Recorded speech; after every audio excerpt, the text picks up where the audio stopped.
Honourable members, the Speaker.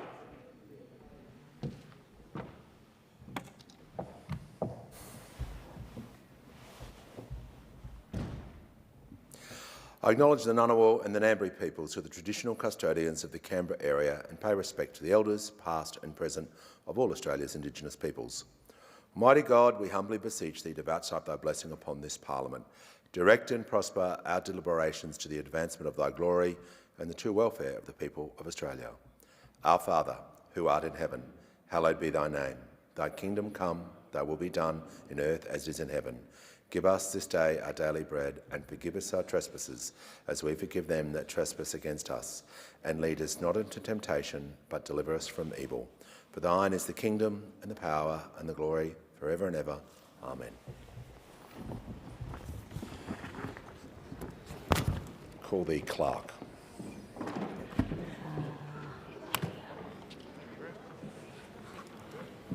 Government business, notice number 1, suspension of standing and sessional orders. Call to the Leader of the House. Yeah, sorry, Mr Speaker, I was hoping to jump before that. If I can possibly, well, I'll move that order. Also, not sure how to do this. First of all, I can just explain arrangements for today. I've got a declaration to give for matters to the Federation Chamber, and the suspension that's before the House. I'll be asking shortly that we don't deal with that immediately, that we deal with that later in the day. So in advising that, let me first of all say there will certainly be a late night sitting tonight. Whether it is a late night sitting in this House only, or whether it is a late night sitting in the Fed chamber and this House, is something that the government will look at speaking lists and make a decision on later in the day. I think there is no better way to celebrate my birthday than with Parliament sitting as long as possible today. So we'll move that resolution later today, but not immediately. I'd also just let members know, because a few members, particularly the Manager of Opposition Business, have been asking me where we're up to with the calendar for next year.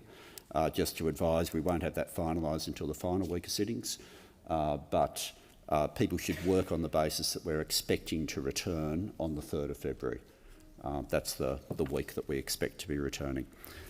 So, given there's no question before the House, if I may first of all declare that unless otherwise ordered, the Customs Tariff Amendment Geelong Treaty Implementation Bill 2025 and the Freedom of Information Amendment Bill 2025 stand referred to the Federation Chamber for further consideration at the adjournment of the debate on the motion for the second reading of each bill. and I move that the order of the day number 1 government business be called on immediately. I thank the Leader of the House for the update. I'll put the question. Those opinion say aye. Against no. I think the ayes have it. Sure.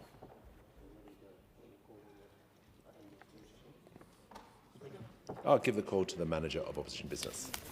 Thank you, Speaker, and I note the Leader of the House's remarks about the calendar, and thank you for that. And he will celebrate the Burke birthday sitting tonight. I look forward to that, if I can have your indulgence. I want to move that so much of the standing and sessional orders be suspended as would prevent all remaining proceedings on the Freedom of Information Amendment Bill 2025 taking place in this chamber. Speaker. So are you seeking suspension or asking No, leave? I've just moved it. All right, no problem. So, Speaker, the opposition has looked carefully at what the government is attempting to do here, and the Customs Amendment Bill should certainly belong in the Fed chamber, but the Federation chamber was never intended to have matters of supreme importance to this parliament like freedom of information, the governing legislation, primary legislation that protects citizens' rights against its government, dealt with in the Federation chamber. So we are moving today to suspend this Labor government from sending what is an important bill to the media, to the public. It is a commitment of the Prime Ministers at several elections that they would having increased transparency and integrity in their legislation from sending this off to the Fed chamber. We do need to debate it here. We've canvassed widely across the crossbench in the parliament, and there is extreme concern at the government's agenda in relation to freedom of information bills.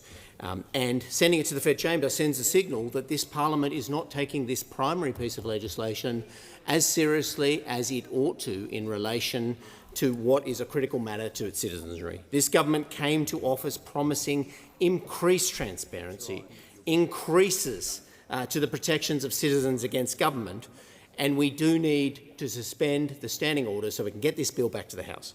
That's why we didn't oppose the Leader of the House's motion, because he had 2 bills attached to it. The Customs Bill can go there. That's a simple matter for the House. No one in this House would suggest that the freedom of information changes that the government is proposing is a simple bill or an unimportant bill. Let the government come forward today and say this matter isn't important enough to be debated in the primary chamber of our country's parliament, the House of Representatives. So we have moved with great passion to make sure that this is debated here. It should be in the full light of scrutiny of the daylight that the Prime Minister has called for repeatedly on many occasions, of the media, of every single member here, and of course the public who can be here to witness this in this galleries and who are here today in many numbers to see the Freedom of Information Bill and access their rights against the government. And there's a lot of people here, I want to note that. In the 47th Parliament, a mammoth 201 bills, I want to note about this issue, or 44% of all bills presented to the House were referred to the Federation chamber, sometimes objections from the opposition. The government is regularly sending matters to the Fed chamber that probably shouldn't be going there, and so we will object where that's possible. This is the first time we've objected in this parliament, and I do want a government minister to come forward and say freedom of information is a matter that should be shunted to a second chamber, and because it isn't controversial. I can assure the government, I can assure the Prime Minister that their changes to freedom of information are highly controversial and deserve a serious examination by this parliament. We know what the government is trying to do here. They are trying to restrict freedom of information for citizens. They're trying to charge people as a way of limiting access to freedom of information requests, the foundation of our democratic system. It's not just my view. It's a view of the Prime Minister's. It's his view, and he can come here and tell us why he's allowing his Leader of the House to move this to the Federation chamber when he's insisted that Australia needs increased transparency from its government. And I look forward to that contribution. In the perspective that I have just raised, the Federation chamber has become a legislative clearinghouse, and that is bad for democracy and bad for transparency. On a bill that is so important to democracy and to transparency, the opposition and many of the crossbench cannot accept that in relation to a bill like this. This is a reasonable argument, and I know members sitting opposite understand that. I know they'd actually like to have their views exchanged between us about this, because Let every single member of the government come forward with passion and say we're restricting access to freedom of information under our changes. Let them argue why it's better for their executive in their own government to have less scrutiny over them. I can tell you, having been in the executive of a government, freedom of information provides a great discipline to ministers. It's good for ministers. It's good for their office and their staff. It's good for their departments. It means citizens have fundamental rights to get information when they need it. And it's led to so many things and so many governments. I can't list them all here today. I can only say to this House that that process, that sacred process in our democracy, where citizens should have access to the executive to say, OK, we know something's going on, we have a right to access it, that exchange between citizen and executive government is an important fundamental. And that's why this bill should not be sent to the Federation Chamber, and that's why this suspension is saying we must debate this here. Let the citizenry witness. Let the kids who've come here to say democracy is fantastic come and see the exchange of ideas. We will advocate as a coalition for greater scrutiny and transparency over the executive of government. Let government members come forward and say, well, we don't want that. We want more restricted access. We want limitations on the access regime that people will have under freedom of information. And let them say that this should be sent to a secondary chamber where the debate won't be so fulsome, where it won't be scrutinised and it won't be in transparency. It's not lost on anyone listening to this debate or anyone who's concerned about freedom of information. I can tell you the entire media gallery is concerned about their access under this. It doesn't matter their political persuasion, their backgrounds, their length of time in the gallery. The gallery, if we had a vote of the gallery, would say this is limiting our access to information and we oppose this bill. That would be, if they had a vote, they're the extra chamber, but they should be here to witness it. They can't all fit in the Federation Chamber. There's another important argument. They want to be here. They want to be here. They didn't know this was on the agenda. I'm sure we're going to tell them very shortly. And I'm sure we're going to say, get in here and help us defeat this government on freedom of information. And we know they're going to turn up in numbers en masse. So that's another reason why we need to have this debate in this House, in the full glare of the media. I welcome it because there's not many times where we can all be in alignment, but the crossbench, I know, have concerns about this. The media have grave concerns about it. Individual transparency and freedom organisations have already raised that this is a massive overreach from a government which just got a massive majority, but it wasn't on the platform. There was no mandate to reduce transparency or to reduce integrity. In fact, the Prime Minister promised the exact opposite from his government. So this is not the mandate the Australian people gave the government to restrict freedom of information, to take a step backwards in relation to transparency. They have said clearly they believed the Prime Minister when he said we need the full light of day over government operations, we need the full light of day over and scrutiny over and let the sun shine in. Well, let the sun shine in. We can't charge people to have let the sun shine in. That's something that's just not going to work. In fact, we know what that means. A regime to increase the cost means effectively people won't be able to afford access to freedom of information. So you can see just from my own contribution how important this matter is. I mean, we can't let this go to the Federation Chamber. I know the Leader of the House is considering it. He's weighing up the matter very carefully because I think on the Customs Amendment we agree. That was something that could go to the Federation Chamber. The Customs Amendment are straightforward matters in the government. But freedom of information, not for us, and not for us as an opposition, not for the member for Hume, not for the member for Lindsay, but for each individual citizen that has come to this gallery today to access information from their own government, their rights will be restricted under this proposed bill from the government. So we want to stand up for them today. We want to stand up for our friends in the media who also deserve access. And frankly speaking, and on the serious point here, all governments need these disciplines. This will weaken the quality of your government. So any of the backbench there that are wavering, I can see their faces are frowning in concern at what I'm saying. Your executive will be weaker. Your executive will be weaker. Your executive will be weaker. Now, ironically, that may help you get to the front, but I'm just saying you want to run a good government. I'm sure you do, and I'm sure every member here wants to run a good government. But your executive will be weaker, your disciplines will be less, but more importantly, big government, when we are in an era of big government, more public servants than ever, bigger and more bloated bureaucracies, citizens need to access the information they need. They do. They need rights against their own government, and the freedom of information regimes are fundamental rights. They belong in the hands of our citizenry, and we oppose the government sending this to a secondary chamber. This is not a clearinghouse issue. This is not a debate that should be sent somewhere to just ram it through or have it no scrutiny. In fact, ironically, this is the bill about scrutiny of government. It should be scrutinised by this House. It should be watched by everybody here and everyone that wants to be here. Let's have this debate in this House. Let's have a fulsome debate. We want to hear arguments. We want to hear why the Prime Minister was wrong when he said we want more transparency and more scrutiny, and why whoever designed this bill got it wrong in restricting citizens' rights, restricting the media's rights, and restricting what has been a well-functioning system for all governments of access to information. Is the motion seconded? Before I call them official, the member for McNamara, the Chief Government Whip and the Chief Opposition Whip are not, and the member for Longman are not in their seats.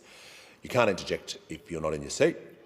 I'm just reminding everyone, I'm not saying you did, but just everyone, we're just going to, just normal rules, and the member for Fisher now will have the call. And is the motion seconded? I second the motion, Mr Speaker. The House of Representatives is the preeminent debating forum in this country.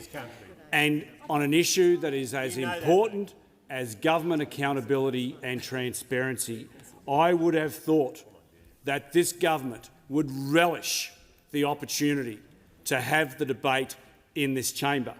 Now, Mr Speaker, I've had the privilege of serving in this place for 9 years, mostly on that side of the House rather than this side of the House. But I had the opportunity for 6 of those 9 years to watch the Leader of the House over this time go from DEFCON 5 to DEFCON 1 over issues around transparency and accountability. In fact, no one does DEFCON 1 like the Leader of the House.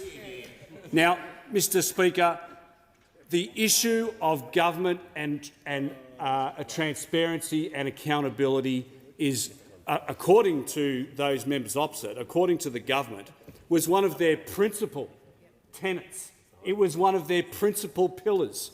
I sat there and listened to speech after speech of how important it was to ensure that we have accountability in this place.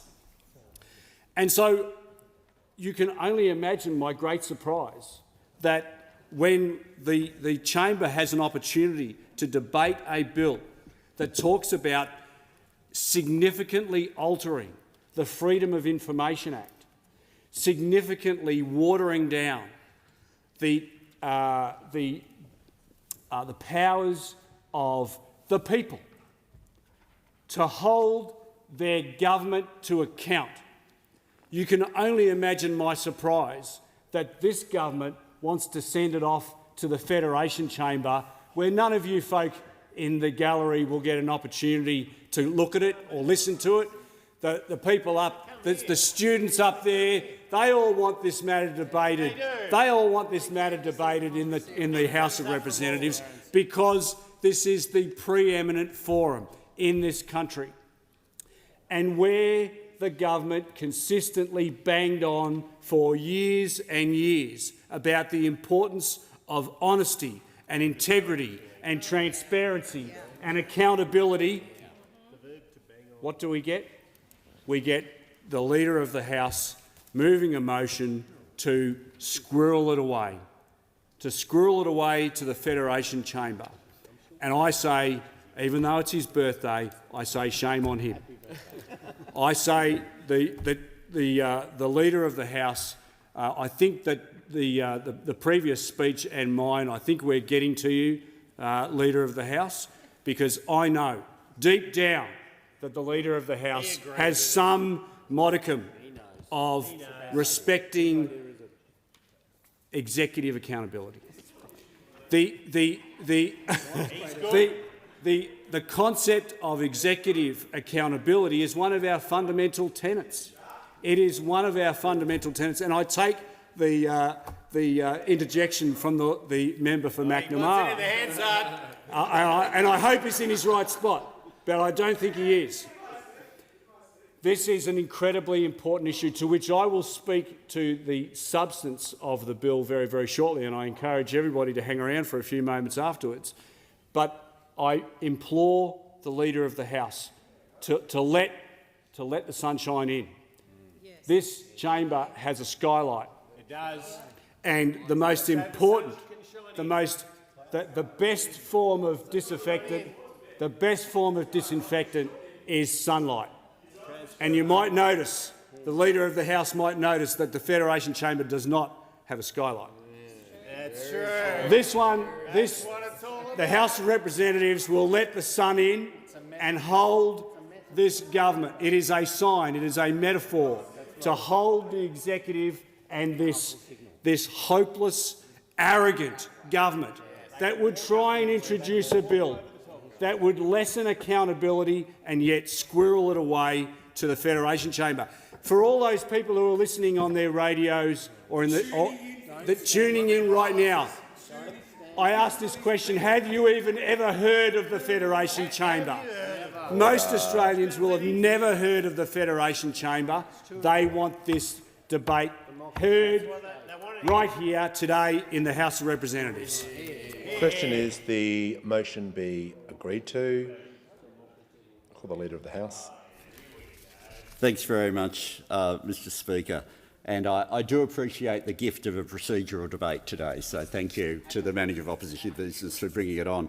I'd remind the seconder of the motion, the clocks that count down refer to a time limit, not a time target. And when you run out of material and you're left to talking about where the skylights in the building are, you're always allowed to sit down before the clock gets to zero. The option's always available for you, always available. Now, the Federation Chamber, first of all, a couple of the arguments. The argument which it is important to explain to the Hansard that when the Manager of Opposition Business was referring to the fact that the media can come into this room and have the scrutiny of physically being in this room, he gestured to a gallery which Hansard would not record unless I refer to now, actually has nobody in it from the press gallery at this point in time. But the press gallery are able to monitor this in the exact same way as the press gallery is able to monitor the Federation Chamber, because they're both televised, they're both online. They're both televised, they're both available. They're filmed constantly. But I can tell you the argument about why we send certain bills to the Federation Chamber has been raised, and I'm surprised that it's been claimed that this is where you send legislation that you don't want anyone to see. Last Tuesday, those opposite moved that their own private members' bill on mandatory minimum sentences be brought on for debate. And guess where they said they wanted it to be debated? The Federation Chamber. The room without a skylight. The room without a skylight, that's where they wanted their own private members' bill to be debated. We've often had various debates go up there, which I hope those opposite would never describe legislation like, well, their own private members' bill, given the topic area, or state sponsors of terrorism, hate crimes legislation. Significant legislation goes there all the time.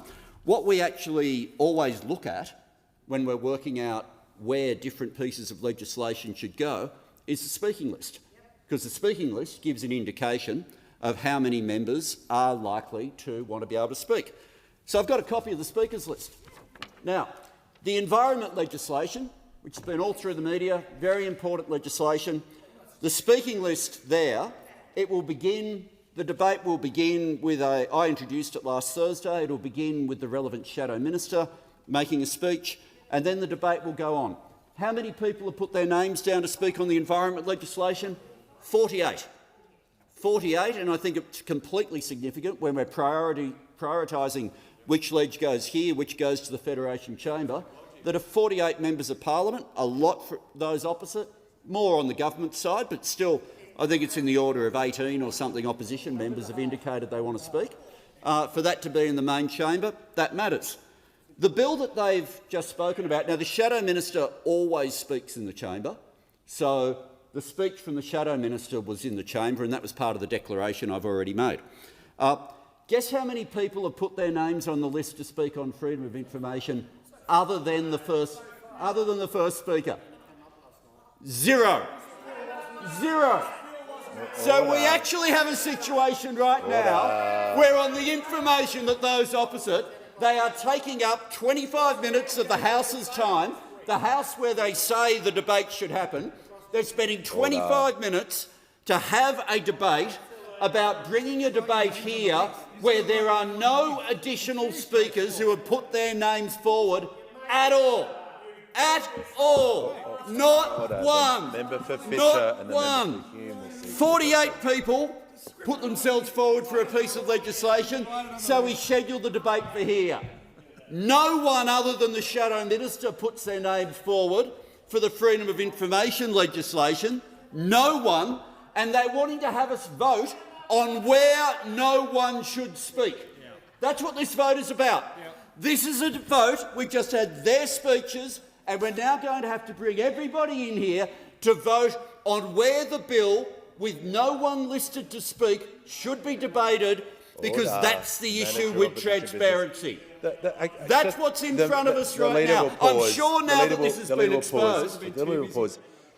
The Minister for Aged Care and Senior will cease interjecting, and so will the member for him. We're just going to dial it down a bit. Order, order. Well, I'm not interested in feeding. I'm interested in keeping order in the House. So just everyone. Anyway, just Thanks, in Mr. continuation. And as I've said before, we look at the speaking lists. We have a speaking list where we have 48 people wanting to speak, so we put that on for debate. We have a speaking list where no one other than the Shadow Minister puts themselves forward to speak, and so therefore we put that bill to the Federation Chamber. It is a logical way to manage the House, to make sure that this chamber always has business before it. There are times in the Federation Chamber where, because there are bills that very few people have put themselves down for, that you end up with it running out of business. That's fine for the Federation Chamber to complete its business. This House needs to keep going, and therefore we favour the bills where you've got the longer speaking list. That's what's happened. But, you know, we've heard passionate speeches about where no one should be listed to speak. We've heard passionate speeches about skylights, and it's probably a time that we bring a very silly motion to an end and vote on it. The question is the motion be agreed to. I'll put the question. Those opinions say aye. Against no. No. I think the noes have it. Noes have it. Division required. Ring the bells for 4 minutes.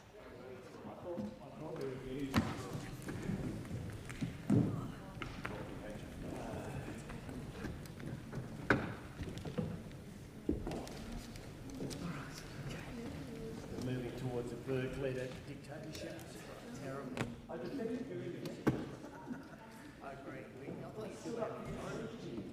Hi, Lisa. Hey, how are you? Good, thank you. I hear you're doing a race call later. I am. I'm going to upstairs as well.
Lock the doors. The question before the House is the motion moved by the manager of opposition business be agreed to.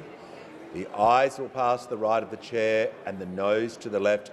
I appoint the honourable members for Capricornia and Bowman as tellers for the ayes and the honourable members for Bean and Werriwa as tellers for the noes.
Order. The result of the division is ayes 45, noes 84. The matter was resolved in the negative.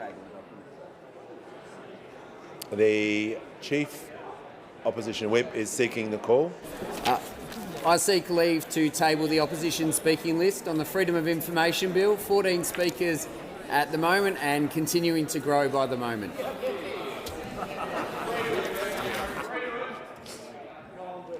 The Leader of the House. I don't think we've ever tabled speaking lists, and this is clearly a new document. There's a process that the whips do. I presume if you have to talk to the whip about, you are the whip, aren't you? How do you not know the process? Leave's not granted. Leave is not granted, but we'll ensure that the lists are circulated. Okay. All right, we shall move forward. If the members can leave the chamber as quickly and as quietly as possible, I'll call the clerk. Government business. Order of the day number 1. Freedom of Information Amendment Bill 2025. Resumption of debate on second reading. The question is the bill be read a second time. I'll give the call to the honourable member for Fisher. Thanks, Mr Speaker. Freedom of information is not a privilege handed down by government. It is a right owed to the Australian people who elect us. That is, to serve them. When Australians ask their government for information, they are not being difficult. They are exercising their basic right of citizenship, and the documents of government belong to the people. Mr Speaker, this bill before us takes that ownership away. The government dresses it up as modernisation. I need to be very clear here. This bill does not modernise the Freedom of Information Act. It weakens it. In fact, it tramples it. It does not simplify access, it restricts it. Australians expect a modern Australia where transparency isn't compromised or withheld, and they expect a government that speaks plainly, answers honestly and trusts the people with the truth. Mr Speaker, it moves the FOI system, this bill moves the FOI system from a presumption of openness to a presumption of control. And that, Mr Speaker, is a profound change to the character of our democracy.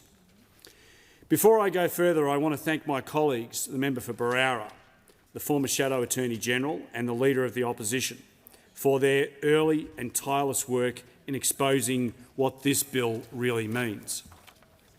They have articulated the stakes with precision and courage.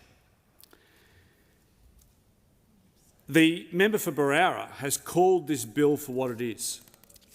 It's a truth tax, a proposal that makes Australians pay to know what their government is doing. And the Leader of the Opposition has warned that secrecy is becoming the defining feature of this government. Madam Deputy Speaker, the Leader of the Opposition is absolutely right. Since taking office, Labor has promised integrity but delivered opacity.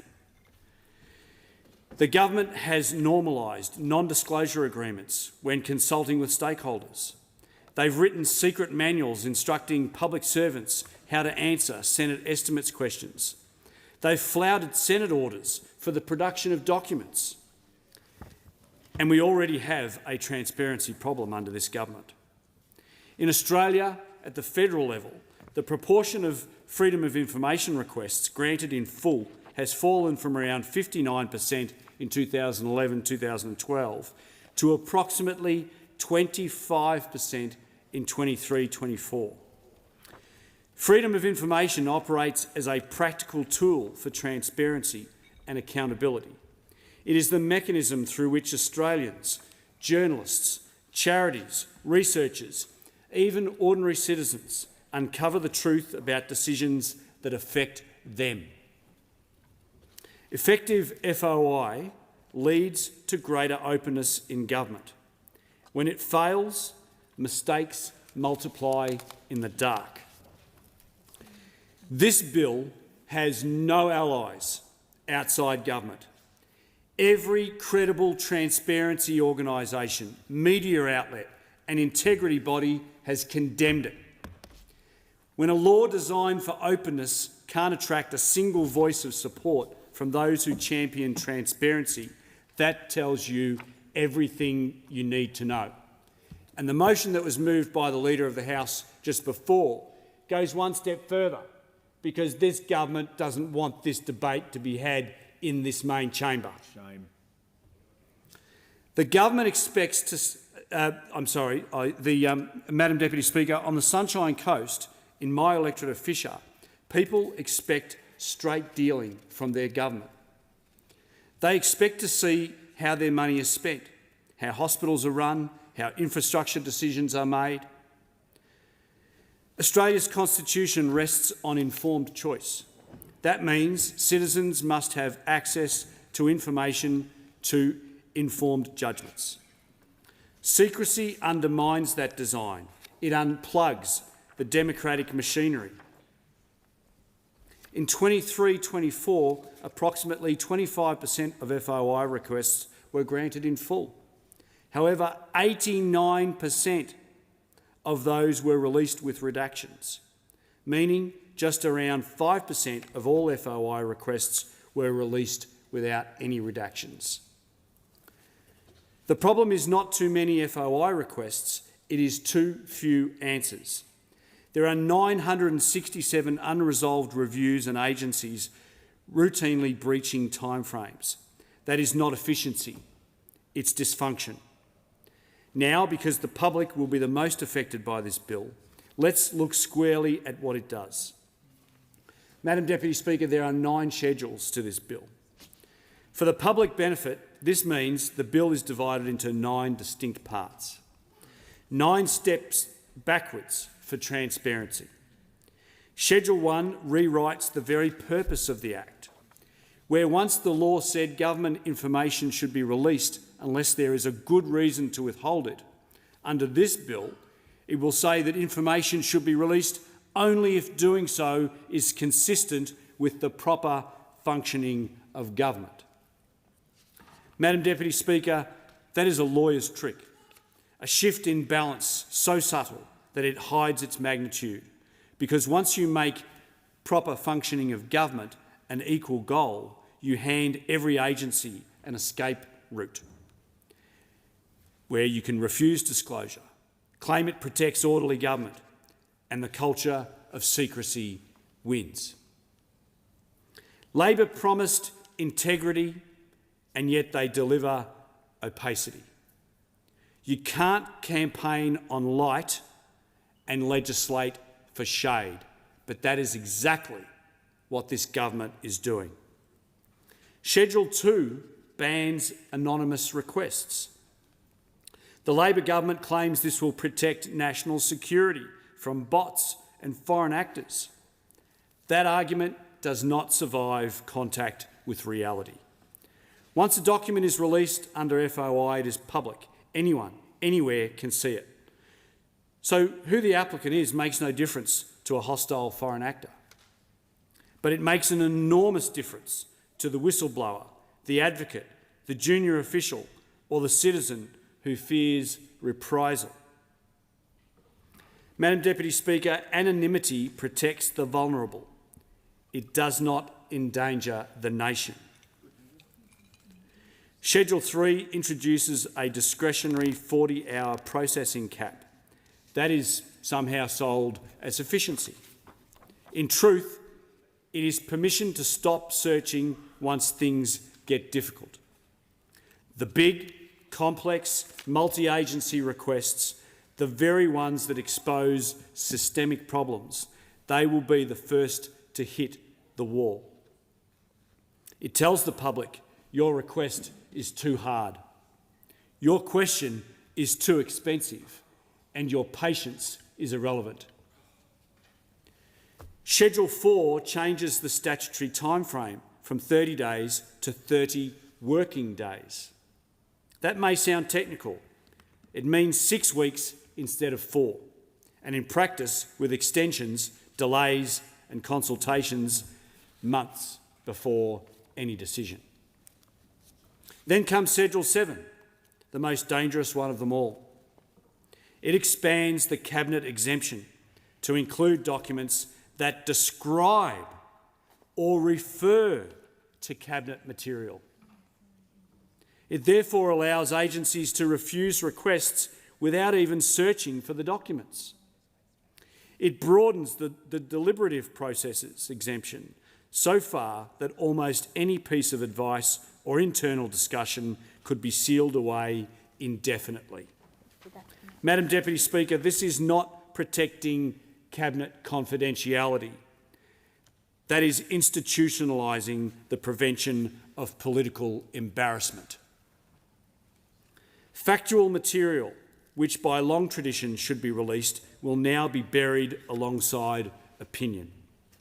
The release of unappetising political criticisms is a cross all political parties have had to bear, parties of government at least, and it's a crucial part of governing because every government that has faced scrutiny has ultimately been strengthened by it. The result is that under this bill, Australians will see only the announcement, never the debate or the consideration that led to it.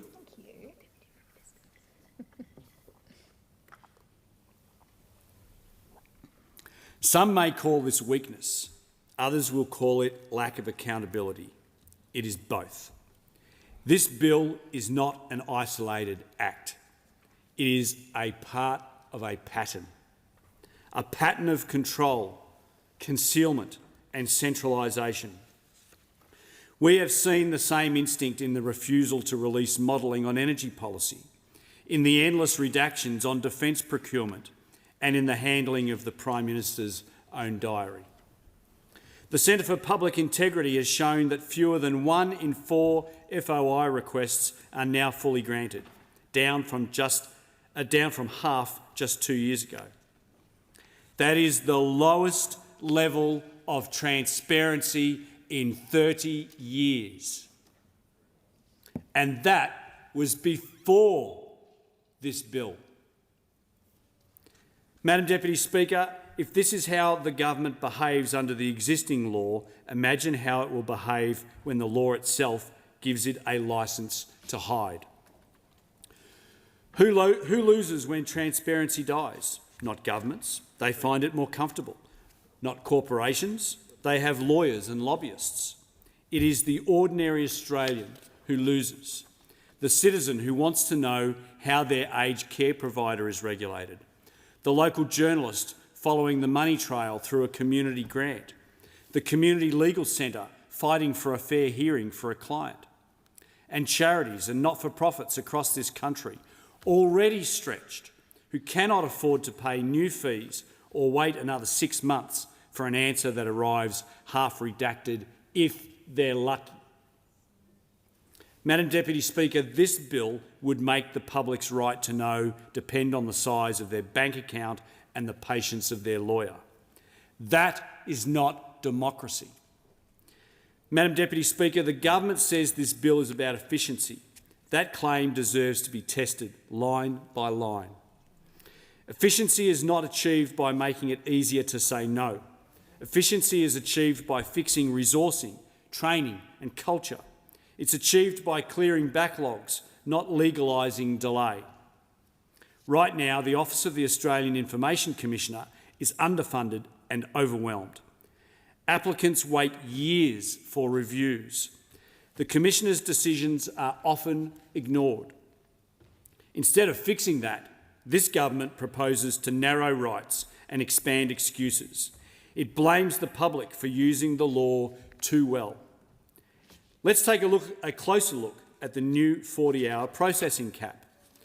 On the Sunshine Coast, if a citizen wants to see correspondence about a hospital project, an aged care audit or a regional roads upgrade, they will likely need more than 40 hours of agency time to find and process the files. This cap says to those citizens, your question takes too long, it's too complicated, it does not suit the government. What if the information exposes waste? What if it shows the department ignored warnings? The harder the search, the stronger the reason for disclosure, not refusal. If the government was serious about fairness, it would replace this cap with a duty to assist. Agencies would have to work with the applicant to narrow scope and release documents in stages. That is what transparency looks like in practice. Next, the bill introduces application fees to be set later by regulation. A government that promised openness, transparency and accountability now wants Australians to pay to participate in their own democracy. As the member for Barara said, this is a truth tax. You pay to play. You pay to see what your government is doing with your taxes. For big corporations, that may be fine.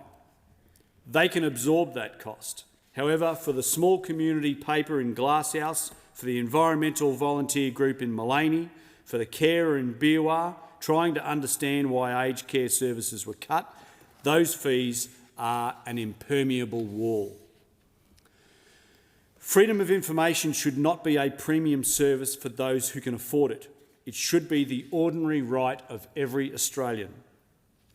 Madam Deputy Speaker, the ban on anonymous requests strikes at the most basic democratic protection, the ability to speak truth to power without fear. Imagine a public servant who discovers serious waste or wrongdoing. Under this bill, if they seek to test what documents exist or whether advice was followed, they have to do so in their own name. They must expose themselves to the very system that they are questioning. This bill tells public servants that concealment is safer than candour and that silence is the smarter career move. Anonymity has always been a safety valve for conscience. To remove it is to choke that valve closed forever. The government hides behind talks of bots and foreign actors, but as the Leader of the Opposition said in her article in the Canberra Times, Labor's excuses about bots and foreign actors are a smokescreen. The real effect of these changes will be fewer documents, higher costs and more excuses to keep Australians in the dark. Madam Deputy Speaker, she is exactly right. This government talks about the importance of this bill impacting upon national security. They organised a briefing for the then former Shadow Attorney General and then cancelled it at the last minute and said if you want a briefing, it'll have to be in the PHBR, in the Parliamentary House briefing room. But you'll have to bring the Home Affairs Shadow with you. That meeting has never happened, nor has it been offered to me as the new Shadow Attorney General. Madam Deputy Speaker, I'll move on now to the expanded Cabinet exemption. No one disputes that Cabinet confidentiality is essential to good government. Ministers must be able to deliberate privately, but this bill goes far beyond that. It protects not only Cabinet papers but any document that merely refers to them. Any document that merely refers to them. That could mean briefing notes, talking points or factual summaries prepared for other purposes. Under this test, almost anything could be claimed as Cabinet-related if it is politically awkward. As a former barrister, I can tell the House what happens next. The culture of refusal hardens. Every request touching a policy question is deemed Cabinet in confidence. Every internal email becomes deliberative. Every appeal drags on until the issue is cold. Madam Deputy Speaker, that is not sound decision-making, it is the quiet consolidation of power, carried out in the shadows where accountability cannot reach. Perhaps the most audacious change is the power to refuse requests without even looking for the documents. Let's just pause there for a moment. The government wants agencies to say, we have not checked, but we are confident it is exempt. That undermines every safeguard of fairness and review. If there is no search, there is no record of what was withheld, no basis for an appeal and no accountability for misuse. Even the small print matters. Changing 30 days to 30 working days adds more than 2 weeks to every request. Combine that with consultation extensions and remittals, and a simple FOI can stretch into months. Time is not neutral, Madam Deputy Speaker. Delay kills stories, it exhausts citizens, it lets wrong decisions fade from memory before the truth emerges. The truth is that this bill is part of a much bigger picture, a steady erosion of transparency since Labor took office. Under this Prime Minister, fewer documents are being released than under any government in 30 years. The Centre for Public Integrity says compliance with Senate orders has fallen to record lows. This government has pioneered non-disclosure agreements in consultation with stakeholders. It has cut staff for those in Parliament whose job it is to hold government to account. It has even tried to control what questions can be asked in Senate estimates. Madam Deputy Speaker, secrecy has become a reflex, not an exception. What happens when you legislate secrecy? When one hides their mistakes, they multiply. This breeds complacency. It hollows out trust. This bill does not make for good government. Freedom of information is not comfortable for governments, and nor should it be. It is supposed to make power uncomfortable. It is supposed to make us as politicians, as the executive, it is supposed to make them answerable.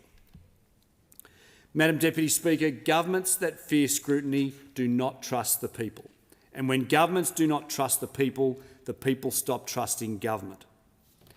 That is how cynicism takes root. That is how democracies weaken.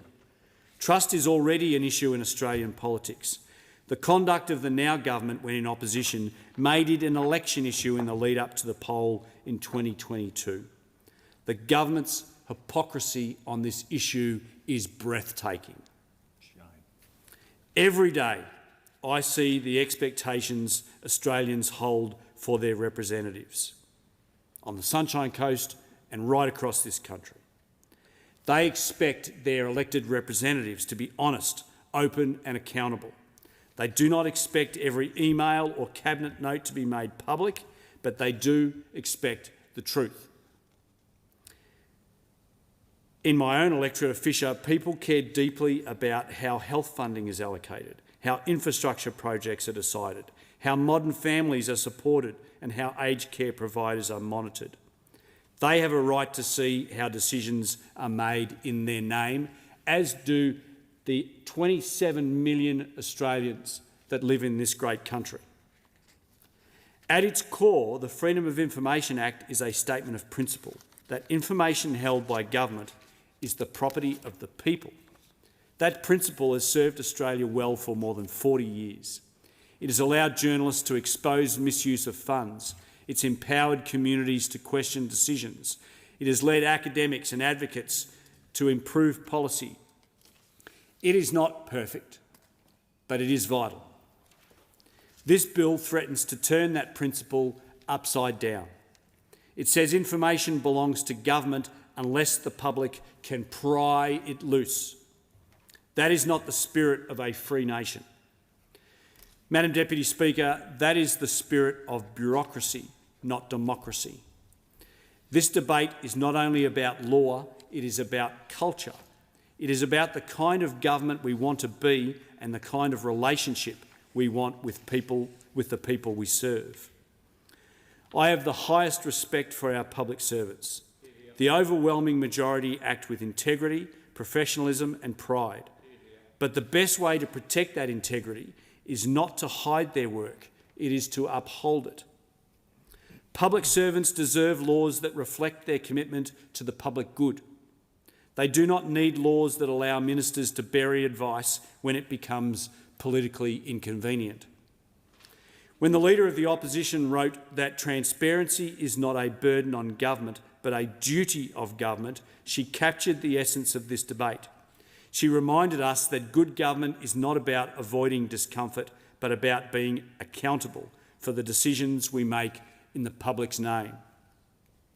That is the standard Australians expect from their representatives and their institutions. Madam Deputy Speaker, secrecy may feel safe for those in power, but it corrodes confidence from the ground up. It tells citizens that government belongs to a class apart, not to the nation as a whole. It says to the nurse in Batinia, the teacher in Palmwoods and the small business owner in Caloundra that decisions are made behind closed doors and that their right to question those decisions is conditional. That is how trust dies.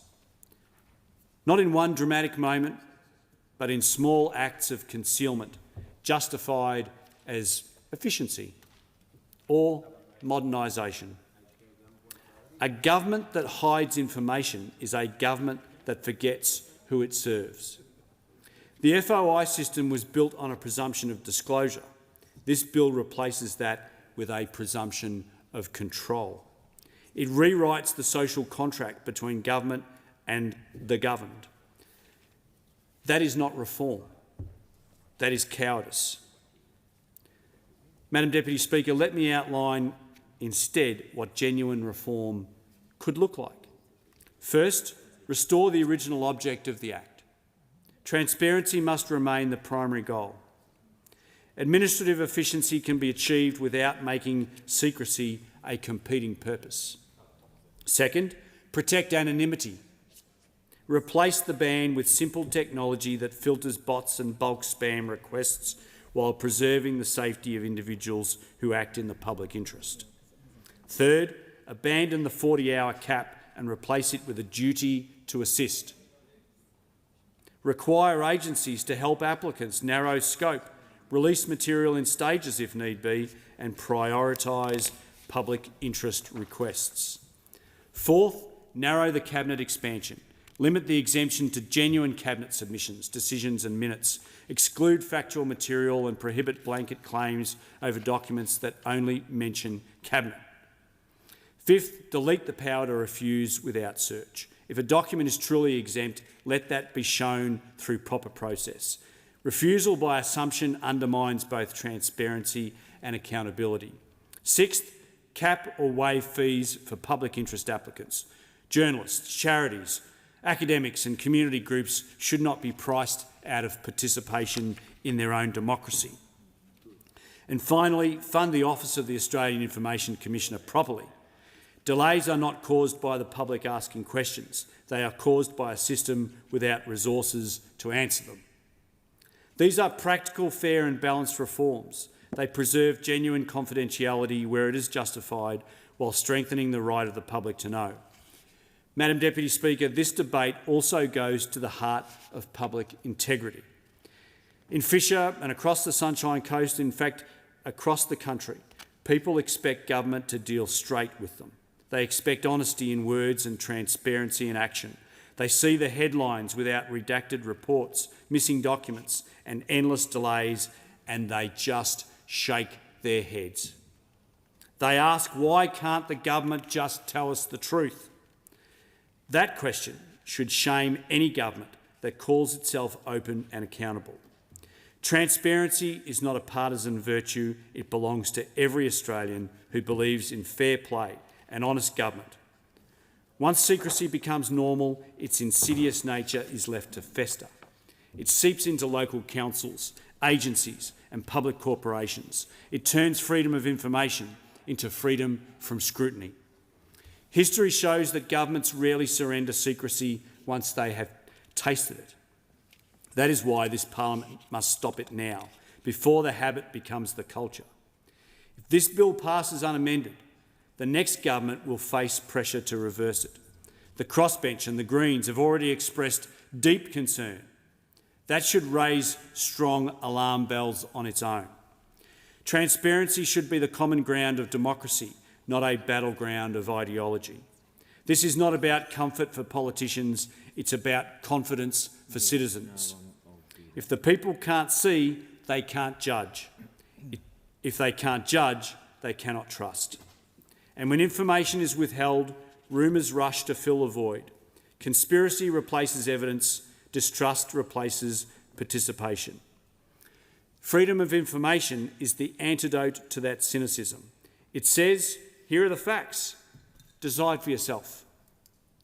Every time an agency releases a document, every time a journalist exposes misuse, every time a citizen finds an answer through FOI, democracy is strengthened. That is why this bill matters so deeply. It is not technical housekeeping, it is a test of whether this Parliament still believes that information belongs to the people. Madam Deputy Speaker, this bill fails every test, and I ask the House to oppose this bill as it is drafted. Do not vote for longer delays. Do not vote for higher fees. Do not vote for wider exemptions. Don't vote for a truth tax on democracy. Vote instead for transparency, honesty and confidence in the people we serve. Vote for accountability, the true test of leadership. Freedom of information is not a nuisance, it's a right. I call on all members of this House to reject this bill until it reflects the values of openness, accountability and respect for the people who sent us here. I thank the House. The question is that the bill be now read a second time, and I give the call to the Minister. Thank you, Deputy Speaker. I move that the debate be adjourned and the resumption of the debate be made in order of the day for a later hour this day.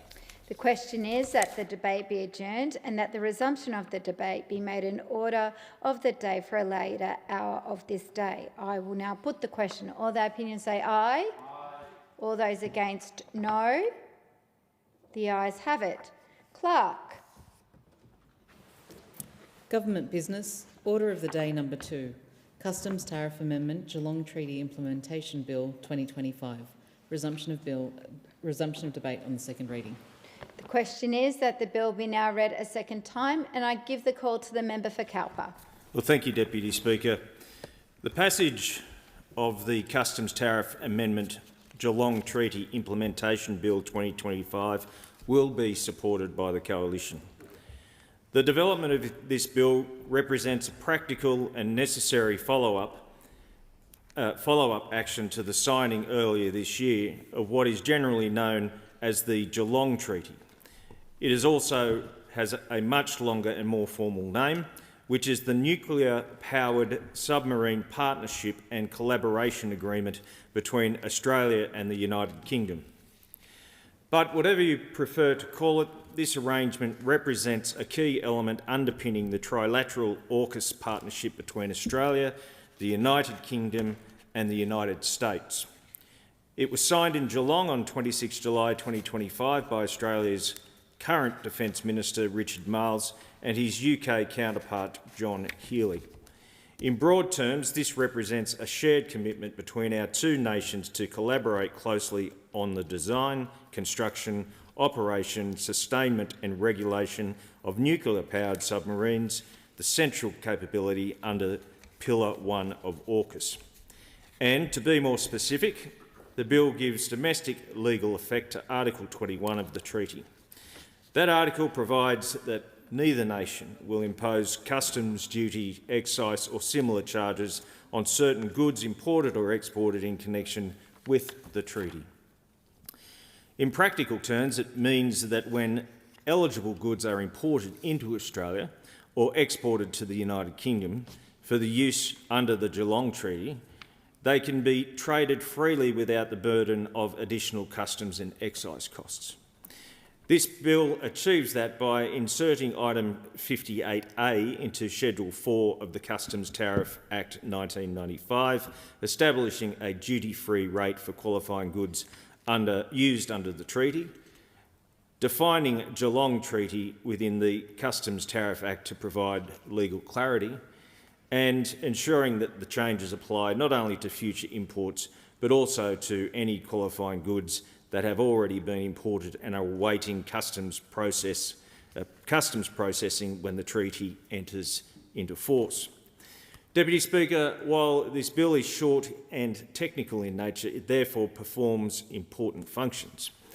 It will help to ensure that Australia is ready, legally and administratively, to meet the conditions necessary for the Geelong Treaty to enter into force. Under Article 23.A of the treaty, each party must complete various domestic processes before the treaty can commence. Passing this bill is part of that activity. It is, in essence, an enabling measure, modest in scope but important in effect. If implemented successfully, the changes to which it is given expression will facilitate some of the economic and industrial cooperation that will be needed to practically support AUKUS, not least by removing obstacles and lowering costs for companies and government agencies working to deliver this generation-defining capability. The language of the bill is deliberately narrow, and that's a good thing. The new concessional arrangements will apply only to goods for use under the Geelong Treaty. That means they cannot be exploited for unscrupulous importers and exporters seeking to trade in eligible goods or used as a backdoor for unrelated trade concessions. Instead, the scope of the qualifying goods is narrow, limited to defence-related items approved under formal arrangements between our governments and their authorised contractors. This is a targeted and well-disciplined approach to implementing the treaty obligations, consistent with the spirit of the AUKUS framework. It is about fostering even closer cooperation between two long-standing allies on a vital agreement, and not about flouting trade rules or creating any kind of new class of general trade preferences. Here at home, this legislation has also been endorsed by the majority findings of the Joint Standing Committee on Treaties, which examined the Geelong Treaty in detail. Deputy Speaker, I should add that AUKUS is not simply about building, acquiring and deploying submarines. From the time that the former coalition government began the work and ultimately struck in 2021 the original AUKUS agreement with the other two key allies involved in this partnership, it has been about embedding Australia in deep and enduring network of technological, industrial and strategic cooperation with our most trusted allies. Through AUKUS, the long-term vision is that we will also lead to pronounced growth in the workforce, supply chains and regulatory systems that will sustain our development of the new submarines. The Geelong Treaty is one of the latest practical embodiments of that partnership, ensuring that our laws, our defence industries and our economic frameworks all align with the capabilities that we are building. Deputy Speaker, the Coalition has been steadfast in its support for AUKUS from the very beginning. In government, we conceived it and negotiated it, and now, from the opposition benches, we continue to back it. If implemented successfully, AUKUS will spur a once-in-a-generation transformation of Australia's strategic posture. It will strengthen our deterrence, enhance our industrial capability and cement our place within one of the world's most advanced defence partnerships. This bill represents the latest step in making that possible. It ensures that all Australian laws align with our international commitments, that our defence industry can operate efficiently with trusted partners, and that the broader AUKUS framework continues to move closer to reality. Deputy Speaker, this bill is not controversial.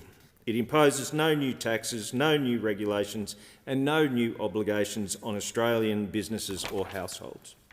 It simply ensures that Australia can honour the important commitment it has made under the Geelong Treaty. This is a treaty that advances our national interests, strengthens our alliance with the United Kingdom and more broadly with the United States, and supports the delivery of a capability that will protect Australia for a number of decades to come.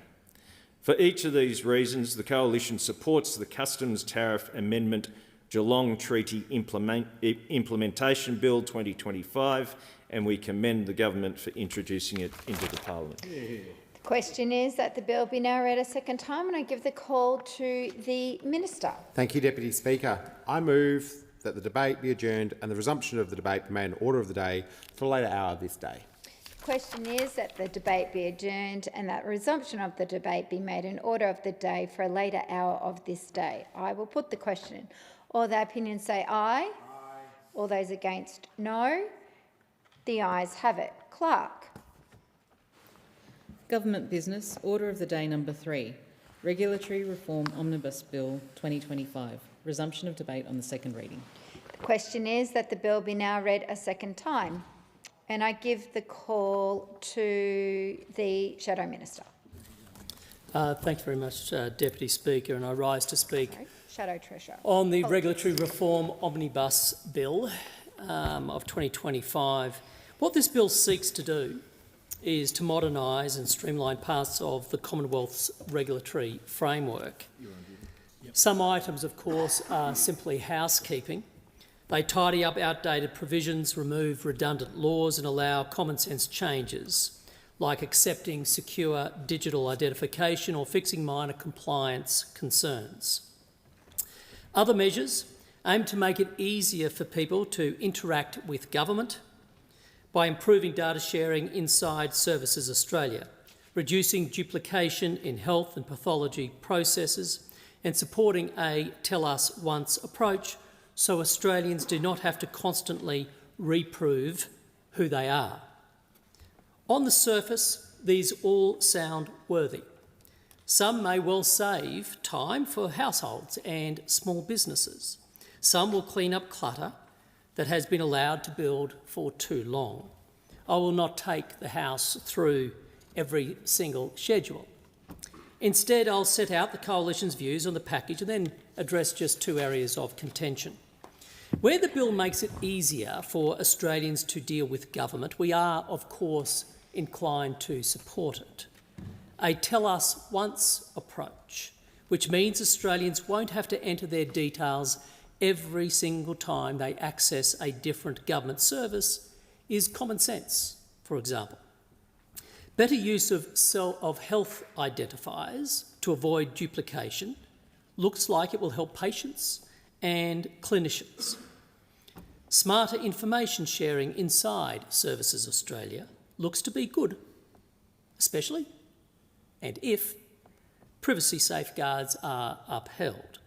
On reading this bill, my initial thought was not in any way that a lot of the items were silly, but the thing that got me was reading the detail of the bill and then reading the title again. This is the Regulatory Reform Omnibus Bill. Thing is, this isn't really reform. None of this is genuine, substantive, red tape reduction. Rather, it is largely worthwhile housekeeping, things that simply should be done.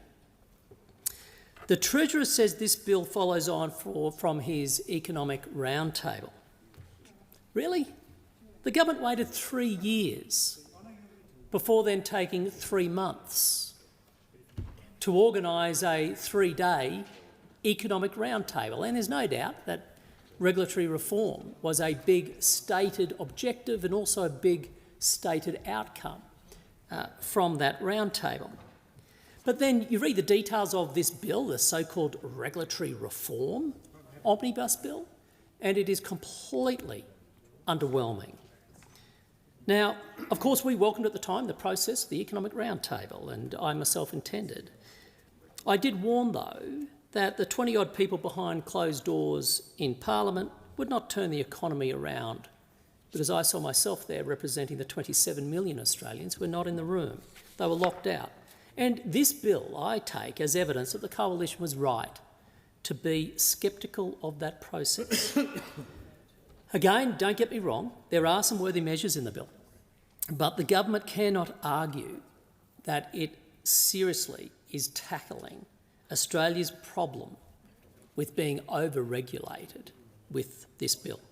If you were to listen to the Treasurer, you might think so, but sadly, I think not. The latest national accounts published by the Australian Bureau of Statistics reflects the economic crisis under this government. The latest September data revealed what Australians already know. Under the Albanese government, households are poorer and our economy is weaker. The June quarter figures show Australia's economy grew at its slowest pace outside of the pandemic since the 1990s. Since Labor came to office, Australians have suffered the steepest fall in living standards in the developed world and remain stuck in a cost of living crisis. The Albanese government promised a private sector-led recovery, yet business investment is stalling.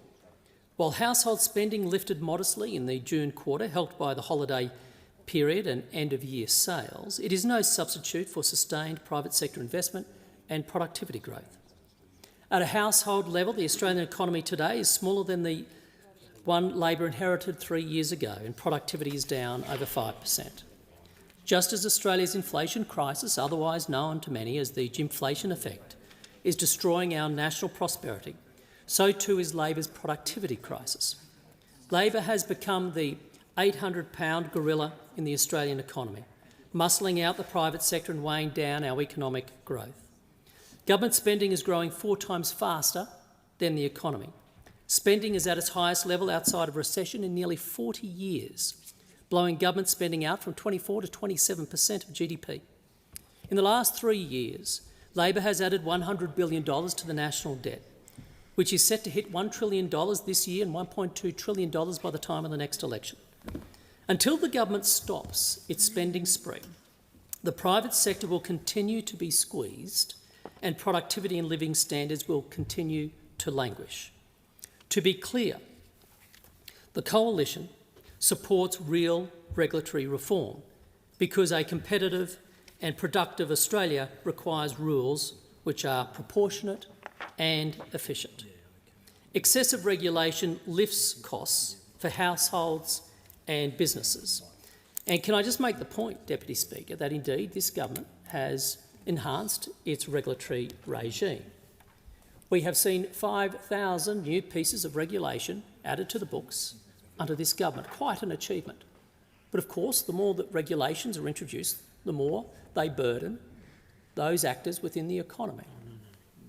This government wears as a badge of honour the over-regulation of the economy, but unfortunately it is leading to the poor economic outcomes that are shown every single time that the economic figures are released by the ABS, and will also no doubt be reflected in the RBA's decision later today. You see, when you have excessive regulations, it ultimately slows down investment and it discourages innovation. Good regulation protects the public interest without trying to anchor to the economy, bringing it down, tying it down. That's what good regulation is all about. And what Australia needs is less regulation and improved regulation. That's what good regulation is. A simpler and more predictable regulatory regime is what helps small and medium businesses to grow, to hire, to invest, and for many to also export. It also helps Australians who rely on government services. No one should miss out on support. But when you have a maze of forms and paperwork that get in the way, well, missing out is exactly the risk that arises. Again, why we on this side of the House continue to beat the drum, Deputy Speaker, for this government to tackle real regulatory reform, not just a list of household duties to ease the way only somewhat. Now, before I get into some of the details of the bill, I must first remark on the government's claim of its intent to create a more productive Australia, a worthy intent when you consider how dire the situation is under this government. Australia's competitiveness, its ranking has slipped. The government has already added over those 5,000 new regulations, and there are more to come. Among the rats and mice of tidy-ups in this bill are a couple of more substantive items, and these happen to be ones about which we do have some concerns, Deputy Speaker. The first relates to fuel security. The bill proposes to allow the Minister to reduce or suspend minimum stockholding obligations of petrol, diesel and jet fuel in limited circumstances. The draft clause did not set a maximum period for a reduction, which risked undermining the intent of the regime. We raised this issue with the government. The government has now circulated an amendment to address our concern. We will support that amendment, and I thank the government for listening to our advice. Fuel security should not be a partisan issue, it should not be a partisan trophy. It is a national interest test. And so we do thank the government for correcting course in response to the practical feedback that came from the Coalition. Secondly, I refer to the GEMS Act and demand response, which is an item forming part of this bill. The bill would change the Greenhouse and Energy Minimum Standards Act to include promoting improved energy performance, through better energy use and management of the demand placed on the energy system. Now, on the surface, this may sound very harmless, of course, Deputy Speaker, but in practice, it shifts the Act from product efficiency towards system control and demand response. Now, that is a fundamental change in intent. And there are some problems with this approach. One, it expands the scope from how much energy a product uses to how and when energy is used across the system. This is not what the Act was designed to regulate. GEMS, that is again, the Greenhouse and Energy Minimum Standards Act, GEMS sets appliance standards. It did not set market behaviour, which is basically what this looks to be seeking to achieve.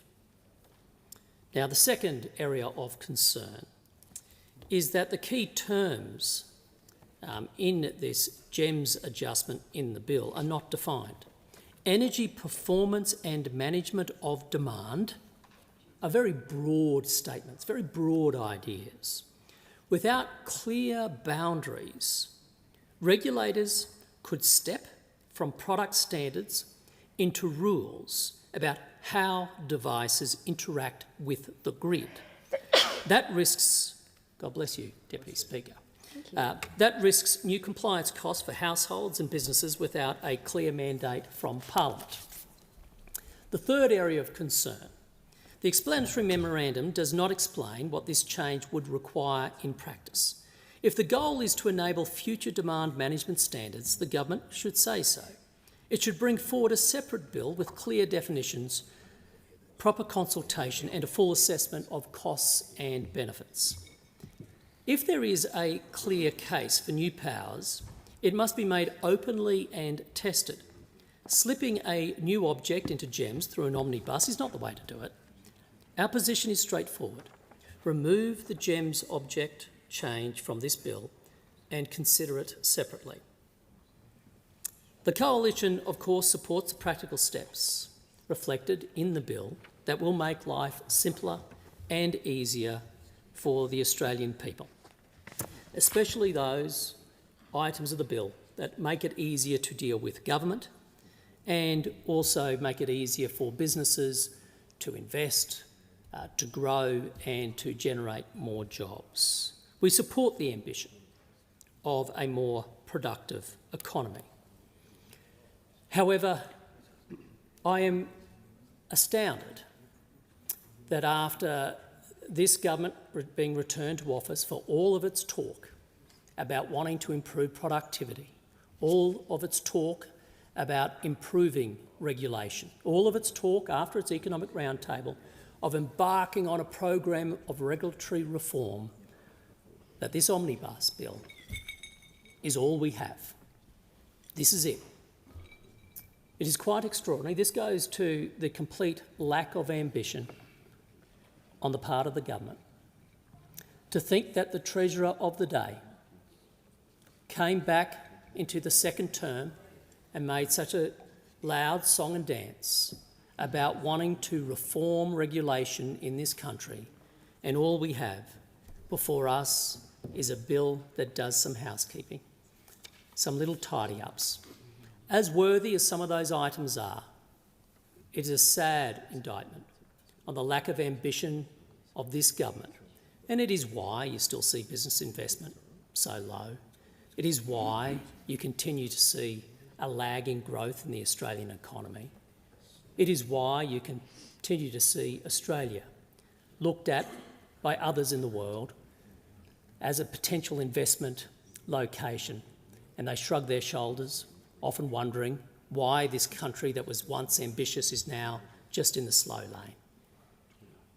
For this to be called the regulatory reform omnibus bill, Deputy Speaker, speaks to what this government has become. A government and administration not only just lacking ambition, but lacking any thought leadership. It has effectively walked around the House chosen those little things that need to be fixed up and cobbled together an omnibus bill, as worthy as some of those items are. But this will give no inspiration to the private sector, to potential investors, to businesses or households. Thank you very much, Deputy Speaker. Thank you. The debate is interrupted in accordance with Standing Order 43, and the debate may be resumed at a later hour. The member will have leave to continue speaking when the debate is resumed. Are there any statements by honourable members? I give the call to member for Flynn. Thank you, Deputy Speaker. The Labor Party continue to turn their back on the hard-working men and women in the mining industry and resource sector in our regional communities. Last week we saw the leader of the Labor Party in Queensland, Stephen Miles, spruiking how successful Queensland's coal royalties scheme is and how it should be adopted by other states. This is despite Queensland losing over $2 billion of its share of GST, and right now regional businesses, families and communities are feeling the impact of the world's highest coal royalties, fewer contracts, over 1,000 job losses in central Queensland and less investment in our rural towns. But there are a number of questions that the federal Labor government need to answer. Does the Labor government support slugging mining companies with world-topping taxes, which have already contributed to the loss of over 1,000 crucial jobs in central Queensland? Do they believe that the mining royalty tax, like the former Labor government in Queensland implemented, should be applied to all commodities mined in Australia? And what impact would this have on GST payments in mining states? Labor continues to attack the industries and regional communities that pay the nation's bill by treating them as cash cows. The federal Labor needs to stand up and provide certainty to rule out further tax increases and ensure GST payments to the states. Member for Melbourne. Speaker, I rise to read a speech by a student from my electorate of Melbourne as part of Raise Our Voice. I am excited to be part of amplifying the voices of young people. Today I am reading a speech written by 19-year-old Awa. Awa wrote, "Australia has been my home for many years, a country that has offered me incredible opportunities and success. But despite these immense benefits, it's simply not enough. Australia is stalling. We lack critical progression in so many vital areas, from innovation ideas and community wellness to healthcare, climate action, housing affordability, the cost of living crisis and education. Beyond these critical issues, Australia is suffering from a fundamental breakdown in social cohesion. We're losing the societal framework where all people, regardless of race, colour or religion, work together. This division is evident everywhere, from the halls of Parliament to the very streets of our city. We have lost our vital sense of community. We must move forward as one country. It's imperative that we support those in our community who are less fortunate, ensuring everyone has the chance to experience the incredible potential Australia holds. But above all, we must remember that we are one massive country that must help each other in building the Australia we all envision." Well done, Awa. Thank you for your speech. Member for Wright. If you understand the depth of Australian skills crisis, imagine trying to build a house, but before you've put the first brick can be laid or before a single frame goes up, you need people. You need skilled people. You need builders, electricians, plumbers, tilers, carpenters, glaziers and roofers. And according to the Housing Industry Association of Australia, it's short 83,000 construction tradies. But a house doesn't just sit on an island, it sits on a street. To reach that house, you first need to lay the road, along with the pipes, the power lines, the water and the telecommunications. The Civil Contractors Federation report on an ongoing shortage of around 197,000 public infrastructure workers. And to design those roads and bridges and to plan the delivery and the infrastructure our nation relies on, you need engineers. By 2040, Australia is on track to be short 200,000 engineers. From the ground up, from the shovel to the skyline, the skills shortage is biting hard and it's biting under Labor. When the Coalition left office, there were 428,000 apprentices and trainees across the country. Today, that number has plummeted by 107,000. Every shortage adds to cost, every shortage adds to delays and puts the dream of home ownership further out of reach. It's time to rebuild our apprenticeship pipeline, back our tradies and give young Australians a chance to build our future, a future that they deserve. Member for Blair. Deputy Speaker, last week I dropped into the Riverlink Medical and Dental Centre in Ipswich to celebrate the Albanese Labor government's massive expansion of bulk billing. From 1st November, our historic investment to strengthen Medicare kicked in, with bulk billing incentives to GPs for every patient they bulk bill, and extra incentives for practices which bulk bill every patient. This is the single biggest investment in Medicare in over 40 years and delivers on Labor's signature election commitment. Currently, around 83% of GP services in Blair are bulk billed, and at least 9 clinics have said they will become fully bulk billing clinics thanks to our new incentives. The Riverlink Medical and Dental Centre is one of these practices, and last year they saw nearly 87,000 people in my local area for health services. They're the home of the Medicare Urgent Care Clinic as well, which has seen nearly 30,000 patients. The practice estimates that moving to 100% bulk billing will save our local community more than $238,000 every year. So it's great to drop in with the local state MP, Wendy Bourne, the member for Ipswich West, to chat with patients and to thank the hard-working local staff there. We're making it easier to see a doctor and provide significant cost of living relief for locals. All you need is your Medicare card, not your credit card. Member for Calare. Deputy Speaker, today I rise to recognise the outstanding work of the Central West charity Tractor Trek Group. Every year the Tractor Trek takes place, which sees vintage tractors and their drivers trekking around the Central West to raise money for worthy causes, including the charity Little Wing. This year's trek just concluded and was conducted over 3 days and 300 kilometres around Rylestone and its surrounding districts. Besides the Tractor Trek, the trekkers hold a 24-hour Central West Tractathon, where tractors run for 24 hours around Canowindra Showground, which this year raised a further $20,000 on top of the $150,000 for worthy causes, including Little Wings. At the Canowindra Tractathon, some even do laps in mankinis, and trust me, you cannot unsee that. I congratulate and thank all of our wonderful Tractor Trekkers, including the Tractor Trek Committee of Director Malcolm Porter, Deputy Director Nick Clancy, Treasurer Debbie Porter, Secretary Melanie Bone, and indeed all of the wonderful volunteers who get behind the Tractor Trek. The small but mighty charity Little Wings flies sick children and their families from country areas to the city for medical treatment. They fly in and out of the Central West on a daily basis. The federal government currently assists Little Wings with $500,000 per year, and this funding is due to expire in 2027. The organisation costs $6 million a year to run. As the funding expiration looms, it's clear that more funding is needed and it needs to be made permanent. I call on the government to support country people and country communities. Member for Bennelong has the call. Deputy Speaker, this Labor government has taken stronger action against Iran's Islamic Revolutionary Guard Corps than any other government in Australian history. And this is something that matters to the very large Iranian Australian community in Bennelong. Since coming to government, Labor has sanctioned 200 Iranian-linked persons and entities.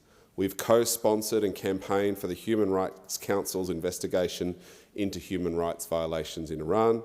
We're at the forefront of calling for Iran's removal from the UN Commission on the Status of Women as part of the Women, Life, Freedom, People's campaign. And that's because we recognise the threat that the IRGC poses to international and domestic security. Following advice from our security agencies, Labor will change the law so that we can list the IRGC as a terrorist organisation. This is welcome and overdue. This comes after the horrendous actions of the IRGC in anti-Semitic attacks in Sydney and Melbourne, but it's also acting on calls from the Iranian Australian community in Bennelong and across the country who have been calling for this action for a very long time. Deputy Speaker, in the past and into the future, I'll always stand up for Australian values and be a voice for the Iranian Australian community in Bennelong. Listing the IRGC is a necessary step and will send the world a message that Australia stands against terror abroad and at home. Member for Clark. Deputy Speaker, providing accessible healthcare is a critical role for government, and to that end I welcome the government's boost to the bulk billing incentive. But recent claims that the boost has led to a surge in bulk billing GPs in Tasmania is at best over-egged, at worst downright dishonest. No wonder the RACGP tells me they're not anticipating anything like a surge in bulk billing in the state, especially in the cities, where the rebates and extra incentives fall well short of what's needed, and why GPs themselves tell me the only way to make bulk billing viable is to see more patients in less time, which is especially concerning for Tasmanians, given our ageing population, high levels of chronic disease and poor mental health. These are not consultations that can be sped up. Deputy Speaker, my office took the government's advice to search the Health Direct website for a Hobart area bulk billing doctor and found just one non-urgent care clinic that accepts new patients. In other words, all this talk about only needing a Medicare card to see a doctor is just more political spin. Deputy Speaker, of course I welcome the government's focus on strengthening primary care, but I don't support its parsimonious approach because we're a rich country and can afford to do better. It's all about priorities, Deputy Speaker. Member for Maribyrnong. Thank you, Deputy Speaker. In December, the second instalment of Labor's historic 15% pay rise for early childhood educators will land, with that final 5% boost arriving just in time for Christmas. This is a proud moment for the Albanese Labor government, and an even prouder moment for the thousands of educators, overwhelmingly women, who have given so much for their sector. Because we know that a properly paid and respected workforce is the foundation for safe, high-quality early education and care. When we value educators properly, with fair pay and secure work, we keep skilled, passionate professionals in the sector. And that stability means better outcomes for children and families right across Australia. Deputy Speaker, I want to pay tribute to the incredible delegates and members of United Workers Union who have fought hard for this, who have stood up, organised and never gave up because they believe in the work that they do that deserves respect and recognition. This win belongs to them. And in recent months, I've had the privilege of visiting Good Start Early Learning Centres in Moonee Ponds and Brunswick West. I've seen firsthand the dedication of educators helping children to learn, grow and build confidence every day. These are the people shaping our next generation, and they deserve a government on their side, and that's exactly what they have, Deputy Speaker. Through our reforms, including Labor's landmark 3-day guarantee, we're making early childhood education and care more affordable, more accessible and fair. Because when we invest in our educators, we invest in our children and our families and our future. Thank you, Deputy Speaker. Member for Fadden. Thank you, Deputy Speaker. I rise today to speak on behalf of my community in relation to the concerns that they've had about the botched BOM interface update that's been undertaken by this government. And to all of those Queenslanders out there, we understand the importance of this service to you, particularly for those people in regional and rural parts of Queensland. Now, I have taken the opportunity to write to the Minister to express our community's concerns because this has genuine impacts on our local community. And I'm very pleased to have received some correspondence from interested local residents, one of whom was Louise, who has worked for 15 years as a business analyst, working mostly on large IT projects in state and federal government.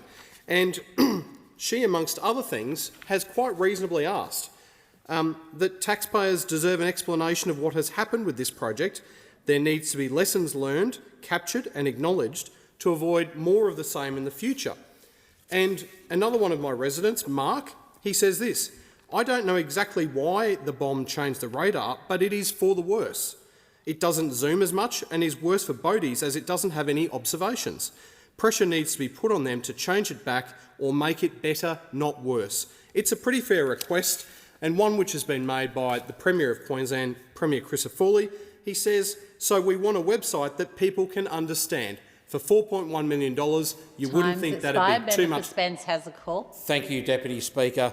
Recently, we had the pleasure of celebrating World Teachers' Day. It reminds us that teachers do more than deliver lessons. They inspire curiosity, build confidence and help young people find their place in the world.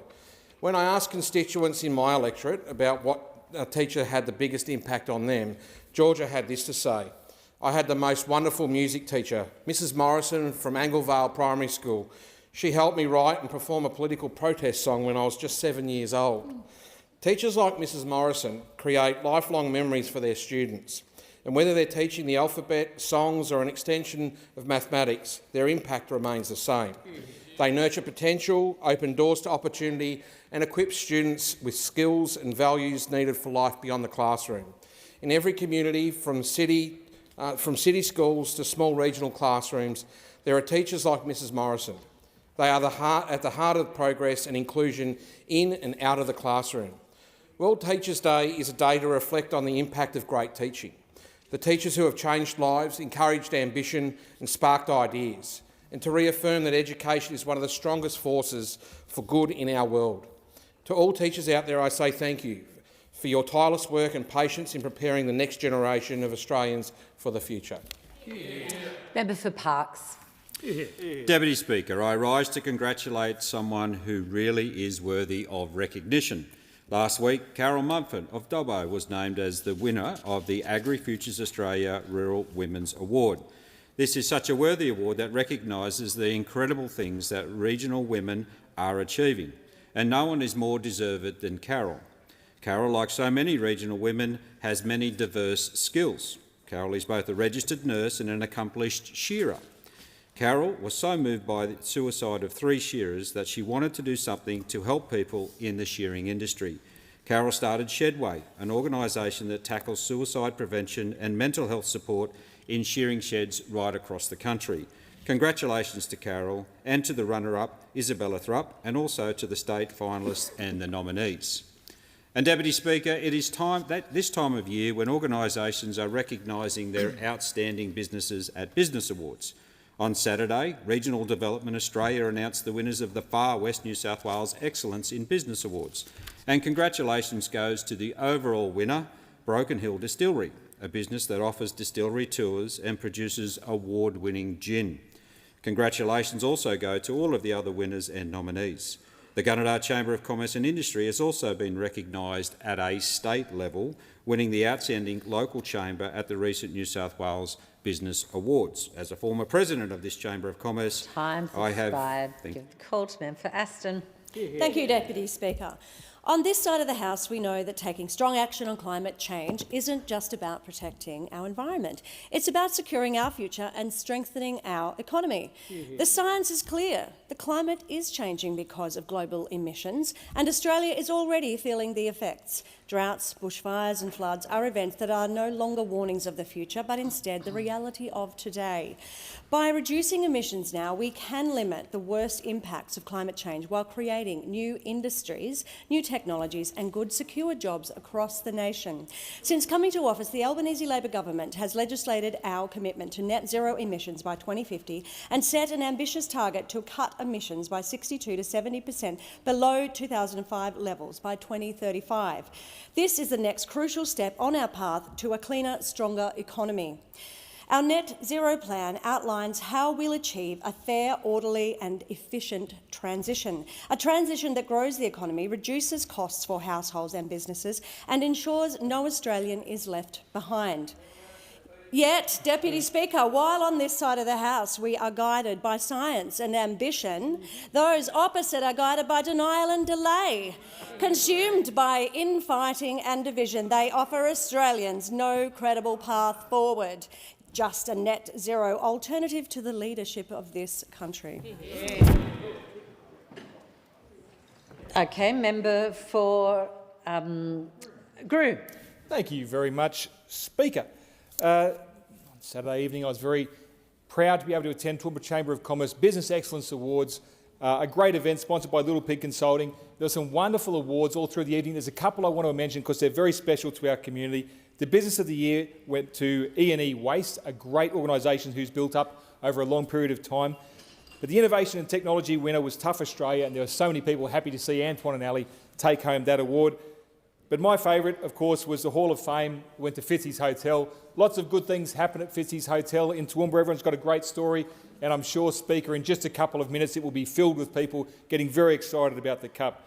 As good as that award session is, it's important to point out the Toowoomba Chamber of Commerce does a great job advocating for businesses in our region. They've got a great philosophy that if we work together we get better outcomes, and I want to take a moment to thank President Miff Rigby for all she's done and the two Vice Presidents, Sam Wright and Barton Castley. Look, I think by continuing to work together, we're going to get better outcomes for our region. Clearly, Speaker, as was the conversation throughout the evening, the economy is getting tight. We're seeing changes in the economy. We're seeing different businesses struggle, some adapting, some not so well, but together we can work through those processes. I think it's really important that Toowoomba Chamber of Commerce continue to raise the voice of Toowoomba businesses. Member for Bean.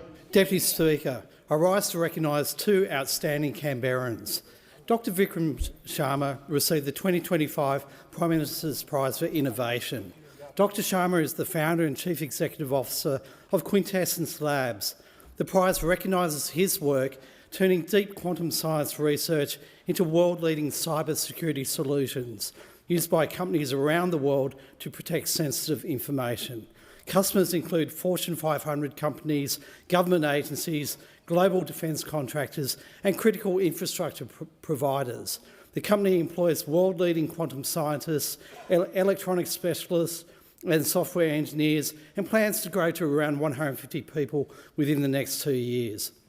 Deputy Speaker, Mrs Paula Taylor received the 2025 Prime Minister's Prize for Excellence in Science Teaching in Primary Schools. Mrs Taylor creates innovative programs that ignite curiosity and build confidence in students of all abilities, making STEM education accessible for thousands of students. Mrs Taylor is passionate about supporting teachers to be exceptional STEM educators and has worked with more than 10,000 students and 480 classroom teachers in her time. Thank you to Vikram and Paula for your exceptional and inspiring contributions. The Albanese government stands with you in investing in the science of today and tomorrow. Member for Gippsland. Thank you, Deputy Speaker. I want to talk about the difference between fantasy and reality. Now, on election night, the Prime Minister promised that he would govern for all Australians. He promised that no one would be left behind. And then the Minister of Infrastructure has on her website, and I quote, "The Australian government is committed to investing in Australia's regions to create jobs, build opportunity, unlock economic growth and productivity." Deputy Speaker, it's a fantasy. The reality is cuts.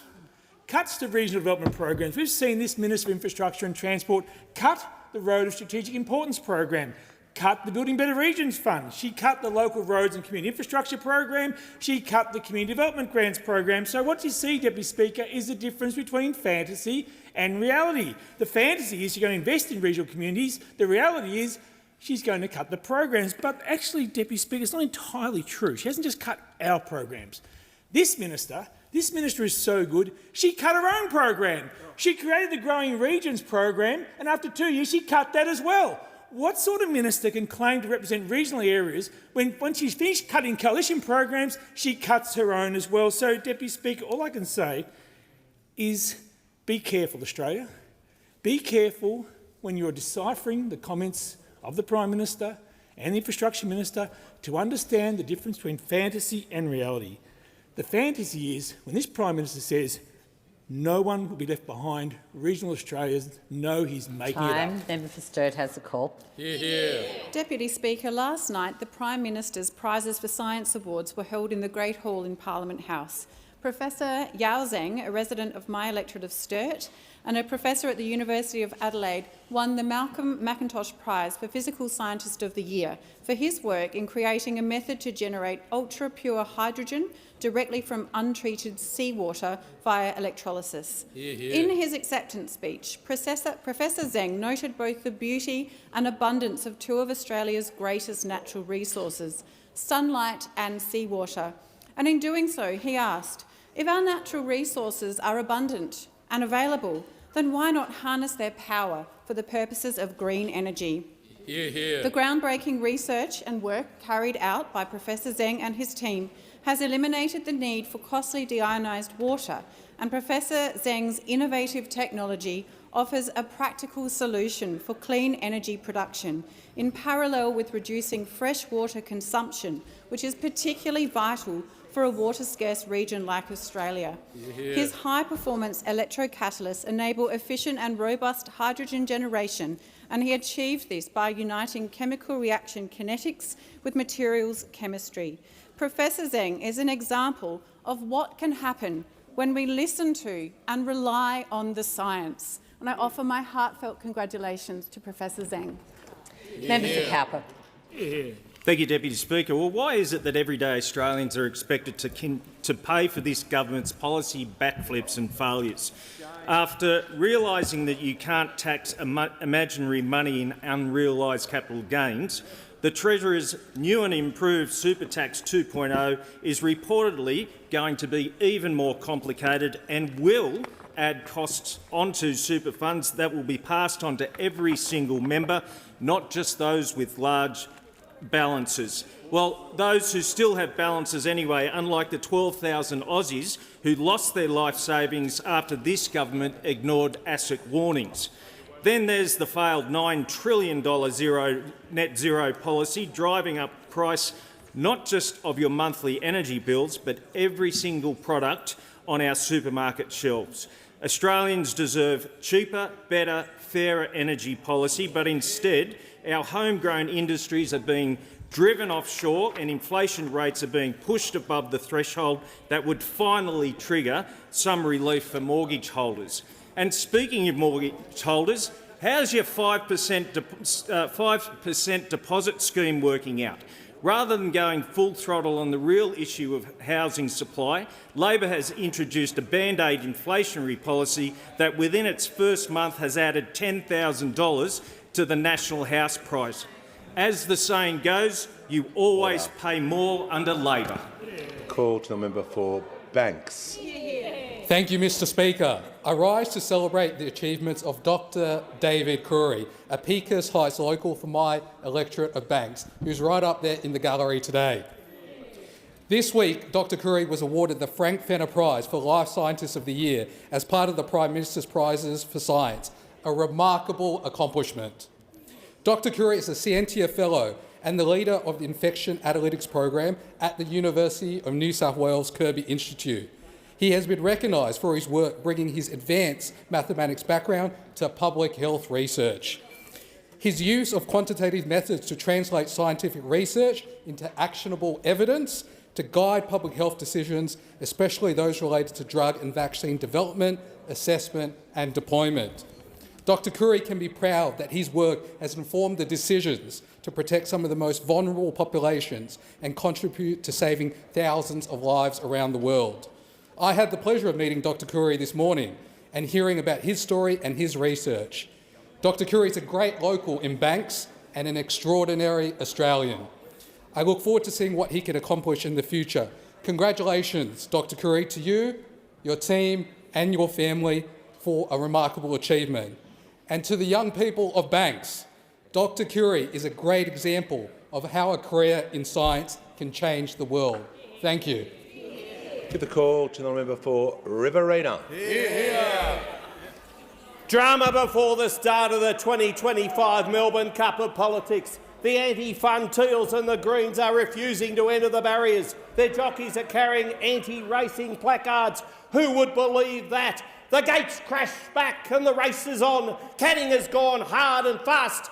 Early, maybe a bit hasty. Ballarat and Hotham are building expectations, but nothing else. McMahon charging more and more. All wind, no power. Blowing hard but no energy. His chances of winning are net zero. Why are New England, Riverina and Chifley so far back?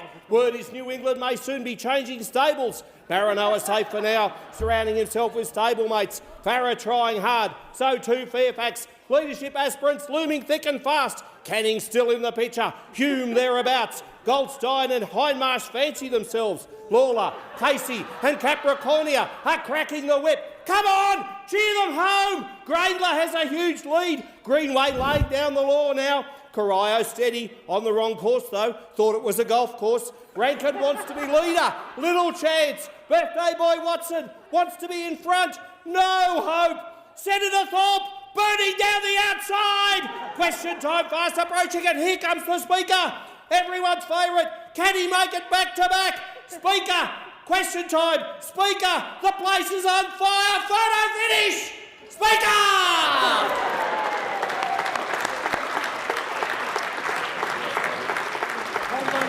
Give the call to the honourable member for Hunter. Thank you, Speaker. Since Labor's bulk billing changes kicked in on November 1, we're seeing a real shift across the Hunter. More GPs, clinics are signing up to bulk bill, more doctors come into the region, and people can finally find it easier to see a doctor. That's exactly what Medicare was meant to do, give every Aussie access to the care without having to worry about the cost. This government has increased the number of GPs, we've increased bulk billing payments, we've increased the number of surgeries that are bulk billing. In fact, Speaker, the only thing that this side has cut is my beard. Labor's tripling of the bulk billing incentive is the biggest investment in Medicare history, and it's paying off, Speaker. Families, pensioners and kids right across the Hunter are better off. The Liberals froze Medicare and drove doctors away from bulk billing, made it harder to see a GP and pushed costs through the roof. They called it responsible budgeting. What they really were doing, it was a direct attack on Medicare and a direct attack on people of the Hunter. Shame. But, Speaker, we're fixing it. We're rebuilding Medicare. We're backing local doctors. We're cutting waiting times. We're making sure no one in the Hunter is left behind and making sure they have to choose between their wallet or their health. And only an Albanese Labor government cares about the people of the Hunter, cares about Medicare and cares about Australia. Back us in. Order in accordance with Standing Order 43. The time for member statements has concluded. Call on indulgence to the Prime Minister. Thanks very much, Mr Speaker. We're joined today in the gallery by winners from the Prime Minister's Science Awards, and last night it was a wonderful event there in the Great Hall, and I congratulate distinguished Professor Lydia Morvoska of the Queensland University of Technology, who won the Prime Minister's Prize for Science for her study of air quality, which provided vital insight in the fight against the spread of COVID-19 and redefined our understanding of air quality. The Prime Minister's Prize for Innovation was won by Dr Vikram Sharma. The inaugural prize for the Aboriginal and Torres Strait Islander knowledge systems was particularly well received last evening by Professor Michael Weir from Western Australia. The Prime Minister's Prize for Excellence in Science Teaching in primary schools was won by Mrs Paula Taylor, and in secondary schools by Mr Matt Dodds, who a creative teaching method. His speech was particularly well received. The Malcolm McIntosh Prize for Physical Scientists of the Year was won by Professors Yao Zeng. Frank Fenner Prize for Life Scientists of the Year by Dr David Curry, and the Prize for New Innovators by Dr Nikolish Bapu. Mr Speaker, I do want to, on behalf of the government, but I think on behalf of all Australians, congratulate the incredible winners of the prizes for science. Every researcher, scientist, innovator and teacher there had made a truly remarkable contribution to Australian science, and it was very uplifting to be in a room with a group of Australians who have devoted their lives to curiosity, to discovery and to the teaching of science to the benefit of all Australians, but also to the benefit of future generations as well. Across the spectrum, it was a wonderful evening. I congratulate all the winners, and it's important that as a nation we don't just celebrate our sporting achievements, which often get a big rap, but also that we acknowledge that Australia punches way above our weight with Nobel laureates, with other areas of innovation in science as well, and last night was a chance to celebrate that. Indulgence, the Honourable, the Leader of the Opposition. Thank you, Mr Speaker. And each year the Prime Minister's Prizes for Science do indeed remind us that Australia punches well above its weight in scientific excellence, innovation and discovery. Started in 2000 under then Prime Minister John Howard, these awards recognise achievements in innovations, science teaching and scientific research. The awards were part of a broader push to elevate Australia's reputation in science and technology and honour those whose work in science and innovation has had a profound impact on our nation and on the world. This year's top honour, the Prime Minister's Prize for Science, was awarded to distinguished Professor Lydia Morvoska for her groundbreaking research into airborne transmission, which has transformed worldwide infection control practices. Her work quite literally changed public health policies across the globe and continues to change lives today. Recognising his important work to help grow Australia's next generation of scientists and innovators, Mr Matt Dodds from Glen Innes High School was awarded the Prize for Excellence in Science Teaching in Secondary Schools. Mr Dodds was recognised for his creative teaching methods to equip students from rural areas and diverse backgrounds with STEM knowledge and skills. It's always a great opportunity to thank our teachers, particularly when they're inspirational in this field. Importantly, these innovative methods have helped increase the number of female students studying physics at his school and pursuing higher education in STEM. Can I also congratulate all nominees and award winners and thank them for the valuable contribution they're making. Together, these winners reflect the best of Australia's ingenuity through their scientific brilliance, entrepreneurial courage and commitment to sharing knowledge with the next generation. The Prime Minister's Prizes for Science remind us that when we invest in curiosity, creativity and collaboration, we build a smarter, stronger and more resilient Australia. We shall move to questions without notice. Are there any questions? I'll give the call to the member for McPherson. My question is to the Prime Minister. According to the ABS, there are now 34,000 more unemployed Australians than a month ago. Inflation soaring above the RBA's target band, leading to concerns about stagflation. And every month, the average household is paying $1,800 more on their mortgage under this Labor government. Is this what the Prime Minister meant when he promised no one will be left behind? Call to the Prime Minister. I thank the member for his question, but it was an interesting use of statistics there, because I was waiting for him to mention the fact that 1.1 million jobs have been created under this government. I was waiting for him, and I forgive him, because he wasn't here, of course. If he was here in May of 2022, he would have known that inflation had a 6 in front of it, was double what it is now. He would have known also that interest rates started to increase under the former government and that there have been, in fact, 3 reductions in interest rates this year under this government. He would have known when it comes to fiscal policy that they sat there, promised a budget surplus in their first year when they were elected in 2013 and every year thereafter, and in fact they delivered just 0 when it comes to surpluses, but this Treasurer delivered not 1 but 2 budget surpluses, the first consecutive budget surpluses in 20 years.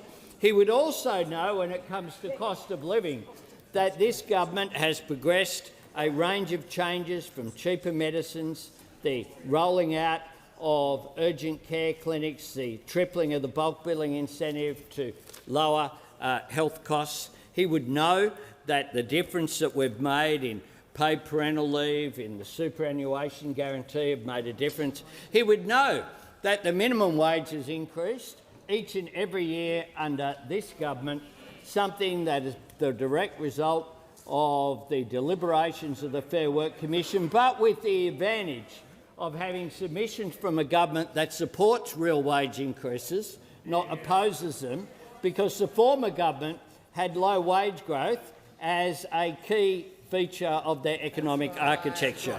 He would know that as well. So the member's forgiven in his first term. I congratulate him on his election for being here. The member for Goldstein is warned. Do not interject with that kind of interjection. From a bloke who spoke about the Wilson government online, talk about fantasies. I think you're safe there, Leader of the Opposition. I don't know about the others behind you, but I reckon you're pretty safe from this bloke. Order.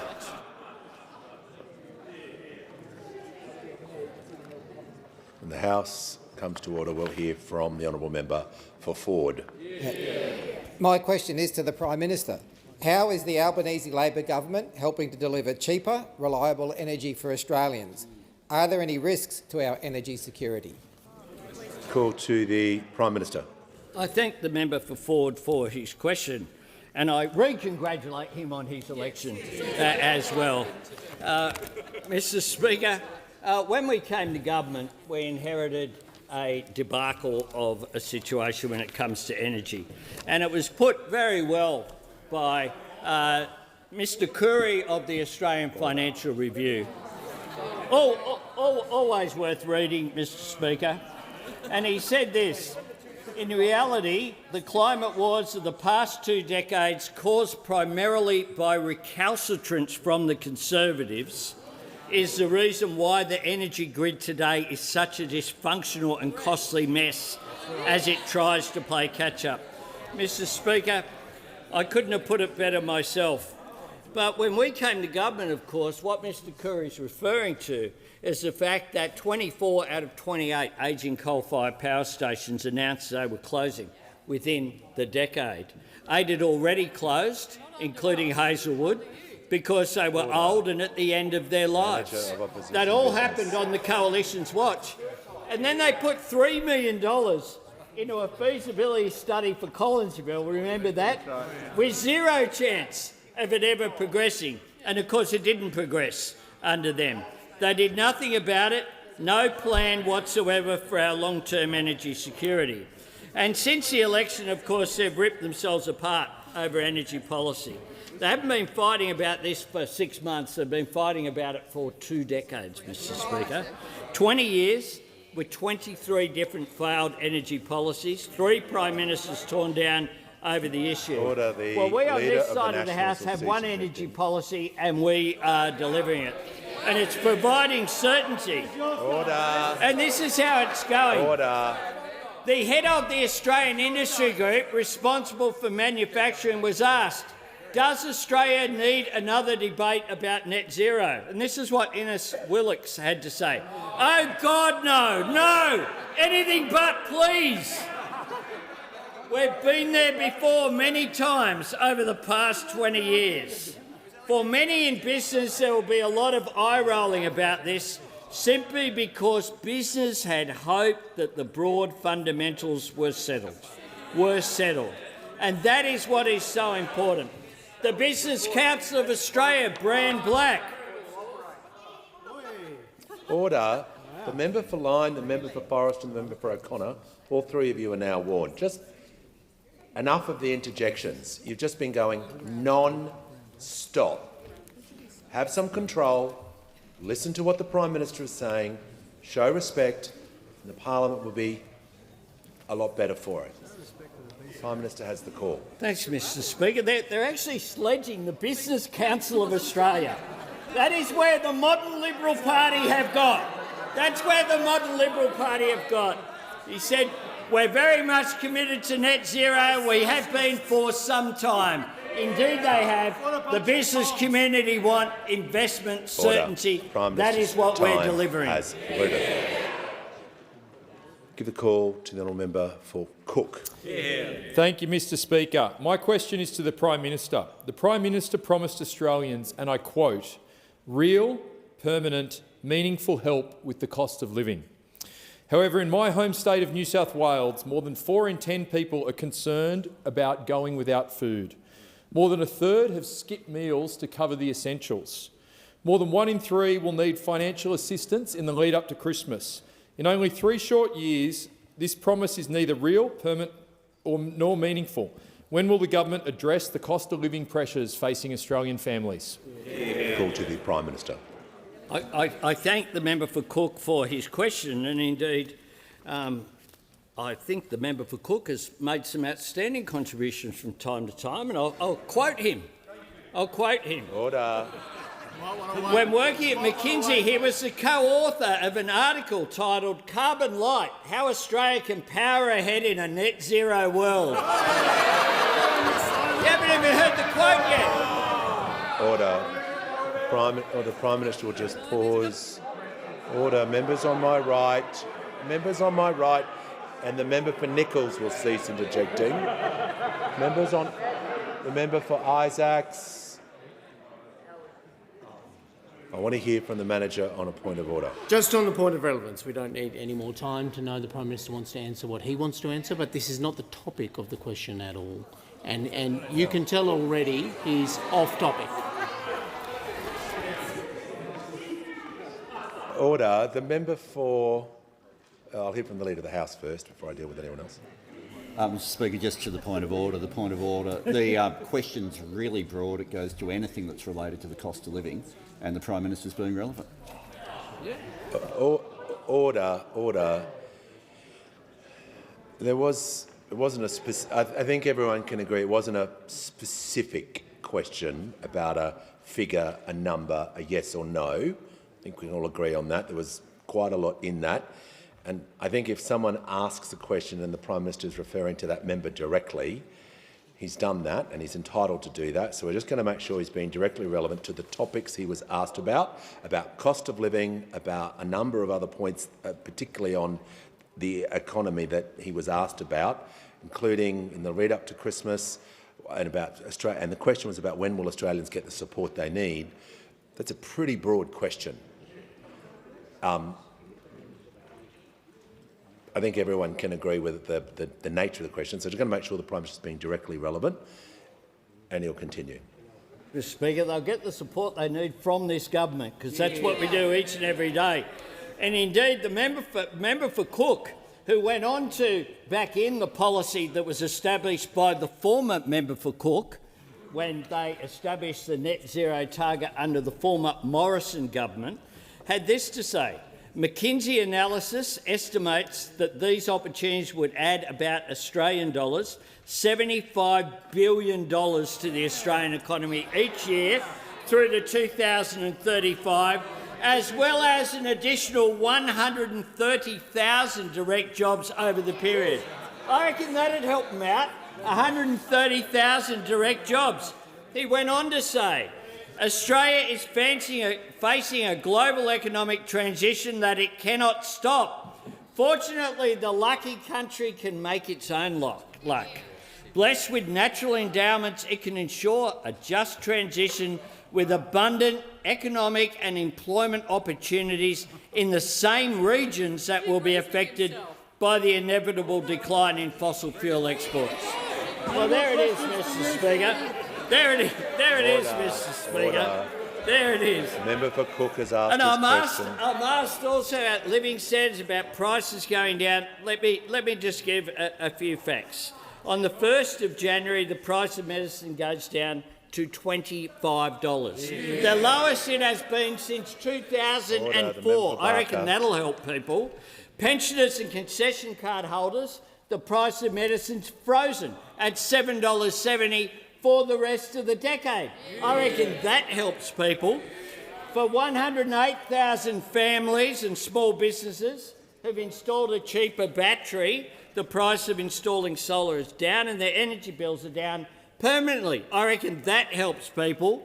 Tell you something else that helps people: the tax cuts for all 14 million Australians that we implemented that were opposed by those opposite, where the member for Cook went to an election saying that not only had he voted against it, they'd introduced legislation into this chamber to increase income taxes for every single Australian taxpayer.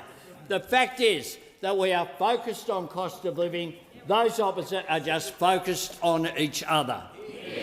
With the call to the member for Reid. My question is to the Minister for Climate Change and Energy. How is the Albanese Labor government helping Australians take advantage of reliable renewable energy? What policies would deliver less reliable forms of electricity? Why is certainty so important? Call to the Minister for Climate Change and the Minister for Energy. Well, I thank my honourable friend for the question and thank her for everything she does representing her community so well, Mr Speaker. And I'm pleased to inform the House that 110,022 Australian households have now taken up the Albanese government's cheaper home battery policy, up around 2,000 since yesterday. Australians getting on with the job of reducing their emissions and their bills. But of course, we know that there's much more to do. And that's why today the Albanese government has announced our latest reforms to energy pricing in Australia, particularly the introduction of solar sharer, which will see a compulsion on energy companies to deliver an option for their consumers in default market offer states of having a free power period in the middle of the day. And we can do this because 4.2 million Australian houses have rooftop solar, which means there's plenty of cheap and often negative price power in the system during the day, and that has not been passed on to consumers as much as we would like. So we will require energy companies to offer this. Now think about the opportunities for someone working from home, for example. People working from home will always have the support of this side of the House, and those people will be able to shift their energy use in some instances to the middle of the day and know it is for free, with no charge coming. Or a retired couple, a pensioner couple living at home who can know between maybe 12 and 3 that their energy will be free. Or someone with an app that can control their power and can schedule their dishwasher or their washing machine to be free of charge operating in the middle of the day. These are important, meaningful reforms that put Australians more in charge and deliver cost-of-living relief. And that's what real reform looks like, important reforms to ensure that consumers are put first. And the member asked me what threats there would be and what would be an unreliable source of energy. And of course we know that the most unreliable source of energy in the Australian grid at the moment is coal-fired power, with coal-fired power stations being broken down all the time. Now, we've had some revelations from those opposite in recent days, not only net zero, but the National Party announcing they support building new coal-fired power stations. The leader of the Nats said one of the ways you can reduce emissions is to build new coal-fired power stations. And the leader of the opposition, the leader of the Nats, says that was Page. Well, he did refer to the Page report, which was the National Party report he called crucial. And to justify this, the Page report refers to, and I quote, independent modelling by Arch Energy, which found that an ultra-supercritical coal plant could supply electricity. Now, when I looked at this independent modelling, what does it say? By Arch Energy, this report is written solely for the benefit of Coal Australia. That's what the independent modelling is, solely for the benefit of Coal Australia, and they assume a coal price of $40 to $60 when actually the coal price is over $100. I might assume I'll look like George Clooney next year. It doesn't mean it's going to happen, Mr Speaker. You can't just assume your way to cheaper energy prices. You need to deliver policies for it. Before I call the member for Indi, I'll just welcome a few people to the Parliament today. First of all, Mr Darren Young, the Deputy Leader of the Opposition from the Northern Territory, Jacinta Emakora, the State Member for Western Victoria, as a guest of the Deputy Prime Minister, and also in the gallery today are alumni and participants of the Pathway to Politics for Women program, hosted by the member for Reid. On behalf of all members, good luck in your careers and welcome to you all. I give the call to the honourable member for Indi. Thank you, Speaker. My question is to the Minister representing the Minister for Environment. Regional Australia is key to the success of the energy transition, and we know 70% of regional Australians are in broad support. However, poor community consultation is eroding social licence. The EPBC bills do not include a community consultation standard that would build trust. Will the Minister commit to best practice community engagement standards under the new EPBC Act? The call to the Leader of the House as the Minister representing the Minister for the Environment. Thanks very much, Speaker, and I thank the member for Indi both for raising the legislation but also following what has been a theme for the member for Indi in her entire time in this place about community consultation and involving the community in decision-making. The environment legislation that's before the chamber is aimed quite squarely at being able to deliver better outcomes for the environment and also a faster decision-making process. As part of that, as people know, it's based closely on the SEMIA report. The SEMIA report noted that the Act, as it's currently portrayed, doesn't have clear standards, doesn't have clear benchmarks. And one of the areas that Graham Samuel referred to where these benchmarks and standards could be established is with respect to community consultation, raised directly there. Now, we've said that soon we'll be making draft standards available for matters of national environmental significance and for offsets.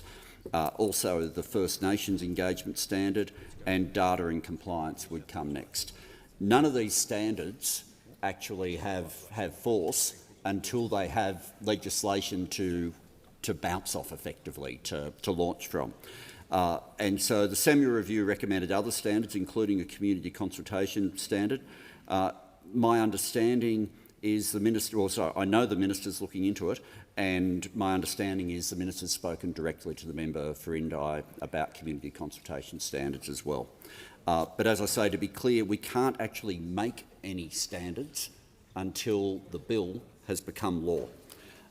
And this is where we have had a long time with the Samuel report not becoming law. For a long time, since this bill was commissioned in 2019 and handed to the then Environment Minister, now the Opposition Leader in 2020, we have had 5 years where the recommendations that have been there for a better outcome, where the recommendations have been made for what the outcomes will be that would deliver a better outcome for the environment and a better outcome for business.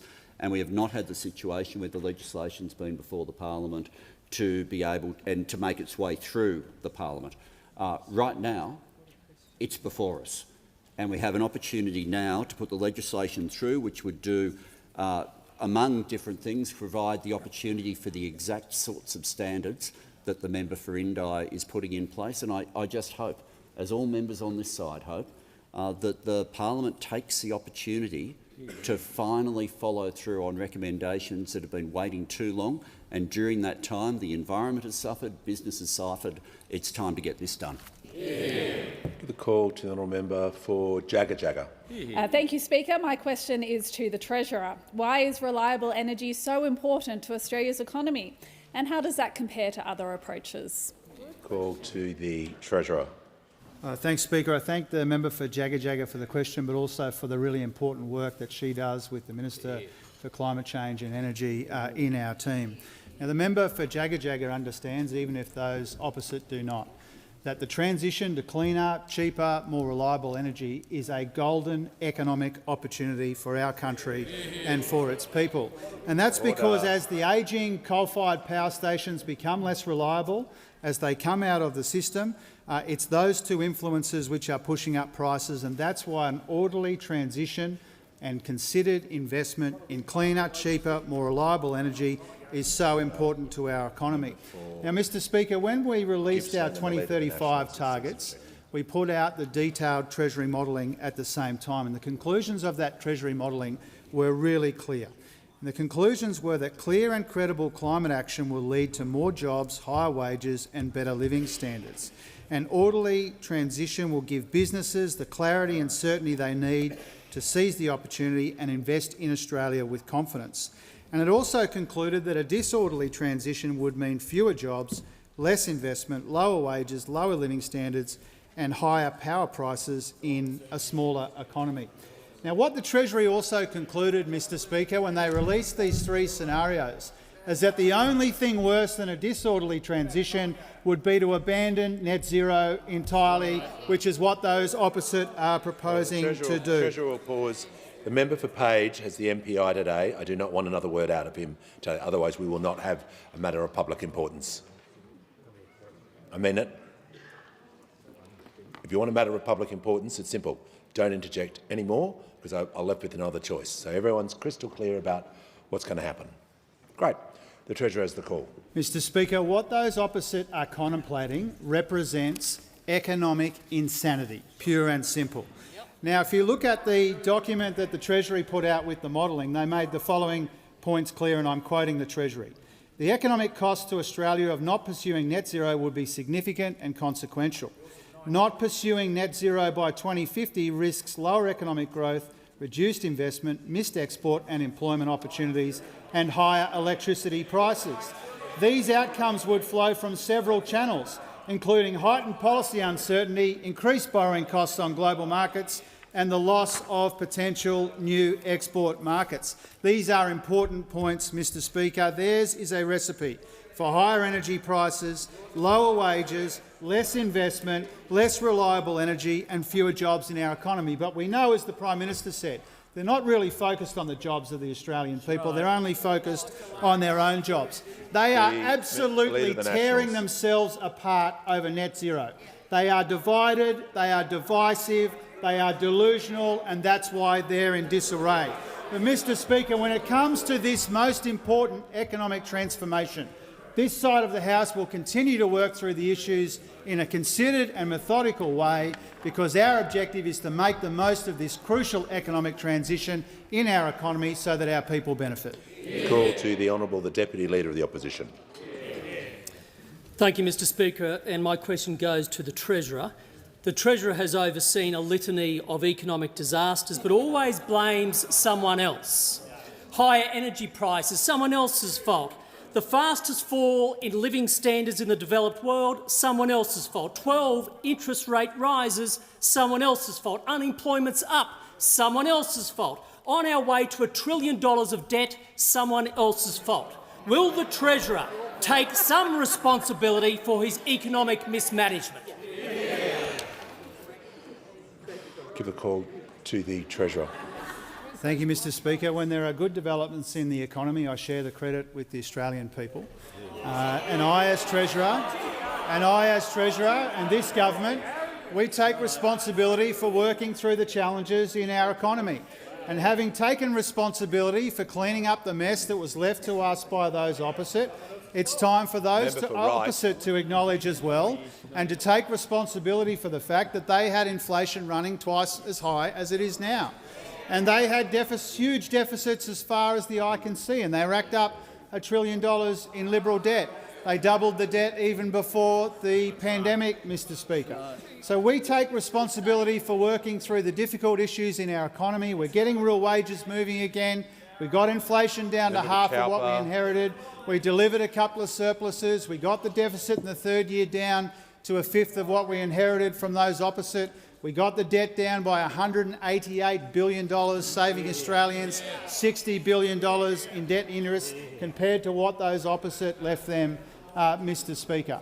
And so if you look right across the board, whether it's unemployment, average unemployment under this Prime Minister, the lowest of any government in the last half a century. If you look at the progress we've made together on inflation, if you look at the fact that unemployment is 4.5%, historically low, Mr Speaker, and part of an average unemployment rate much lower than what was left to us by those opposite. Now, we're under no illusions about the challenges in our economy, Mr Speaker. We take those challenges seriously, and inflation is one of them. But more than acknowledge that people are still under pressure despite the progress we've made together, we're actually doing something about it. Now, when Australians are under pressure, this building, this House of Representatives, has two choices: to do something about it in the most responsible way that we can, which has been the approach of this Albanese Labor government, or to oppose that cost of living help and to take the most irresponsible course of action, which is the course that those opposite have adopted. So I finish by saying this, Mr Speaker. If those opposite really cared about the cost of living, they wouldn't have opposed our tax cuts. If those opposite really cared about electricity prices, they wouldn't have opposed our efforts to give people a bit of help with their electricity prices, Mr Speaker. If they really cared about the cost of living pressures in communities right around this country, they wouldn't have opposed our efforts to make medicines cheaper. I could go on, Mr Speaker, but I hope they get the point. There's a difference between hoping for cost of living pressures, which is their approach, and doing something about them, which is our approach. Call to the member for Bean. Speaker, my question is to the Treasurer. Can the Treasurer update the House on the Reserve Bank's decision on interest rates today? Call to the Treasurer. Thanks, Mr Speaker. As honourable members would be aware, today the Independent Reserve Bank kept interest rates on hold at 3.6%. I do acknowledge that many Australians would have wanted to see more rate relief at this meeting, but this decision was widely anticipated by markets and widely expected by economists. Now, it is the case that inflation is much lower than we inherited from those opposite, and that has given the Reserve Bank the confidence to cut interest rates 3 times already this year. And those 3 interest rate cuts do reflect the very substantial progress we've made in our economy together. When we came to office, headline inflation was 6.1% and rising. It's now around half of that. When we came to office, trim mean inflation was almost 5% and rising. It's now been within the target band for 3 consecutive quarters, albeit at the top of the target band now. If you look at around the world, inflation ticked up in September for every major advanced economy except the UK, where it was flat, but much higher than it is here. Now, Mr Speaker, once again, as I did in the answer a moment ago, I acknowledge and we acknowledge that even with this progress we've made, Australians are still under pressure. Those 3 interest rate cuts are providing a bit of relief, but we know that many Australians would have preferred to see more relief delivered today. We've got inflation down, we've kept unemployment low, the economy's continued to grow, the private sector is recovering in welcome ways, we've got real wages growing, and interest rates have fallen 3 times this year, but we always know that there is more work to do. Now, Mr Speaker, if you have a look at the forecasts which were also released with the Reserve Bank's decision today, you will see that when it comes to government spending in the Reserve Bank's own forecast, they've actually downgraded the contribution made by public spending in our economy. And I think that does torpedo some of this dishonesty that comes from those opposite about the role of government spending, and so I point that out, Mr Speaker, acknowledging the usual politics will be played by those opposite. But if those opposite want to claim that budgets are the decisive factor in interest rate decisions, then they've got to explain those 3 interest rate cuts this year, including 2 interest rate cuts which came after the budget in March. Mr Speaker, we will continue to work through the issues in our economy, the challenges in our economy, in the most responsible and considered and methodical way. We've made a lot of progress together in our economy. We know there's more work to do, and we've acknowledged that throughout. Call to the Honourable the Leader of the Opposition. Thank you, Mr Speaker. My question is to the Prime Minister. Prime Minister, Australians have just been denied a Christmas rate cut because of Labor's reckless spending. 32% of households are going without food or skipping meals, and in some suburbs 90% are struggling to pay their mortgage. Labor has just killed a Christmas rate cut. Is this what the Prime Minister meant when he promised that life would be cheaper under him? Call to the Prime Minister.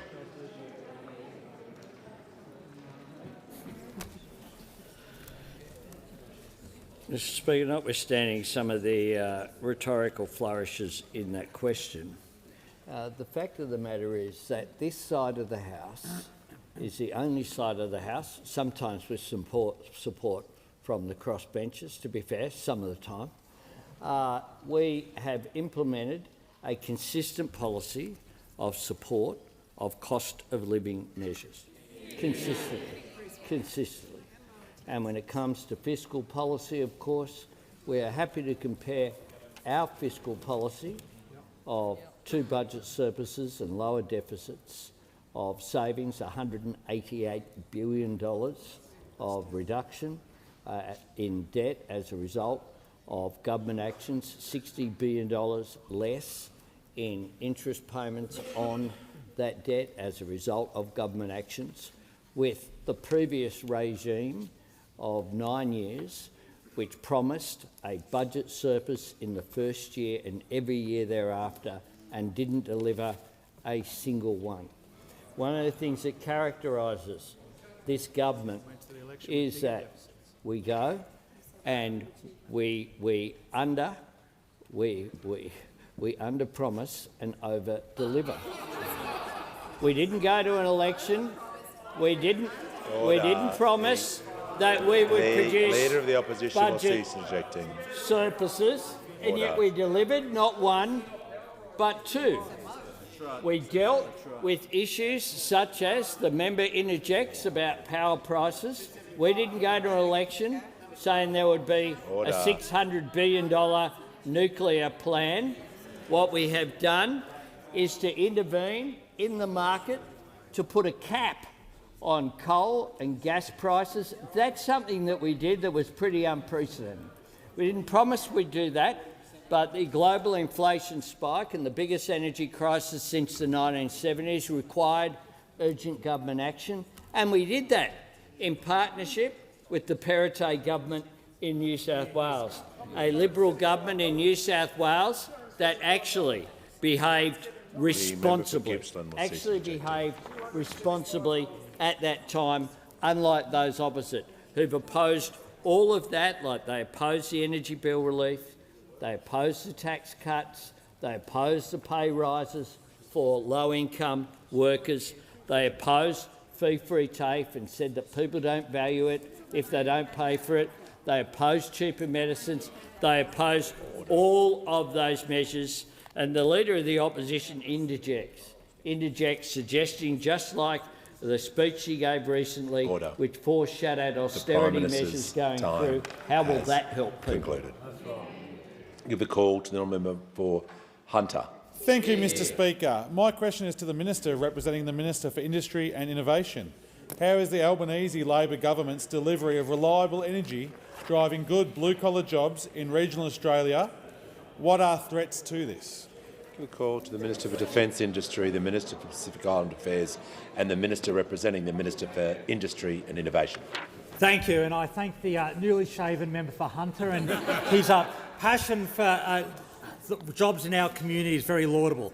Speaker, we know that our vibrant, world-class industrial sector delivers good jobs for Australians, hundreds of thousands of jobs, and most of them in regional Australia. But the truth is, Speaker, without access to cheap and reliable energy, these industries and jobs are under threat. Just ask the workers at Tomago.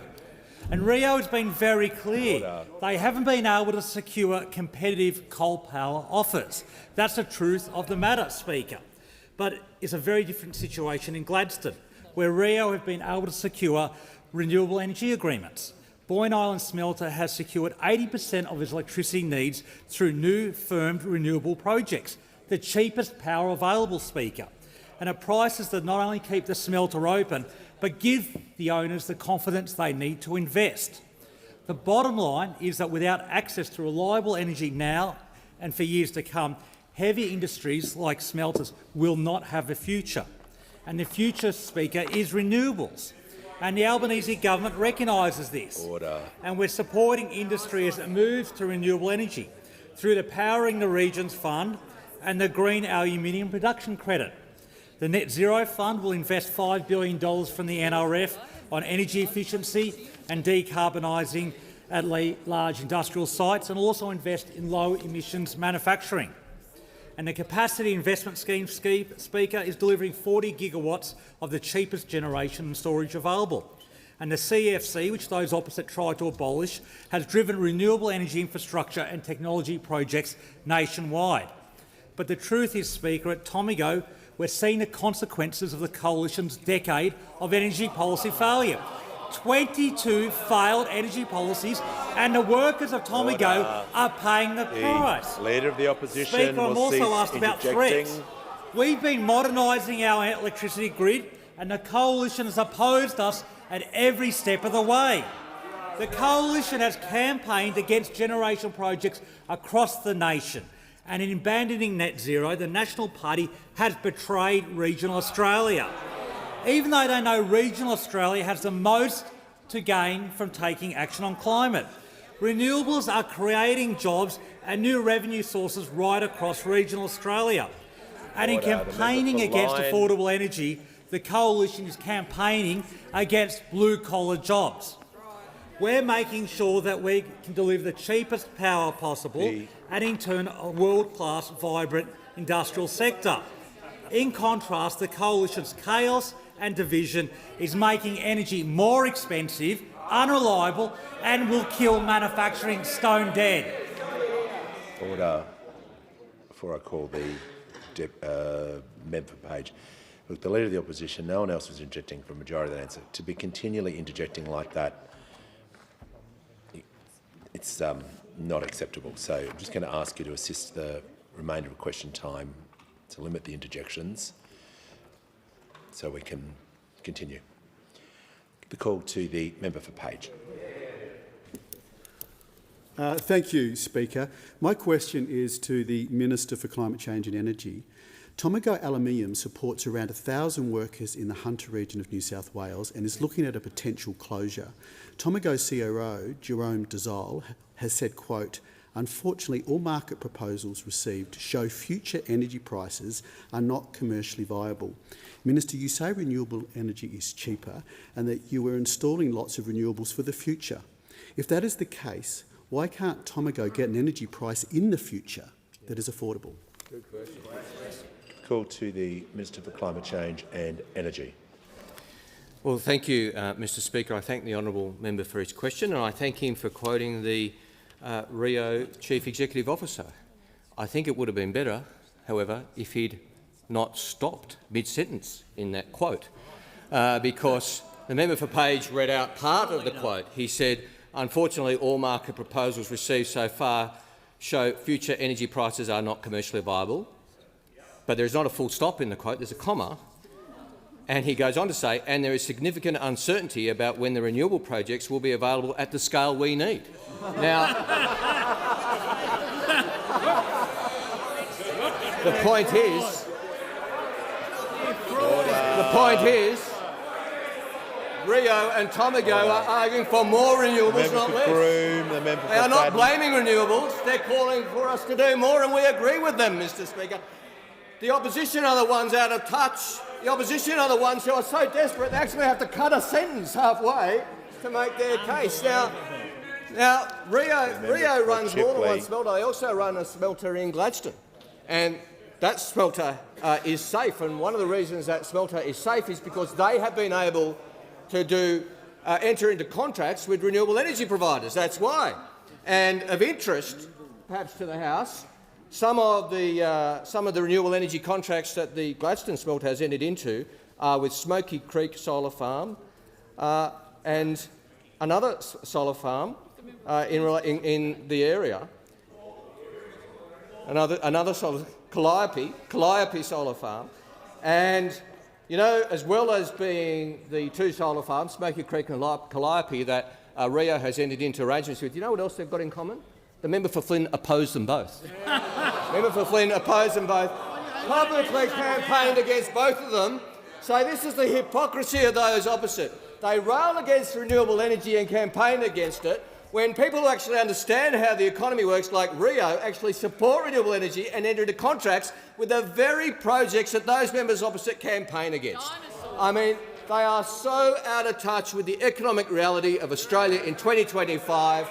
They have to misquote Australia's biggest employers. They were just a few moments ago laughing at the chief executives of the Australian Industry Group and Business Council of Australia and saying, what would they know about the economy?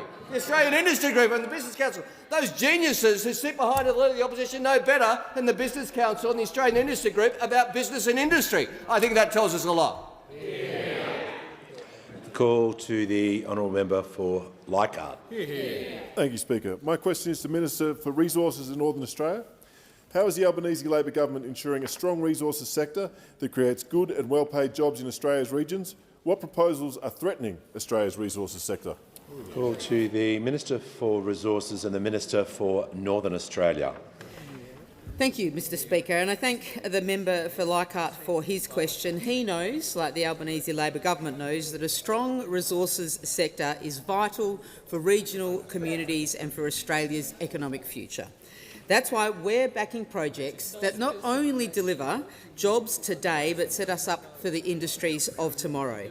Mr Speaker, the road to net zero runs through Australia's resources sector. Through our critical minerals resources, we have a once-in-a-generation opportunity for new Australian resources projects to underpin the global transition, that's right, the global transition to net zero. The Albanese Labor government supports net zero emissions by 2050, which of course stands in stark contrast to the utter circus that is the Coalition's failed climate policy. And that's on top of 22 failed energy policies, 4 of which they come up with in 14 days not that long ago. Mr Speaker, the chaos and division of those opposite would make energy more expensive, more unreliable, and would absolutely kill investment in this country. Mr Speaker, it is those opposite that is the threat to our resources sector in this country, have no doubt about it. Meanwhile, this government, the Albanese Labor government, is getting on with the job of delivering a strong resources sector that is backing in new jobs and new investment in our regions. We are backing the critical minerals and rare earth sector through our $17 billion production tax incentive. Now, that is the biggest government investment in an Australian resources sector in this nation's history. And those opposite voted against it, Mr Speaker. Let everyone remember that. But us on this side, we know that every dollar invested in critical minerals and resources helps scale up projects, helps bring more jobs to our regions, more apprenticeships, more opportunities for small business right around our regional communities. Mr Speaker, this government is backing important strategic rare earths projects. Take, for example, in Alice Springs, the Great Arafura Nolans Rare Earths projects.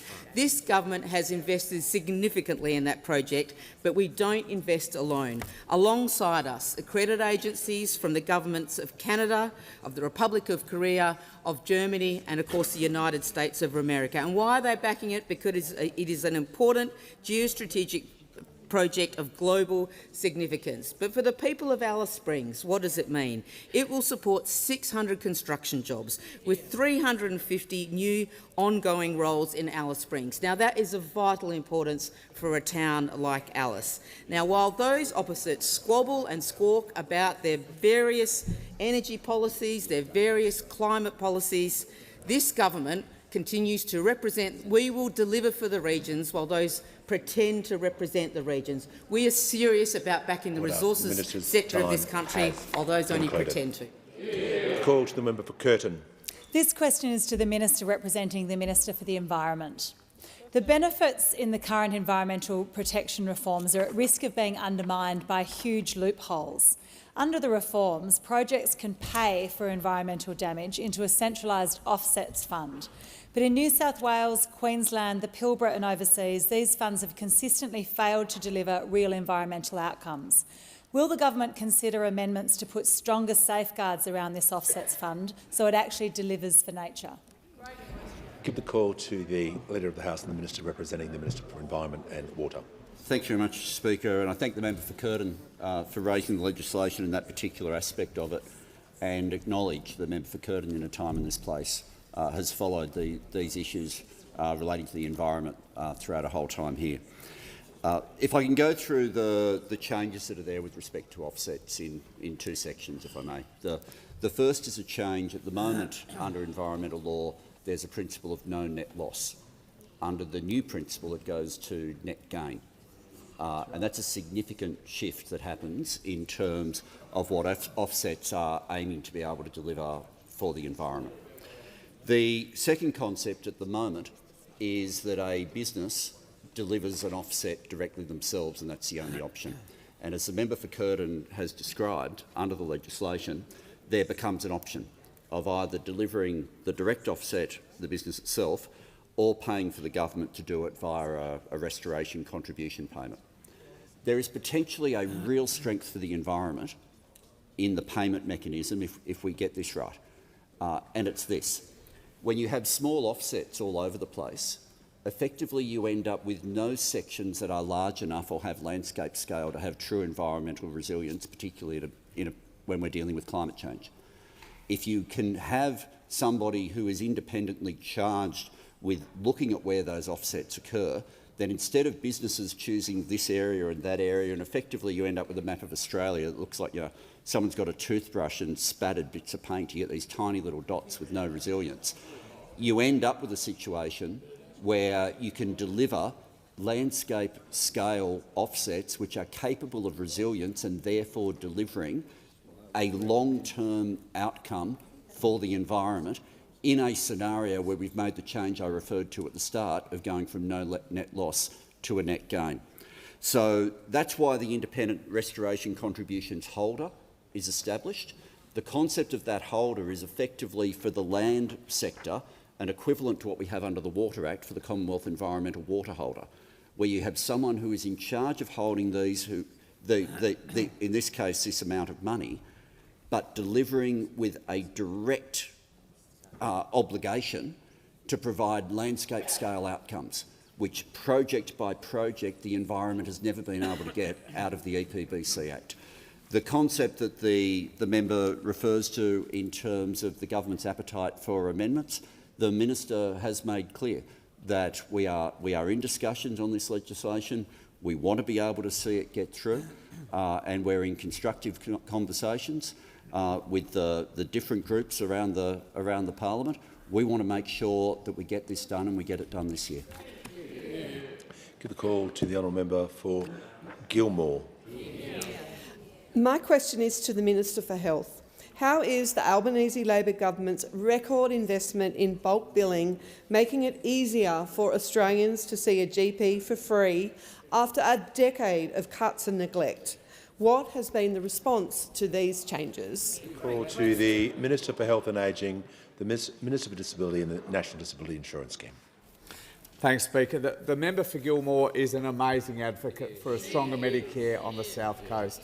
Because of her relentless advocacy, we'll soon be extending the operating hours at the Batemans Bay Urgent Care Clinic to 18 hours a day, 7 days a week, to soak up some of the demand that's going to flow from changes to the hospital at Batemans Bay that the New South Wales Government has made. We'll also shortly announce details of the urgent care clinic at Nowra that is going to soak up some of the demand from the really busy emergency department at the Shoalhaven Memorial District Hospital. But it's not just better urgent care that the member for Gilmore campaigns about. She's been out and about talking up our record investment in bulk billing, Mr Speaker. She recently visited Grand Pacific Health in Nowra, where the practice manager, Charisse Morris, said this, Mr Speaker: "This will make a huge difference. If people don't have to pay that gap for general consults, that's food in their mouth." The Sussex doctors at Sussex Inlet posted this on Facebook. She brought this to my attention. "Healthcare made more affordable at Sussex Doctors. We're proud to be a fully bulk billing clinic, ensuring everyone in our community can access quality medical care." Prime Minister will love this. "Your appointment covered by Medicare, just bring your card," they said. The Bomaderry Creek Health Centre also said on Facebook that they're bulk billing all patients from the 1st of November 2025, and recently the member met with GPs at the Queen Street Medical Centre at Maria, Mr Speaker, and they're also taking up this expanded bulk billing incentive. In just 1 week, Mr Speaker, the number of GP clinics in Gilmore that bulk bill every patient that comes through their door has doubled. In just 1 week, Mr Speaker. Today, almost half of the practices in Gilmore are 100% bulk billing, and that number will continue to grow, Mr Speaker, because these clinics in regional Australia get an even bigger boost from our record investment than clinics in the city, Mr Speaker. The Medicare payment for a standard bulk billed consult, Mr Speaker, in a town like Maria last week was $44. This week is $87, double the price it was last week, Mr Speaker. It's doubled in 1 week. And those bulk billing clinics for 100% of their patients get 12.5% loading on top of that, Mr Speaker. That is why these clinics are making the shift. It's obviously good for their patients, so that the patients can go to the doctors when they need it rather than when they think they can afford it, but it's also good for the practice, and it's also good for the individual doctors. And that's why the member for Gilmore is out there talking up our record investment. Call to the Honourable the Deputy Leader of the Opposition.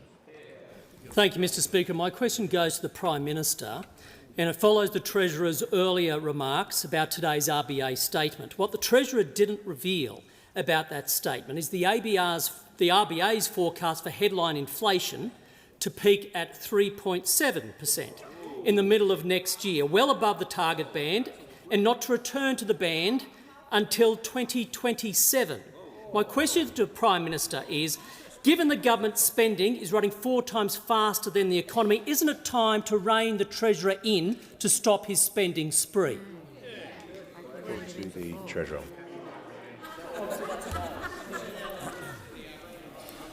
Order.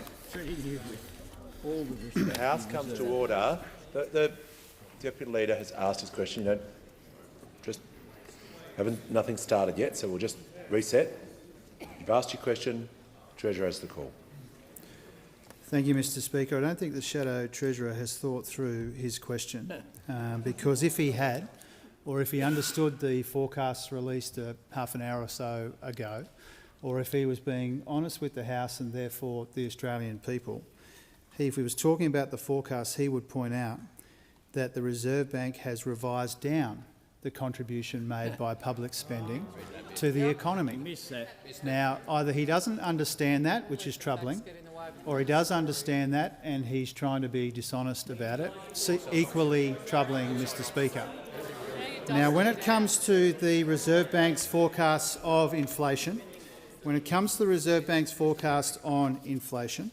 the point that they have made in their statement on monetary policy today is that a number of the factors which drove up the inflation number in the most recent data they consider to be transitory.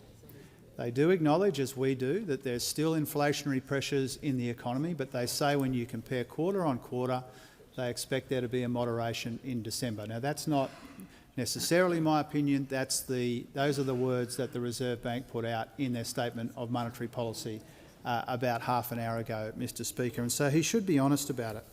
And similarly, Mr Speaker, when it comes to this idea, which is wrong, that government spending is the reason why we have seen an unwelcome tick-up in inflation in the most recent data. And similarly, if he wants to say that government spending and government's budgets are the decisive factor in interest rate decisions, then he needs to explain those 3 interest rate cuts this year, Mr Speaker, including 2 after the March budget, Mr Speaker. Now, if he wants to talk about what the Reserve Bank Governor thinks about the government's fiscal position, then perhaps he could read into the Hansard, as I'm about to do, what Governor Bullock said last week when she was asked about the fiscal position. And this is what Governor Bullock had to say, I'm quoting, "We have got relatively low debt compared to other countries, relatively low debt to GDP ratios. Our deficits as well, we've had a couple of surpluses, and the most recent deficit, in fact, is quite small as well." And this view that the Reserve Bank Governor has is shared by Fitch Ratings Agency last week when they reaffirmed our AAA credit rating. So, Mr Speaker, I'm very happy to take as many questions as he can muster when it comes to the forecasts and when it comes to the fact that even with the revised forecasts, the Reserve Bank is expecting under this government for inflation to be considerably lower than the higher and rising inflation left to us by those opposite. Call to the member for Petrie.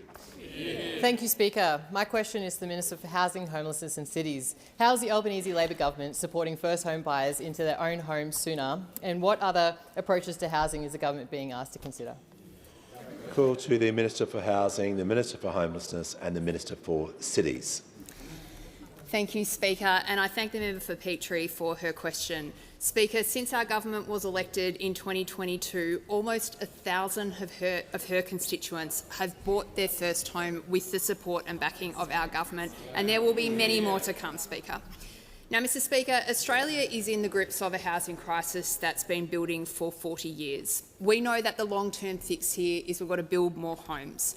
The majority of our historic $43 billion housing agenda is devoted to doing just that. The more housing we build, the more affordable housing becomes for Australians. Now, Speaker, we got some good news. Just yesterday we learned that building approvals around Australia are up 15.3% on last year, Speaker. These are meaningful numbers, and this number has been growing fairly consistently now for 20 months. We have got a long way to go on housing, but we're seeing some really important progress. Now, our government knows, Speaker, that people need help on housing right now, and that is why we are so proud to see a massive expansion in home ownership opportunities. Our government has now helped 197,000 Australians around the country get into their first home with our 5% deposit scheme. Now, Speaker, the member asked me about alternative approaches, and we do see from those opposite a completely different attitude to housing. They are completely out of touch, not just with energy policy, but also with the housing experience of Australians, Speaker. Now, in fairness to those opposite, this is not a new feature of the 48th Parliament. You'll remember, Speaker, when Malcolm Turnbull was Prime Minister, he said the answer for young people trying to get into their own home was that parents should shell out to help their kids, which doesn't help much if your parents aren't millionaires. When Joe Hockey was asked what advice he'd give to a young person struggling to get into housing, get this, Speaker, he said, "Get a good job that pays good money." As if the housing challenges facing our country is some kind of personal failing of the young people around the nation. Now, Order. Speaker, we know that for most of the time the Coalition were in office. They were so disinterested they didn't even bother having a housing minister. And yesterday, the member for Wright said the quiet part out loud. According to him, the Coalition didn't have a housing minister because there was no problem with housing under the former government, Speaker. Mr Speaker, let me be really clear. The reason they didn't have a housing minister wasn't because there was no crisis, it was because they didn't care, Speaker. Under those opposite, house prices in Sydney more than doubled. Rents skyrocketed and an entire generation in our country gave up on the idea of home ownership. They spent 9 years doing absolutely nothing about this problem. They then went into opposition and they've spent the last 3 years trying to block and delay things that will help. They're now doing everything in their power to show all of you in the public gallery that they are not even remotely concerned with your problems but just with their own. Speaker, I wouldn't trust them on housing or anything else that matters to you and your family. The call to the member for Calais. To the Infrastructure Minister. In 2007, the National Party turned the first sod on the Bells Line of Road Expressway. This kicked off a golden age of broken promises, delays and funding raids on a fast road over the Blue Mountains that all major parties are guilty of. And the traffic jams from the Central West to Sydney are worse than ever. Will your government commit to turning the Great Western Highway into a genuine expressway to Sydney? Give the call to the Minister for Infrastructure, Transport, Regional Development and Local Government. Thank you very much, and can I thank the member for Calais for the question. I know this is an issue that he feels very strongly about. I understand through my office's engagement with the New South Wales Minister, Minister Aitchinson's office, that they are currently undertaking a white paper investigating options for upgrades to the Great Western Highway, and that is currently well progressed. I also understand that you have met with Minister Aitchinson to discuss the progress of this work in New South Wales. As a member would appreciate, with projects of this nature and the size, that we can't really proceed without the support of the New South Wales Government. Their consideration of this project is still underway, and of course then, as we do in the usual way through budget processes, we consider any proposals to see whether the Commonwealth will co-invest with those. But as you are aware, the proposed tunnel between Katoomba and Lithgow was committed to by the former LNP government, with only $2 billion committed for works either side of the tunnel and an extra $500 million committed by the New South Wales Government. The middle section alone of that tunnel would cost in the order of $11 billion and would be the longest road tunnel in the country under the Blue Mountains. All of that, of course, was unfunded when we came to office, and it's pretty emblematic, frankly, of the way in which those opposite announced projects, decided to stand up with their press releases, sometimes with fake cheques, about road funding, but couldn't deliver because it was all about the announcement and not about the delivery. Now, we have changed that. That is what we are focused on, in delivering projects that, in fact, have properly funded, properly planned, and that's important. That's what we saw from those opposite. I've undertaken that is we are not interested in that approach because it means you simply cannot deliver those projects. Now, I know we remain very committed to the member for Calais, your area. We're investing a lot there already.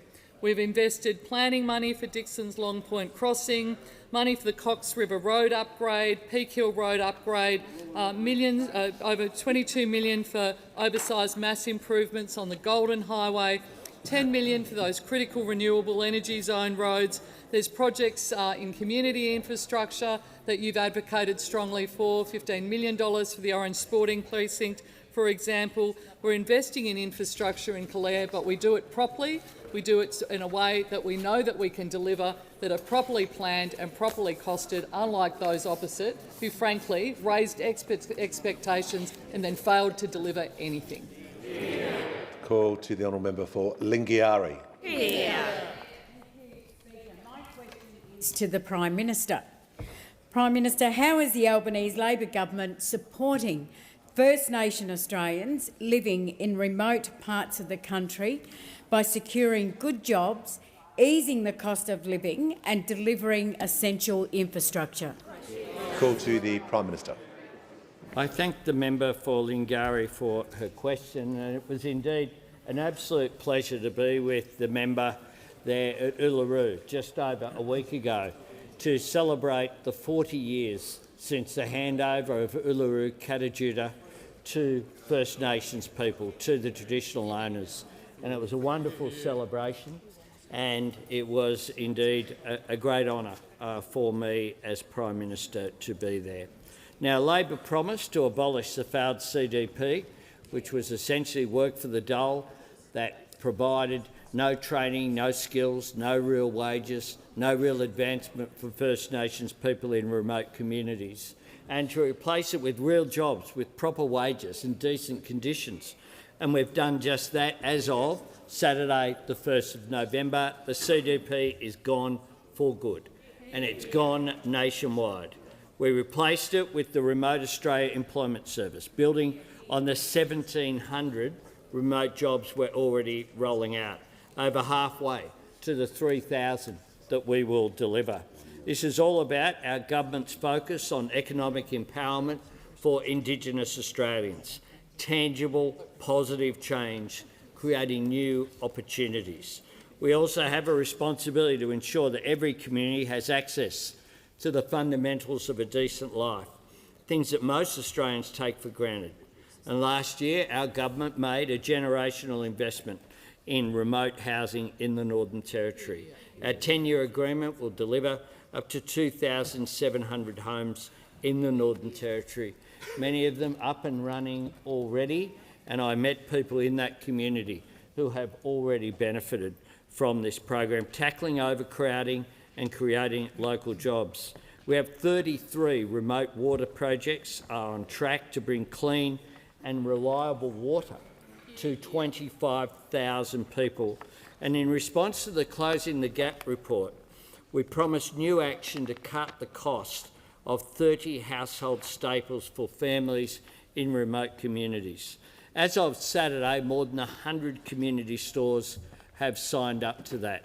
That's about getting essentials like flour and tinned fruit and toothpaste, those essentials that most of us take for granted in Australia, getting it so that people can stay healthy on country. Our government is focused on making a real difference for First Nations people in remote communities, economic empowerment, healthy lives supported by good jobs and wages. And the member for Lingari is such an outstanding advocate for people in those communities, and I congratulate her on the extraordinary work that she is doing, which is why she was so well received by the local population, the Ananu people there in Uluru. Give a call to the honourable member for Monash. Mr Speaker, my question is to the Prime Minister.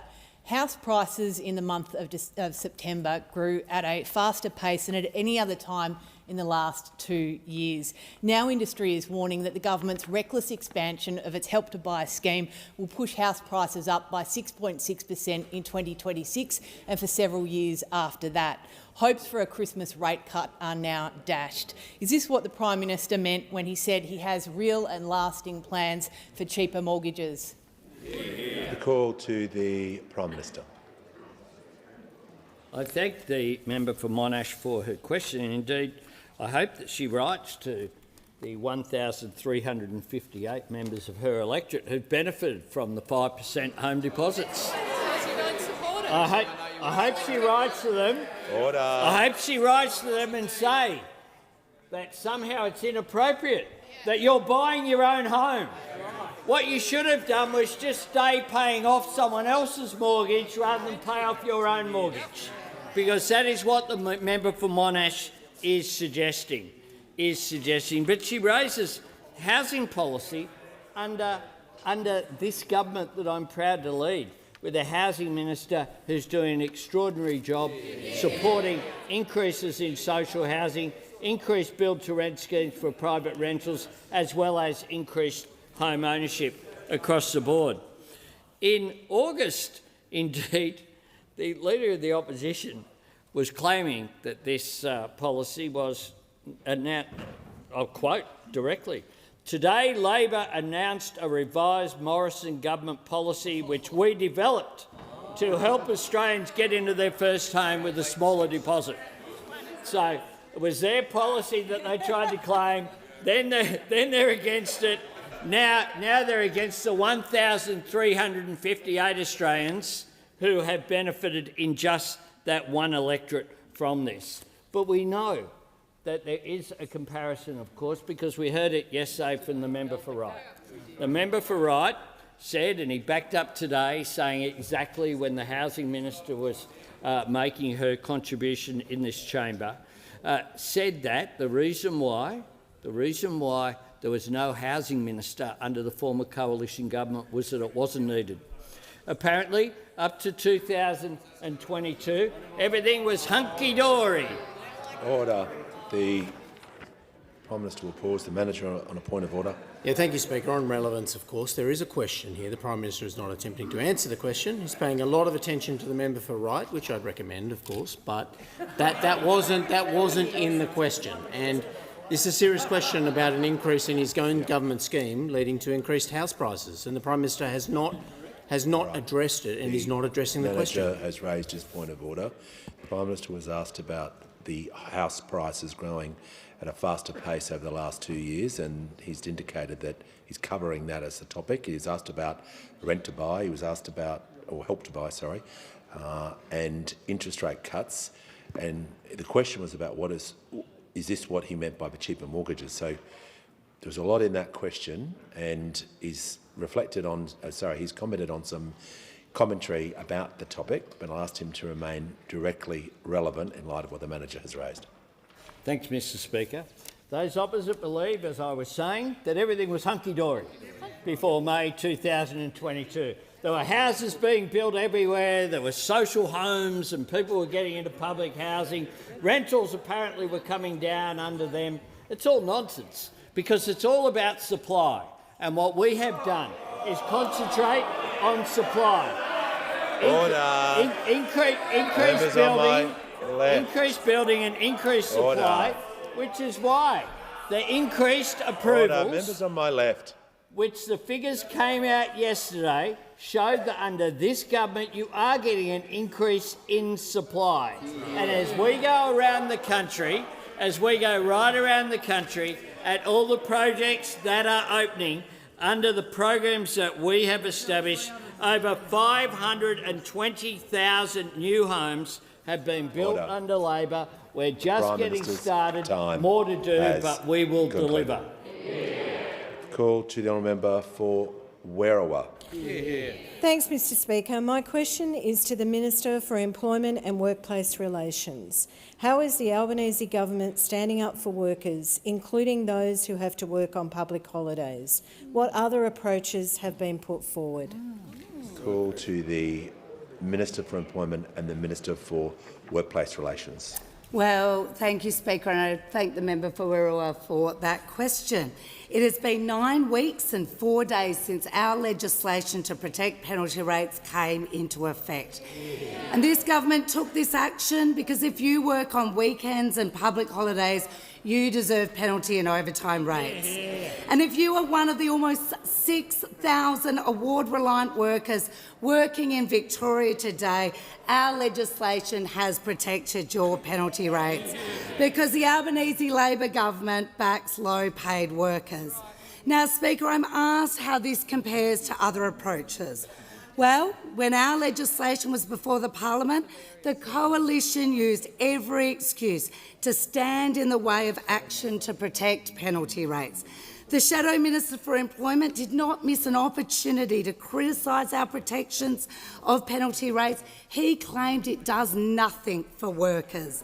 Of course, this is not a new position for the Shadow Minister. In 2017, he voted against protecting Sunday penalty rates in the Parliament. But it does seem, Mr Speaker, that in the past few days, the Shadow Minister has had a change of heart. I noticed over the weekend that the Shadow Minister has a newfound love of public holidays. In fact, the Shadow Minister has declared on social media that a Wilson government, there will be a new public holiday on Melbourne Cup Day. Primarily, it seems to get him out of coming to Parliament. Now, I'm not sure if this is official Liberal Party policy, but it has been enthusiastically backed by Senator Hume, I note. But I hope a policy of this nature, of course, will include protections for all workers, not just politicians like he seems to advocate for.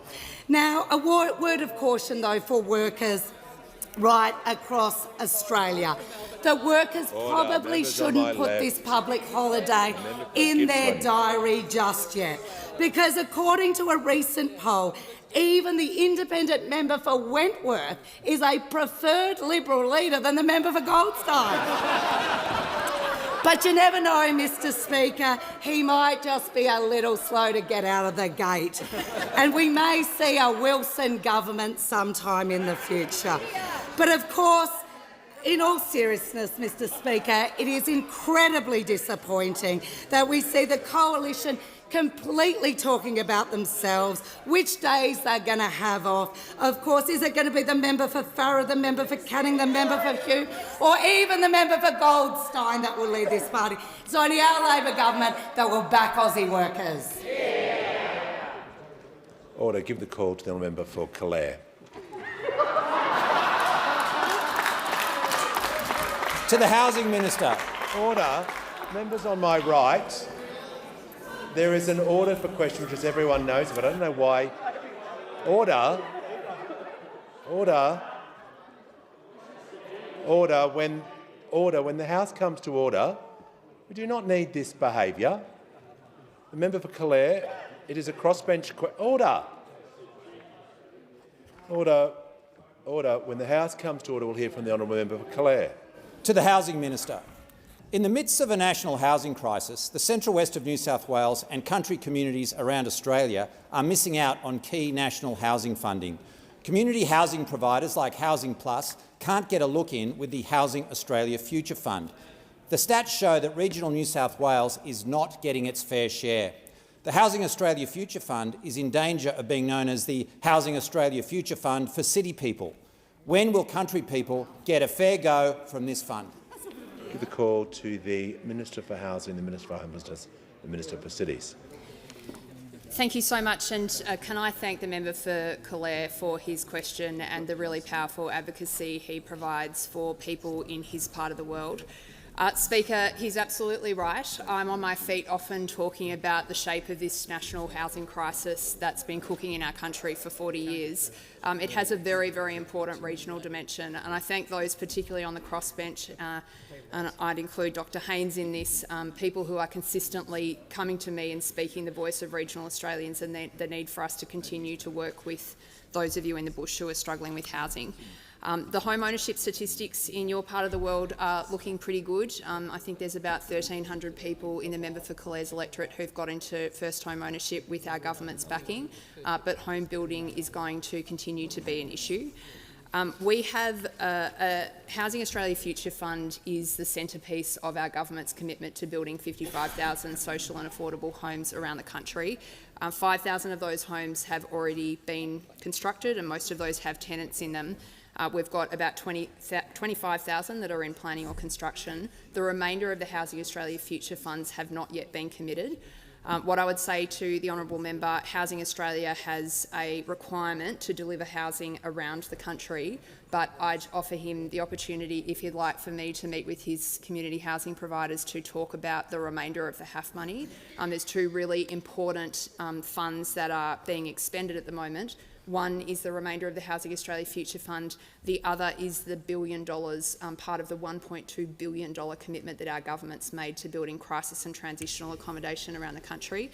I might add, Speaker, that's 20 times what the Coalition spent in 9 years, and we're expending that in our first 5 years in government. This is another thing that the member for Calare might be interested in. So really pleased to come and talk to you and your community about that, I'd say to the honourable member. And I will just say to the Parliament, you know, all of us represent local electorates where there's housing need that's particularly acute. We've all got people in our communities that need and deserve extra support from our government on housing. After a 9-year period where the Coalition built 373 social and affordable homes, we're building 55,000 over 5 years. Whatever you might like to say about housing, Speaker, this is a really meaningful contribution to a national problem.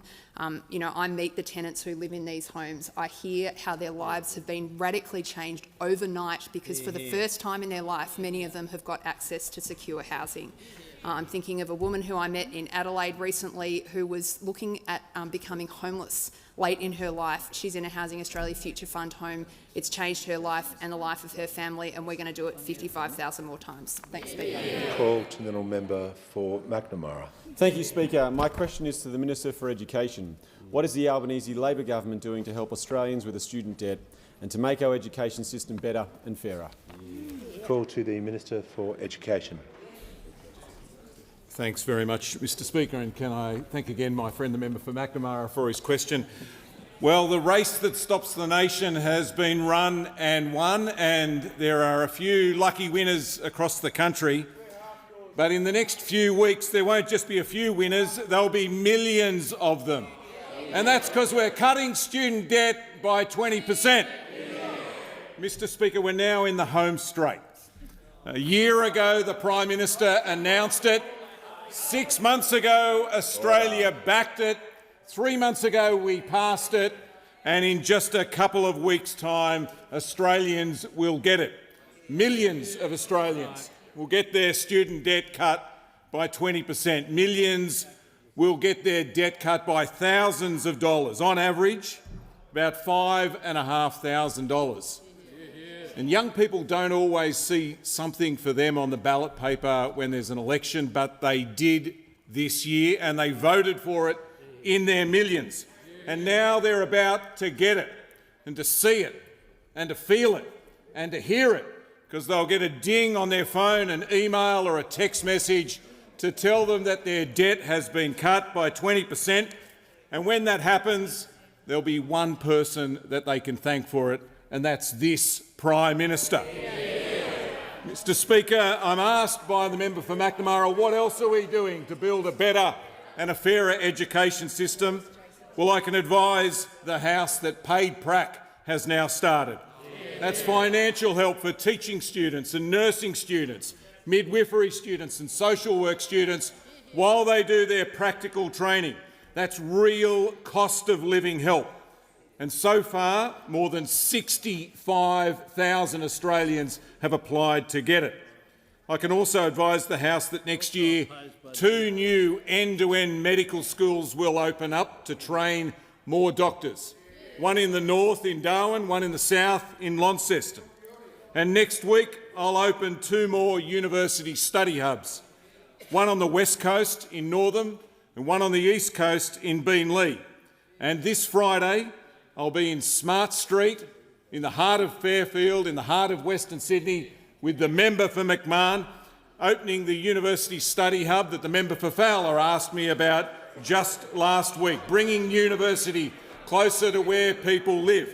Mr Speaker, this is what delivery looks like, and this is what we are focused on: cutting student debt by 20%, paid prac for teaching and nursing students, and more university study hubs in the bush and in the suburbs, and there's more to come. To the Prime Minister. Prime Minister has the call. Member for Goldstein, resume your seat. Prime Minister has the call. Christian Brothers taught me mercy, Mr Speaker, and I ask that further questions be placed on the notice paper in all of our interests. And on indulgence, the Leader of the Opposition. Thank you, Mr Speaker. Jamie Mallam has written into the history books, becoming the second female jockey to win the Melbourne Cup on half yours, following Michelle Payne on Prince of Penzance 10 years ago. She's also won the double, the Caulfield Cup, Melbourne Cup double, obviously being the first female jockey to do both. And the member for Wannon, co-chair of the Parliamentary Friends of Racing, tells me it was a beautiful ride.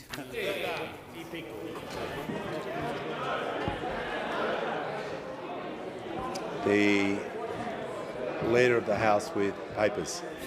Speaker, these documents are tabled in accordance with the list circulated to the honourable members earlier today. Full details of the documents will be recorded in the votes and proceedings. Pursuant to Standing Order 17, I lay on the table my warrant revoking the nomination of the honourable member for Groom to be a member of the Speaker's panel. I've received a letter from the honourable member for Page proposing that a definite matter of public importance be submitted to the House for discussion, namely, this government's betrayal of regional Australia is hurting families' budgets and businesses. I call upon those honourable members who approve of the proposed discussion to rise in their places and give the call to the honourable member for Page. Yeah. The Leader of the House. Of the business of the day be called on. The question before the House is the business be called on. I'll put the motion. Those opinions say aye. Against no. I think the ayes have it. Division required. Ring the bells. Running scared of death. Running scared of death. Running scared of death. Release Kevin. You stay there.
What is it?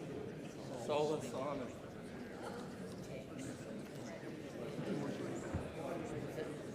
Scale or small scale? Sorry, the small scale.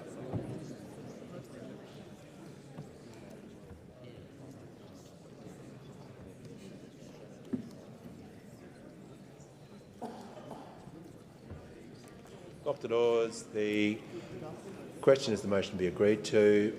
The ayes will pass to the right of the chair and the noes to the left. Appoint the honourable members for Werriwa and Bean as tellers for the ayes, and the honourable members for Bowman and Capricornia as the tellers for the noes once the doors have been locked.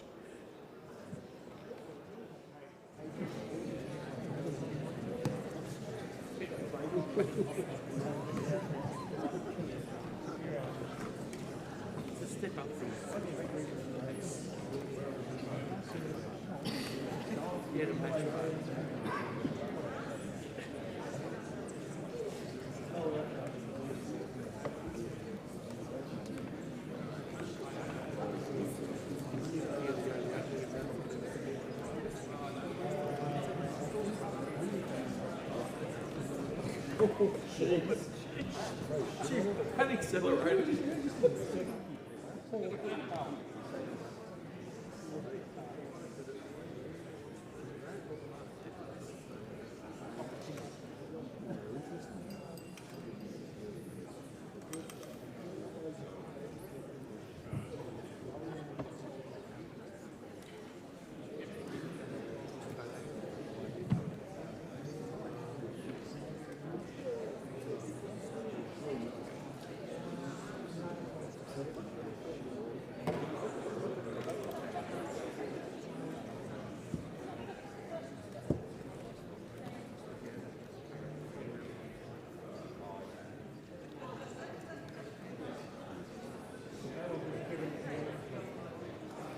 The result of the division is ayes 84, noes 49. The result was in the affirmative. Order. Call the clerk.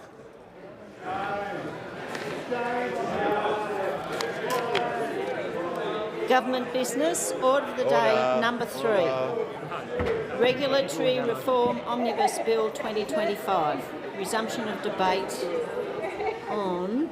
Is it second reading still, Dr Lee? Resumption of debate on second reading. Members can leave the chamber.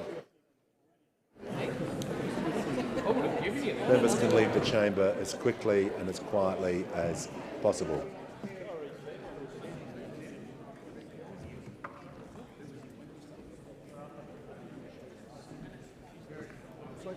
Order. We'll just wait till members can go as quickly and as quietly as possible.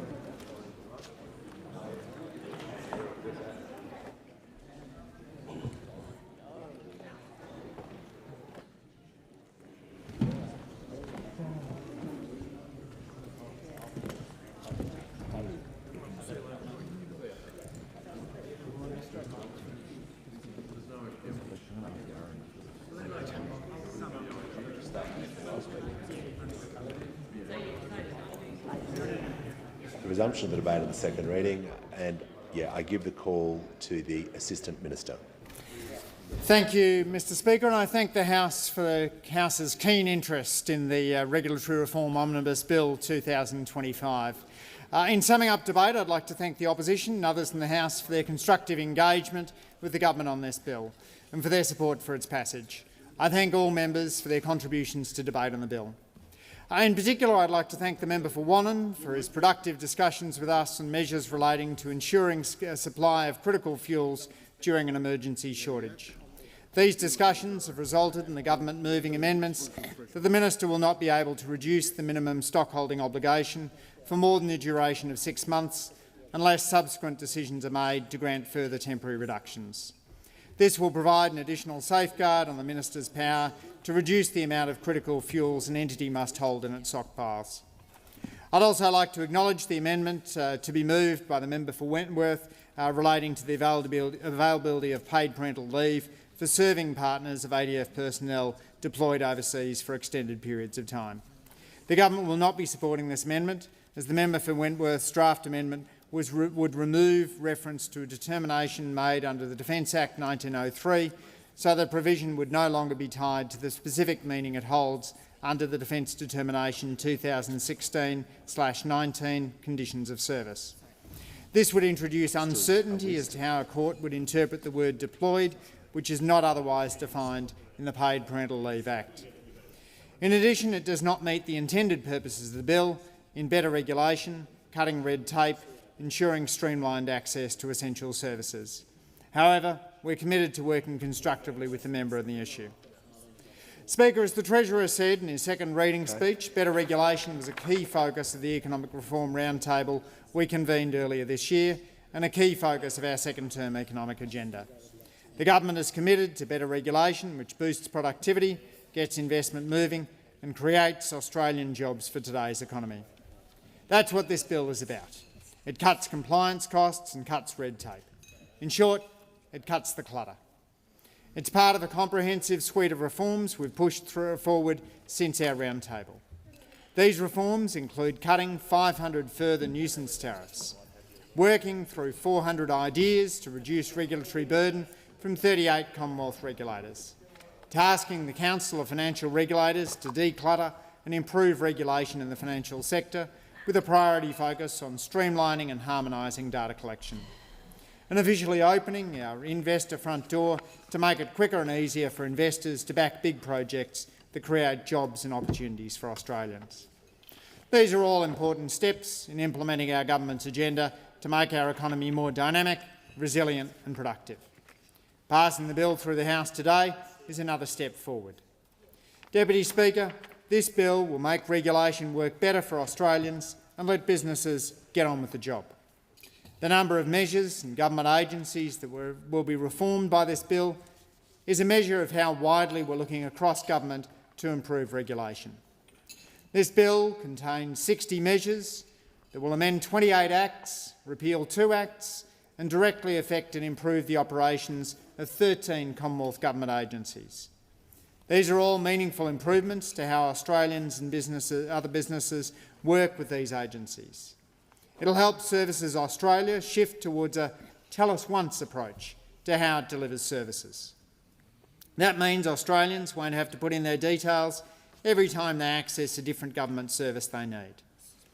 As an example, once this bill is passed, we can make changes so that when Australians update their Centrelink bank details, Medicare gets them too. This will help people claim their unpaid Medicare benefits, which are estimated to total $270 million owed to almost 1 million Australians. We know it'll take time to make this tell-us-once shift, but this bill will let Services Australia begin this important work.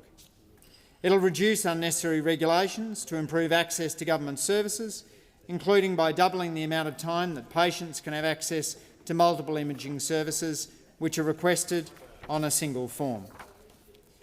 In addition, with an individual's consent, their healthcare identifier may be used as part of research, which may, for example, facilitate longitudinal tracking of health journeys and better integration of clinical and social data, providing more accurate evidence bases for health service policy and design. The bill will help reduce the regulatory burden on Australians and on industry, including by allowing secure, sustainable, suitable digital options for identity verification for couples getting married to be introduced. And it will help increase government efficiency and improve productivity, including by providing additional flexibility for government to respond to temporary critical fuel shortages, allowing stocks to be reduced but not depleted. All of this will make real improvements to how regulations work for Australians. And these are only some examples of the important reforms this bill delivers. Deputy Speaker, as the Treasurer said in his second reading speech, regulation should be there to protect Australians and empower them, not weigh them down. Regulation must ensure our economy works for Australians without holding them back. That's what the reforms in this bill will help to achieve. I thank the House for supporting our work to deliver the regulatory environment that best serves the Australian community and the Australian economy. I put the question that this bill be now read a second time. All those of that opinion say aye. To the contrary, no. I think the ayes have it. I call on the clerk.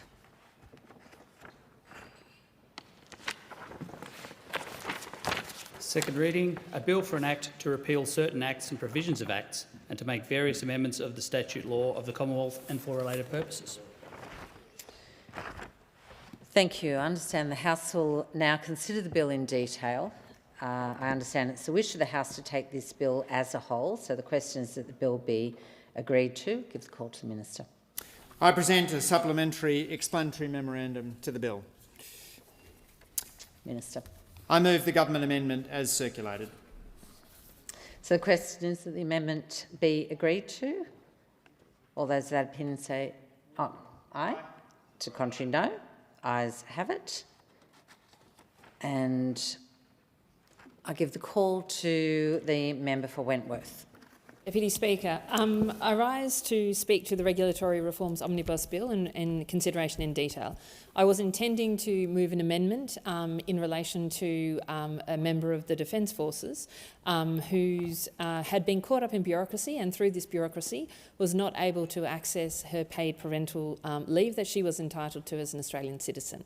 However, I have spoken to which the Minister referred to in his speech. I have spoken to the Deputy Prime Minister today and he has made assurances that he will write to Defence today or tomorrow in relation to this to ensure that future members of the Defence Forces and spouses will be entitled to the paid parental leave that the member of my community, Major Caitlin Peddle, was not allowed under the current rules. I thank the DPM for his action in this space. I will be looking for that assurance, those critical assurances, very carefully. And I also understand and had assurances that the government will make the legislative changes required to make this a permanent change in the legislation, not just through his own the powers that he has enacted. He's enacting in the next couple of days, and I will be looking very carefully for that for those changes.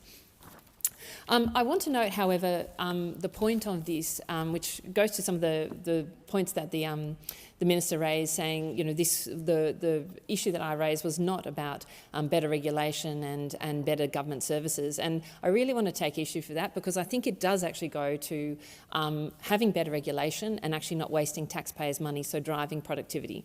In the case of the individual I was discussing, this person was a major of the Army. She was deployed overseas and she was, because of her deployment, her status, she was not entitled to paid parental leave. The AAT recognised that that was not the appropriate decision and that was overturned. Services Australia then took this major to court and went to the federal court so that they could have overturn the ruling of the AAT. So my question really is, in that particular instance, I cannot see how it is in the interest of the taxpayer for Services Australia to spend more money fighting an Australian member of the ADF on paid parental leave, which she was entitled to, but under a technicality wasn't entitled to, but why the Services Australia would take this person to court.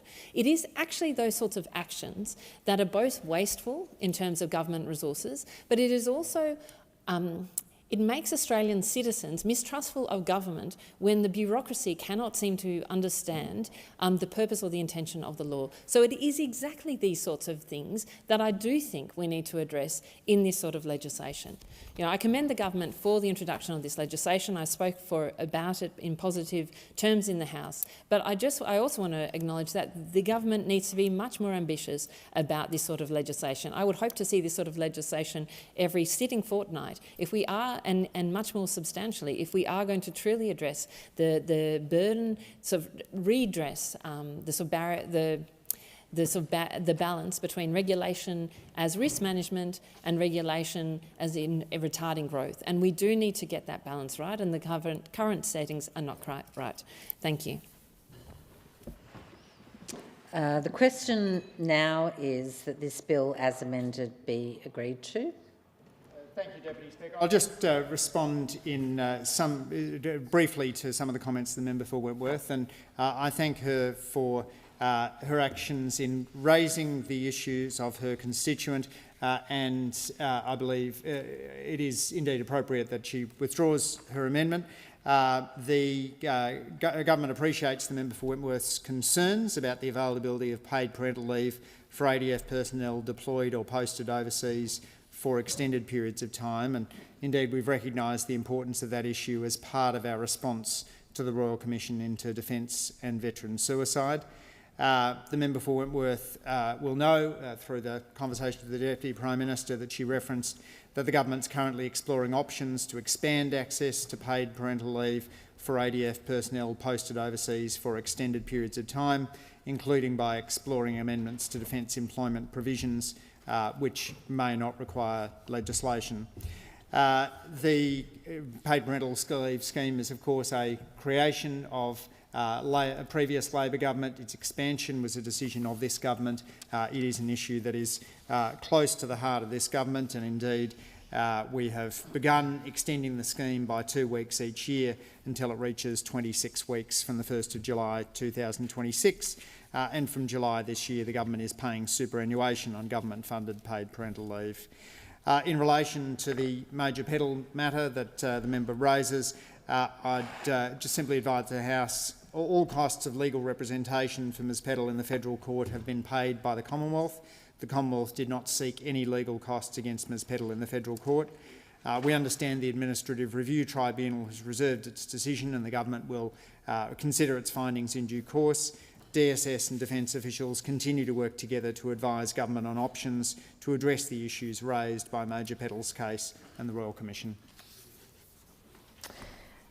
Thank you. The question is that this bill will be now, this bill as amended be agreed to. All those of opinion say aye. To contrary, no. Ayes have it. So this bill as amended has been agreed to, and I call on the Minister. I seek leave of the House to move the third reading immediately. Is leave granted? Minister. I thank the opposition. I move that this bill be now read a third time. I'll put that question. All those of that opinion say aye. To the contrary, no. The ayes have it, and call on the clerk. Third reading, a bill for an act to repeal certain acts and provisions of acts and to make various amendments of the statute law of the Commonwealth and for related purposes.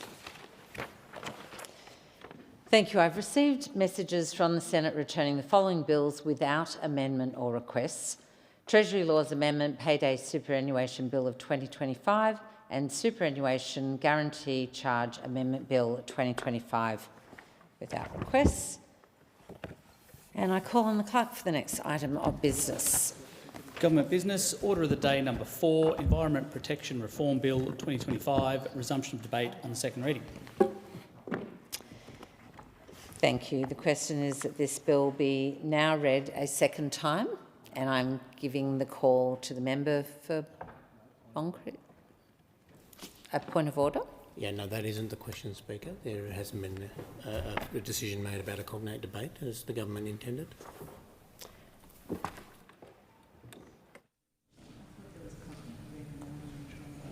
that has not come before the House.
Thank you.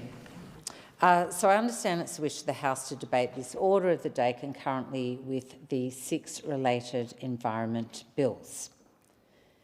There being you giving the call to the Manager of Opposition Business. So the opposition does not agree to debate the bills in cognate. Okay, then we are going to deal with the first of these bills. Just for clarity, this is the Environment Protection Bill. Sorry, let me start that again. Environment Protection Reform Bill of 2025. So the question before the House is that this bill be now read a second time. Can I give the call to Member for Moncrief? Thank you, Deputy Speaker, and I rise to give the first of 7 second reading speeches of the 7 bills that will now be considered separately on the Environmental Protection and Biodiversity Conservation Act, known as the EPBC Act Reform Bill. I've said it from the very start of this process, when I became the Shadow Minister for the Environment, that the environmental reform is too important to get wrong. And I speak to mainstream Australians on this, on the things that impact them.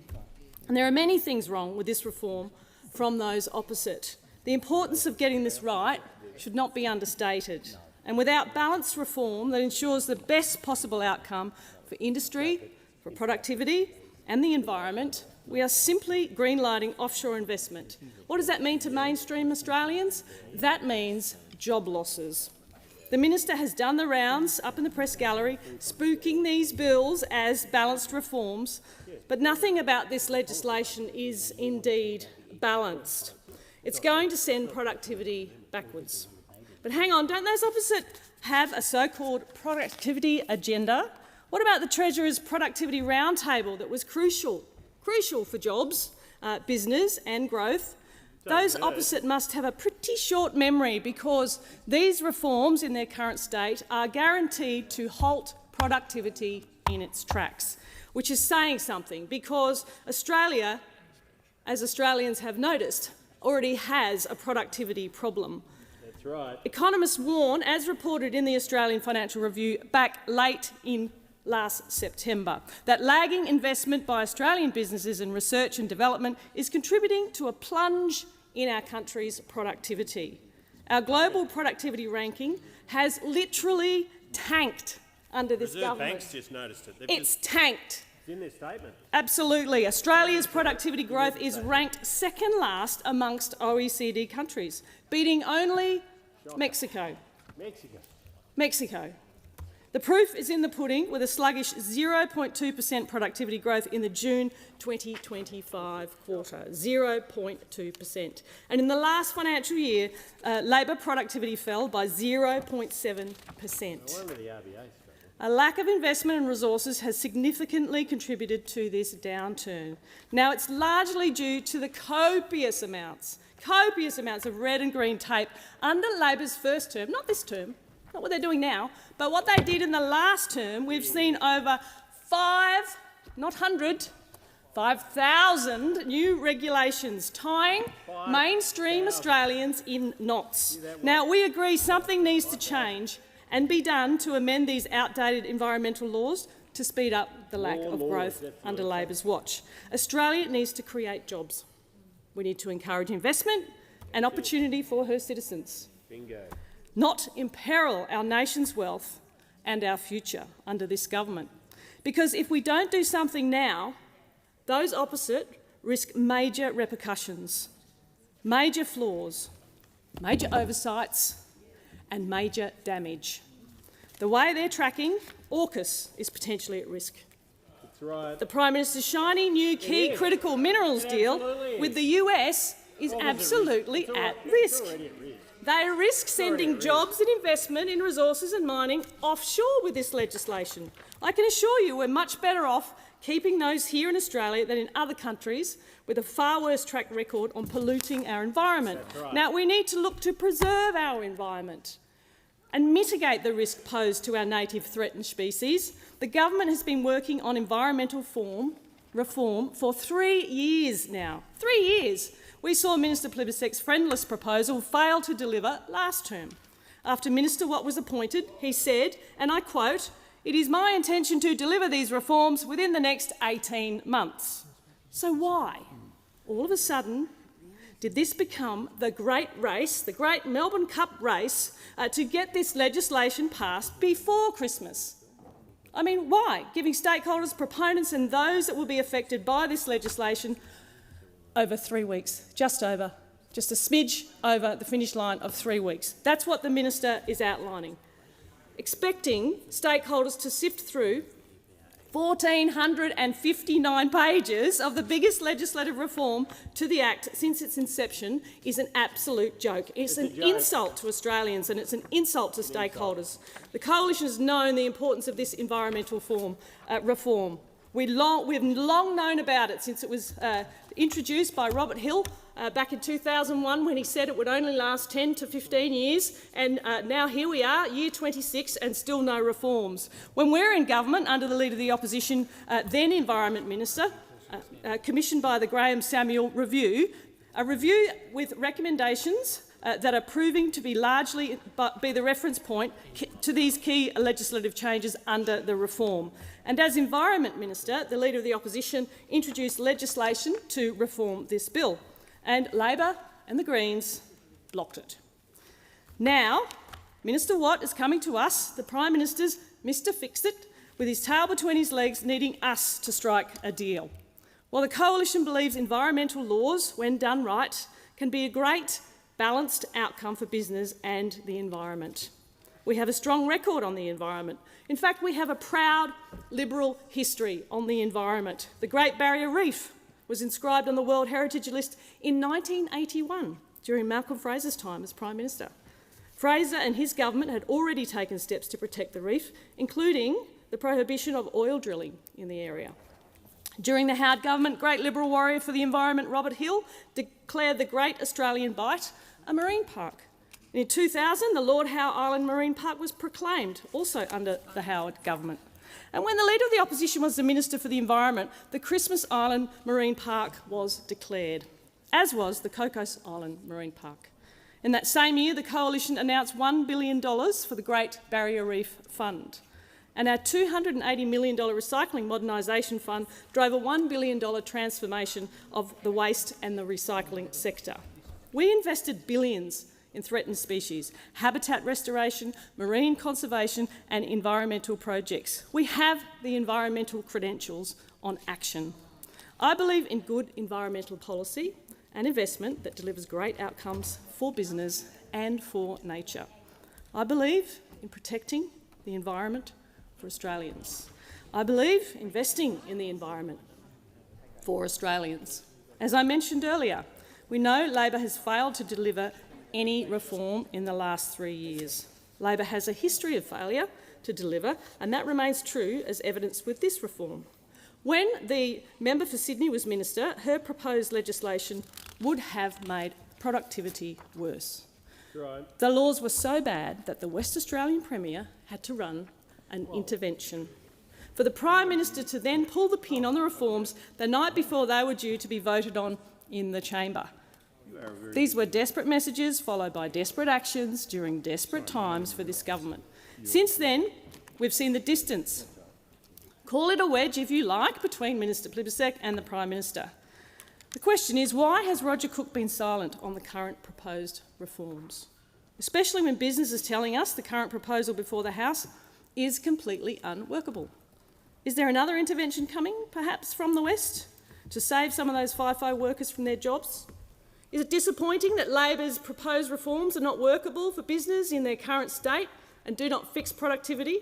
We've heard that not only are these proposed reforms unworkable, but some stakeholders are even going as far as to say that these reforms are worse than the current legislation, worse than 26-year-old laws that we all agree are broken. That's actually saying something. In a further blow to industry groups and business, they've been providing feedback to the Minister on these reforms. Indeed, the Minister has been spruiking just how much engagement he has been undertaking. However, none of their most significant contributions have been included in these reforms, to the point of Labor now producing something absolutely unworkable for Australian businesses. This is in stark contrast to the Minister's message, claiming that his reforms are balanced and a demonstrable gain for business and the environment, was his claim. If business and investors are turned away or if applications take too long to approve, then jobs are foregone, they're lost, and it's the green light for investment to go offshore. This current proposal does not work for Australia's best interests. It does not encourage investment and is a bill that falls short. We have significant issues with the Environmental Protection Authority. or the EPA. The Graham-Samuel Review recommendations did not include an EPA as a baseline. In fact, he recommended a commissioner be appointed and that it be limited to compliance, assurance and audit, which means assessments and approvals should absolutely not be part of the EPA. Labor has absolutely overreached here, all because of the Prime Minister's 2022 election promise committing to a federal EPA. It's imperative that assessments remain in the department and, as per the Samuel Review, as per our Westminster system, decision-making and approvals must remain with the Minister. Now, the Coalition also has significant concerns pertaining to the appointment and functions of the CEO of this proposed authority, an authority that the Minister cannot answer how many new employees it will have, after saying at the National Press Club that he's not a fan of inflated bureaucracy. The EPA CEO must have a binding statement of expectations and must report to the Minister. There must be parameters within those expectations around dismissal by the Minister for failure to comply for underperformance. I mean, really? No key performance indicators for the CEO of the EPA? Really? As it stands, the EPA CEO is only dismissible by the Governor-General, and there is no requirement for a binding statement of expectations. The fact that Labor has not firmly legislated a formal requirement for a statement of expectations and that the CEO is not accountable to the Minister is another massive red flag. Now let's talk about some of the other red flags, because we all know how much Labor loves a red flag. We've seen time and again the unnecessary duplication within this legislation, and you cannot go past the Scope 1 or 2 emissions reporting duplication. I thought the whole purpose of this government and their environmental reforms is to reduce red and green tape. Remember, I said there was 5,000 new regulations, and here's some more coming at you. Not to add to it. Now, because that's exactly what's happening here. Emissions reporting is currently already dealt with in the Safeguard Mechanism legislation, and rightly so, because climate and emissions belong within climate and energy legislation, not environmental legislation. This duplication is completely unnecessary and it's got to go. Including these parameters within the proposal opens up a whole can of worms in the legal sphere. It opens the door for severe legal action and consequences for organisations and for governments and for jobs. And it risks additional conditions and parameters for proponents to adhere to on their projects. Ultimately, duplicating the role of the Climate Change and Energy Minister. More process, more time equals less jobs. We've already seen that under this government. Business doesn't want the duplication, it doesn't want the unnecessary red and green tape thrust upon it, especially when it's something they already report on in a different piece of legislation. Now, throughout this legislation, there are 37 different definitions of unacceptable impacts. 37. I thought we were supposed to be cutting red tape, not covering proponents in it. With these 37 definitions, it's guaranteed that almost no projects will be approved. And what does that mean for this government's housing targets? I mean, have they actually thought all of this through? What about Minister Bowen's reckless renewables-only plan? Say goodbye to your wind turbines and solar farms. What we need to see is one overarching definition of unacceptable impacts, with the rest removed and regulated under the Minister's environmental standards. Now let's move to Minister Watt's nature-positive rebrand. That's another concern. We know Minister Plibersek's nature-positive laws and how well they were received by everyone. They were reported as friendless, not one friend in the stakeholder realm. The Minister has chosen to go with net gain instead this time. Take out nature-positive, put in net gain. Same old definition, new name. How is that this government's transparency? The definition of net gain absolutely needs greater clarity, with guardrails in place to ensure certainty for industry and certainty for the environment. In its current form, the definitions of net gain and unacceptable impacts are completely unworkable. Our stakeholders across the spectrum of industry and environment agree. Again, this is a stark contrast to the minister's message claiming his reforms are balanced and a demonstrable gain for business and the environment. In terms of the environment, the Coalition has a strong track record of protecting the environment and will take that lens when working on amendments to this reform, making amendments to ensure the environment is protected. Not that this Labor government has a good track record on protecting the environment, with 2 recent failures coming to mind. Labor have failed South Australians with the lack of support on the devastating algal bloom. And can I send a shout out to Bart Butson, who's here in the House from South Australia, who was a fisher that I met with on a trip, 2 trips down to South Australia, one with the Leader of the Opposition, to talk to the fishers down there about the government's flat-footed response on the South Australian algal bloom, while communities were crying out, while fishermen didn't have any work, and while their environment was being decimated, and the federal and the state governments, both under Labor, ignored the community. Labor have failed Australians with another native species extinction. That's the next fail. The latest victim of this government is being the Christmas Island shrew, which is now listed as Australia's 39th extinction, as declared by the International Union for the Conservation of Nature. Australia leads the world. It's not a good thing. Australia leads the world in mammal extinction and ranks second for loss of biodiversity. After more than 3 years in government, what a monumental failure. Shame on this government, especially as the minister spruiked no extinctions in his speech just last week. Coming back to environmental failings on this bill, the bill refers to, quote, a threat abatement plan, end quote. Instead, they should be referred to as plurals, as threat abatement plans. That could be a change. That could be an amendment to this bill. This bill requires so many amendments, even from Labor's own activist group in its caucus. They want amendments to this bill, as was reported just after question time today. But as I said, this bill is unworkable, and there are so many issues that need to be addressed in order for this reform to proceed. This reform consists of 7 individual bills and is nearly 1,500 pages long.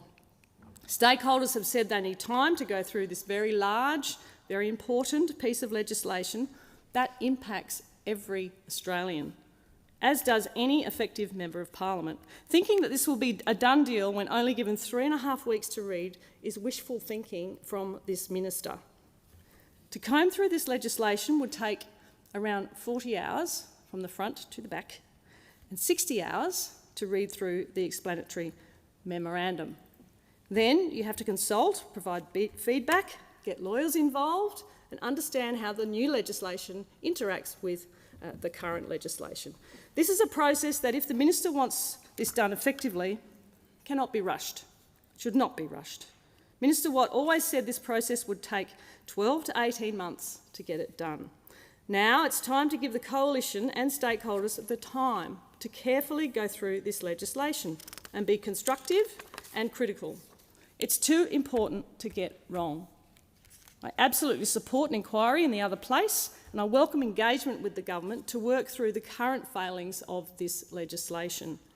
My door is open, as it always has been since the start of these good faith negotiations that we entered into with the government. We look forward to working with the government on these amendments, because we must ensure our environment and productivity does not continue to go backwards. I thank those with whom I've met and engaged with from industry and from environmental stakeholders, and I welcome their continued conversations. Similarly, thank you to my parliamentary colleagues for their engagement, and I look forward to continuing to work with you through our party room processes as we proceed through this bill. Australians need these reforms to work for them and for the environment. So when we say the government is again rushing through complex, untested legislation, we absolutely mean it. They've had 3 years now, and they're fast-tracking reform in 3 months, drip-feeding limited details along the way, which is unhelpful for everyone. Not only has the drip-fed approach been unhelpful, but so too is the detail within the legislation. Completely and utterly unhelpful. Industry and environmental groups can back this up. The Business Council of Australia has been flying the flag for its members and advocating for fair and balanced reform. Chief Executive Brand Black said, "Business still has many concerns that need addressing if we want Environment Protection and Biodiversity Conservation Act system to support growing the economy. Labor has taken more than 3 years with 2 different ministers to deliver completely unworkable parameters that would send industry, jobs and livelihoods backwards. And alarm bells should be ringing for Australians. And Australians should rightly be concerned that Labor's proposed environmental law reform would hold back the growth that Australia needs and that Australians deserve. Even more concerning is the thought of Labor doing a deal with the Greens to pass these laws. I've said it before, I'll say it again, Australians should be scared if the Labor Party enters into an agreement with the Greens on these reforms. The Greens want all coal and gas fields prohibited. If Labor and the Greens join forces, Australians would be locked into a deteriorating economy with no future prosperity. This legislation, in its current form, will put billions of dollars in investment and thousands of Australian jobs at risk. Instead of speeding up decisions, they're creating a system that will stop projects dead in their tracks. We need certainty.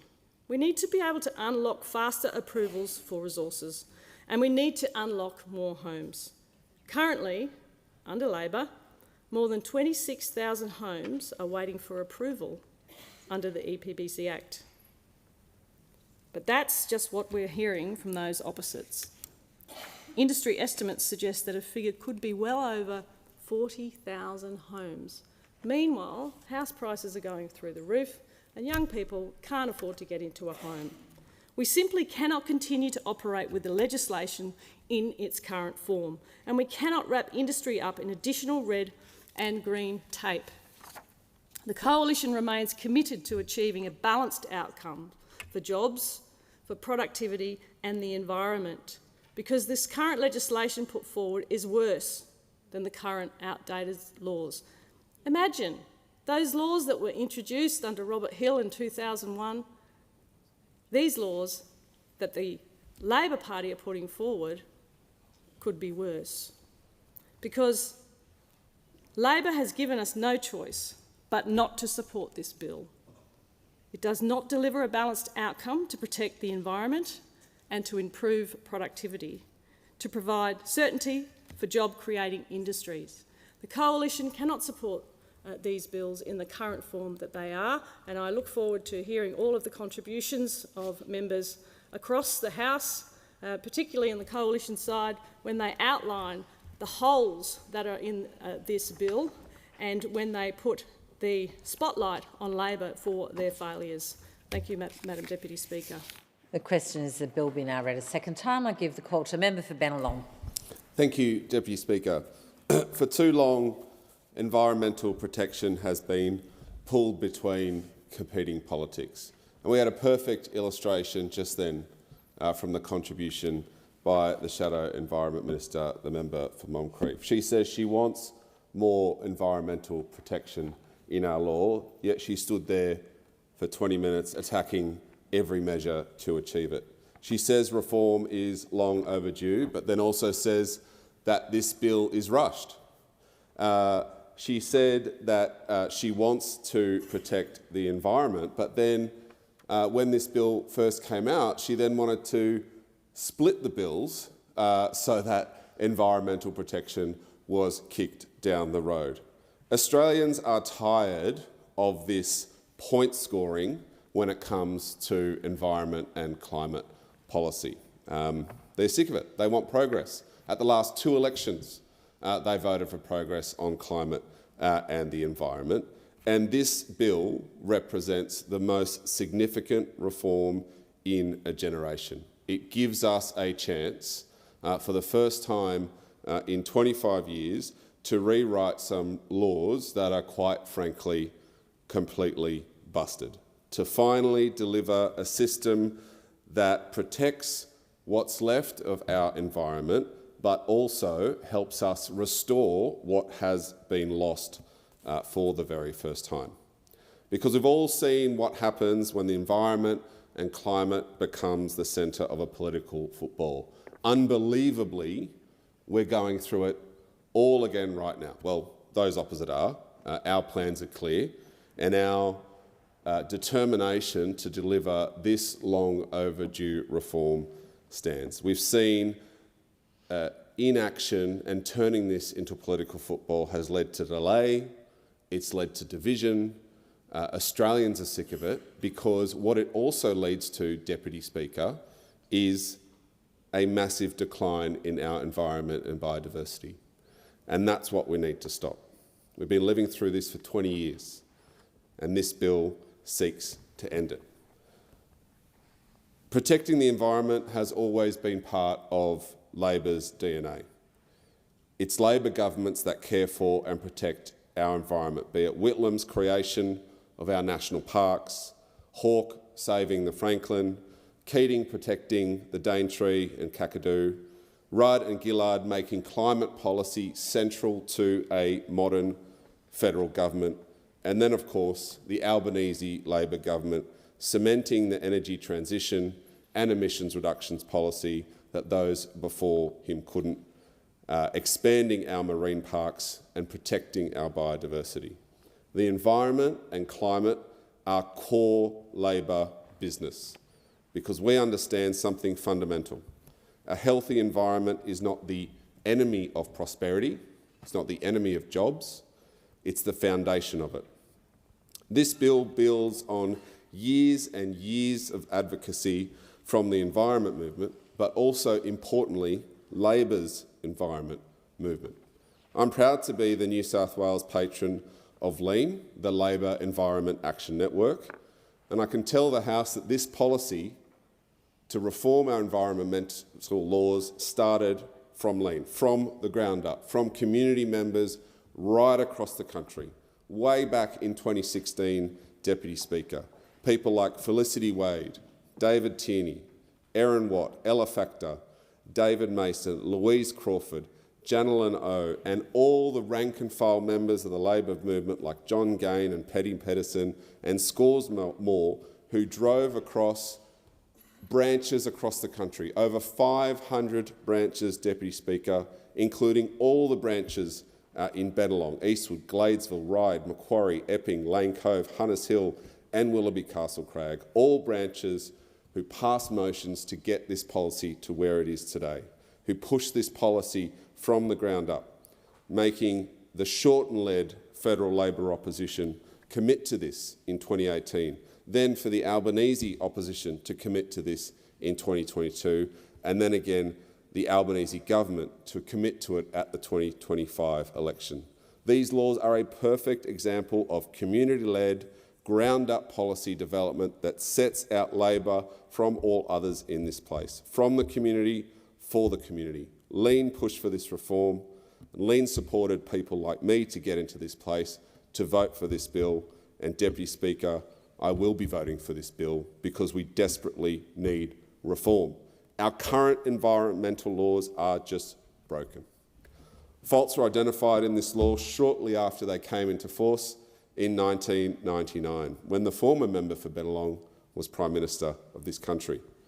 There have been more than one review, but of course the latest, which we've heard on, commissioned by the current Leader of the Opposition when she was Environment Minister, made the case for urgent reform. This bill is based on the foundation of the Samuel Review, and the Samuel Review found that the laws were outdated, fragmented and failing to stop environmental decline.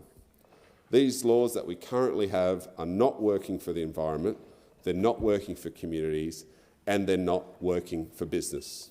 And you only need to look around and see that that's true. Species are under threat, ecosystems are under strain, housing and renewable energy projects are delayed year after year because of the inefficiencies under the current law. In Graham Samuel's own words, these reforms had a broad consensus. Nearly every stakeholder he consulted, scores of them, supported this, bar one holdout. From business groups to environment groups, they all supported the findings of his review, bar one. Australians are tired of hearing that it's either one or the other, that you have to, if you protect the environment, it's at the cost of business, or if you're pro-business, it's at the cost of the environment. That's a false choice. This bill and this package of bills represents core Labor values in that we believe we can protect the environment and also provide certainty for business. As former Treasury Secretary Ken Henry put it, with glistening ambition, Australia can build an efficient, jobs-rich, low-emissions, nature-rich economy with the passage of these bills. That's the future this bill can help deliver if we work together to get it right. And we go back to Graham Samuel's words again, Deputy Speaker, because I find that his involvement in this debate most recently has been incredibly powerful. Not only did he do all that work back in 2020 setting up this review, but if you've seen some of the interviews he's given and his contributions very recently, it reminds us of why this parliament needs to stop playing games with environmental protection. He said, and I quote, "What we are talking about here is the future of nature for our children, our grandchildren and our great-grandchildren." He called on every side of politics to set aside grievances and to not let the perfect be the enemy of the good. These are good reforms. These laws are based on the Samuel Review commissioned by the opposition. And his words are powerful, Deputy Speaker. They're a message for all of us, because in front of us, here in the House and soon in the Senate, we have an opportunity. We have an opportunity to restore trust in this parliament to do good things about the environment, to fix a very clear problem. We tried to do this last term and we hit a roadblock, as was the flavour of the Senate in the last term. Please, let's not do this again. Let's not do this again, Deputy Speaker, because our environment cannot wait another 5 years, 10 years, 25 years for this law to change. We can make approvals faster and clearer and fairer while continuing to protect our environment, with important concepts like net gain, not only protecting our environment, but making it better. This bill represents the chance for a massive leap forward on environmental protection and on certainty for business. And Australians want us to see us work together to deliver it. I did 2 really big street stalls recently, Deputy Speaker. We had our petition out there for the creation of an environmental protection agency, and this was overwhelmingly the feedback that I received from locals at Lane Cove at their Rotary Fair, but also at Eastwood at the Granny Smith Festival. Scores of people coming up. We would raise this issue with them, Deputy Speaker, and it's like, we've got to get this through. We have to get these reforms through, because this bill builds a modern, credible and accountable framework for environmental protection. Environmental Protection Australia will be created, an independent, science-based and empowered to enforce the law, ensuring its decisions are transparent and trustworthy. National environmental standards will set clear and consistent rules so decisions are fair and practicable. The net gain principle ensures that projects contribute to restoration, not just compensation. An incredibly important aspect of this bill, that we don't just preserve what we've got, but that we contribute to getting back what we've lost. Stronger penalties will make sure environmental wrongdoing is never just the cost of business. If someone breaks the rules, they should cop massive fines. And that's what this bill proposes, so that it's a disincentive for businesses to break the rules. And of course, First Nations participation will be embedded throughout the decision-making process, recognising the custodianship and traditional knowledge central to protection and environmental protection as well. These reforms can replace the current mess we've got now with focus and with clarity and with accountability. Deputy Speaker, right now before us we have the opportunity for this parliament to show that we can rise above division and deliver reform that's lasting. As the Environment Minister said at the National Press Club, it's now or never. We've had a go at this in the last term and we've recommitted it to doing it again. I welcome that the Minister has made this a priority, and I welcome that the government have brought this on to be debated and hopefully sorted by the end of the year. Our environment can't wait for us to continue to argue over this. Like, everyone agrees these reforms need to go through. Everyone does. These laws are based on the review that the opposition commissioned and handed down. And the minister has made it very clear that he's willing to listen to all sides so that we can reach consensus. Sure, it won't be perfect, and some will want to go more, to go harder, to bring more into this bill. But we also need to get it through. We also need to make sure we need to be faithful to our children and to our grandchildren and to their children, because this has just gone on for too long, Deputy Speaker.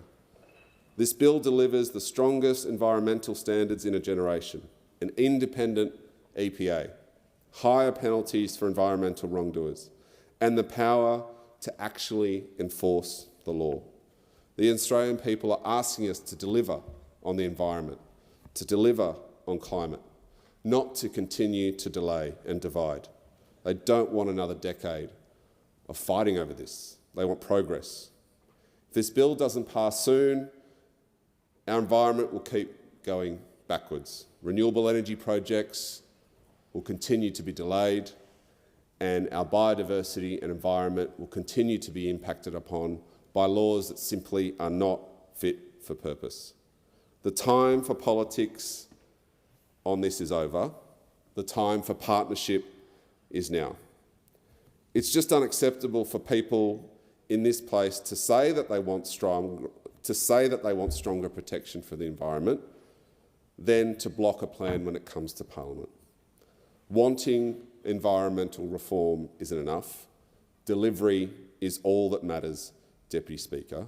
This Parliament simply must deliver these changes, because this bill does what the experts, businesses and communities have told us what we need to do. They want things better for the environment, better for business and better for our community, and this bill delivers on all three of those measures. This is our moment to prove that this Parliament can deliver, that we can work together, and importantly, that we can listen to the Australian people who re-elected an Albanese Labor government to deliver these reforms. 2 mandates received to deliver an independent environmental protection agency. 2 mandates delivered to ensure that our environment doesn't continue to degrade. 2 mandates to deliver, for us to deliver this bill, to rise to the challenge and get this done. As Graham Samuel said, this is about the future of nature for our children and our grandchildren. That's the legacy we have the chance to leave here, Deputy Speaker, and I call on all sides of this place to work together over the coming weeks, nut out a solution through the House and through the Senate, and get these reforms through. Give the call to the Leader of the House. Thanks very much, Deputy Speaker. I move that so much of the standing and sessional orders be suspended as would prevent the following from occurring. 1. In the House today, Standing Order 33, limit on business after normal time of adjournment, being suspended for the sitting. And B, today, at 8 p.m, notwithstanding Standing Order 31, the adjournment debate being interrupted and government business having priority until 1. Business concludes if earlier than 10 p.m, or 2. 10 p.m, or 3.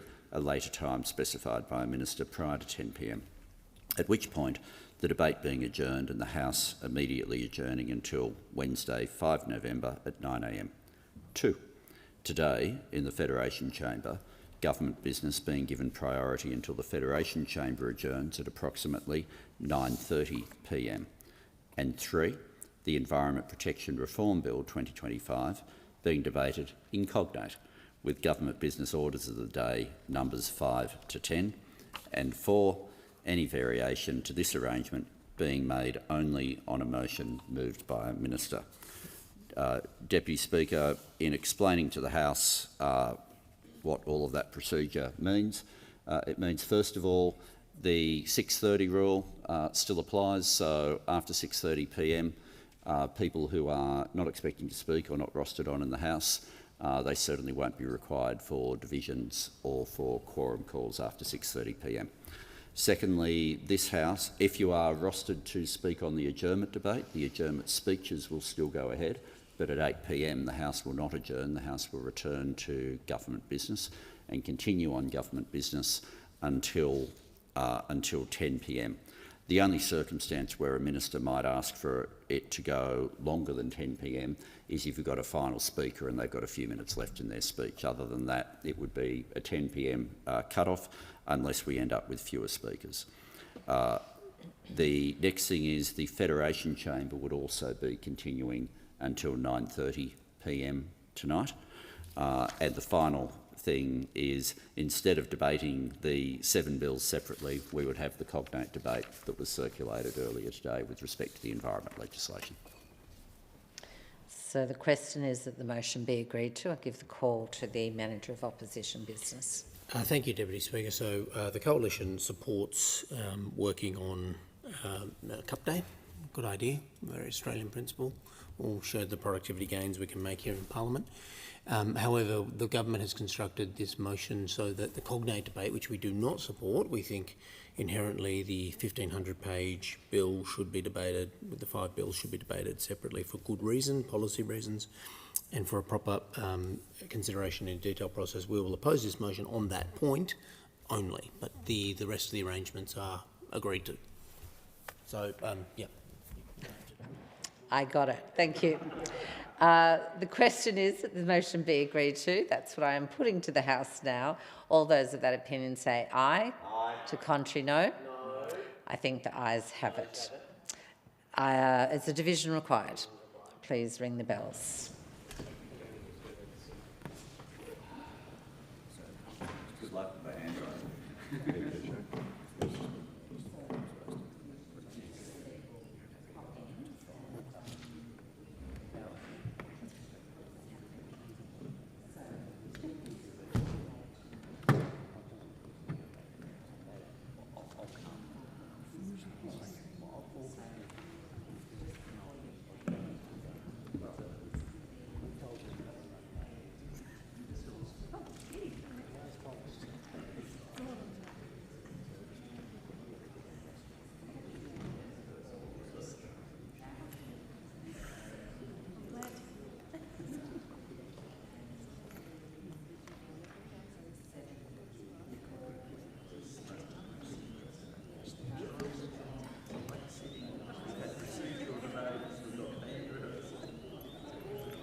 Lock the doors. The question is the motion moved by the Leader of the House be agreed to. The ayes will pass to the right of the chair and the noes to the left. I point the honourable members for Werriwa and Bean as tellers for the ayes, and the honourable members for Capricornia and Bowman as tellers for the noes.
Way back in the pack.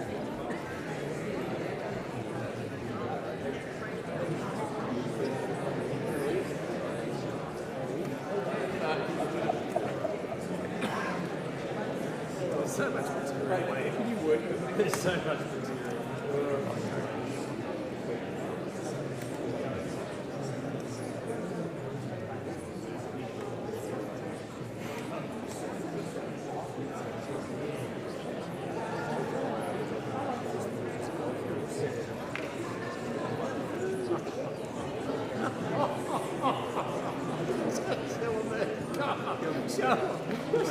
Order. The result of the division is ayes 84, noes 45.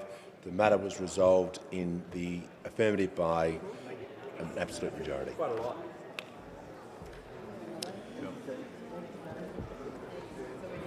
The question is that this bill read a second time, and before the debate is resumed on the bill, I remind the House that it has been agreed that a general debate be allowed covering this bill and the 6 related environmental bills. The question is that this bill be now read a second time, and the member for Fisher has the call. Thank you, Mr Speaker. And the motion that's just passed the House is emblematic of this government's approach to a lack of scrutiny. That same lack of scrutiny that we saw in this House in relation to the Freedom of Information Bill, where the government did not want that debate to be held in this chamber and moved it off to the Federation Chamber. The same sort of lack of transparency that this government is being becoming renowned for. And of course, I am referring in relation to other bills like the fact that this government refuses to debate the Crimes Act. Member for Fisher, we're not talking about the general debate. So we're on the bill now. So you've given the call about the second reading on the Environment Protection Reform Bill. So well, I am going to get to the substantive matters, Mr. Speaker. I'm only a minute and 10 seconds into my speech. I know, but I mean, it goes to the point that this government continues. Just pause. Resume your seat. I'm just saying, if you're going to give a general debate, make it relative to the bill. Don't just go and talk about other bills or other topics or other things. Just be nuanced and make it relevant to the bill, not just a general slash and burn on a whole range of topics. So just make your comments relative to the bill and you'll be fine and within the standing orders. Thank you, Mr. Speaker. Australians, by their very nature, want to protect the environment. I think almost everybody in this place would agree. But what we've seen over the last particularly 15, 20 years is that the current bill, the current law, the EPBC Act, is deficient in many respects. Now, these bills before the House, and I was being specifically relevant to these bills before the House. These bills, all 7 of them, effectively what this government is seeking to do is truncate debate on all of these 7 bills, because this government wants to shut down debate. It doesn't want to see its legislative agenda being scrutinised a moment longer than it possibly has to. And that's why this government continues to play procedural games and to shut the opposition down at the first opportunity, despite them consistently having opposed that sort of stuff when they were in opposition. Now, the coalition government introduced legislation when the current leader of the opposition, when she was the Minister for the Environment, she commissioned Professor Graham Samuel to undertake a review of the EPBC Act. The coalition government introduced legislation to undertake reforms, including streamlining pathways, but that was blocked by Labor at the time. But true to form, it's now putting this sort of stuff back into this bill. Now, when Minister Plibersek when she was the Environment Minister, tried to introduce reforms in the last Parliament, however, they were too left-wing for Labor. They were too left-wing for Labor, which is why the Western Australian Premier stepped in, contacted the Prime Minister, and just like that, overnight, the bills were stopped. Labor have promised at 2 elections to deliver an environmental protection agency, and after 4 years, they have not been able to deliver on that promise. Labor have now introduced proposed reforms in the chamber.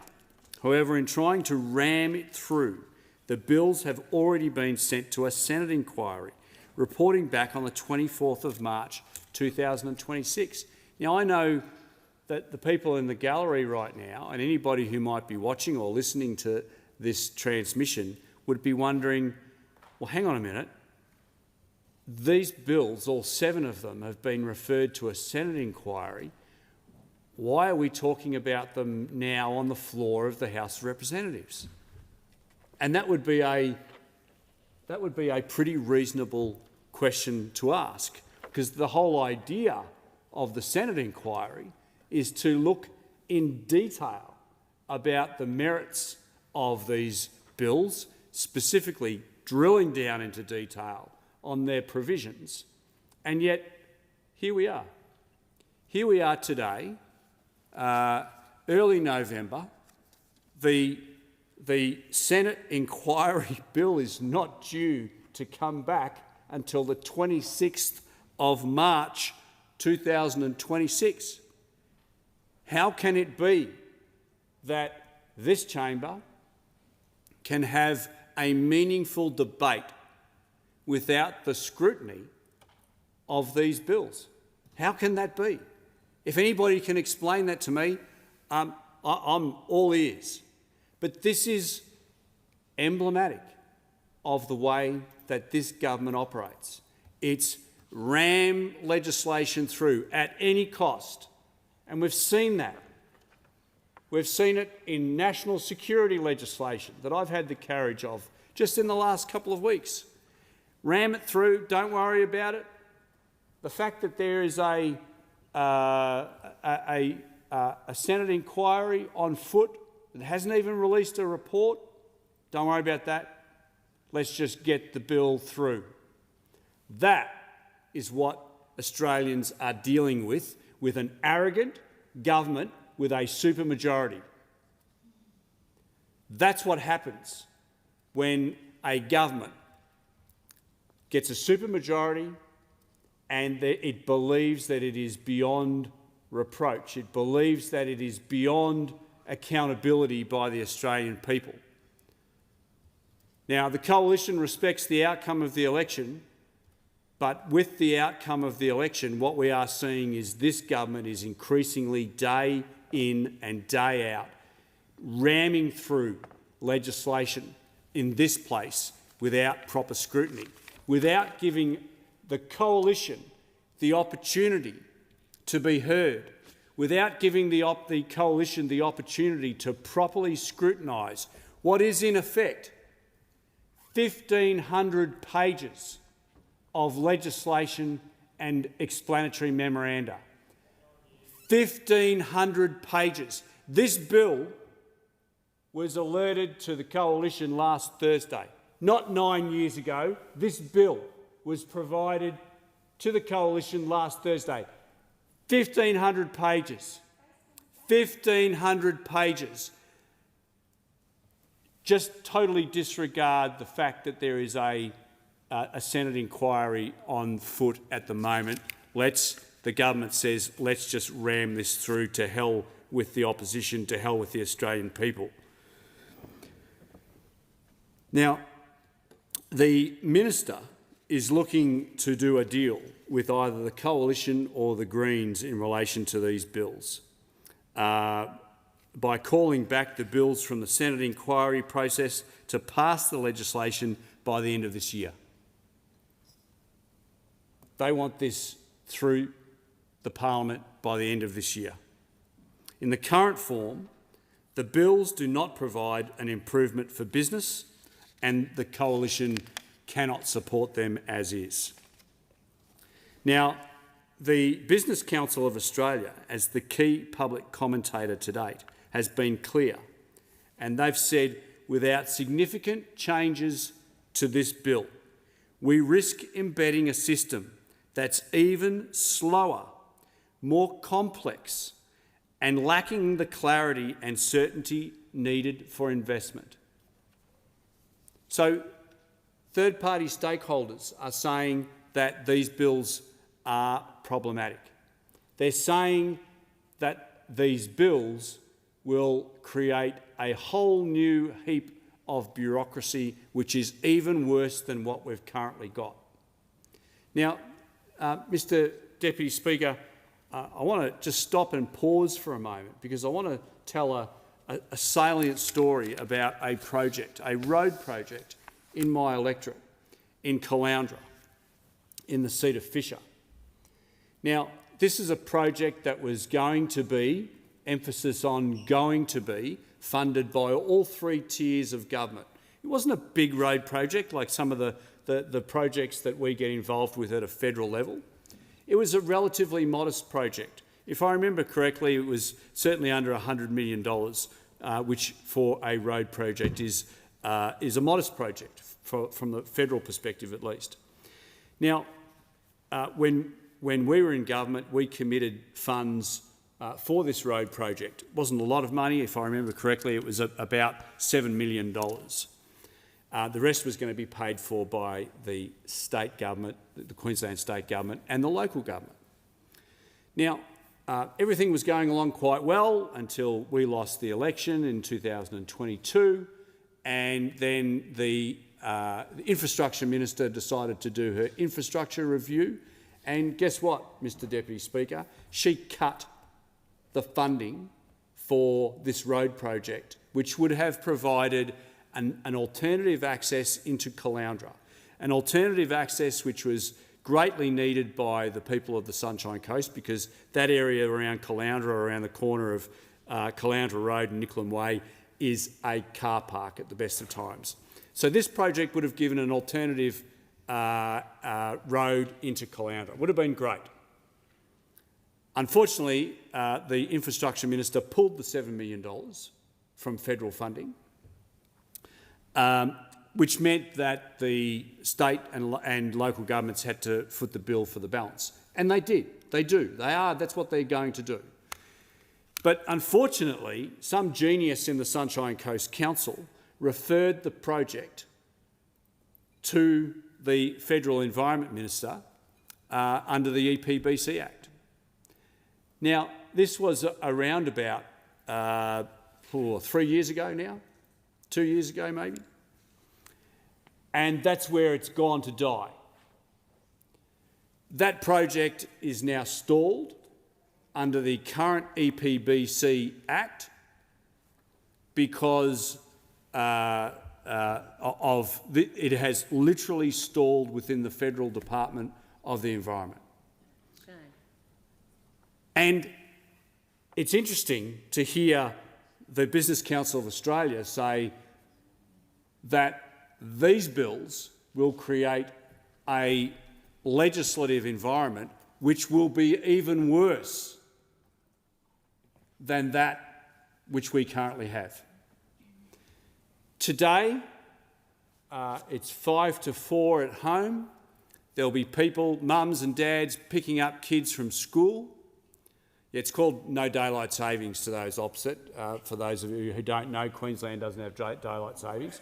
But 5 to 4 back home, and there'll be mums and dads picking up kids from school, and they will be in gridlock traffic on Caloundra Road and Nicklin Way.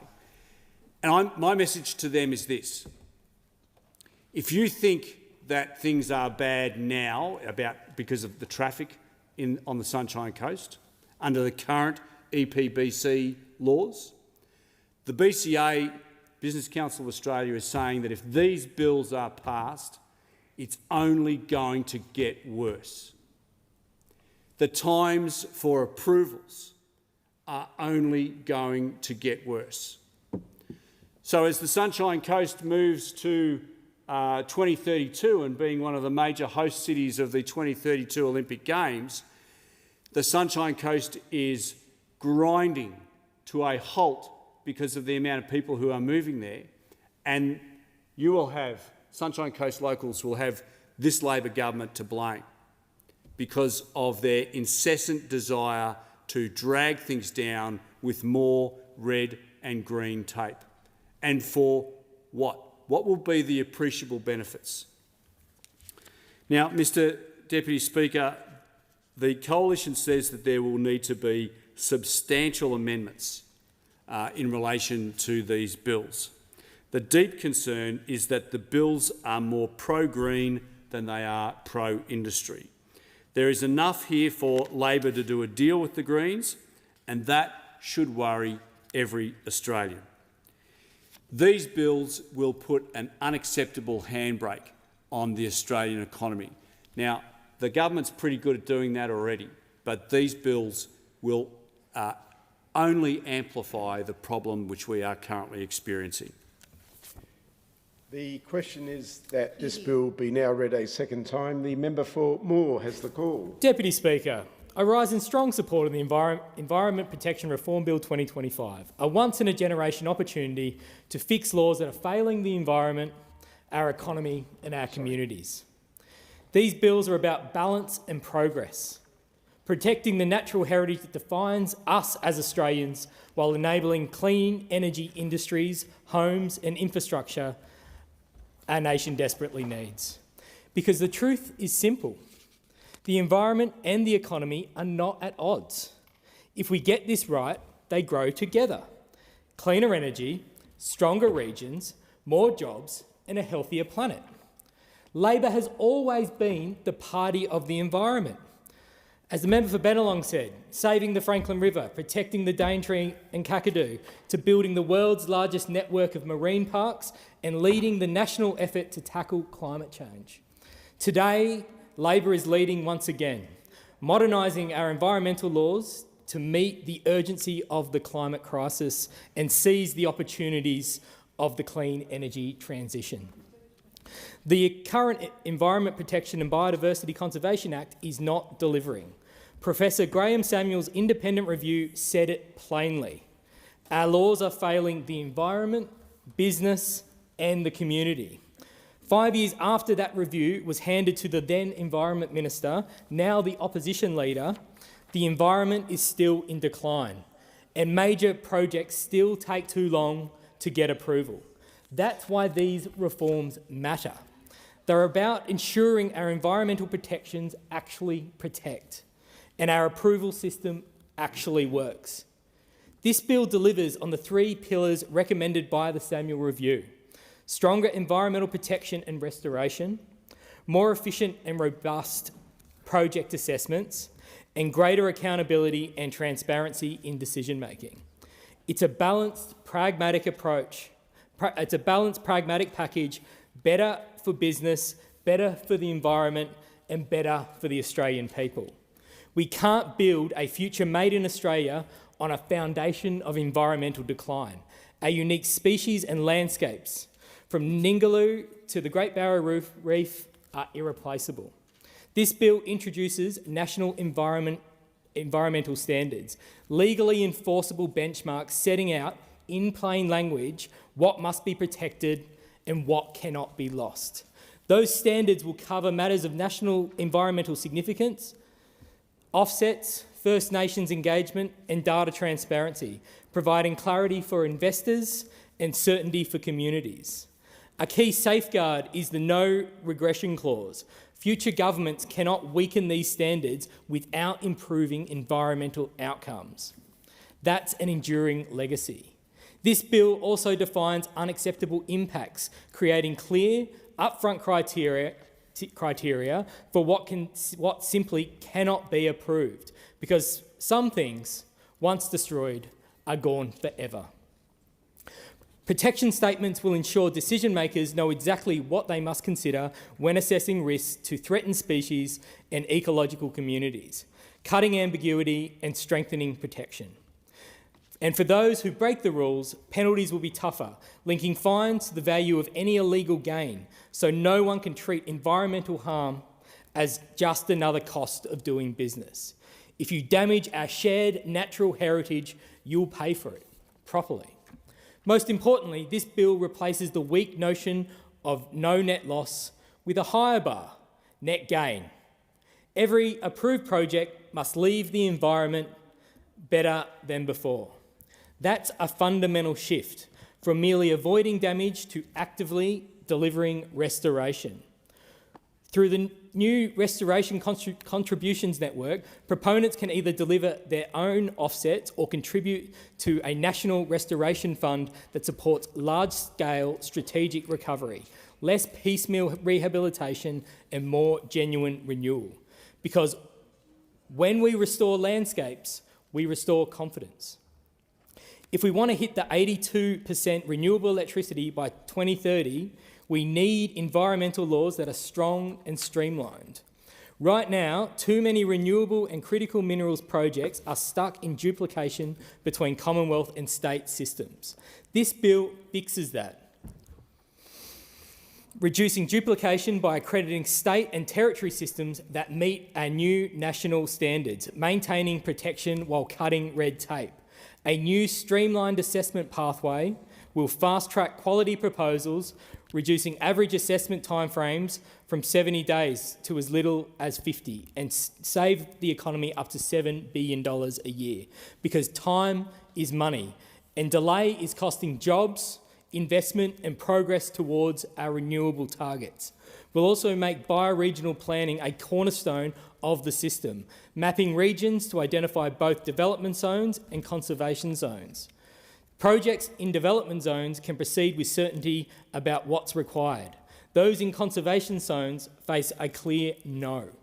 That gives industry clarity, communities confidence, and ecosystems breathing space. Strategic assessments will complement this approach, allowing governments and proponents to plan across whole landscapes rather than project by project.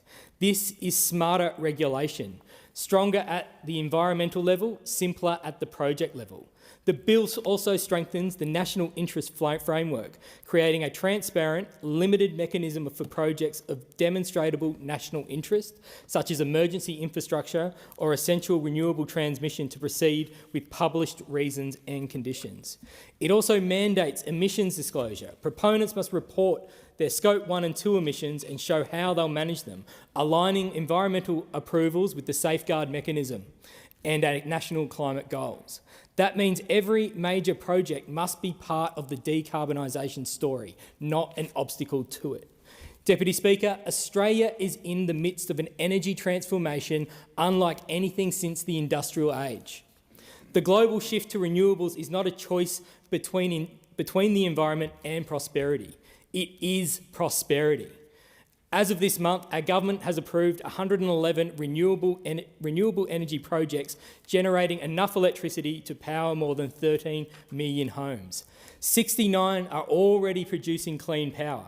15 provide grid-scale storage, and 29 more, including 4 major hydrogen hubs, are building the backbone of a renewable energy superpower. In October, half of all electricity in the national grid came from renewable sources, the highest monthly share on record. Coal generation has fallen to 46% and renewable output is up around 30% since Labor came to government. That's progress, powered by the Capacity Investment Scheme, Rewiring the Nation and the Cheaper Home Batteries program.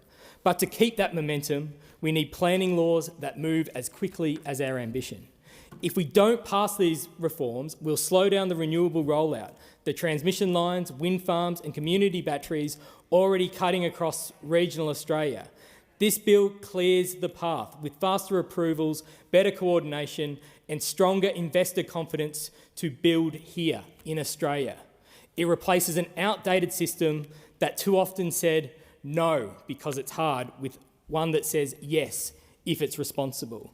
And that distinction matters because the climate crisis doesn't wait for paperwork. We need transmission lines that connect regions, solar farms that power industry, and wind and battery projects that stabilise the grid. The world is moving fast. Investors are voting with their capital. Communities are demanding action. Labor's reforms make sure Australia can lead, delivering renewable jobs, regional development, and secure affordable power to households and businesses. This bill gives the renewable sector the certainty it's been asking for, clear standards, faster timelines and integrity in decision-making. That's how we build confidence and momentum in the clean energy transition. Strong laws only work if Australians trust them. That's why this bill delivers the third pillar, accountability and transparency. It establishes the National Environmental Protection Agency, our first truly independent national environmental regulator.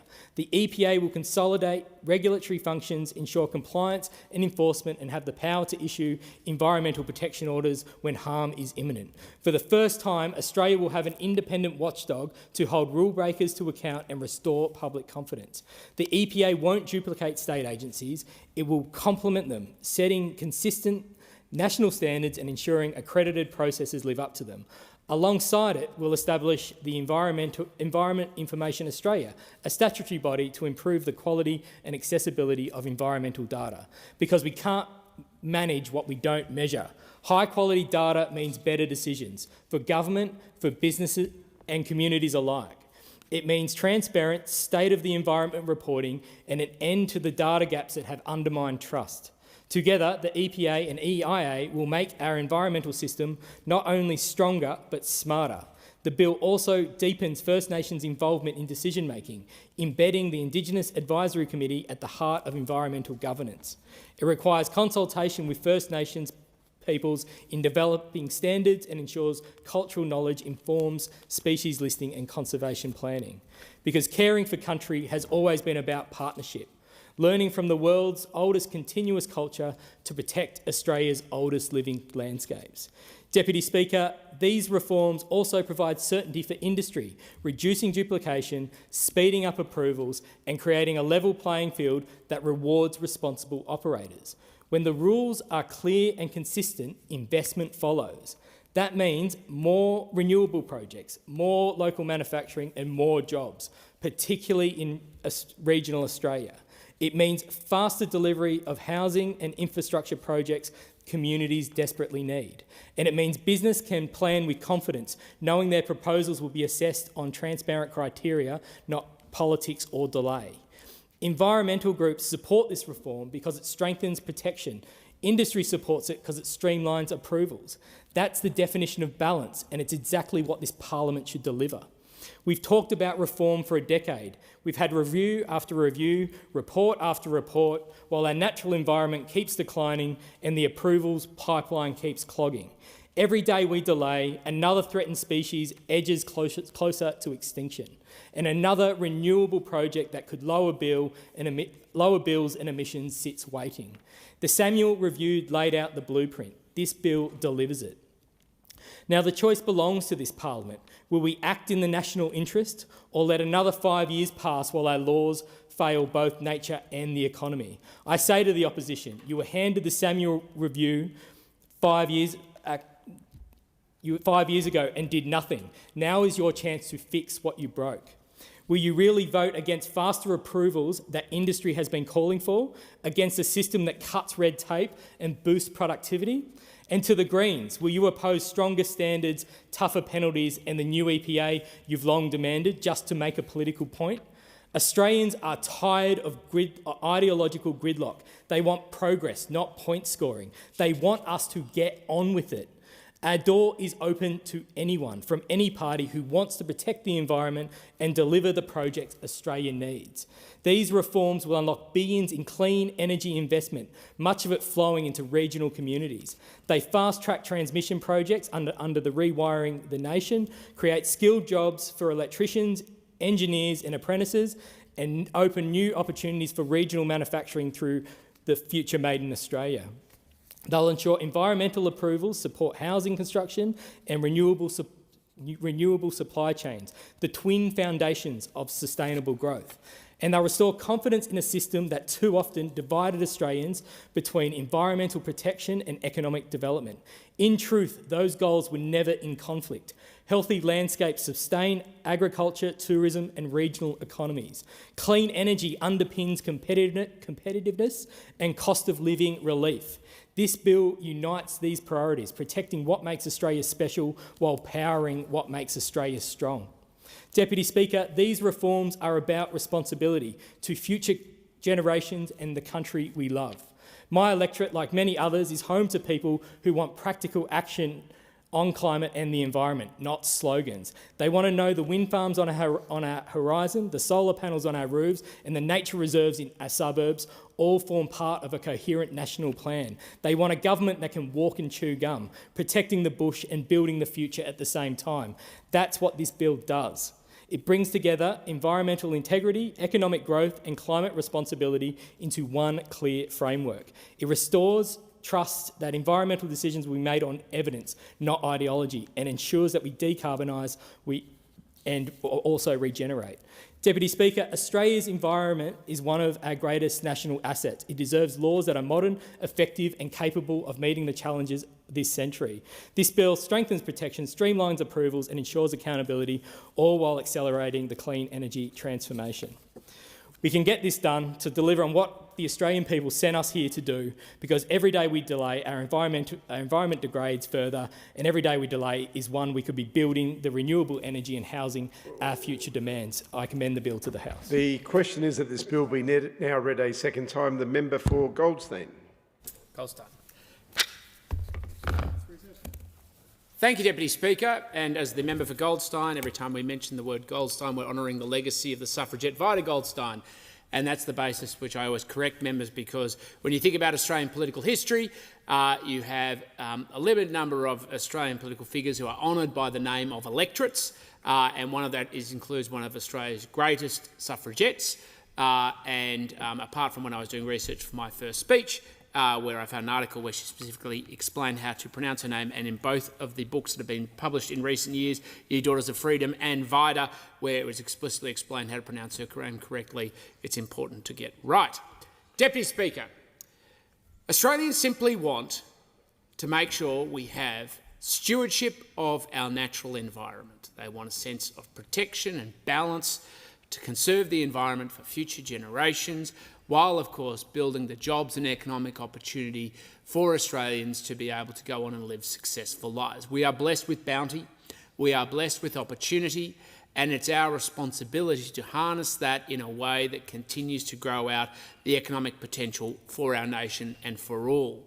And, of course, to do so requires having a sense of balance in our laws so that we seek to do it in a way that is measured and proportionate, that protects our environment, powers our country and propels us forward to be part of contributing to a global economy, and of course to provide the affluence and improvement in standards of living that Australians reasonably expect to enjoy. Because lessons of history, Deputy Speaker, show there is nothing that will corrode the health and well-being of the environment more than when people live declining standards of living.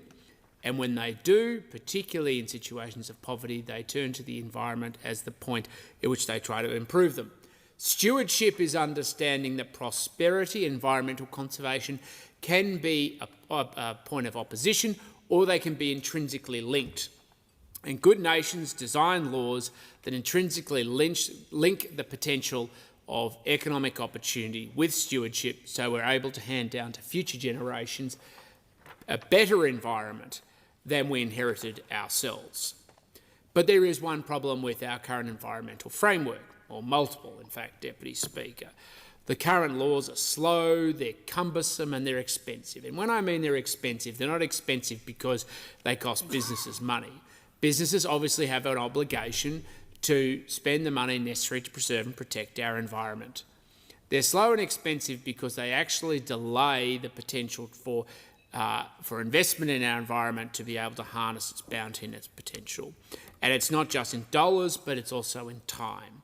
It can take decades for mining projects that we desperately need to start develop now. It can take years for them to come onto the table. We have duplicative, overly cumbersome regulation, which often replicates activities between state and federal governments for largely little benefit. And of course, it's slow and there's huge costs involved. And what we end up having is a huge deadweight loss to our economy. It makes us less competitive on a global market, and we all pay the price through declined living standards because we're not getting the investment capital we need in an efficient way to grow the future of our economy. So there are plenty of reasons to reform the EPBC Act. That's not in question. We just want it to be done in a balanced and measured way. But one of the problems we've got right now is that the government is seeking to ram through legislation and bully the Parliament into compliance. I've said so many times before, the Prime Minister has come back from his visits overseas and wants to treat this Parliament like it is the National People's Congress, where anybody dare ask questions. In fact, he shut down question time when I got up to ask a question in question time today, but perhaps legitimately because it asked some very difficult and uncomfortable truths into the dark heart of this Labor government. But we'll leave that to another side. There's a reality that we have critical minerals projects which are desperately needed to get up, which could now be 15, 20 years off into the future simply because this government hasn't got the legislative framework right. The same is true with lots of other mining projects which we use to be able to grow the bounty and wealth of our nation so that we can then go on and afford things like our health system, our education system, or of course for Australians to be able to do things like get jobs so that they can go on and afford to buy their own home and then go of course on and save for their retirement. So it's enormously important. In addition to that, we have environmental laws which are weaponised by those people who have no interest in advancing environmental causes. They seek to corrode and attack economic progress. And I'm reminded, Deputy Speaker, of the example recently of the Environmental Defender's Office. Now, you may recall, Deputy Speaker, that in the other place, in the Senate, there's recently been an inquiry looking at different components of climate misinformation and disinformation. Now, we can debate the relative merits of that inquiry, but I seek not to indulge in that in the context of this legislation. But it never ceases to amaze me that when the Greens call for an inquiry into climate misinformation and disinformation, that the most obvious example that we have had in this nation's history, and the EPBC Act has been an enabler of this, it has been the Environmental Defender's Office taking Santos to court and then literally making up Indigenous traditions that didn't exist, that even local Indigenous people acknowledged didn't exist, as a basis to weaponise to shut down gas projects. This is extraordinary, Deputy Speaker, and that the law would enable this, to actually deceive the public, to lie to the public through a government-funded entity to try and stop a project on not dubious ground, on deceptive grounds, which harm both the Indigenous communities and, of course, the economic progress of this nation. So I think that one case alone has demonstrated the EPBC Act needs some pretty significant reform. But it has to be done from a position of integrity and trust and balance. Now, it is simply impossible for any member at this point, with the way the government is trying to bully and ram this legislation through this parliament, to have actually gone through it and actually done the proper work necessary to pass it. We can have our debates about what should be included or not included. I fully respect the fact there will be a diversity of views across the crossbenchers, the members of the government, of course, the opposition. But when they essentially tabled only last week, we've now got 1,500 pages of legislation with the explanatory memorandum. How on earth is anybody supposed to understand what the practical consequences are for small businesses, the flow-on consequences for large projects? For mining, I see the member to my left and the impact it's going to have on farmers and her community. How is she supposed to be able to have that conversation and do the proper consultation? And this is what this parliament is being asked to vote on. And meanwhile, we've actually got a process in the Senate which is designed to actually review the laws and give people, the Australian people, you know them, the people we're supposed to be representing, some input into the process, for them to highlight some of the deficiencies in these laws, which is actually quite important. I heard the member for Moore before, celebrating the legislation, saying how important it was and how we've just got to smash it through, but seems completely indifferent to the fact that we actually need to have a conversation with the Australian people about the consequences, because no matter how arrogant a government may be at any given time, every government makes mistakes in legislative drafting, in unintended consequences, where they design laws which have a flow-on effect that was not fully appreciated. I don't think for 1 second that when the original Environmental Protection and Biodiversity Conservation Act was designed, anybody thought, I know what's going to happen. The Environmental Defender's Office, which the current Albanese government funds, is going to use that act to then go and take action against a gas project using a dishonest, deceptive and lying campaign on the basis of a mythical, invented Aboriginal songlines campaign, and use to take that all the way up to the federal court. I don't think anybody thought that, Deputy Speaker. It's kind of why you've got to review legislation and go through the proper process. So there'll be a record about how everybody voted on this bill, but make no mistake, Deputy Speaker, to vote for 1,500 pieces of legislation, which I am willing to bet 2AT for every single member on the government benches, they have not read, and they certainly haven't consulted their communities, and they certainly don't understand the consequences outside of the 3-page talking points, no doubt issued by the whip. There has to be a sobriety with this legislation and what it is we need to do. So when the Albanese government continues to treat this House of Representatives of this parliament like the National People's Congress and thinks that we're all just a bunch of applauding eunuchs rather than standing up, speaking out, scrutinising legislation, asking questions, challenging legislation, debating it, we know we've got a problem. How about we have this Senate inquiry? How about we have input from the Australian people? How about we have input from groups like the Business Council, as some members have raised? How about we have input from farmers' groups? How about we have input from industry associations? How about we have input from environmental groups too? Because well-designed laws will, of course, involve consultation. Just because people have input doesn't mean guaranteed we have to listen to it, but it does mean, or included I should say more correctly, but people should be able to have a say into their democracy. So how about we have a bit of input in the process? But we haven't seen that. Instead, what we've seen is just a bullying approach by this government towards this House of Representatives. Well, some of us aren't trained eunuchs, Deputy Speaker. Some of us aren't just going to applaud the Prime Minister along. Some of us are going to stand up and speak out about it, because there are important issues that are on the table, from looking at the ministerial discretion that the minister wants in this legislation, and it's pretty wide ministerial discretion, which is raising concerns across the chamber about what the minister will be empowered to do and what the minister will not be empowered to do. The capacity for this whole process to duplicate what happens in state as well as federal regulation. So instead of streamlining and speeding up the process of environmental regulation, it could actually have the reverse effect, where it actually increases the burden, the costs, the compliance. And remember, this isn't for some sort of mystical benefit, except for people whose sole purpose to be paid to process paperwork. And then, of course, there are other important issues like the extent of offset arrangements that have been established under the legislation to make sure that we conserve the environment, but in a way that encourages and incentivises project development, because in the end that's what we should actually want as a country. It doesn't really matter how we design the law.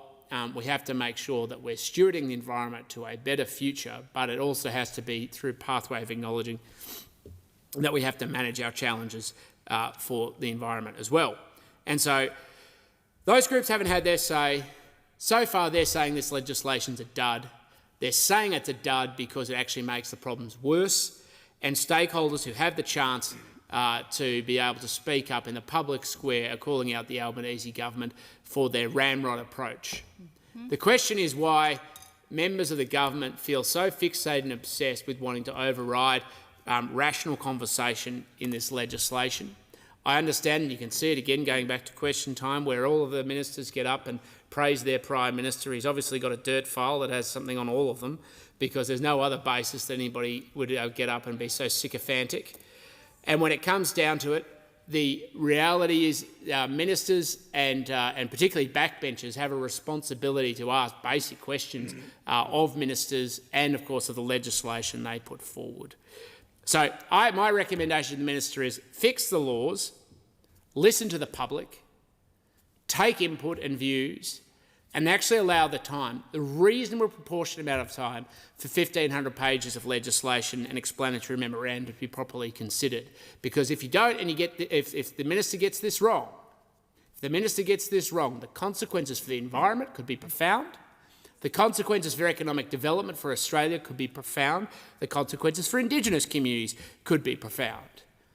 But at the moment, all those calls are falling on deaf ears, which is another emblematic example of the arrogance of the Albanese government and how it is slowly manifesting up since about the 3rd of May, where you see the Prime Minister fly in as obliged if he occasionally has to appear before the Parliament to answer to at least the people who are elected by the Australian people. And he does it certainly very dismissively, and particularly when it's not on topics he likes. And more importantly, he gets up with his boastfulness and arrogance and throws barbs and sharp lines, which I've no doubt probably makes him feel chipper and good in the process, but isn't necessarily improving the governance of this nation. So we all face choices. The choice before the Parliament right now is, do we pass this legislation or do we review it and improve it? Do we make sure that we get the balance right? Do we make sure that we create the legislation this country so desperately needs so that environmental regulation can steward the environment, empower the economy and, of course, propel it forward to the future? Or do we continue to accept the arrogance and indulgence of this government and vote for legislation, ram it through without any concern or consequence of its impact, which could very much lead to disastrous consequences for the people of Australia. The question is that this bill be now read a second time. The member for Bullwinkle. Thank you, Speaker, and I'll just take a moment to get over that, because before I go into my speech, I'm just so shocked by the previous speaker's comments. And I'd like to just quote from Graham Samuel when he was asked recently about this review. Oh, you're not going to listen to this, goodbye. Maybe later, because he says, I can't understand why there's opposition from the coalition. It doesn't make sense, particularly as the then Minister Susan Ley embraced the report. She knew what was in it. Now, what Minister Watt, the quote goes on, has produced is exactly what the report recommended. It's all there. I've been through and I've done a comparison between my report and the legislation and the environmental standards. So it just shocks me to hear the opposition speaking in such a tone and losing the fact of the bigger picture. Speaker, the bigger picture is the environment, and I rise today to speak strongly in support of this historic reform to Australia's environmental laws. This is a great day. It's a great day for me, it's a great day for Labor government, and it's a great day for hope for the environment. And here's a quote from Prime Minister Bob Hawke. It reads, "When the earth is spoiled, humanity and all living things are diminished. We have taken too much from the earth and given back too little. And it's time to say enough is enough." Speaker, my commitment to protecting our environment wasn't forged here in the halls of Canberra. It was forged at my home in the electorate of Bullwinkle, standing side by side with my community. It was forged walking through the degraded banks on the Darlington wetlands, championing the local volunteer groups that are rehabilitating this precious ecosystem. It was forged kneeling in the soil of the Darlington Community Garden, another environmental project which I was proud to help establish, watching my community come together to build something sustainable, local and green. My commitment was also tangible in the restoration of the Friends of the Native Triangle group to continue the environmental protection legacy and rehabilitate local grounds. Speaker, those local projects reinforced a fundamental lesson for me. A community's health and the ecosystem and the environment's health are inextricably linked. It is our duty to be good custodians of the environment that we all rely on, as has been done by First Nations peoples for millennia. We are unable to build a prosperous future for our children if we do not protect the air they breathe, the water they drink, and the natural world that sustains us all. Speaker, I care for my community and I care for our environment, and in my own electorate of Bullwinkle, which is a truly beautiful electorate, it's filled with bushland walking trails that trek beside the Mundaring Weir, that is a protected drinking water source for Perth as well as the Goldfields region. It's filled with Australian natives and including fauna like the black cockatoos that all need our protection. And I'm proud to be part of this Labor government that is doing just that. And Speaker, it's why I'm so proud to be a member of this Labor government, because when it comes to hard work, the nation-building work of environmental reform is always Labor that delivers. A little bit of history. Labor is the party that has delivered in every single major environmental reform in Australia's history. It was Labor that saved the Franklin. It was Labor that protected the Daintree and Kakadu. It was Labor that built Landcare, which is now an institution copied across the world. And it was Labor that built the largest network of marine parks on this planet. And it is this Albanese Labor government that is finally, meaningfully and ambitiously addressing the existential threat of climate change. These bills and the legacy of environmental responsibility. Speaker, there is a clear and widely accepted need for this reform. which is why the opposition leader commissioned the report 5 years ago. For a decade, the EPBC Act has been failing. We know this for a fact because that 2020 independent review, led by Professor Graham Samuel AC, the review, as I said, commissioned by the now opposition leader, delivered a comprehensive and scathing report. The Samuel Review found that the current EPBC Act is not delivering for the environment, which we all know, but it's neither delivering for business or for the community. It is slow, it is cumbersome, it is ineffective, and our environment is paying the price. The opposition leader was handed that report 5 years ago, and for all those 5 years it sat on a shelf. Faced with a critical, urgent challenge, the coalition did nothing for the environment. Well, we're not walking away. The Labor government tried last year with the nature positive laws, and now we're doing the job this year. This bill delivers on the recommendations of the Samuel Review. Our approach is balanced, it's pragmatic, and it aligns perfectly with the 3 pillars of reform that Professor Samuel recommended. 1, stronger environmental protection and restoration. 2, more efficient and more robust project assessments. And 3, greater accountability and transparency in decision-making. This is about getting the balance right, about delivering laws that are better for the environment and better for business. This means stronger environmental protections to protect and restore our precious natural habitats, and together with our action on climate change, with the safeguard mechanism, this means easier processes, faster decisions that are required for building homes, renewable energy infrastructure and critical minerals projects, all things our nation needs for our future. Speaker, as of the 31st of October, this government has approved 111 renewable energy projects, producing enough electricity to power more than 13 million homes.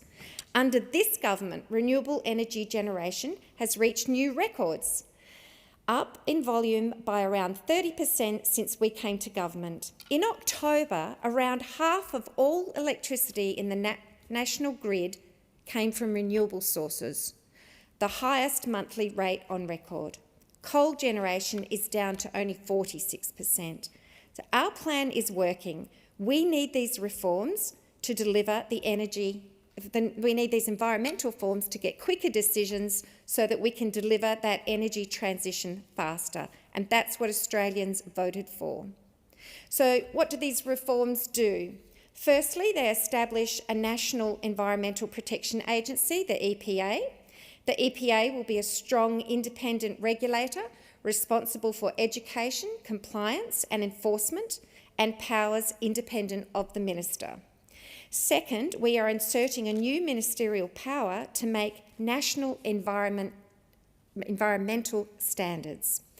This was the central recommendation of the Samuel Review, and these standards will be finally set clear, enforceable expectations for proponents and decision makers. Third, we are fixing the broken offsets framework. We are moving from a no net loss to net gain for the environment. Fourth, for the first time, these amendments will define what we consider to be unacceptable impacts for each protected matter. Clear no-go zones to prevent irreversible loss unless a project is proven to be in the national interest. Fifth, we're introducing new emissions disclosure requirements in line with the Samuel Review. It's not a climate trigger, we have that covered in the safeguard mechanisms, but we will require major project proponents to disclose their Scope 1 and 2 emissions and their plans to reduce them, consistent with government policy. 6, we will codify the involvement of First Nations peoples in environmental governance, creating new statutory advisory functions for the Indigenous Advisory Committee. 7, we are streamlining access pathways, cutting green tape by rationalising 3 existing pathways into 1. 8, we are reducing duplication by fixing the inflexible and unresponsive bilateral agreements with states and territories, ensuring they can deliver assessments and approvals if they meet our new national environmental standards. 9, we are delivering a proper landscape scale approaches through bioregional planning. By doing the upfront work for regional planning to map areas, we can give certainty to industry about where development can and can't occur while protecting areas of high environmental value. This isn't trivial. Analysis shows that these efficiencies will deliver annual savings of at least $500 million and potentially as much as $7 billion to the national economy. Speaker, this legislation is not a tug-of-war between the environment and the economy. The Coalition and the Greens may try to assert that, but it's not true. This reform delivers a balanced package. It delivers more efficient and robust project decisions, meaning more renewable projects can be decided on more quickly, helping with energy costs and lowering emissions. At the same time, they deliver stronger environmental protection and restoration laws. The need for this change is urgent. Our environment cannot wait any longer, and neither can our economy. The message from environmental groups is also very clear. I have a quote here from the 3 biggest environmental groups who have welcomed the confirmation from Environment Minister Murray Watt that these amendments will improve the country's national environment laws and will also, they're happy about the inclusion of significant increases in fines and new enforcement powers. This is the Australian Conservation Foundation, Greenpeace and the World Wildlife Fund. They want the new EPA. They want environmental protection orders which will help stop potential offenders in their tracks and stop the excuses for not acting on their complaints. They support it, business support it, the round table industries supported it, and they want Parliament to get on with this job. So, where are we now? The nature positive laws got stuck in the Senate for 6 months. The Liberals wouldn't pass it. They said it went too far. The Greens wouldn't pass it. They said it didn't go far enough. We need to get this done. They have had plenty of time to digest the Samuel Review, of which this bill is based on. The opposition leader was in support of it 5 years ago, and quite frankly, Australians are demanding environmental reform. Please, to the Greens, do not let perfection get in the way of progress. Nothing has happened from the environment for some time. I think the EPBC Act is over 20 years old. We need to get on with this job. These reforms are pragmatic, they are strong, they are balanced. They deliver for the environment, they deliver for the economy, they deliver for community groups, such as the ones I belong to in Bullwinkle, and they deliver for the boardroom in the city. Because every day we delay is a day our environment is degrading further. Speaker, I commend this bill to the House. Thank the member for Bullwinkle. The question is that this bill be now read a second time, and I call the member for Curtin. Thank you, Deputy Speaker. The Environmental Protection Reform Bill and its 6 accompanying bills are part of a long-awaited package of reforms to fix our deeply flawed environmental laws. And I want to talk about how we got here, the good parts of the bill, and the most concerning loopholes that could undermine the bill's effectiveness. Our environmental protection laws were written last century, and everyone agrees they are not fit for purpose. It's rare to find agreement in this building, but on this matter there is actually consensus.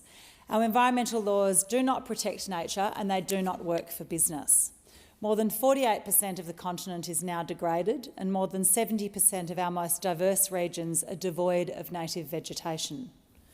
Environmental protection is one of the top 3 issues constituents contact me about, with thousands of constituents writing to me in the last 3 years, concerned that the places they love are not being adequately protected. At the same time, the timelines for development have blown out, in large part because of the duplication and inefficiencies in our environmental laws. To meet the challenges our country faces today, climate change, cost of living and housing, we need to be able to build, and build quickly. We need renewable energy to reduce our emissions and bring down the cost of electricity. We need more houses for Australians to call home. Yet we're consistently under-delivering. In the last quarter, 0 large-scale projects reached financial close. Nationally, we continue to under-deliver on housing targets. And this is why EPBC reform is essential. With our natural world and ecosystem degrading and delays holding up vital developments, we need a change. Despite the importance and complexity of this issue, the government has dropped 1,500 pages of legislation on us on Thursday for debate this week. It's now Tuesday. This makes a mockery of the role of the House of Representatives, which is to deliberate on legislation and hold the government of the day to account. Despite this, I have done my best to review the legislation, speak to a wide range of experts, identify what's good and not so good in the legislation, and propose and draft amendments. The Senate is due to report back in March, and while these reforms are urgent, I urge the government to wait for the Senate inquiry. We've been waiting for these reforms for 25 years. It's worth waiting a couple more months to get it right. There are some positive changes in this reform package for both business and the environment. For businesses, assessment pathways will be streamlined, with 3 different processes replaced by a single pathway. This will mean that businesses are spending less time and money on navigating the assessment processes and waiting for an answer. We'll have bioregional plans with go and no-go zones. And not only does this more holistically protect nature, but it also provides greater certainty and streamlined assessment processes for businesses. And there are some wins for nature. For the first time, unacceptable impacts have been defined. If the damage is bad enough, a project should not be able to go ahead. That's a positive step. And we'll have a clear legislated mitigation hierarchy for the first time. This means that project proponents have to try to avoid negative impacts and then minimise the unavoidable impacts, and only then can they go to restore or offset the residual impacts. Projects can't just jump straight to offsets. And when they do go to offsets, proponents need to show a net gain for the environment. So the overall impact must be better for nature, not just slow the decline. These are all good changes. But there are some very large loopholes that could undermine these benefits. The 2 I'm focusing on are the integrity of offsets and the national interest exemptions. And I'm very open about how to deal with these problems, but they have to be addressed. On offsets, if a project proponent wants to use offsets where they've tried to avoid or minimise the damage but there's a residual impact, there are 2 ways they can approach this. They can invest in an offset project directly, or they can pay money into an offsets fund managed by the restoration contributions holder. Now, the intention is that this offsets fund is used to purchase offsets to compensate for the damage caused by the proponents. The EPBC reforms intend to include some good standards for direct offset projects, including requirements that offsets are like for like, additional, and ready to deliver compensation before the damage occurs, but it appears these standards won't apply for projects funded through the offsets fund. This raises questions about how we ensure this offsets fund delivers for nature. Funds like this have not worked in the past. We've seen funds in New South Wales, Queensland and the Pilbara that have failed to deliver real restoration of the environment. But why does this happen? It's not a bad idea in principle. You make it easier for businesses to compensate for their environmental damage by paying into a government fund that can then use its funds and hopefully expertise in conservation to strategically and more effectively invest in environmental offsets. But in practice, they just don't seem to work. Developers damage the environment and pay into the fund, but the funds always seem to under-deliver on offset projects. This leads to a situation where developers effectively pay to destroy. They pass on their liability to the offsets fund, which then is unable to find suitable offsets. And at the end of the day, it's nature that bears the cost. Globally, funds like these are increasingly considered inappropriate to justify the destruction of intact native ecosystems like we have in Australia. I'll be proposing amendments to tighten up the use of this fund. If we consider the comparable funds in New South Wales, Queensland, the Pilbara and overseas, there are a number of consistent lessons to be learned. Firstly, we need to limit the use of the offsets fund. It should be a last resort for developers. Otherwise, the fund simply can't purchase enough offsets to keep up with the damage caused by developments.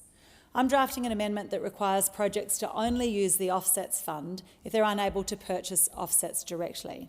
Effectively, this introduces another layer into the mitigation hierarchy. First avoid damage, then mitigate, then directly offset, and only then can you pay into the offsets fund. Another potential solution would be to require large projects with significant resources to directly offset rather than using the fund. While the offset fund is a great solution for small developers that don't have the capacity to find suitable offsets, large multi-billion-dollar companies absolutely have the capacity to secure the offsets themselves rather than paying to pass the liability onto the fund. A cash payment is obviously easier than actually doing the work to offset damage. Without limitations on when the offset funds can be used, all proponents will go for the easy option. Both of these proposed solutions would reduce the use of the offset fund, minimising the risk that it's unable to deliver for nature. Secondly, we've often seen that offset funds are unable to find suitable offsets for the damage caused. The developer pays into the fund for damage to a wetland and passes on its liability. Then, when the offset fund looks for a suitable wetlands offset project, it discovers that none are available. I'm introducing an amendment to ensure that the offsets fund is only used when it's likely that appropriate offsets will be available. If they're not going to be available, the project should be revisiting the damage it's causing. A second amendment creates an excluded matters list, a list of species and ecosystems that are so close to extinction that the fund will never be able to find suitable offsets. Proponents should not be permitted to damage species and ecosystems on the excluded matters list and then make it the fund's problem by making a cash payment. Thirdly, we need to ensure that offsets are priced appropriately. There's a long history of underpricing environmental offsets, and it's always nature that cops the bill. Offsets need to be appropriately priced so the fund has sufficient capital to purchase offsets that compensate for the damage caused and deliver a net gain. This legislation does not set out the price for offsets, but provides for regulations that will determine the price. I'm introducing amendments that require a regular review of the offsets price calculator. I also believe the legislation should outline a set of factors that must be considered in the offsets price calculator, such as administration costs, logistical costs, and accounting for the risk of failure. If we get the pricing wrong, the offsets fund becomes ineffective. Fourthly, we need greater transparency on what this fund is actually achieving through public reporting. If it's not working, it must be changed. The Offsets Fund reports on the progress of its offsets to the Minister every year, and I'm introducing an amendment to ensure that this report is made publicly available. It will be vital that there is scientific oversight of this process. I would suggest that the legislation should also specify that the Restoration Contributions Advisory Committee contains significant expertise related to threatened species and ecological restoration. There may well be other ways to improve the integrity of the Offsets Fund, and I'm very open to considering them. But we've seen from a range of comparable jurisdictions that these funds can often provide a cheap way out for developers at the expense of the environment. And with this legislation as it is, this Offsets Fund represents a potential single point of failure for the entire reform package. We must get it right. My second major concern is about the national interest test. There are two national interest pathways. The first is called the national interest exemption, and it allows the minister to declare that a project is in the national interest and allows it to bypass all environmental safeguards. It's intended to be used for natural disasters and emergencies when we need to override environmental laws. This test has always existed and it has mostly been used in good faith. But this package introduces a new exemption called the national interest proposal. And this appears quite similar to the national interest exemption. It allows the minister to choose to bypass almost all environmental safeguards. But this national interest proposal appears to be intended for a much broader range of projects, including housing or energy projects. There are no limits on what the minister can consider in determining whether a project is a national interest proposal. And there's a real risk that a minister could use this exemption for political reasons. We don't need this additional separate pathway. It provides an opportunity for this or a future government to completely ignore the environmental protections and declare every project to be in the national interest. And it's not great for business. You can't make long-term investment decisions on the chance that the minister will consider that your project fits the vague definition of the national interest.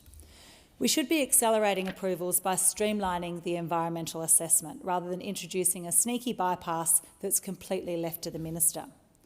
If the government is unwilling to remove the national interest proposal, then at the very least, fossil fuel projects should not be able to bypass environmental protections. And I'll introduce an amendment to this effect. And when the government does exercise its discretionary power to bypass environmental laws, there should be very strong transparency in relation to that decision. These reforms allow the minister to redact information from the statement of reasons required under the current EPBC Act when the national interest exemption is used. There's no reason for more secrecy under the new laws. If the minister is going to bypass the environmental laws, the public has a right to know why. I have a series of other concerns about these reforms that I don't have time to address.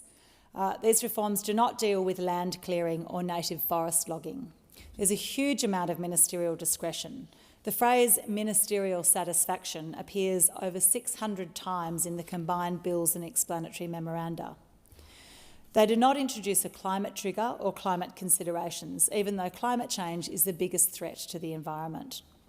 And there are huge uncertainties around key features of the reforms, including the safeguards for the bilateral accreditation processes, which could be an opportunity for reduced duplication if we get it right, about the independence and power of the national EPA, about the rigour of the national environmental standards, and about the process and community engagement in developing bioregional plans.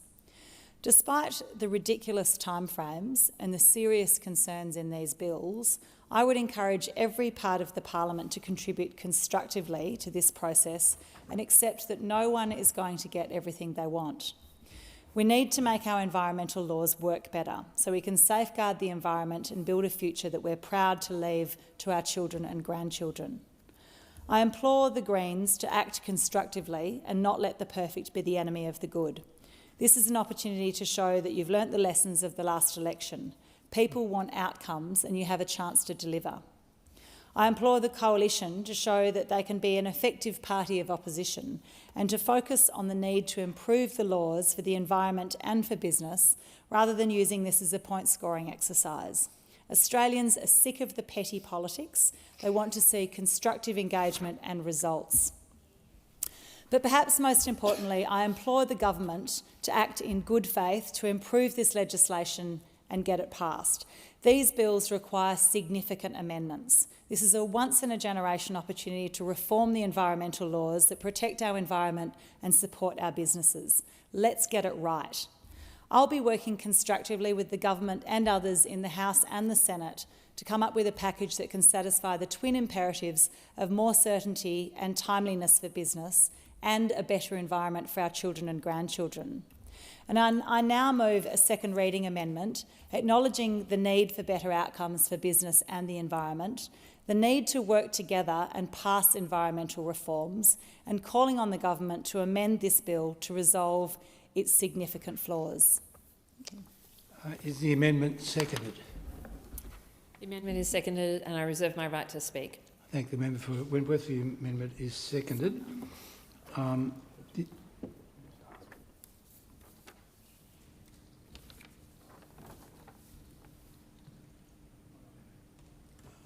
Sorry, is the member moving the amendment circulated in her name? Yes, I'm moving the amendment circulated in my name. Good. I thank the member for Curtin.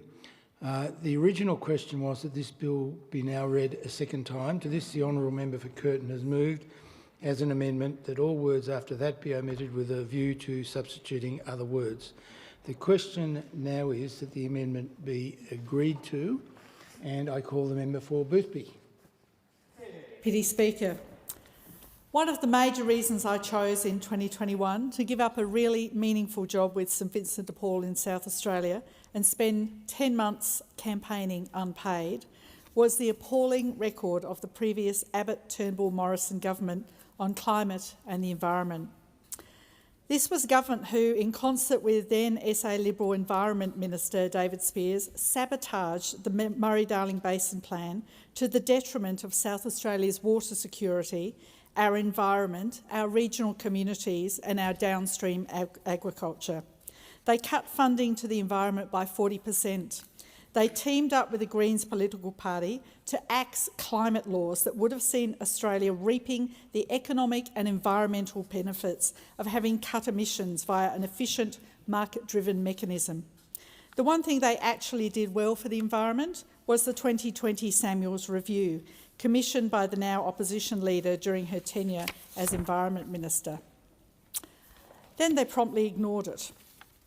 Professor Samuels says now that he's bitterly disappointed with their current position. Join the queue, Professor Samuels. Disappointing Australia seems to be the forte of the Liberal national parties, a natural talent, if you will. So what I learned from campaigning in 21 and 22 was that I was not alone in Boothby in my sense of frustration about the then coalition government's lack of action and indeed actual sabotage of the environment. 2 record-breaking election losses in a row, but those opposite seem still not to be listening to what the Australian public is telling them, or what the environment's telling them, or business, developers and investors. Speaker, the current environment laws are broken. They don't adequately protect the environment, but they also don't work for business, developers or investors. And we now have the opportunity to fix our broken environment laws. We have the opportunity to protect our environment, which we depend upon for our Australian way of life. We have the opportunity to make these laws work for business, developers and investors so that they have certainty for investment, so they can get to a fast yes or a fast no without wasting time or money on investments that are never going to come off. This is a once-in-a-generation opportunity to fix these laws and protect our environment, and we've waited too long already. The best time to have done this was perhaps a couple of decades ago. The second best time was half a decade ago, when the Samuels report was delivered to the previous coalition government. The third best time is now. Labor is the party of the environment. Labor has delivered every single major environmental reform in Australia's history. Land care, saving the Franklin, protecting the Daintree and Kakadu, building the largest network of marine parks in the world and meaningfully addressing the threat of climate change. Since 2022, the Albanese Labor government has passed strong laws to force big polluters to cut emissions so Australia gets to net zero carbon pollution by 2050. We have reduced Australians' emissions by 29% below 2005 levels already, and we're on track for 43% by 2030. We have committed to 82% renewable energy by 2030, and we're well on the way. Already, 18 gigawatts of renewable generation capacity has been installed across Australia since we were elected in 2022. We have approved 111 renewable energy projects, producing enough electricity to power more than 13 million homes. And we have approved a further 29 projects. We've protected an extra 95 million hectares of Australian ocean and land, expanding marine parks around Macquarie, Heard and McDonald Islands. We've established Environment Information Australia to give public and business easier access to the latest environmental data. And we've doubled the funding to better look after national parks, including Kakadu and Uluru. We've doubled the Indigenous Ranger program and invested over $600 million to better protect our threatened plants and animals and tackle feral animals and weeds. And we've invested $200 million to clean up our rivers. We've increased recycling capacity by more than 1.4 million tonnes a year, diverting recyclables from landfill. And we've established the world's first nature repair market, making it easier to invest in nature restoration.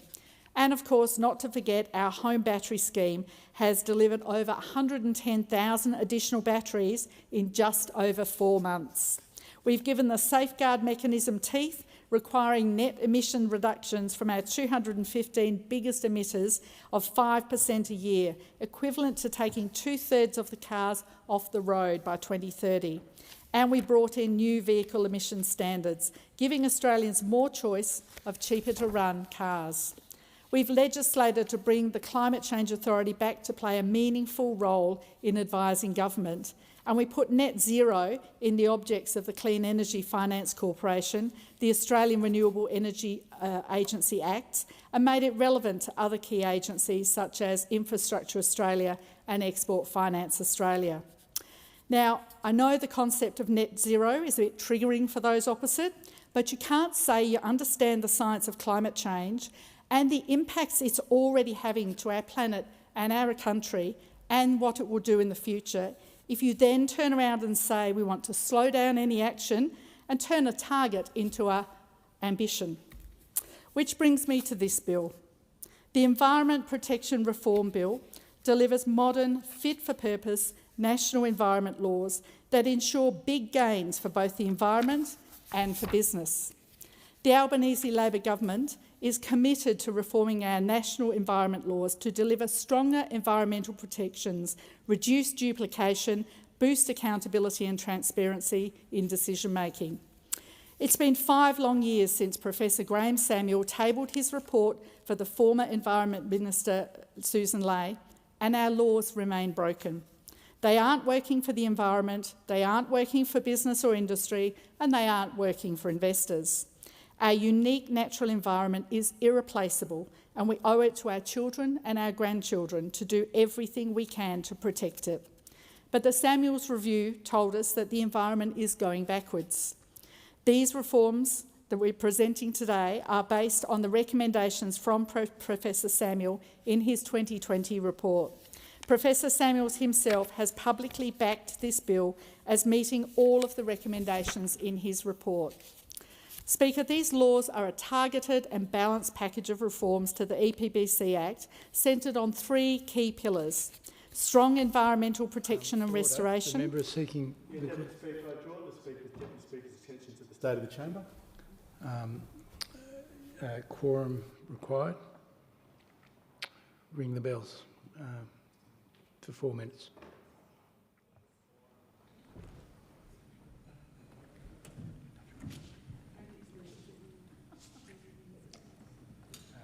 The honourable member will be entitled to complete a speech. I'll have the bells ring.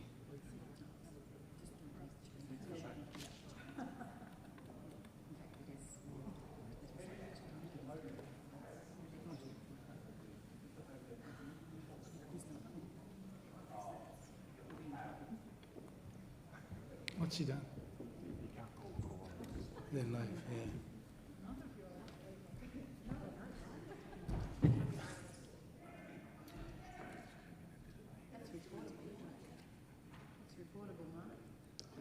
Yeah, I'll report it to the Speaker.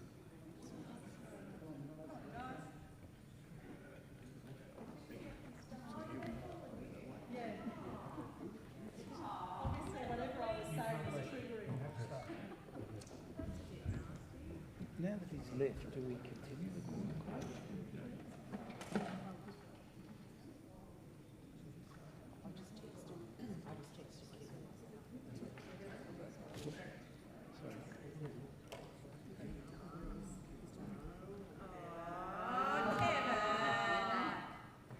When you block democracy, gagging people, PI is important to democracy. How many are we doing? What did Louise say? You didn't understand. I said that net zero was triggering to obviously. Should I say that about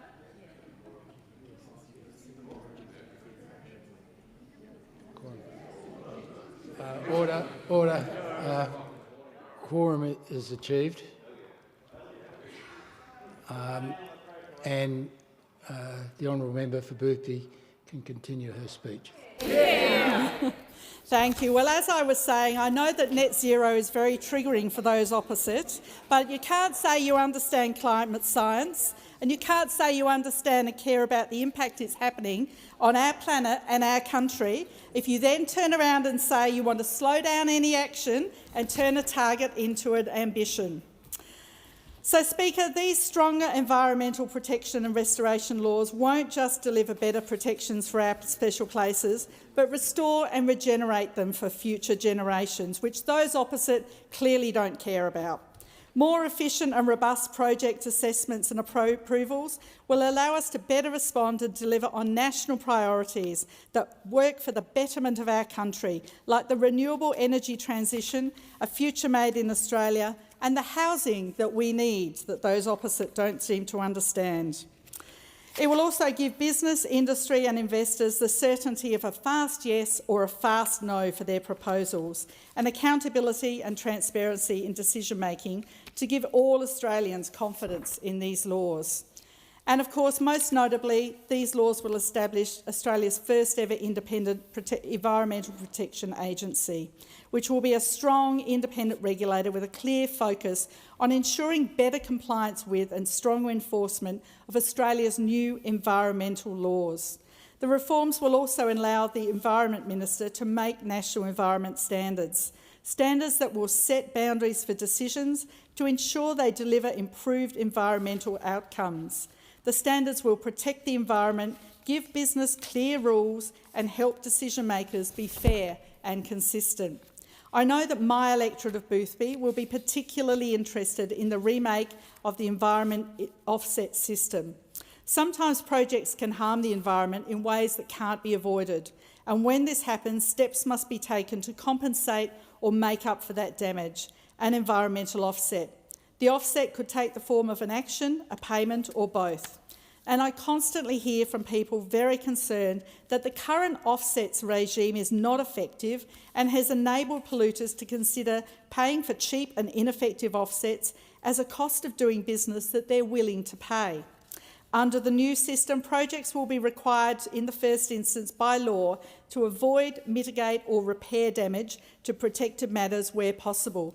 Any residual significant impacts on nationally protected matters must be fully offset to achieve a net gain for the environment. They must leave the environment better off. The current legislation requires no net loss, so moving to a net gain for the environment is a massive step forward. A net gain could be achieved either by the proponent delivering directly on an offset, a new and improved offset that is a real offset, or through an upfront financial contribution to a restoration fund. Proposed reforms will introduce new options for offsetting. Project proponents can deliver an offset themselves, pay for the government to do it via restoration contribution payment, or a combination of both. The proposed changes will also allow certain biodiversity certificates issued under the nature repair market to be used for environmental offsetting, and this helps ensure that there are enough environment offsets to provide real, lasting environmental benefits. Part of the clarity of the EPBC bill will bring part of the clarity the EPBC bill will bring include a clear understanding of go and no-go zones. The reforms will include a new definition of unacceptable impact specific to each protected matter. This will set clear and upfront criteria for impacts that cannot be approved unless the project meets the national interest tests. It will increase transparency, consistency and certainty of decisions. This applies to protected matters under the EPBC Act, including World Heritage Areas, threatened species and wetlands of international importance. Now, we'd like to think that all players in this area would value our environment, that they do the right thing. However, we do live in the real world, and the Samuel Review recognised that for some bad actors, breaching the law is just the cost of doing business. So the reforms increase the penalties for the most serious and significant breaches of legislation, and they allow courts to respond proportionately to the most egregious breaches. Speaker, I'm so pleased that we've introduced this EPBC Act. This is really important legislation. This is legislation that my electorate, and in fact all of Australia, has been waiting for too long. It responds fully to the recommendations of the Samuels Review. It's legislation the environment needs, business, industry and developers need. It's legislation that this country needs. I commend the bill to the House. I thank the member for Boothby. The question is that the amendment be agreed to, and I call the member for Ryan. Thank you, Deputy Speaker. In Australia, an area of forests and bushland the size of a football field is logged every 2 minutes. This is wanton, government-sanctioned destruction of our environment by rapacious big corporations in pursuit of profit. We have the highest rate of mammal species extinctions in the world. The Labor government has approved 31 new fossil fuel projects since coming into government, including an extension to the Southern Hemisphere's largest fossil fuel project, Woodside's North West Shelf. Fossil fuel projects by big corporations that pay little in tax and royalties while wrecking our environment, while wrecking our planet and exporting the profits overseas. This is all happening under the current environmental legislative framework, which it seems everyone apparently acknowledges are not working for business or the environment. The sad reality is that these new laws are actually worse. These proposed laws are worse. They've been seemingly drafted with only big business in mind, rather than actually designed to stop environmental destruction.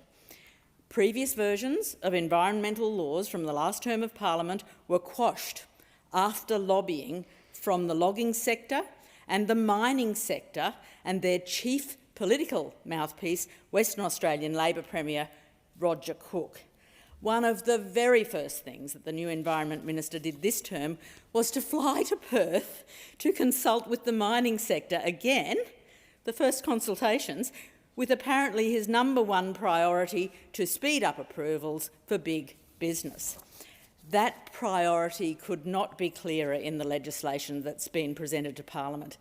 Let's just break it down. There are two big failures to address existing gaps in our environmental laws. Firstly, the generous exemptions for native forest logging remain. They remain. It is absolutely crazy that we are still logging native forests in 2025. Destruction of our precious natural environment, in many cases subsidised by Australian taxpayers. These native forests are incredibly important wildlife habitat and crucial carbon sinks as well. Secondly, there is no climate trigger in this legislation. That means that the carbon emissions produced by a project which has a direct environmental impact are not considered under environmental laws. This has obviously and tragically resulted in dozens of coal and gas projects gaining approval under the existing laws, and they will continue to be approved under the proposed legislation. Nothing in this proposed legislation will stop that. But the problems, the failings of these laws don't stop there. It's not that this legislation just fails to protect nature and the climate, it is actively taking us backwards. Because there's another tranche of inclusions that are a bit technical, and Labor are hoping you don't notice them, but I'll go through some of them. There are multiple new pathways to streamline approvals for the benefit of big polluters. This proposed legislation allows the Minister to delegate approvals to the states, so projects can bypass federal regulations, like the water trigger in the existing EPBC Act. Horrifyingly, in Queensland, it means delegating to the climate-denying LNP government. There's also a new pathway for offshore oil and gas to exempt them from these laws. And perhaps most concerningly, there are new pathways for ministerial exemptions, a broadly defined national interest test, including for projects in apparent no-go zones or that cause an unacceptable environmental impact. The national environment standards that underpin this whole piece of reform have not yet been made public. We're expected to pass the bill without actually having seen them. This legislation also reverses an earlier restriction on environmental offsets, which we know are more than questionable. The Biodiversity Council has criticised this offsets principle as weakening the current like-for-like standard, which forces offsets to account for the ecological character affected. Offsets should not be allowing big corporations to simply pay to keep destroying the environment. Labor is prioritising the interests of big corporations over the environment and over the planet. And it couldn't be clearer when you look at who is backing their environmental law reform. Chevron? They support these laws. Australian energy producers, the oil and gas lobby, they said Australia's oil and gas industry supports the government's commitment to deliver faster and simpler environmental approvals. BHP? Welcome the strong signals from the government. The Association of Mining and Exploration Companies welcome the bill and commend the Minister. The Minerals Council of Australia were very happy that a climate trigger was ruled out and said that there were a range of measures in the package which will help development in the long term. So what are the experts on the environment saying? The Australian Conservation Foundation says these bills do not protect nature. They provide a rubber stamp for species extinction. Greenpeace, the proposed laws fail to address deforestation and climate change, and they also raise serious concerns about the level of ministerial discretion included. The Wilderness Society, the new laws would increase political interference and create new loopholes to weaken nature protections. So who should we trust? I know I'd rather trust those environmental organisations over the coal and gas corporation lobby groups. Now, some conspiracy theories are real. Here's one you'll want to hear. Big corporations really do control our government. Here's the story. Labor promised environmental law reform when they came into government in 2022. The Greens said we were happy to work with them to protect nature and the climate. But at the 11th hour of negotiations, the mining industry, companies like Woodside, Santos, BHP, decided they weren't happy. They got on the phone to Western Australian Premier Roger Cook, who then lobbied the Prime Minister to tell him to kill the deal, and he did. Then, under pressure from the same big corporations in February this year, the bill was withdrawn from Parliament altogether. Now, the new Environment Minister, one of the first things he did was to fly to Perth to consult with mining companies on the new version of the laws, with his number one priority to speed up approvals so big corporations can wreck the environment even faster. BHP has said they welcome the strong signals from the government. I'm sure they and the other mining companies are happy they can keep making mega profits, paying minimal tax and getting their approvals fast-tracked without worrying about that pesky environment or climate. Thank you, Speaker. I thank the member for Ryan. The question is the amendment be agreed to, and I call the member for Maribyrnong, who I should point out one of whose predecessors, Dr Moss Cass, was Australia's first Environment Minister. May very well be my speech, Deputy Speaker. Okay, thank you very much. Thank you. Every day in Maribyrnong you can see what's worth fighting for. The river winding through our suburbs, the creeks alive with bird life, the volunteers who spend their weekends planting trees and restoring country. That's what this reform is about. Protecting the places we love while building a stronger, cleaner, fairer future. Because this legislation is a turning point for our environment, for our economy and the kind of Australia we want to build.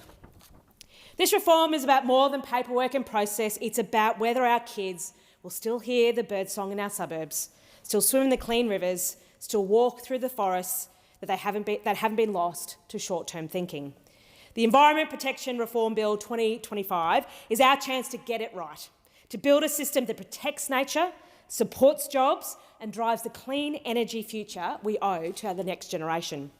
Together with the National Environmental Protection Agency Bill, the Environment Information Australia Bill and the Restoration and Charging Bills, this is the most ambitious environmental reform in decades. A once-in-a-generation opportunity to reset that puts protection and progress on the same page. Because that's what Labor does. We don't sit on the sidelines, we don't wait for perfection, and we don't just talk about change, we make it happen.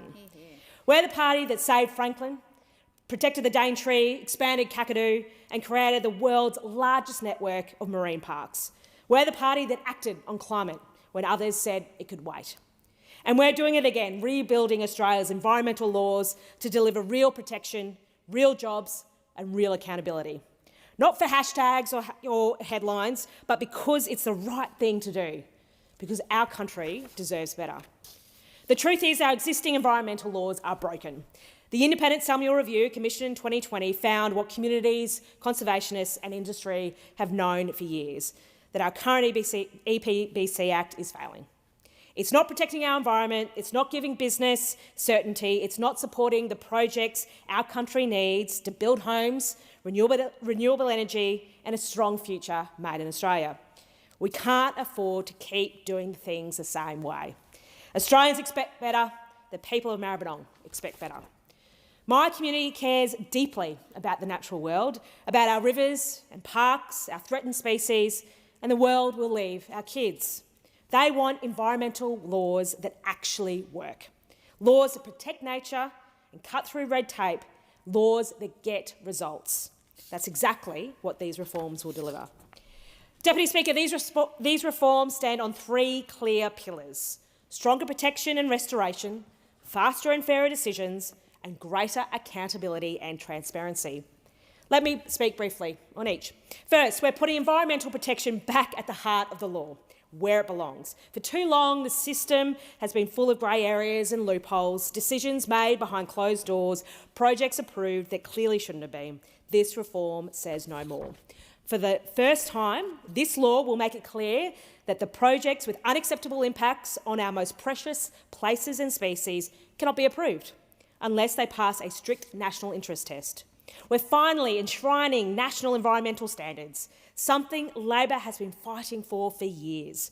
These will set clear, enforceable rules for biodiversity, offsets, First Nations engagement and environmental data. We're also overhauling the offset system so that every project must deliver a net gain for nature, not just less damage. Every project must give back more than it takes. And we're creating a restoration fund so companies can contribute to genuine landscape-scale restoration, planting trees, protecting habitat, restoring wetlands, strengthening ecosystems. Because protecting the environment isn't just about stopping harm, it's about healing country. We're backing this up with tougher enforcement, stronger penalties and new powers to stop environmental damage before it happens. No more treating fines as the cost of doing business. And for the first time, big projects will have to disclose their emissions and abatement plans because Australians deserve honesty and transparency from those profiting off our environment. This is what Labor does best, turning big principles into practical outcomes. The second pillar is about getting things moving responsibly. Right now, the approval system is slow, confusing and full of duplication between governments. That helps no one. Not communities, not business, and certainly not the environment. So we're fixing it. We'll introduce streamlined pathways for projects that provide strong, transparent information upfront, cutting red tape, not corners. We'll modernise bilateral agreements with states and territories so assessments can be done once, properly and to national standards. And we'll invest in bioregional planning, mapping out areas for development and areas for conservation. Communities will know what's protected and businesses will know where they can invest with certainty. When you set clear rules and enforce them properly, you get faster, fairer, better outcomes. And that's what these reforms deliver.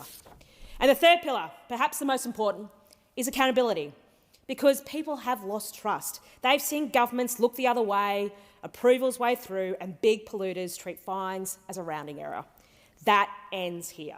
We're establishing the National Environmental Protection Agency, an independent, tough, transparent regulator with real teeth. It will enforce the law, investigate breaches and hold corporations to account. The National EPA will make sure no one, no company, no project, no government is above the rules. Alongside it, we're creating Environment Information Australia to make environmental data open, accurate and accessible. Australians will finally be able to see in plain sight the state of our environment, updated regularly and backed by science. Because sunlight is the best disinfectant.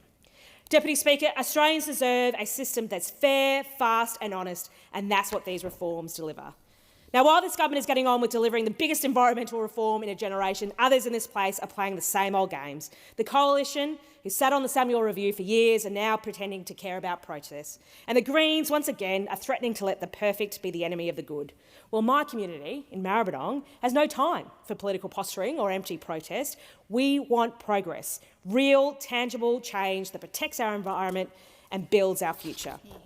Deputy Speaker, the people of Maribyrnong know how much our environment shapes our lives. From the banks of the Maribyrnong River to the creeks that stretch across our suburbs, our green spaces aren't just beautiful, they're the lungs of our community. They're where families walk, kids play and volunteers roll up their sleeves to care for country. Groups like the Moonee Valley Sustainability and Friends of Still Creek and Friends of Maribyrnong Valley have spent decades restoring native habitats and protecting local waterways. Their work reminds us that caring for nature is about more than trees and species. It's about health, connection and the kind of community we want to build for the future. And its legacy we're proud of in Maribyrnong. One of my predecessors, the late great Moss Cass, served as Australia's first Environment and Conservation Minister. He fought to legislate the Environment Protection Impact of Proposals Act 1974 and set the standard for bold, science-driven environmental leadership. His reforms laid the groundwork that protected the Great Barrier Reef, saved Fraser Island from sand mining and curtailed uranium mining in Kakadu. It was Moss's belief that power only matters if you do something bold with it. This legislation before the House today is bold. It will deliver stronger safeguards for local waterways and ecosystems, faster, clearer approvals for renewable energy and housing projects that create jobs, and a more transparent system that people can trust. My community voted for action that protects the environment and builds Australia's future, and that's exactly what this Labor government is doing. Deputy Speaker, not everyone in this place shares that commitment or real desire for action. The Coalition, true to form, still treat environmental policy as a burden, not a responsibility. And now we see them just how far they've fallen. They are on the cusp of abandoning their net zero commitment because of the climate-denying extremists have now dominated their party room. The modern Liberal Party is no longer a party for government. It has been hijacked by denial, captured by conspiracy and paralysed with cowardice. Even their leader is choosing political survival of Australia's future. They've continued to show their true colours on the environment, divided, inconsistent and driven by ideology, not science. Let's remember the Samuel Review that underpins these reforms was commissioned and received by the now opposition leader when she was Environmental Minister. She had the report in her hands 5 years ago, did nothing, absolutely nothing. It sums up those opposite perfectly. When it comes to the environment, they just don't care. And then there are the Greens, whose purity politics have too often let perfect be the enemy of the good. Let's not forget it was the Greens who teamed up with the climate deniers opposite in 2009 to block Labor's carbon pollution reduction scheme, setting Australia's climate action back decades. They talk about urgency, but vote for delay. They preach progress while standing in the way of it. These reforms deliver real protection, an independent EPA to hold polluters accountable, national environmental standards with legal force, net gain offsets to restore the environment, faster approvals for housing, clean energy and critical minerals. Yet the Greens threaten to block them because they're not perfect enough, because they prefer protest over progress. Well, Deputy Speaker, the people of my state and Australia have had enough of it. In last election, they rejected the Greens' policy of protest and purity. They voted for progress, not posturing. And in my neighbouring electorate, they ousted the leader of the Greens, replacing him with a progressive Labor woman focused on getting things done. Because Australians know this: real progress doesn't come from shouting from the sidelines. It comes from doing the hard work, making the tough calls and delivering real outcomes. That's what Labor is doing right here. Deputy Speaker, this bill is Labor at its best. Bold, practical and driven by a belief that government can and should make life better. We're not here to talk about what can't be done. We're here to get it done. To protect our rivers and bushlands, to fast-track clean energy that will power our homes and industries, to build an environmental system that finally matches the scale of the challenges we face. It's a reform that learns from the past, from the years of denial and delay, and sets Australia on a new path, one where protecting nature goes hand in hand with creating jobs, homes and opportunity. This is a Labor government acting with purpose. We're delivering stronger safeguards for nature, we're delivering faster, fairer decisions for communities, and we're delivering accountability and transparency that rebuild trust. Because our environment can't wait, and neither can our children's future. That's why I'm proud to stand here today on behalf of the people of Maribyrnong to back in this reform, to back progress over protest, action over rhetoric, and hope over cynicism. Labor is once again leading the nation, protecting what we love, building what we need, and delivering for the generations to come. I commend the bill to the House. The question now is that the amendment be agreed to, and I call the member for Indi. Well, thank you very much, Madam Acting Deputy Speaker. I'm really pleased to stand here today in the House and speak on the 7 environmental bills as part of the government's environmental reforms. The Environment Protection Reform Bill 2025, the National Environmental Protection Agency Bill 2025, the Environment Information Australia Bill 2025, and the 4 Environment Protection and Biodiversity Conservation Changes Imposition Bills. These bills respond to the government's 2022 election commitment to reform Australia's environmental laws. I welcome the introduction of these considerable reforms for debate and the intention to better protect our natural environment.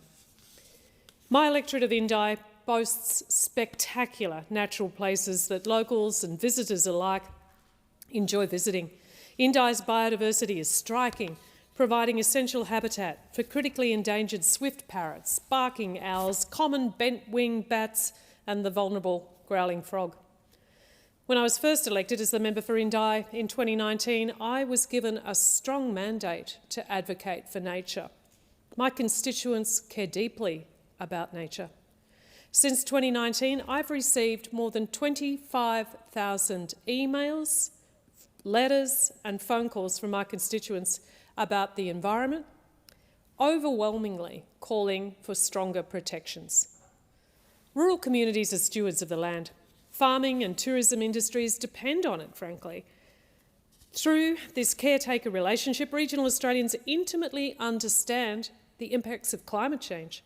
We experience it in hotter summers, increasing bushfire risk, larger floods pushing insurance costs beyond reach, erratic weather patterns causing unpredictable crop yields.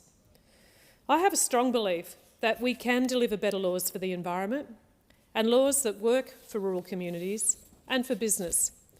But make no mistake, the primary reason for these bills must be to protect the environment.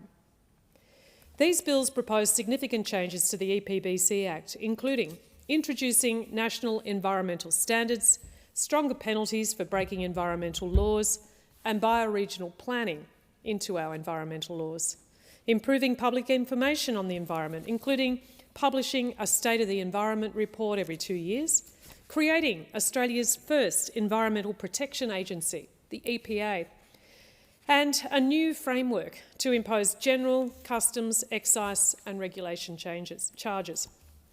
As they currently stand, our environmental laws are fundamentally flawed. They're not protecting our environment and they're filled with uncertainty for business. Professor Graham Samuel's 2020 independent review of the EPBC Act laid this bare and called for reform, and I agree. Madam Acting Deputy Speaker, I have approached this legislation seeking to identify progress to protect the environment and ensuring regional communities are meaningfully consulted on projects that impact them. Now, there is some progress, real progress, to be found within this legislation, particularly in relation to stronger penalties for breaking environmental laws and better information sharing enabled through the Environmental Information Australia. But despite this progress, there are also sweeping issues in this legislation that I feel must be addressed. Primarily, there are extraordinary powers that give ministerial discretion through this legislation. Now, ministerial discretion in a democratically elected government is not inherently bad. I'm not one of those people who thinks there shouldn't be. any ministerial discretion. But the problem here is that alongside these discretionary powers, there's little transparency over how the minister uses this discretion, or guardrails to ensure decisions align with the intent of these laws to protect nature. We should get insight into whether the minister sought advice from the EPA CEO, for example, and whether their decision is in contradiction to that advice. Perhaps most unclear are the minister's broad national interest exemption powers, and I know many people are concerned about this, because these enable the minister to contravene national environmental standards and approve projects the minister deems in the national interest. And there's no clarity about what can be defined as in or not in the national interest. Our laws and the protections they give to the environment must be freed from vested political interests now and in the future, and secretive ministerial discretion in decision-making simply doesn't foster the trust that we need. The objective of the national EPA is to deliver focused and transparent environmental regulatory decision-making, and to achieve this, the agency must be free from influence and equipped with strong regulatory powers to enforce laws. And while the government says this body is independent, I do have some significant concerns about its governance. There's no provision for the CEO to be appointed through a transparent and merit-based assessment process, and no governance board to ensure the CEO performs their functions consistent with the Act. Ministerial influence over the EPA fundamentally undermines the objective of this agency and diminishes trust in the whole EPBC Act. We need to get this right. Critical to Graham Samuel's environmental reforms were robust, legally enforceable national environmental standards, outlining the environmental objectives of the EPBC Act. National standards are necessary for effective, clear and consistent environmental decision-making. A key criticism I had of the former Stage 2 nature-positive reforms was indeed that these standards were missing. I'm pleased the government has listened and included a provision in this for the minister to create national environmental standards in regulation. I also welcome the no regression principle applied to these standards, noting that this does not apply until after the first 18-month review. The government has flagged its intention to create national standards relating to matters of national environmental significance, offsets, data and environmental information, and First Nations engagement. I welcome those. I am, however, disappointed that the minister is yet to commit to a national standard for community engagement and consultation, because communities are absolutely critical stakeholders. Our Farmers for Climate Action survey found 76% of regional Australians believe that early and genuine community consultation for renewable energy projects helps build community trust. And if we have community trust, we can get approvals through in a much, much better way. Under the legislation we're debating today, there are no requirements for community consultation on projects approved under the EPBC Act, and in my mind, that's completely unacceptable. A national standard for community engagement and consultation would improve certainty for developers and regional communities alike, giving clear expectations that for any project seeking approval under the EPBC Act, proponents must adhere to best practice community engagement. That can only be a good thing. And so I will be moving an amendment requiring the government to develop a national environmental standard for community engagement and consultation. This standard, as I said, must be applied to all projects, but it's particularly vital for fast-tracked approvals and for priority action projects in declared development zones within bioregional plans. Now, I've consistently called for regional mapping that clearly identifies areas that are not suitable for project development. In fact, this was my #1 recommendation to the Community Engagement Review undertaken by the then Energy Infrastructure Commissioner, Professor Andrew Dyer. I'm pleased to see bioregional planning included in this legislation. I genuinely am. This is a common sense solution that gives project developers certainty over where they will get a quick no on a project and hopefully reduce unnecessary stress on regional communities. This legislation also identifies development zones, which means certain types of projects most appropriate for an area can be given faster approval.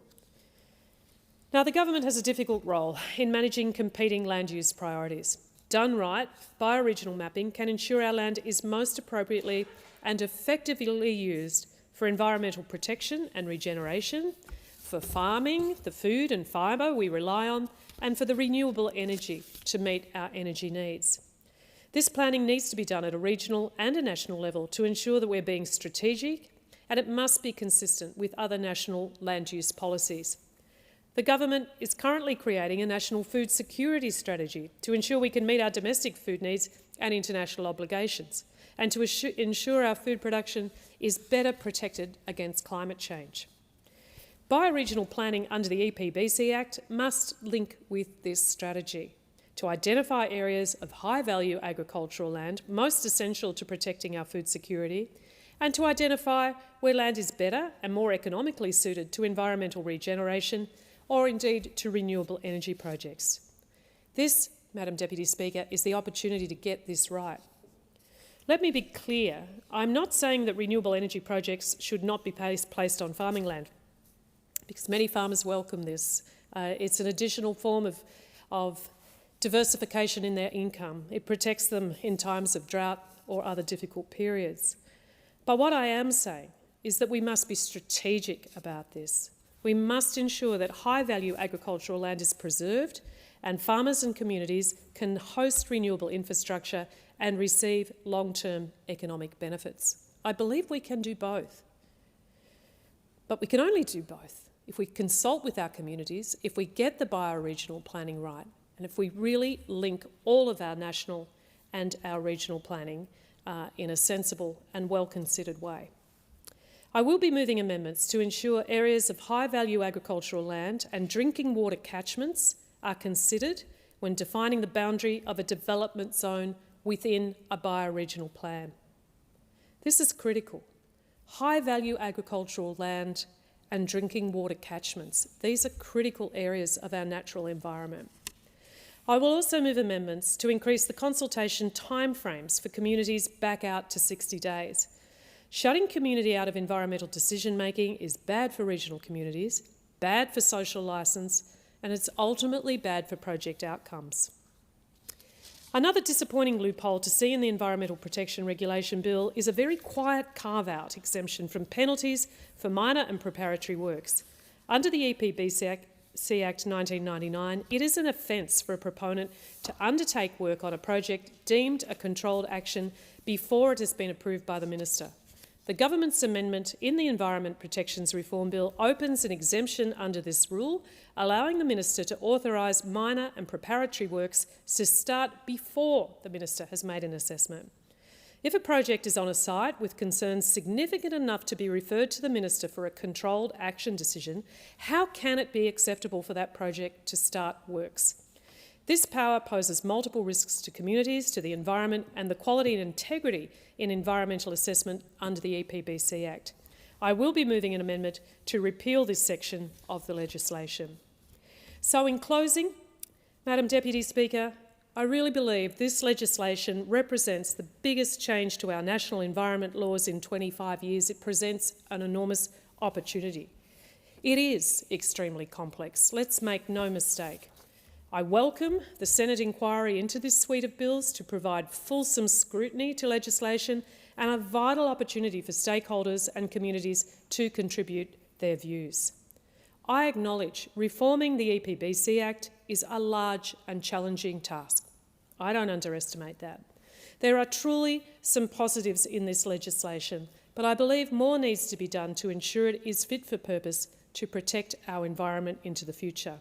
So I call on the government to back my amendments. They're in good faith and address issues that disproportionately impact rural communities, issues people in my electorate of Indi care so deeply about. Our environmental laws are currently failing the environment.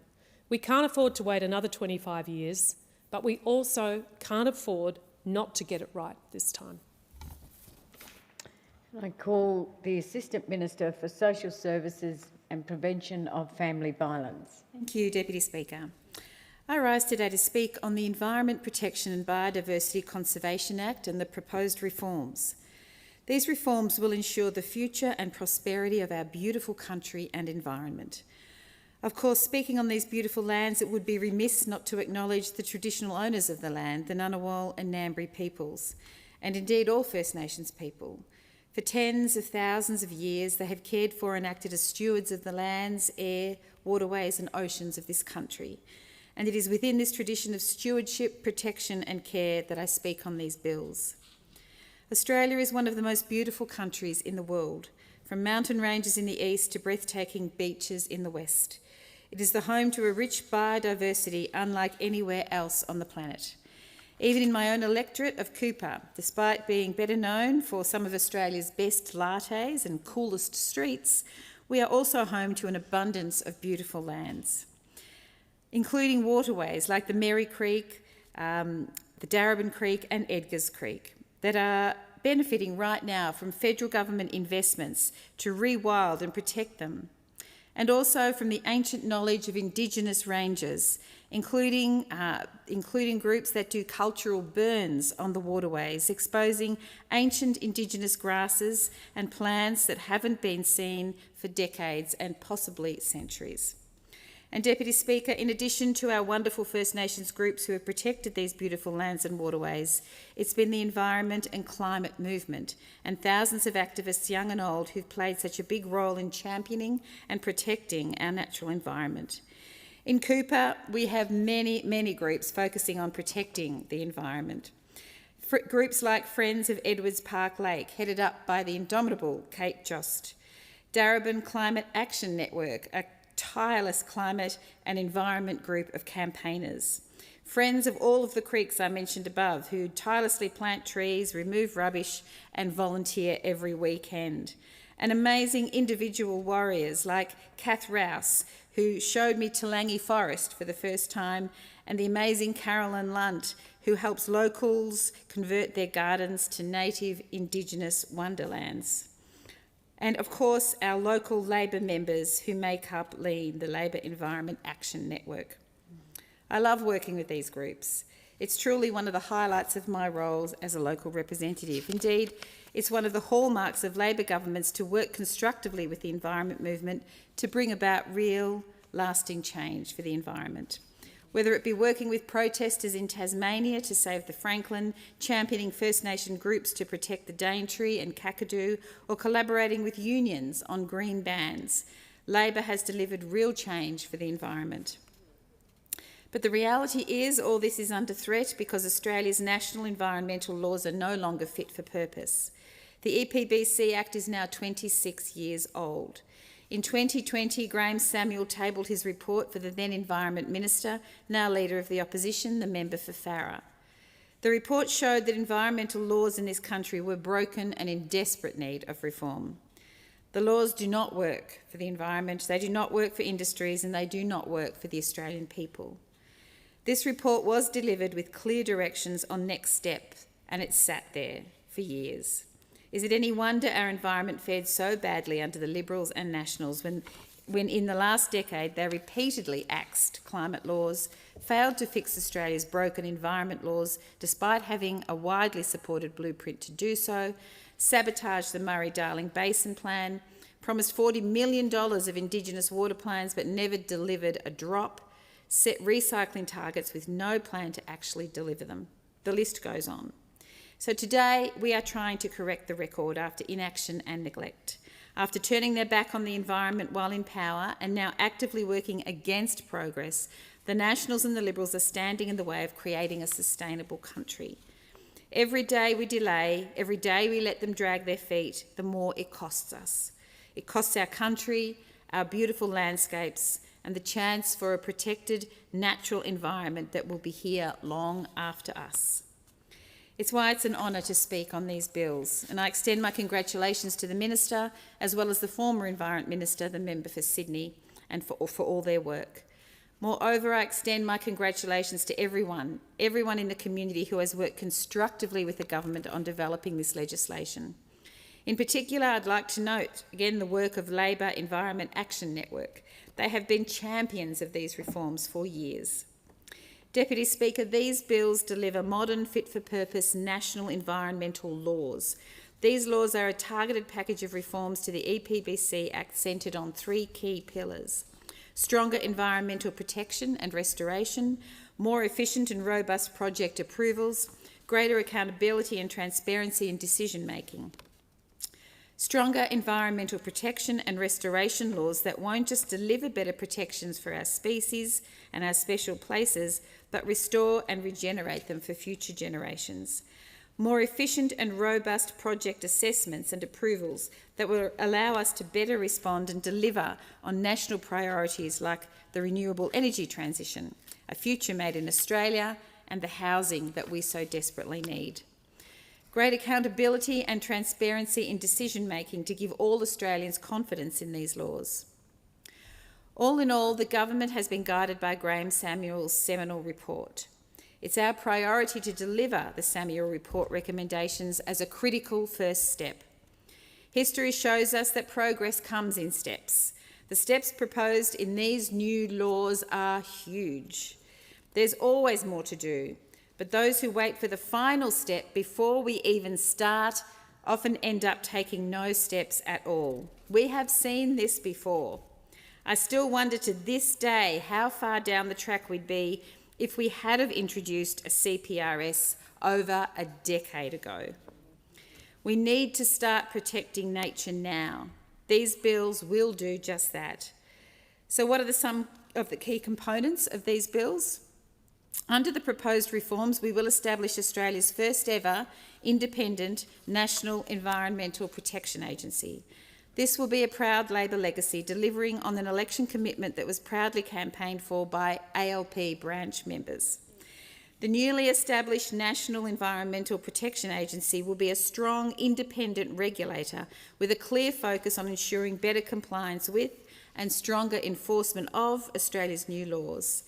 It would exercise a range of powers independently of the Minister, such as compliance and enforcement of the laws and project conditions, and the auditing of state and territory processes for project assessments and approvals against new national environmental standards. It is a needed regulator that will ensure environmental protections. There will be reforms to allow the Environment Minister to make national environmental standards. These standards will set the boundaries for decisions to ensure they deliver improved environmental outcomes. Standards will protect the environment, will give businesses clear rules, help decision makers be fair and consistent. What this means on the ground is that we can get to work on protecting, conserving and restoring important environmental areas and species. We can truly make up for the environmental damage of the past, try and reverse what has happened under Liberal and Nationals' neglect. We'll support better decision-making for the future and help the public understand and comment on projects. Another area where this bill will make real and lasting change is in ensuring a net gain for our environment. This means that, on the bottom line, we are contributing positively to the environment, and where an organisation can't, there are other avenues to offset that impact. When we enter any of our national parks, we each make a pledge to take only memories and leave only footprints. It's a reminder of our place in this world, to tread lightly, to not damage. This message should be for all, individual people and big corporations. If you can't leave the environment how you found it, then it's only right you contribute in other ways to its sustainability. This bill will ensure that projects must leave the environment better off by introducing the concept of net gain for environmental offsets. This is a shift from the current rules threshold, which is a no net loss. This will shift the dial towards restoration, giving our native populations the opportunity to regenerate, recover and become more resilient. It means more steps towards improving our environment, not just accepting the way things are.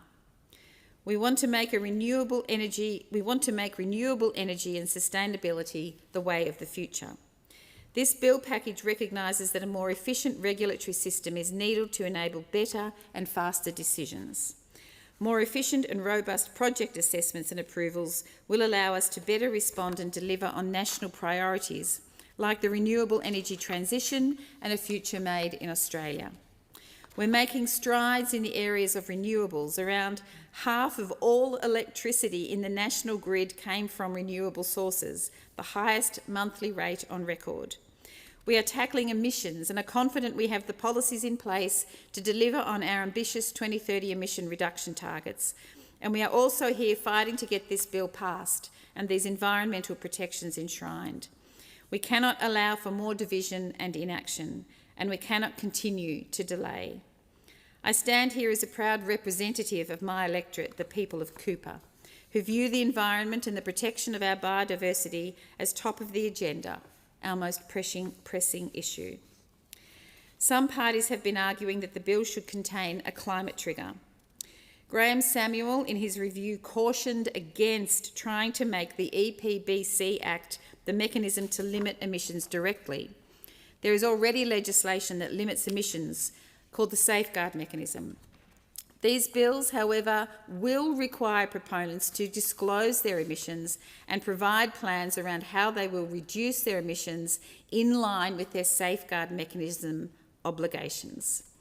These requirements, along with the establishment of an independent EPA and enforcement of the Safeguard Mechanism, will go a long way.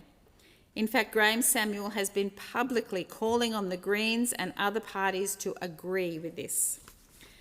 The steps proposed in these bills are huge. The steps proposed in these bills are important. And the steps proposed in this bill will go a long way to making a difference to protecting our environment now and into the future. We need to pass them now. We need to start that work right away. We cannot wait any longer. As I said earlier, there's always more to do, but those who wait for the final step before we even start end up taking no steps at all. We've seen this before, and we are committed to not letting that happen again, because every day we delay is a day our environment is degrading. The government remains in communication with environment groups and the movement about what future steps we can take. I look forward to continue working with the Minister and the environment movement. But at this exact moment, I congratulate the Minister and the government and the environment movement on developing these bills and making the first steps to reach change happen. For the environment, for the climate, for the future. I commend these bills to the House. Thank you. And I give the call to the member for McKellar. Thank you, Speaker. I rise to speak on the Environment Protection Reform Bill 2025. There is broad agreement that the Environment Protection, Biodiversity Conservation or EPBC Act has utterly failed to protect our environment for the past 25 years. We now have 19 ecosystems on the brink of collapse, and we are a global deforestation hotspot along with Bolivia and Brazil. Sadly, I want to begin by saying that I cannot support these environmental reforms in these bills in their current form, because quite simply, they do not guarantee protection for our nature. The EPBC Act is the one piece of national legislation we have to protect our environment. It should be our nation's safeguard for the environment, the framework that ensures our forests, rivers, oceans and wildlife are not irretrievably polluted and destroyed, but protected for future generations. This package of reforms was intended to fix our national environment laws, but instead they risk entrenching the very weaknesses of the current EPBC Act that have allowed Australia's environment to decline so sharply. It is well understood that business needs greater certainty when it comes to project approvals. For Australia to meet our climate goals and unlock the enormous potential of renewable energy, we need clear, consistent and trusted environment laws. But right now, many projects, including renewable energy products, are being delayed or bogged down in confusion. Communities, investors and industry are all calling for the same thing, an approval process that is efficient, transparent and fair. Businesses need clarity on how decisions are made, and they need to know if they put forward a strong, environmentally sound proposal, they'll get a fast yes. And if a project isn't up to scratch, they'll get a fast no. so they can move on, refine their plans, not waste money and invest with confidence elsewhere. That's what a well-functioning system delivers: speed, certainty and integrity. But this cannot come at the expense of nature. A healthy environment underpins a healthy economy. The two work hand in hand. So it is critical that this time around our nature protection laws do actually protect nature, and we don't see another 25 years of environmental neglect. Because once ecosystems are destroyed, once species are extinct, no amount of economic activity or offsetting can bring them back. The people of Mackellar understand deeply the need to protect nature. They want their children and grandchildren to have the same connection to the coast, the creeks and the wild beauty that we've been lucky enough to grow up with. And that's why they've asked me, as their representative, time and time again, to push for strong reforms to our national environment laws and to stop the destruction of our unique ecosystems, plants and animals that has occurred relentlessly in this country over the past few decades. They want a system that protects our environment and provides predictable, efficient decision-making for business. This is entirely possible, but these reforms are not it. I have a number of concerns about these reforms that I'll go through in detail. Let me turn to the first major concern, the new national interest exemption. Under this provision, the Environment Minister could approve a project even if it breaches what are deemed to be unacceptable impacts to the environment, so long as the Minister deems it is in the national interest. That's an enormous power. It effectively lets the Minister override the law, and to do so without having to explain why. Because while the Minister must generally publish a copy of the decision together with the reasons, this accountability mechanism can itself be avoided when the Minister believes it is in the Australia's national interest to not provide these details. Ken Henry has warned that the national interest test in these reforms is likely to incentivise significant lobbying from developers, as they are all absolutely convinced that their project is in the national interest. The legislation cites projects relating to defence, security and national emergencies as the type of projects that might attract the exemption, and the Environment Minister has confirmed it could be used for something like a rare earth mine or gas project if that was what the Minister of the day decided. But at the end of the day, the Minister only needs to be satisfied that the action is in Australia's national interest. It doesn't take much imagination to think about how this could be exploited. In fact, earlier this year, Opposition Leader Peter Dutton said he would use the existing national interest test to fast-track the North West Shelf gas extension, a project that the Australia Institute estimates would release around 90 million tonnes of emissions every year, equivalent to building 12 new coal-fired power stations. This isn't about whether you trust the current minister, it's about what a future government, perhaps one less committed to protecting our environment, could do with such sweeping discretion.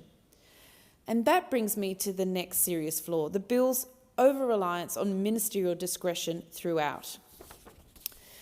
The Samuel Review found that the existing EPBC Act insufficiently constrains decision-maker discretion, leading to uncertainty and poor environmental outcomes. Yet, rather than curtail ministerial discretion, these reforms expand and entrench it.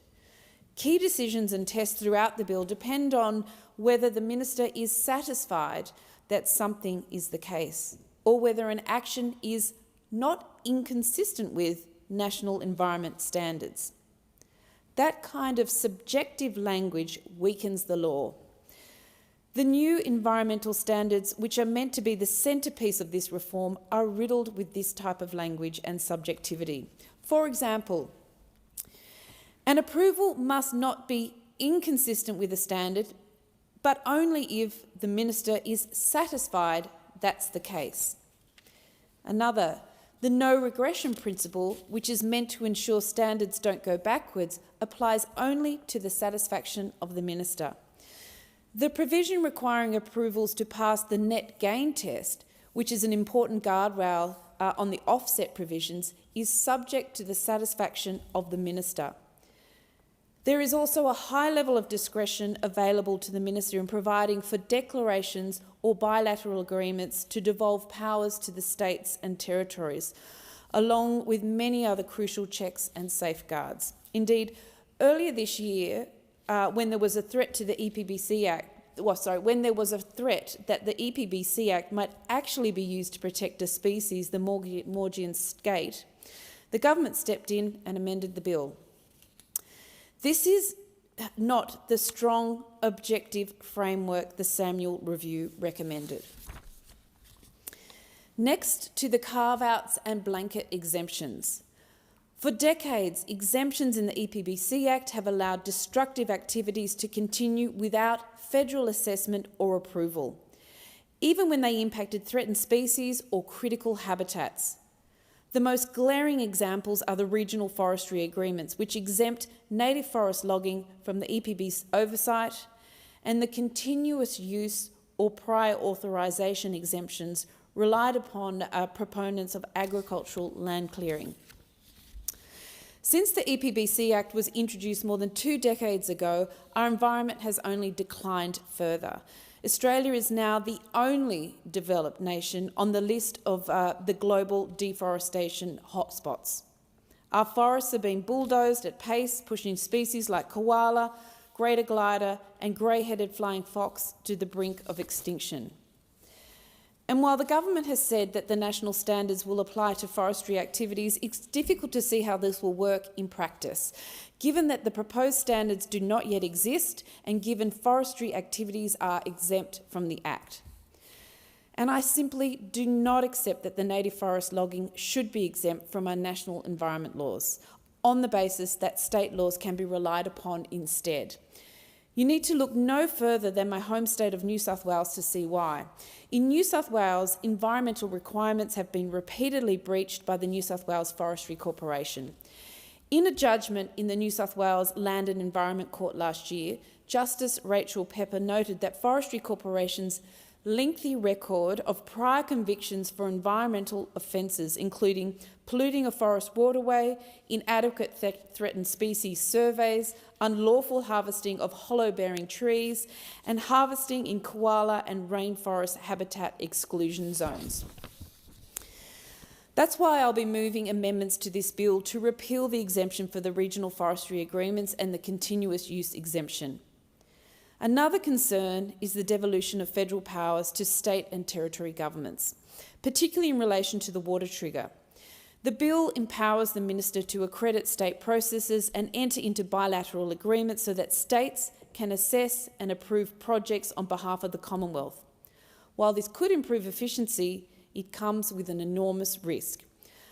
Of particular concern, the water trigger will be available for devolution despite being specifically excluded from bilateral approval agreements and regional plans in the current laws. Next, I'm deeply concerned regarding the approach to offsetting. There is no requirement for developers to avoid or reduce damage before moving to offsets under the mitigation hierarchy, only that the Minister must consider the hierarchy. This will likely entrench offsetting as the default option rather than the last resort. The net gain test is designed to ensure that actions cannot be approved unless impacts on protected matters are offset through actions that result in a net gain. However, concerningly, this can be satisfied through the payment of a restoration contribution charge to the restoration contributions holder. This allows for habitat-destroying developments to be deemed to have a net gain on a protected matter despite the impact being irreversible. The proponent can simply pay into the fund and thereby bypass the true net gain test, and there are no provisions requiring adequate accounting for delivery of the net gain. The reform package also establishes a National Environmental Protection Authority, NEPA, which is welcome in principle. But there is a glaring flaw. The government has chosen not to create a governing board, and there is no independent appointment process for the CEO. This is exactly the kind of political appointment risk I've tried to address through my own Ending Jobs for Mates private members bill to ensure independent and transparent selection processes for key public roles. Without those safeguards, NEPA risks being just another arm of government rather than a truly independent watchdog. We've seen state-based environmental regulators marred with this type of controversy. In New South Wales, the EPA was recently accused of burying a report on lead contamination in children's blood to placate mining companies. In the Northern Territory, the EPA chair was involved in decisions on a major gas leak scandal without disclosing his paid role with an industry lobbying firm. And in Western Australia, the EPA was forced to withdraw its 2019 emissions offset guidelines after intense pressure from the gas industry and the state government. When regulators appear to be bending to political or industry pressure, whether that bending is real or perceived, public confidence evaporates. If we want to rebuild trust, this regulator must be genuinely independent, properly resourced and protected from political meddling. Finally, we cannot talk about the environmental protection in 2025 without talking about climate change. Yet these reforms studiously avoided. Unsurprisingly, the government has again refused to include a climate trigger, a mechanism that would require assessment of a project's greenhouse gas emissions as part of environmental approvals. The International Court of Justice's recent advisory opinion confirmed that countries like Australia are bound by international law to assess and limit greenhouse gas emissions, including those from exported coal and gas. While the government argues that the safeguard mechanism already regulates emissions, this only applies after a project is operating. It doesn't stop new, high-polluting projects from being approved in the first place. In the last term alone, the government approved 27 new coal, oil and gas projects, with 4 new approvals this term. Their combined lifetime emissions are expected to exceed 6.5 billion tonnes of CO2. A reformed EPBC Act that ignores climate is a reform that fails to meet the moment. This reform is an opportunity, a once-in-a-generation chance to fix our broken system, restore trust and put nature at the heart of decision-making while providing a more efficient process for business and investment. But as it stands, the bill does not do that. It risks repeating the very mistakes of this annual review that warned us about. Too much discretion, too little accountability and too many loopholes. I urge the government to work with the crossbench, to listen to the experts and to strengthen this legislation so it genuinely delivers for our environment, our economy and future generations. Thank you. I call the member for Jagga Jagga. Thank you, Deputy Speaker. Well, this is a landmark piece of legislation that represents the most significant overhaul of Australia's environmental laws in a generation. It is overdue. After our environment was neglected, ignored and left to degrade by those opposite, it is work that Labor attempted in our last term but that we could not get opposition or Green support for in the Senate. And we are now meeting the commitment we made. And this is a commitment I certainly made to many of my constituents prior to the last election, that we would be bringing back new laws to protect the environment to this parliament. Our Labor government does understand how critical these laws are for our environment and the precious places and species we must protect, and for certainty for business and those looking to make necessary developments. Deputy Speaker, while this bill very clearly demonstrates the Labor government understands the need to protect our environment and pass these laws, I'm yet to be convinced that those opposite understand it. These are some of the questions on my mind right now. Will the Leader of the Opposition stand up for our environment? Will she demonstrate her party's newfound capacity to listen, to learn the hard lessons and reflect the Australia from which they have actually become disconnected? Will she listen to Graham Samuel, who she commissioned to do the report that these laws are based on, to Ken Henry or to the businesses urging her to support reform?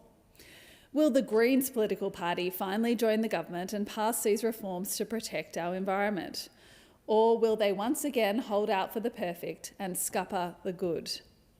Deputy Speaker, I want to pay tribute to the many individuals and groups who have campaigned hard for these reforms for many years, who have made and who continue to make informed contributions. These are the people who understand the importance of getting this done. I just hope that those opposite and the Greens political party do too. Deputy Speaker, this bill builds on the Albanese Labor government's broader agenda to protect and restore Australia's natural environment. And this is an agenda that stands in stark contrast to the inaction and neglect of those opposite. For nearly a decade, the Liberals failed to act on climate change, they ignored the warnings of scientists, and they left Australia without a credible plan to safeguard our environment. They stalled renewable investment, cut environmental programs and oversaw worsening biodiversity loss. Sorry, member, what's your point? The former coalition government, they've gone up under the current government. No point of order. Proceed. Member for Jagga. The member is clearly a little embarrassed about what is happening under his party at the moment. It seems unlikely, sorry, do you have the call? It seems unlikely that they will learn from these mistakes of the past, reverse direction.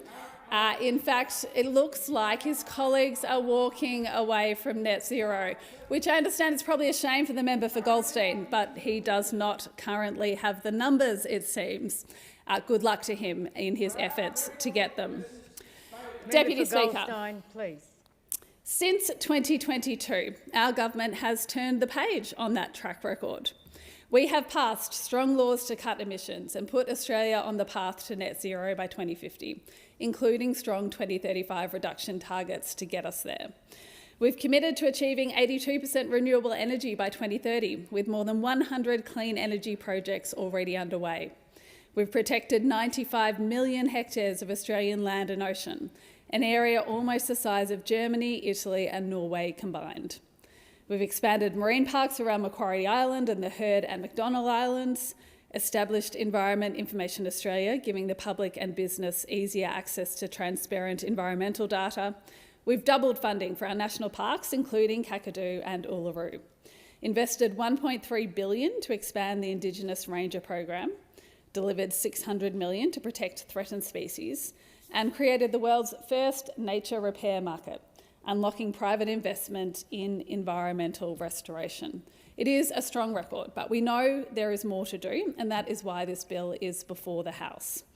These reforms are the product of one of the most extensive consultation processes ever undertaken in the environmental policy space. And as I said before, I do want to pay tribute to the individuals, the environment groups, the business groups, the stakeholders who have all engaged constructively in that process. Minister Watt and the Department of Climate Change, Energy, the Environment and Water have conducted more than 100 meetings, forums and roundtables across the country.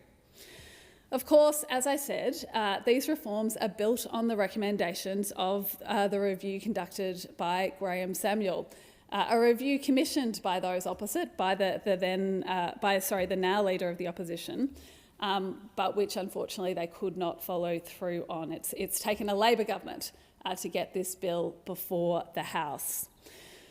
Under Labor, we're delivering change that review called for: modern, balanced and enforceable national environmental laws. We're delivering reforms that reflect the best available science, the most up-to-date policy thinking and the real-world feedback from those who live with the consequences of inaction on protecting our environment. Deputy Speaker, this is something that people in my community in Jagga cares deeply about. I'm particularly lucky, as are members of my community, to live in one of Melbourne's most biodiverse regions. It's home to bushland, wetlands and parklands that are the lungs of our suburbs. Locals are passionate about the Yarra River, the Banyule Flats, the Warringal Parklands, the Darebin and Diamond Creeks, and these are all areas where volunteers and community have been working for decades to protect habitat, to restore native vegetation and preserve the wildlife that makes our area of Melbourne so special. I give a shout out to community groups like Friends of Edendale Farm, Friends of Yarra Flats Park, Darebin Creek Management Committee, Warringal Conservation Society, our local land care networks and many more who have regularly contacted me both about this bill and about the need for stronger national laws to protect nature. The people who are contacting me are concerned about declining biodiversity, the loss of tree canopy and the impact of urban expansion on local waterways and ecosystems. These are the people who get up on weekends to plant trees, to pick up rubbish and teach our kids about the importance of caring for country. Their passion and their stewardship reflect the best of our community, and their message to me has been clear. They want stronger, fairer and more effective environmental laws. Throughout the development of this bill, I've been proud to make sure that their voices have been part of the consideration that has gone into drafting. This bill does deliver clear standards, transparent decision-making, and a federal EPA that can take action where breaches occur. It ensures that people who live alongside our natural areas, those who know them best, have confidence that they will be protected for the future. The bill is built on 3 key pillars: stronger environmental protection and restoration, more efficient and robust project assessments, and greater accountability and transparency in environmental decision-making. At its heart, this reform will create Australia's first independent national environmental protection agency, a tough science-based regulator to enforce one clear set of national rules. This will mean that when environmental harm occurs, there will be consequences, real ones. No more loopholes, no more shifting blame between levels of government. A genuine cop on the beat, with the authority to investigate, audit and stop harmful environmental activities before they do permanent damage. The need for these laws could not be clearer. Every day of delay in updating these laws is damaging our environment and costing business time and money. The average time it takes to approve a major project has more than doubled since 2004. Meanwhile, Australia's native species continue to decline at alarming rates, and habitat destruction remains one of the biggest drivers of biodiversity loss. Communities see developers fast-tracked while local concerns are sidelined. They see companies breach environmental conditions and face little or no consequence. And they have seen, for too long, governments, such as those from the other side, pass responsibility from one level to another while the environment pays the price. Our current system is fragmented, it's outdated, it is failing both the environment and business.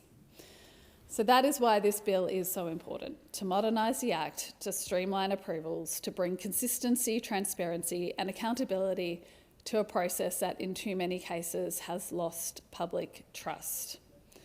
And in having a federal environmental protection agency, an independent national watchdog with strong powers, the agency will have the ability to audit state and territory approval processes, to issue stop work orders to halt damaging activity, to impose stronger penalties on repeat offenders, and give communities a clear way to report breaches and see real action taken. The EPA will operate independently of political pressure. It will publish data on environmental outcomes, monitor compliance, and help ensure that environmental decisions are based on evidence, not influence. The bill also defines what constitutes unacceptable environmental impacts, so that projects causing irreversible damage cannot be approved. A new offsets regime will ensure that where environmental impacts cannot be avoided, developers must deliver measurable and lasting benefits elsewhere, achieving a net gain for nature rather than simply offsetting losses. Importantly, bioregional and regional planning will provide greater clarity for communities and investors alike. These plans will identify no-go zones, areas of critical habitat, high conservation value or cultural significance that must be protected, while guiding responsible development to areas where environmental impacts can be minimised. This approach balances protection and progress. It supports environmental certainty and investment and business confidence at the same time. Strong and clear boundaries, formal rules, no room for ambiguity. Our environment deserves nothing less. We have too many precious places, too many precious species that are still being lost in this country. It's on all of us in here to make sure that we do all we can to end that, and that means working together to pass these laws. Deputy Speaker, these rules will also improve efficiency. They will cut red tape for business by removing duplication between Commonwealth and state processes, and creating clear, consistent national standards will save businesses time and money while improving outcomes for nature. The Productivity Commission estimates these reforms could deliver up to $7 billion in economic benefits through faster and more efficient approvals. That's a win for business, it's a win for workers, and it's a clear win for our environment. Deputy Speaker, this bill represents a once-in-a-generation opportunity. As I said, it reflects a commitment our government made to voters at the last election that we would get this done. We are very focused on restoring integrity to environmental decision-making. We want to strengthen protection for our most precious ecosystems. We want to ensure that those who damage the environment are held to account. We do all of that with this bill, but we are also conscious that we cannot do it alone. For these reforms to be successful, we will need support from the Liberals, or we will need support from the Greens political party. I say to the members of this parliament, this is our chance to do this once-in-a-generation reform, to halt the loss that we have seen, the loss of biodiversity, halt the loss of species, which is unacceptable, to work together to protect our environment. I started, Deputy Speaker, with a series of questions about the attitudes of those opposite and their commitment to this bill.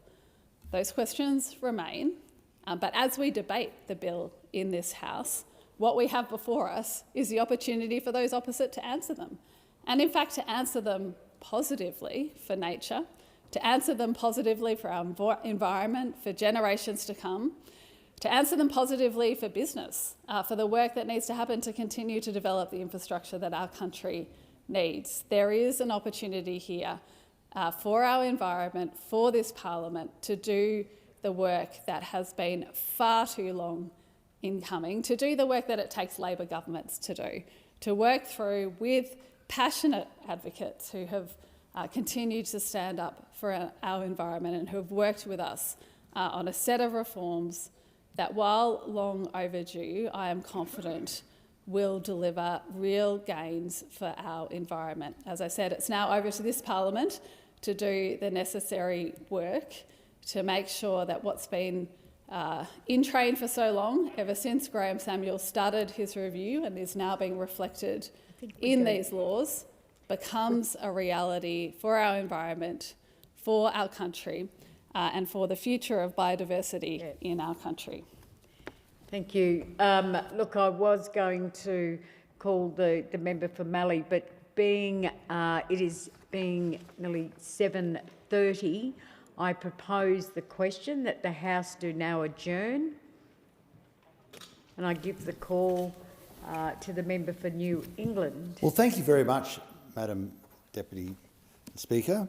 It's, you know, there are a lot of scandals that have happened in our time that we should be fully aware of. One of the big ones I always loved was the tulip mania, where we decided, back in Europe, they decided they could run an economy on tulips. It made splendid sense. They found these tulips. I think they discovered them in the salt in Istanbul, and they were very rare and very precious.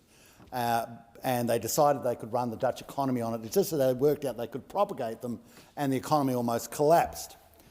Then, of course, you had the South Sea Bubble, and the South Sea Bubble, obviously, they were trying to move actually slaves into South America, but the Portuguese and the Spanish went to war against each other, so they couldn't move slaves. So they thought that what they'd sell instead were just shares in themselves. They'd buy and sell themselves, and that worked out very well. It was a Ponzi scheme and almost collapsed the British economy. But we had, I think, a more relevant one is, you know, the Australian version, of course, is they had this football team called the South East Queensland Crushers. It went into had three seasons, and obviously came dead last in two of them. It was also an incredible failure, but you can still, you go around at times, you can still find people nostalgic about it, sitting around with warm beers and cold pies and lukewarm salves, and you know, dug up old jerseys of the South East Queensland Crushers and fascinating themselves with stories about themselves. You'll still find in sort of some dark caves residing those moments of I know, illuminating a faux glory. But I think what the most important thing is the Enron debacle. See, Enron had this incredible type of idea that through a whole form of dodgy accounting, they would have they would pump up their share price and pump up the value of a company. Their share price went from about $95 after it was discovered that they were just ripping the show off, went down to $1, and 4,000 people lost their job. The only good thing about Enron, it could be encompassed within a company. But see, what we're doing the Enron scam to the whole of Australia. And it's called independent power. It's the independent power scandal. And the trouble with this, unlike Enron, which can be ring-fenced, this is going to be a devastation to the whole of the Australian economy in the most incredible form that you've never seen before. We're already seeing it. People say we've got the plans of how power prices are going to go down, and we're supposed to believe them because the modelling says so. More modelling than Milan. The modelling says so. The issue is, of course, that those who really do have their head screwed on, such as Rio Tinto, who have billions of dollars at stake and really do put the effort into assessing whether you've got a good power policy or not, well, they're leaving Australia. They're just going. They're giving up on us. Like Kawana, like the oil refineries, like the plastics industry, like the urea industry. And more than 4,000 people, when this hits the deck, and it will, are going to lose their job. You know, we've had royal commissions into a whole manner of things. But the day will come where there'll be a royal commission into this. And I call for that to happen as quickly as possible. And I say that as a precursor, as a warning to all those people doing slippery little deals in the background. Sneaky little deals with their capacity investment schemes. Secret things happening that they think that no one will ever find out about. People with mates in certain areas, talking to other mates in certain areas, that bring them a great return, which we can never actually get to the bottom of. We can never actually get to the bottom of what people are actually earning in the capacity investment schemes, where they're commercial in confidence, and even when you go to the budget papers, they're not for publication. So the day will come, there will be a Royal Commission into these, and I say to those people now, I hope you're enjoying your time, because the time will come where you will be called before this inquiry and made to put your hand on a Bible or with an oath of affirmation, and you will have to tell the truth about exactly who you knew and how you came about the windfall gain you got and what was the process that was behind it. That will be an interesting day, I assure you. Before Robodebt, no one thought there'd be a Royal Commission. Before the pink bats, no one thought there'd be a Royal Commission.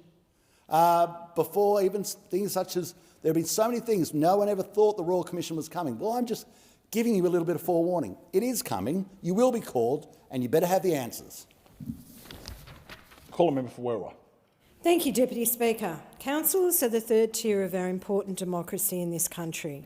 They serve our communities every day and the conduit for community activities. They provide and maintain sporting grounds, playgrounds and green spaces, and they deliver initiatives to build community cohesion and build capacity.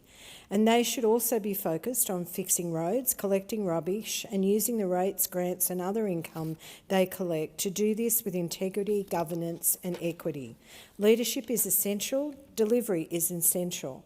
And as a former councillor, I had hoped after the council elections in September 24 and the confirmation of substantive CEO earlier this year, Liverpool Council would start to be that council. A council who would start providing the community what it had been craving, delivery and leadership. Unfortunately, I have been further disappointed, and given the number of inquiries about Liverpool Council my office deals with is actually double that of any other inquiry my office gets, it seems the residents of Werriwa agree. This council built a completely inappropriate diamond about instead of providing traffic solutions that were fit for purpose. The ratepayers of Liverpool deserve delivery the first time without projects having to be removed and redone. In June this year, the council constructed several roundabouts on 15th Avenue, which by description suggests they should be round or at least oval to assist with the flow of traffic. Instead of this, they actually hindered the flow of traffic because trucks and buses need to do 3-point turns around them, slowing traffic and causing hazards.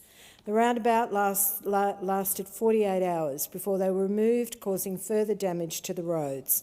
Thankfully, I didn't hear of any serious injuries caused by the accident at these spots, but I fear that's far more because of the skill and patience of Liverpool drivers than anything else.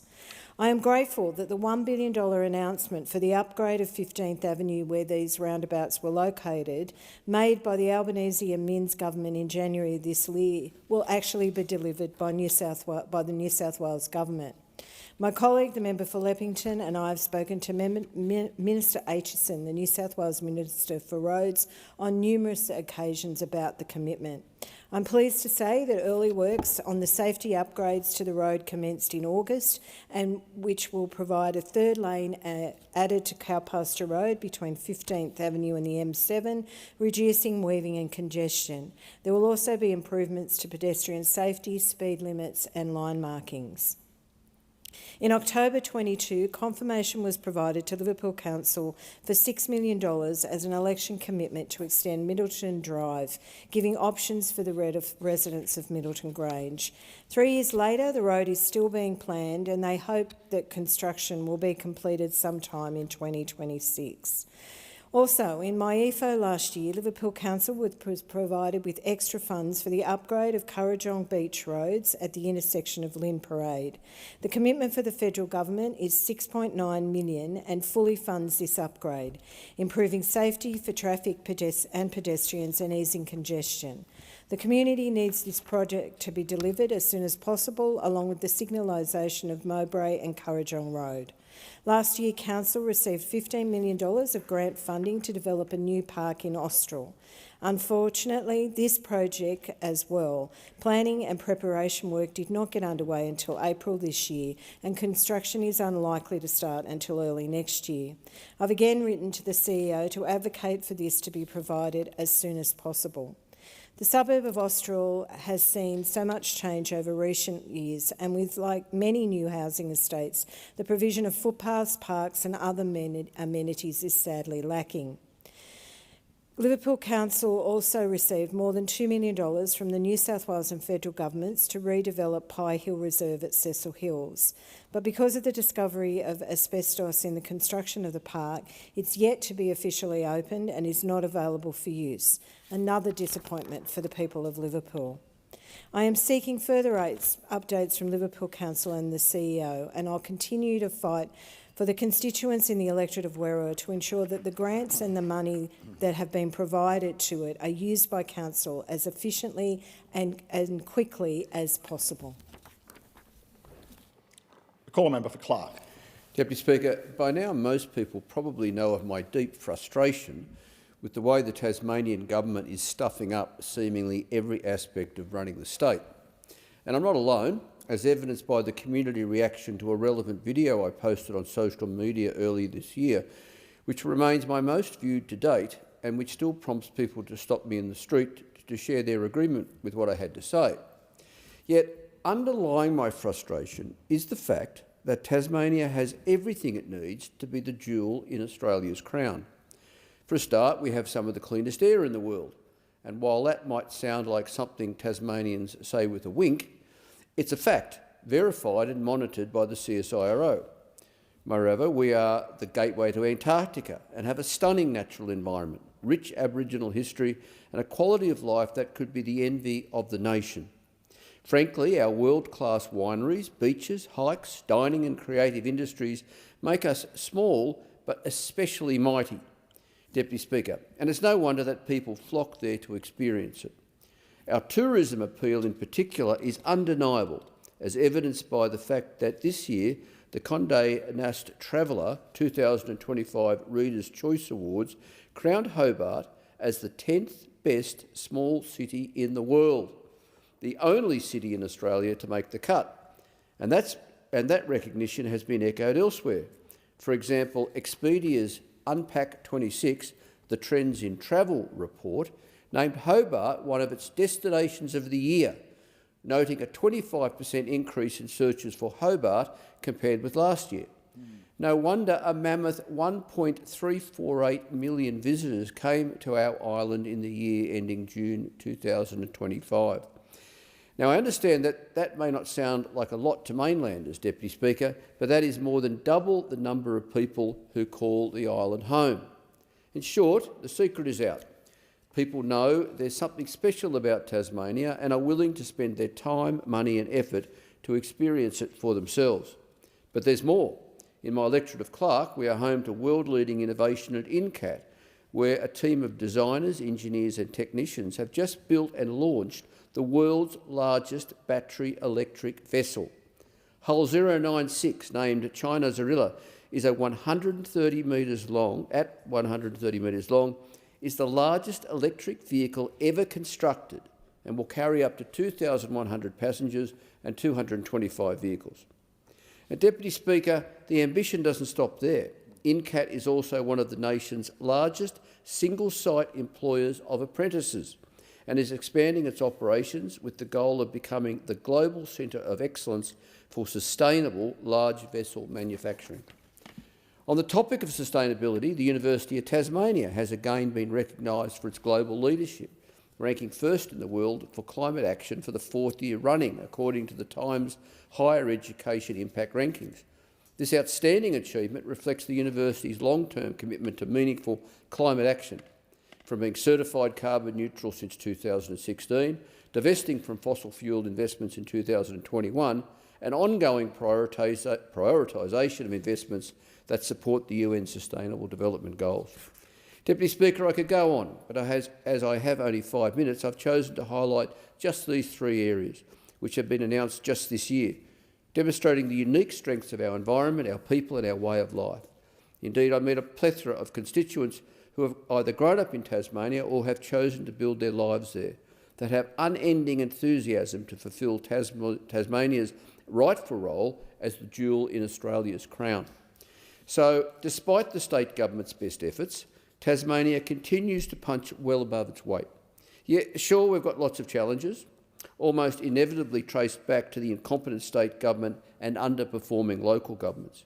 And some of those challenges are getting a lot of publicity, as they should, like the debacle with the new Spirit of Tasmania ferries that are 3 years late and $500 million over budget, and the proposed third AFL stadium, which we can't afford, don't need and most people don't want. And sure, Tasmania is as much or more affected by the usual challenges confronting communities right around Australia, like poor healthcare, underfunded public schools and choking traffic congestions. But those things come and go, Deputy Speaker. What doesn't and won't is Tasmania's precious human and environmental capital and economic potential. So, as they say, come down for air. Thank you, Deputy Speaker. Call a member for Adelaide. Thank you, Deputy Speaker. And Deputy Speaker, I rise today to speak about a recent report and research paper that was completed in my office by Dimitri Vlahos, who was part of the Australian National Internship Program, or better known as ANIP program, run by the ANU. The report is, that she did for us in the research paper is titled Cultivating the Greek Language Within the Australian Diaspora, the Current Landscape, Barriers and Frameworks, Dimitri Vlahos. And Deputy Speaker, I seek leave to table the report. Is leave granted? Leave is granted. I thank the member for Goldstein, got it correct, for allowing the report to be tabled. But like I said, I'd like to thank Dimitri Vlahos for putting together the report and the research.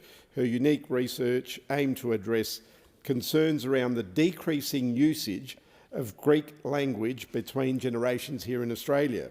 And the findings of her report are extremely valuable for all of us here in Parliament that have an interest in languages, but providing evidence-based research.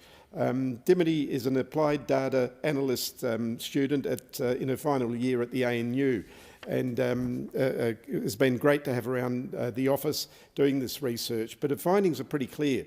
Greek Australian households in Australia are increasingly losing their bilingualism, with a higher proportion of second and third generation Greek Australians speaking English only.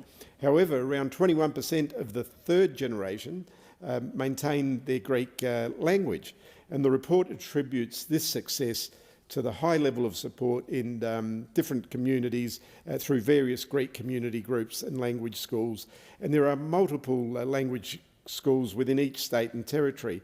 In my own state of South Australia, there's approximately 7 language schools with around 20 classes or 18 classes that run weekly. And I'm aware of a couple in the member for Boothby's electorate as well, who's from South Australia.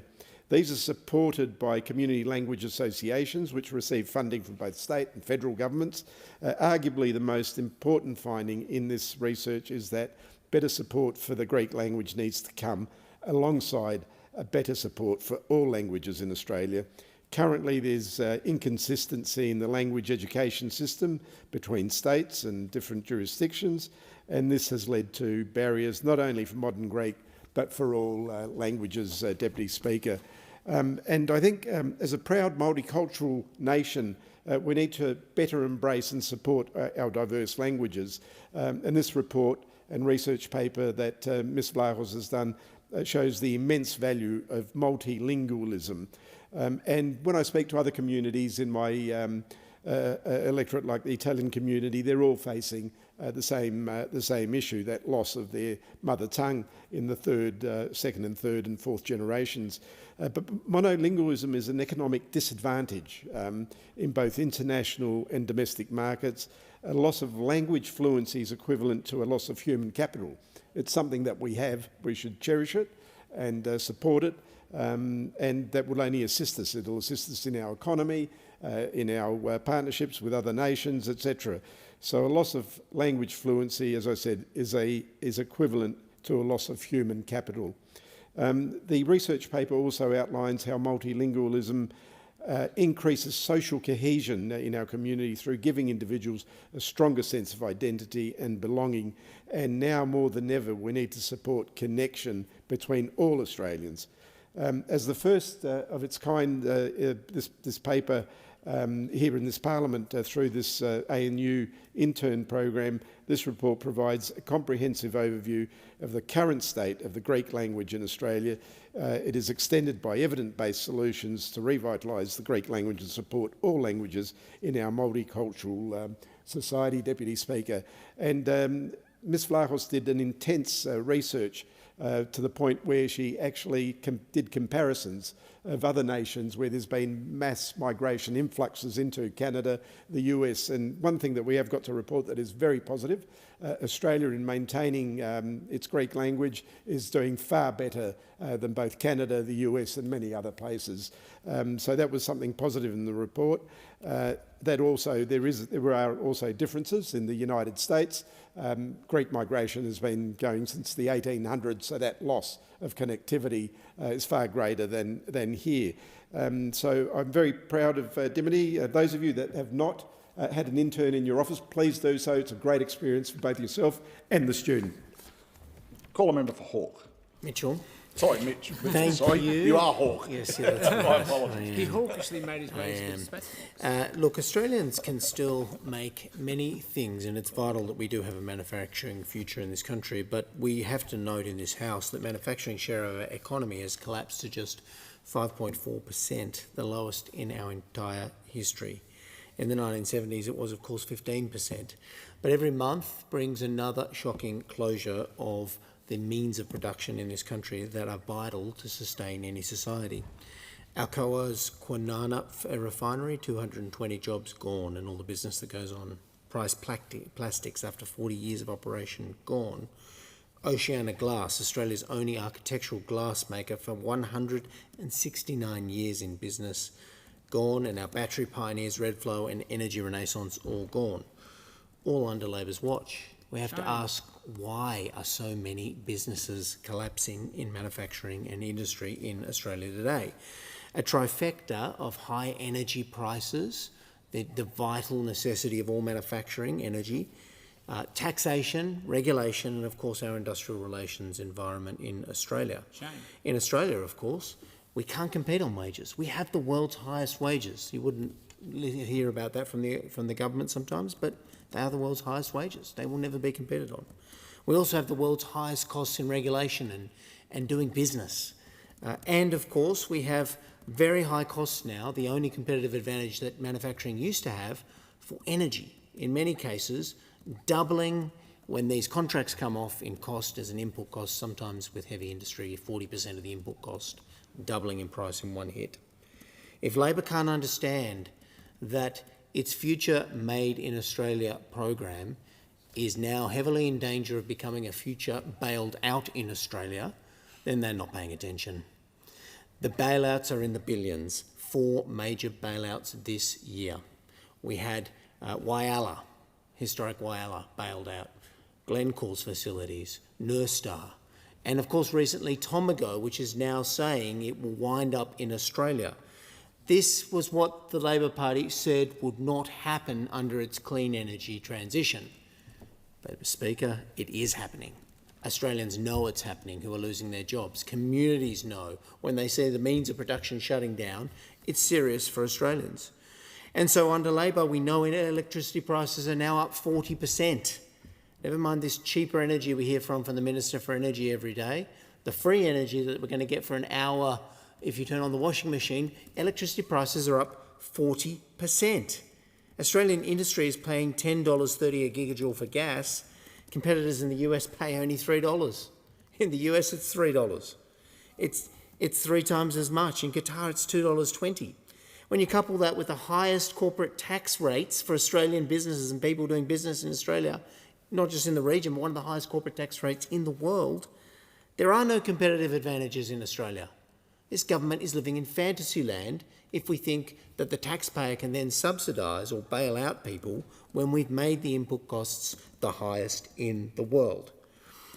And when you think about what the government's agenda is, their productivity summit, their roundtable, completely squibbed the issue of productivity. We can't grow our way out of something when we don't acknowledge that productivity is the fundamental problem facing the economy. Government spending is growing at 4 times the rate of the economy. We can't spend our way into productive a situation for industry. But Labor's response has been to throw more government money at the problem. And so when you think about the $2.5 billion of taxpayers' money for Whyalla, $135 million for Nurstar's smelters, $600 million for the Mount Isa copper smelter, how long can this sustainably go on? Even on the public purse, it can't go on. Every dollar that is taxed and raised and spent by the government takes away private capital out of the economy. That's the way capital works. And so the government simply can't afford to underwrite all these facilities for much longer. Their $22.7 billion Future Made in Australia fund is fast running out. The future bailed out in Australia is here with us, and the money will run out very quickly. The one thing this Labor government will not do is lower the cost of doing business in Australia. Lower the input costs for business. Make the products and the manufacturing cheaper. Why not? And why is this government pursuing an endlessly increased set of input costs and energy costs, driving industry and manufacturing offshore? Call a member for Boothby. Shame. Yesterday marked 6 months since the re-election of the Albanese Labor government. We went to the election again with a suite of policies and proposals, and already we've hit the ground running. In just 6 months, we've set an ambitious and achievable climate target of 62 to 70% emissions reduction by 2035, helping us deliver net zero by 2050. Over 111 large-scale renewable projects have already been approved, enough to power 13 million homes, and a further 29 projects are in the pipeline for approval. We've made it easier for first home buyers to purchase a home by expanding the Home Guarantee Scheme. This means that first home buyers need only a 5% deposit to get out of the rental market and into the property market, starting to build their own equity instead of paying someone else's mortgage.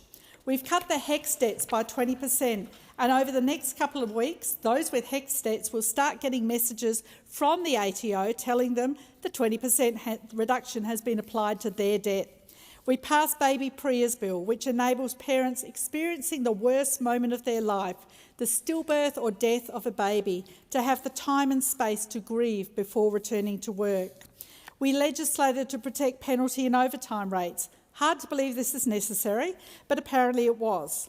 If you work irregular, unsociable or long hours, you should be paid for the inconvenience and impact it has on your life. This really is the Australian way of fair work. We introduced the Home Battery Subsidy Scheme, and to date, in less than 4 months since it has become operational, over 110,000 home batteries have been installed. So that's over 110,000 Australian homes now enjoying cheap or free electricity. And then today, we've announced the Solar Sharer Scheme. Because of the amazing uptake of solar panels and batteries and renewables generally, electricity has a negative price in the middle of the day. The Solar Saver Scheme will enable people in my home state of South Australia, New South Wales and South East Queensland to enjoy 3 hours of free electricity in the middle of the day, starting 1st of July next year. So whether you have solar panels or not, you can also benefit from the cheapest form of electricity, renewables. We've delivered reform to our aged care system, ensuring dignity for older Australians. We know that the aged care system has not been fit for purpose for a long time. We have an ageing population, so more and more demand on aged care and home supports, and yet no new beds have been built in years. The new Aged Care Act puts the older person at the centre of the system with a rights-based system and ensures that aged care will be sustainable in the future. We strengthened Medicare with the largest ever investment of $8.5 billion to ensure that 9 out of 10 GP visits are bulk billed by 2030. This started on the 1st of November, and over 1,000 GP practices across the country have signed up already to be fully bulk billing. I'm aware of at least 4 in Boothby, and that's in addition to those that were previously bulk billing. We passed legislation to ensure that from the 1st of January you'll only pay $25 for a prescription on the PBS, because there's not much point in getting a prescription if you can't afford to fill it and take the medicine regularly. And we've listed more contraceptives on the PBS so women have more choice. And of course today we've been debating the EPBC Act, a groundbreaking act that delivers on all of the recommendations of the 2020 Samuels Review. It establishes a National Environment Protection Agency and reforms the broken offsets mechanism, which I know so many of my local constituents in Boothby raised concerns with me about. This bill will deliver protection for the environment, fast decisions and certainty for business, industry, developers and investors. It's received the approval of Professor Samuels and the former Secretary of the Treasury, Ken Henry. Locally, we've opened Merino Hall redevelopment. Fantastic. We've opened the on-off ramp at Majors Road, and the tram overpasses are progressing at pace. And a couple of weeks ago, we got the tunnel borer for the north-south corridor arrived. Australians voted for a government with vision and purpose, a government with a proven track record of delivering for the Australian people. Australians voted for a government that would listen and deliver, and 6 months on, that's exactly what we're doing. Thank you. In accordance with the resolution agreed to earlier, I call a clerk. Government Business Order of the Day number 4, Environment Protection Reform Bill 2025, resumption of debate on the second reading and on the amendment moved by the member for Curtin. In accordance with the resolution agreed to earlier, a general debate is allowed covering this bill and the 6 related environment bills. The original question was that this bill be now read a second time. To this, the honourable member for Curtin has moved as an amendment that all words after that be omitted, with a view to substituting other words. The question is that the amendment be agreed to, and I call the member for Mallee. Thank you, Deputy Speaker. This bill comes as we grapple as a nation with tumbling productivity. Under Labor, productivity is down 5%. Green tape has been identified as a major impediment to major projects going ahead.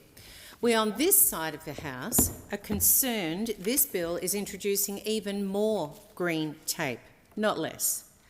I will talk further about productivity more in a moment, but I want to begin talking about what Nationals have put forward just days ago on Sunday as sensible energy and, in turn, environmental policy. As part of our proposal for cheaper, fairer and better energy, we will do environmental stewardship our way. We will reward landholders for regenerating their land. We will strengthen Australians' connection to nature through use, not locking farmers out. We will expand access to nature for recreation, hunting and fishing. We will empower local communities to lead real environmental action. The Nationals will bring back the emissions reduction fund that rewarded farmers, landowners, communities and industries to find smart ways to cut emissions, such as planting trees and improving soil. The potential to store carbon through these initiatives is significant and can alleviate the burden of our energy system to reach better environmental outcomes.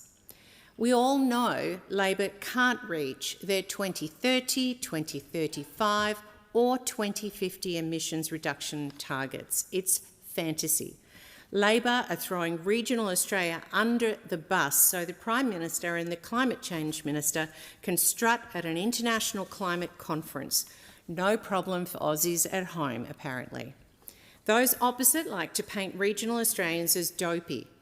But I surveyed over 5,000 of my Mallee electorate voters and they have worked this government out. 67% of them oppose net zero by 2050. 82% do not want to pay more than $50 a year. Well, what they don't understand is they're already paying far more than that every year. Net zero has been a drag on our productivity because energy is the economy. We keep saying it. It is not the cheapest form of electricity, and a rapidly growing number of Australians know it.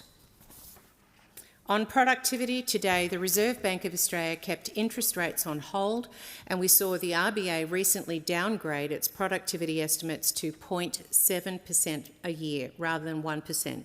To quote the RBA advice in August, which they put in bold type, and I quote, "Productivity is the key driver of growth in living standards over time." The cry I hear all the time from every sector is to please reduce red and green tape. Yet this bill package comes with pages that are double the size of this year's budget papers. Can you imagine? Is it workable? Or does it create a lawyer's picnic, or let's face it, a banquet, where lawfare already bogs up our productive economy? It's a rhetorical question. We are also being asked to debate this bill today, despite an approximate 1,500 pages to consider, and a bill introduced on the 29th of October, just 6 days ago. And the government wants this bill through this House and passed by the end of the year, even though a Senate inquiry is underway and will not report until March 2026. And just to be clear, we have 1 week and 2 days left of sitting. In my electorate of Mallee, I have had to repeat myself until I'm blue in the face that farmers are environmentalists. They care about their local environment. They are not the villains who make others, which others make them out to be in the environment debate.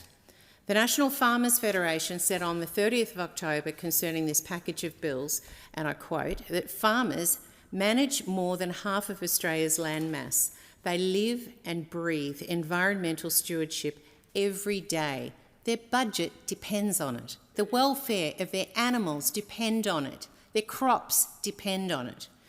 In fact, farmers and regional community members have come to me very upset about the destruction of migratory bird and snake and other habitats.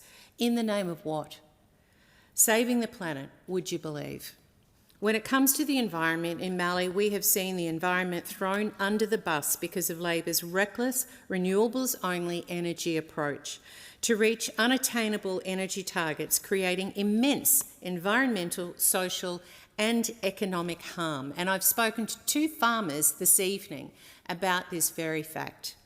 In my home state of Victoria, in the electorate of Mallee, we have seen community concerns about the environment tossed to one side because the Allan Labor government, who are delusional about the future of gas in our energy mix. They claim there's no gas on shore. They gaslight Victorians that it's renewables or bust. It isn't. And who's busting under Labor? It's regional Australians.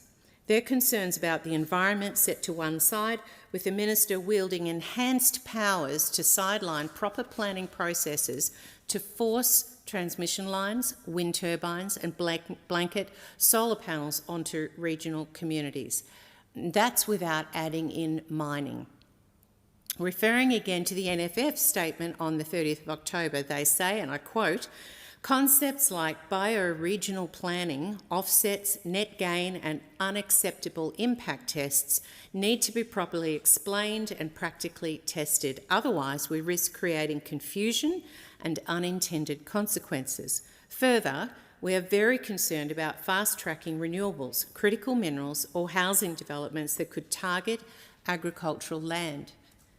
Any push for projects impacting agriculture must come with genuine consultation with farmers and regional communities. We must get the balance right between achieving environmental outcomes, social licence and keeping farmland in production." Well, how sensible is that? I want to zero in on key phrases there that get lip service from those opposite: social licence and genuine consultation. Labor's track record on this front is absolutely abysmal. Labor's version of consultation on their reckless rollout of renewables is a toot of the horn, if you're lucky, before the policy bulldozer comes rolling through your gate and onto your property. And farmers in my electorate know this. Make no mistake, we need to reform the Environment Protection and Biodiversity Conservation Act. As a coalition of parties that represents and listens to regional communities, small businesses and Australian businesses, the coalition are the best agents to reform the Act. That's why, when she was Environment Minister, the now Leader of the Opposition commissioned the Samuel Review in 2020 to frame the debate. The home truths about the need to reform environmental laws in the name of productivity and jobs has claimed one minister, Minister Plibersek, and now have the current minister, Minister Watt, hoping he doesn't get rolled by a Labor Premier like Premier Cook in Western Australia, as his predecessor did. I was in Western Australia last month, and let me tell you, they are very happy that the resources industry is getting a fair go. A woman in Broome, quite unprompted, urged me to crack on with Woodside opening up development in the state. She believes it will deliver more jobs and opportunities for all Western Australians. I have to add, we also have a serious fuel security problem. Productivity is one thing, our national security is another, and that is why a workable national interest test through this legislation is critical. Australia's fuel reserves are critically low, with a reported 28 days of petrol left, according to reports last month, and just 1 month's worth of jet fuel or diesel in storage. Leaving aside the existing contractual arrangements for fuel exports, we need to ensure we have a domestic fuel supply chain. Much as Minister Bowen might cross his fingers and hope otherwise, while he throws eye-watering amounts of subsidies at Australians who can already afford to buy an EV, the reality is EV take-up targets will not be met. Labor are absolutely hopeless at picking winners. Consumer demand is not enticed by the subsidies. They want hybrids or diesel vehicles, particularly the latter in regional Australia.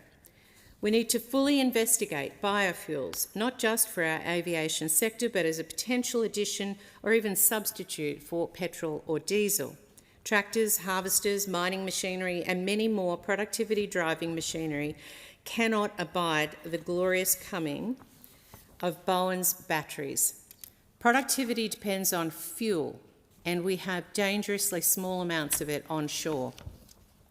Coalition governments understand productivity and job creation, and the resources sector is the economic golden goose in Western Australia that delivers the marvellous royalties and relative economic security. The construction of the Burrup Peninsula is a marvel to see, and it's an economic miracle that development has proceeded given the lawfare engaged in by groups like the disgraced Environmental Defenders Office, which Labor to this day continues to fund with taxpayer money. What a disgrace. An estimated $15 million by the end of this decade. Labor has not fully investigated the significant funding of the EDO receives from donors around the world, and whether its connections to any of a vast network of international donors have breached Australia's foreign interference laws.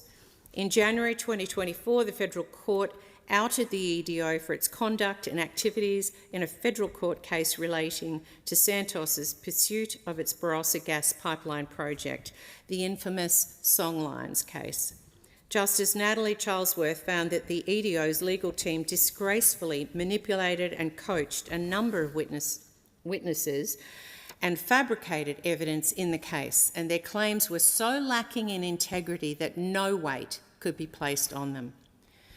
Given Labor's form with the EDO, it is a worry that it might enable a potentially activist new Environmental Protection Agency if the vetting process isn't up to scratch, and to be unaccountable to the Minister.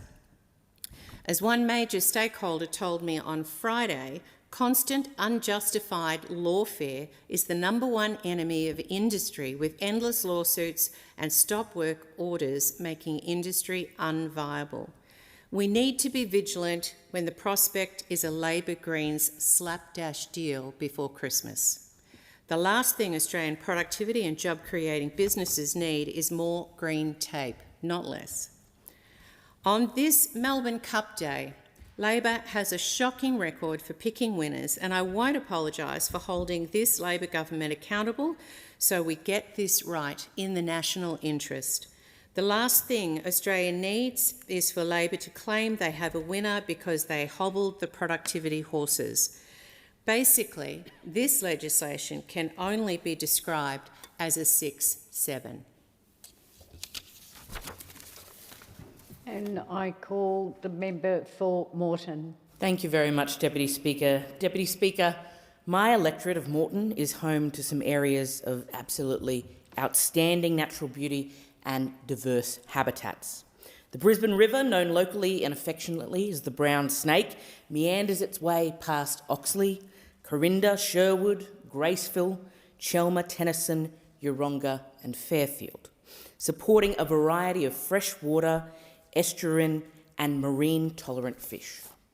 There are beautiful parks like the Sherwood Arboretum, one of only 3 botanic gardens in our city, dotted along the river's route. Many of them currently adorned with jacarandas.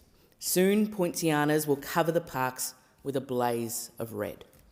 A bit further afield, the Archerfield wetlands encompass 150 hectares of eucalypt forest, open grassland, freshwater, wetlands and creeks. The federal government are providing funding to rehabilitate these habitats after decades and decades of industrial use. And they now support over 170 different bird species. Another of my favourite places to visit is Oxley Creek Common. There are 4 kilometres of walking tracks where, if you're lucky, you can spot some unique bird species, such as the magpie goose or the black-necked stork. And of course, Toohey Forest. Toohey Forest is home to a diverse range of wildlife from koalas and echidnas, wallabies, frogs and reptiles. Work on the federally funded fauna crossing, $3 million to a fauna crossing, is due to start by the end of the year. And I'm delighted that this will help wildlife move safely between habitat areas within the forest. Deputy Speaker, being outdoors and enjoying our green spaces is core to the Australian way of life. It's core to who we are. It's core to our family memories. It's core to our future. And I am certain that this is something that all of us in this place want future generations to enjoy as well. To make this possible, we know we need environmental law reform, and we need it now. And that is what the Albanese Labor government's suite of environmental protection reform bills is focused on. We need to ensure that we deliver a stronger protection of the environment while balancing the requirements of efficiency, housing and renewables. 5 years ago, Professor Graham Samuel, commissioned by the Leader of the Opposition, led an independent review into the Environment Protection and Biodiversity Conservation Act 1999. The bill addresses the critical issues that were identified by Professor Samuel in his report. Critical issues that were ignored by the opposition when the report was handed down. The focus areas are stronger environmental protections, more efficient project assessments, and increased accountability and transparency around that decision-making process. These are the areas where it is clear that the current Environmental Protection and Biodiversity Conservation Act is failing. It is not meeting the needs of the environment, it is not meeting the needs of business, and it is not meeting the needs for our community. This is an outdated piece of legislation. It's over 20 years old, and it is no longer fit for the purpose for which it was originally created. And that is why it needs reform. Because better outcomes for the environment, faster decision-making, that's what this bill is all about. Fixing these issues will help us advance key national priorities. This includes protecting the environment, it includes building more homes, it includes creating more jobs and transitioning efficiently to renewables and achieving economic prosperity while doing it. Surely these are priorities which the opposition and the Greens can get behind, especially after the feedback they received in May from the Australian people. Voters who are tired of legislation being blocked. Voters who don't want to see this bill split. Voters who want to see a sensible balance. And voters who want action on the environment and housing and future prosperity. As Professor Samuel recently said of the Coalition's posturing, it's bitterly disappointing because it says to me that there are potentially political games being played, which we should be putting aside. And Deputy Speaker, when it comes to political games, we know where that road leads. We've seen this movie before.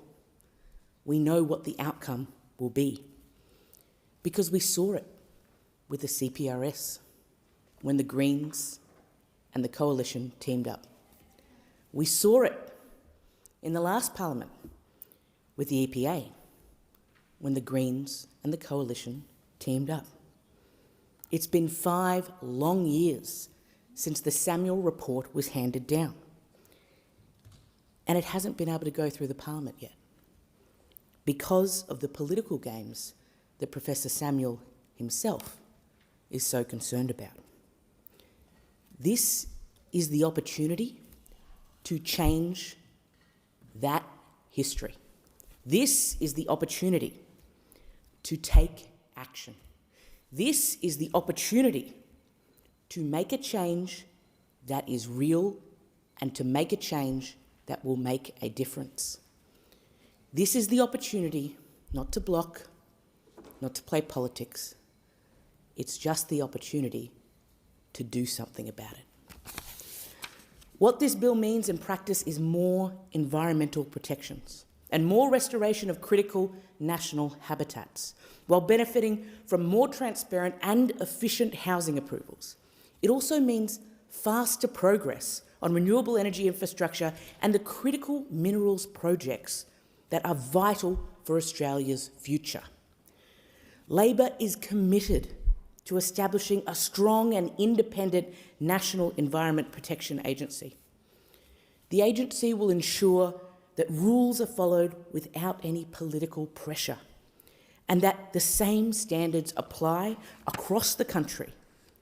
As it's been described, the National Environmental Protection Agency will be a tough cop on the beat. The National Environmental Protection Agency will be empowered to audit the assessment and approval processes of the states and keep track of environmental impacts and share that information openly. Companies that keep breaking environmental rules will receive tougher penalties, and this may include taking the profits of a company that has been found to be breaching the rules. The bill will implement new environment protection orders to ensure urgent, risky and damaging situations can be managed quickly. And there will be enhanced audit powers to improve monitoring and compliance. Another key element of the reforms is the introduction of a new ministerial authority to establish national environment standards. And these standards will define the parameters for decision-making across the Act, ensuring that outcomes for the environment are improved. They will provide clarity, giving business predictability and lifting the quality and consistency of regulatory decisions. They will drive economic investment. They will drive job creation at the same time as protecting the environment. And Labor is prioritising the development of these standards, working on draft versions for matters of national environmental significance and environmental offsets. Further drafts concerning First Nations engagement and environmental data, and once the legislation is in place, consultation on all standards will continue. Professor Samuel emphasised that reform must go beyond protection.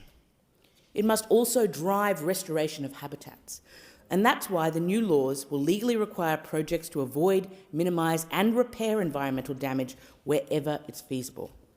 Where significant residual impacts remain, they must be fully offset, delivering a net gain for the environment.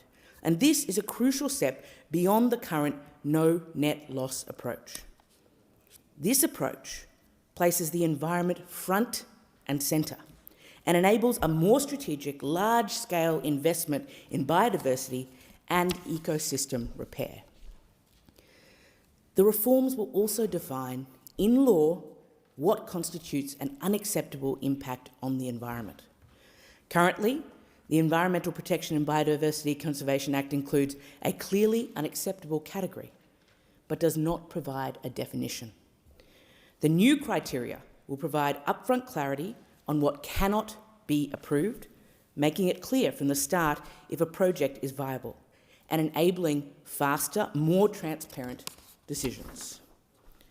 The legislation will also empower the Minister to issue protection statements, guiding decisions makers on how to safeguard threatened species and ecological communities, including where unacceptable impacts or critical habitats are identified.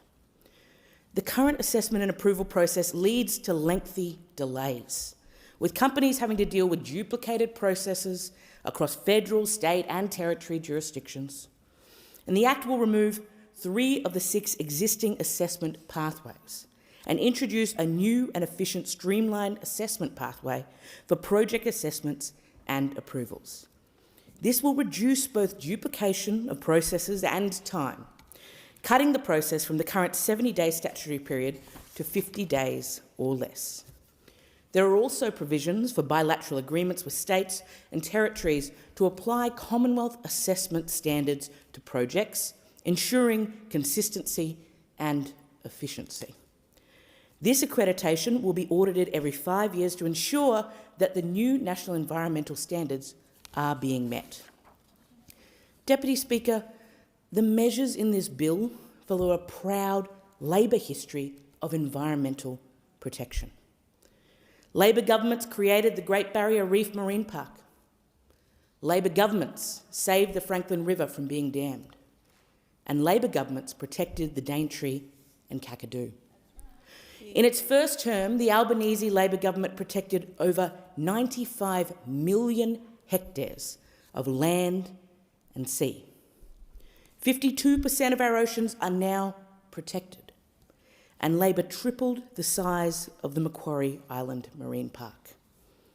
This was the biggest act of environmental conservation anywhere in the world in 2023, and was backed up by $1.2 billion of investment in to save the Great Barrier Reef.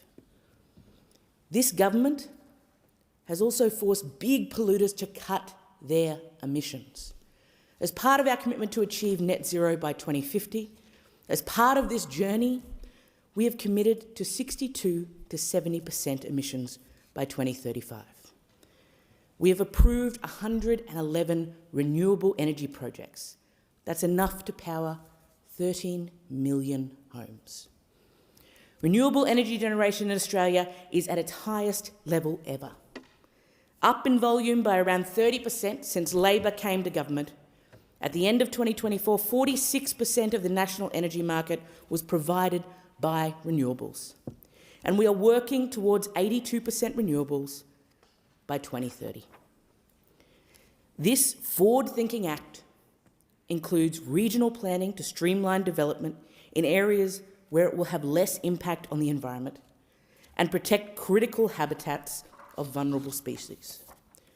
The current legislation focuses on a project-by-project assessment basis, whereas regional planning will enable, through a thorough view of the environmental impacts on a region basis, protecting areas of high conservation priority. The Minister has consulted widely on the bill, holding over 100 meetings, roundtables and forums. And the result is a comprehensive, meaningful, sensible and balanced environmental law reform. I urge the opposition, the Greens political party and the crossbench to support what may be our only chance in a generation to enact the protections our environment needs. Because contrary to what people say, you don't have to choose between protecting the environment and boosting jobs. You don't have to choose between protecting the environment and investing in housing. You don't have to choose between protecting the environment and the economy. And that's what this bill does. Deputy Speaker, this right here is a moment. It's an important moment because it's the moment that we get to change history when it comes to environmental policy. And so instead of repeating the mistakes of the past, this is the moment to get things done. This is the moment to put the reform into place. This is the moment to pass these laws. I call the member for Bradfield. Deputy Speaker, at the end of last century, 1999 to be exact, the nation was experiencing the long-term millennial drought, or the big dry, which was starting to worsen. That was the same year that Prime Minister Howard and Environment Minister Senator Hill introduced the Coalition's signature climate change policy, the Greenhouse Gas Abatement Program. It was also that year in March that Cyclone Vance, once one of the most powerful cyclones to hit the mainland of Australia, crossed the coast, causing significant damage in WA. For me, I started work at the Australian Conservation Foundation as their very first climate change campaigner, and I found myself thrown into the deep end of negotiations around laws to reform water rights in the Murray-Darling Basin and environmental reforms that we now know today as the EPBC Act, all 19 syllables of it.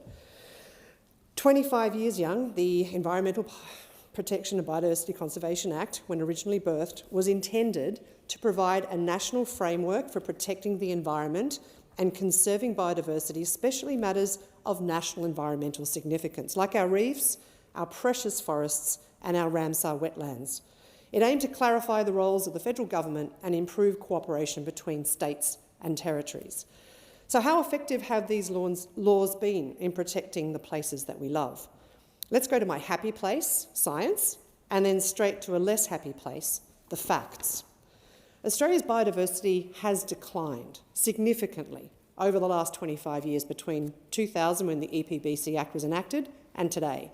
Threatened species populations have dropped by average 2 to 3% per annum. Key threats include habitat loss, invasive species and climate change.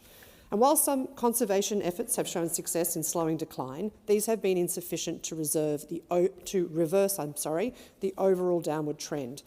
Overall, threatened species populations have declined. Birds, 61% on average, with terrestrial birds seeing the steepest drop at 62%.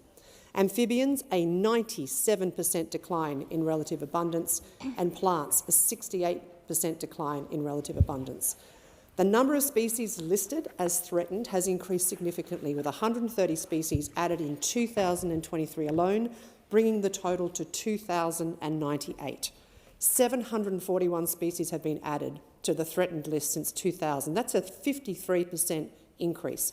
And in my beautiful electorate of Bradfield, threatened species have almost doubled from 40 to 79 in the short period between my two runs for public office in 2022 to 2025. What have been the main drivers? It's habitat loss, it's invasive species, and it's climate change. Deputy Speaker, let me go to the first of these, habitat loss. In the 25 years since 2000, Australia has lost 9.22 million hectares of tree cover, about 22%. And while not all of that is old-growth forest, roughly 37% of the loss is considered permanent deforestation resulting from land use changes like agriculture and infrastructure, and the remainder from other disturbances like logging and wildfires that may not be permanent, but they degrade forests. One would think that any amendments to the laws here in 2025 would most certainly seek to address this calamity, like, for example, removing the exemption for large-scale logging in New South Wales, which is still possible under regional forestry agreements. Now to the second main driver of species loss, climate change. And let me stress, climate change, or more precisely the inadequate management of rising average global temperatures and the impacts that this brings to habitats and species survival, has been one of the main drivers of Australia's threatened species list blowing out. The average global temperature between 2000 and 2025 has shown a significant upward trend, with the 20-year period of 2001 to 2020 warming by approximately 1 degree Celsius relative to 1850 to 1990 averages. The last decade, 2014 to 2023, is the warmest on record, at about 1.2 degrees Celsius above pre-industrial levels. And recent data indicates that the most recent 12-month period, July 2024 to June 2025, was a 1.55 degrees Celsius warmer than 1850 to 1900 averages. We are breaking records here, Deputy Speaker, and not in good ways. It's almost as if our environment, the places we love, have gotten worse since we introduced the laws enacted to protect them. And it's little wonder that there are so many people interested in the success of these laws, including, I bet, future generations and the natural world on which we all depend. And yet, as they were drafted, passed and gazetted, the EPBC Act in 1999 gave the Minister for the Environment the powers to intervene in decisions of national significance for our environment. And yet, this happened only once over that entire period. All the while, literally hundreds of new coal, gas and fracking projects were approved, causing, rather than ceasing, habitat degradation and destruction and climate change impacts. The government is at pains to tell us that this reform is once in a generation, and that means we truly need to get our skates on. It's very difficult for me not to be drawn into a joke about the Macquarie skate right here, Deputy Speaker, what I shall not, because it's a bit too serious to joke about. We've already heard that the law is not working for nature, it's not working for renewable energy, for housing, or for anyone. But I can tell you who it is most likely working for, and that's the fossil fuel industry. Literally hundreds of new approvals over those 25 years. But I'm sure nature, I am, by nature, a very positive individual, and the glass for me is usually half full. So let me turn to the elements of the government's amendments that deserve a gold star. These are a shift in focus from a law based around process to one that makes outcomes clearer. And that's why the codification of national environmental standards in these laws is so useful. All stakeholders will know and understand what good and bad looks like. This also gives the consent authorities, be they future states and territory governments, the national EPA or the minister, a consistent yardstick against which to measure the merits or the shortcomings of a given project. The second is stronger penalties for proponents who intentionally and persistently damage areas of high biodiversity and conservation value. The truth is that we can't put a value on platypus or Baudin's black cockatoo habitat, but we can use pricing signals to deter harmful behaviour. Stronger penalties will go some way to helping with that. But we are going to need a well-capacitated, independent regulator to prosecute. And that's where the third gold, or rather silver star, comes in, the re-establishment of the national EPA. In principle, this is a laudable amendment. We need to depoliticise decisions that have been made in the last 25 years under this law. The minister, a political position which is more easily influenced by special interests, needs to be removed from as many of these decisions as possible.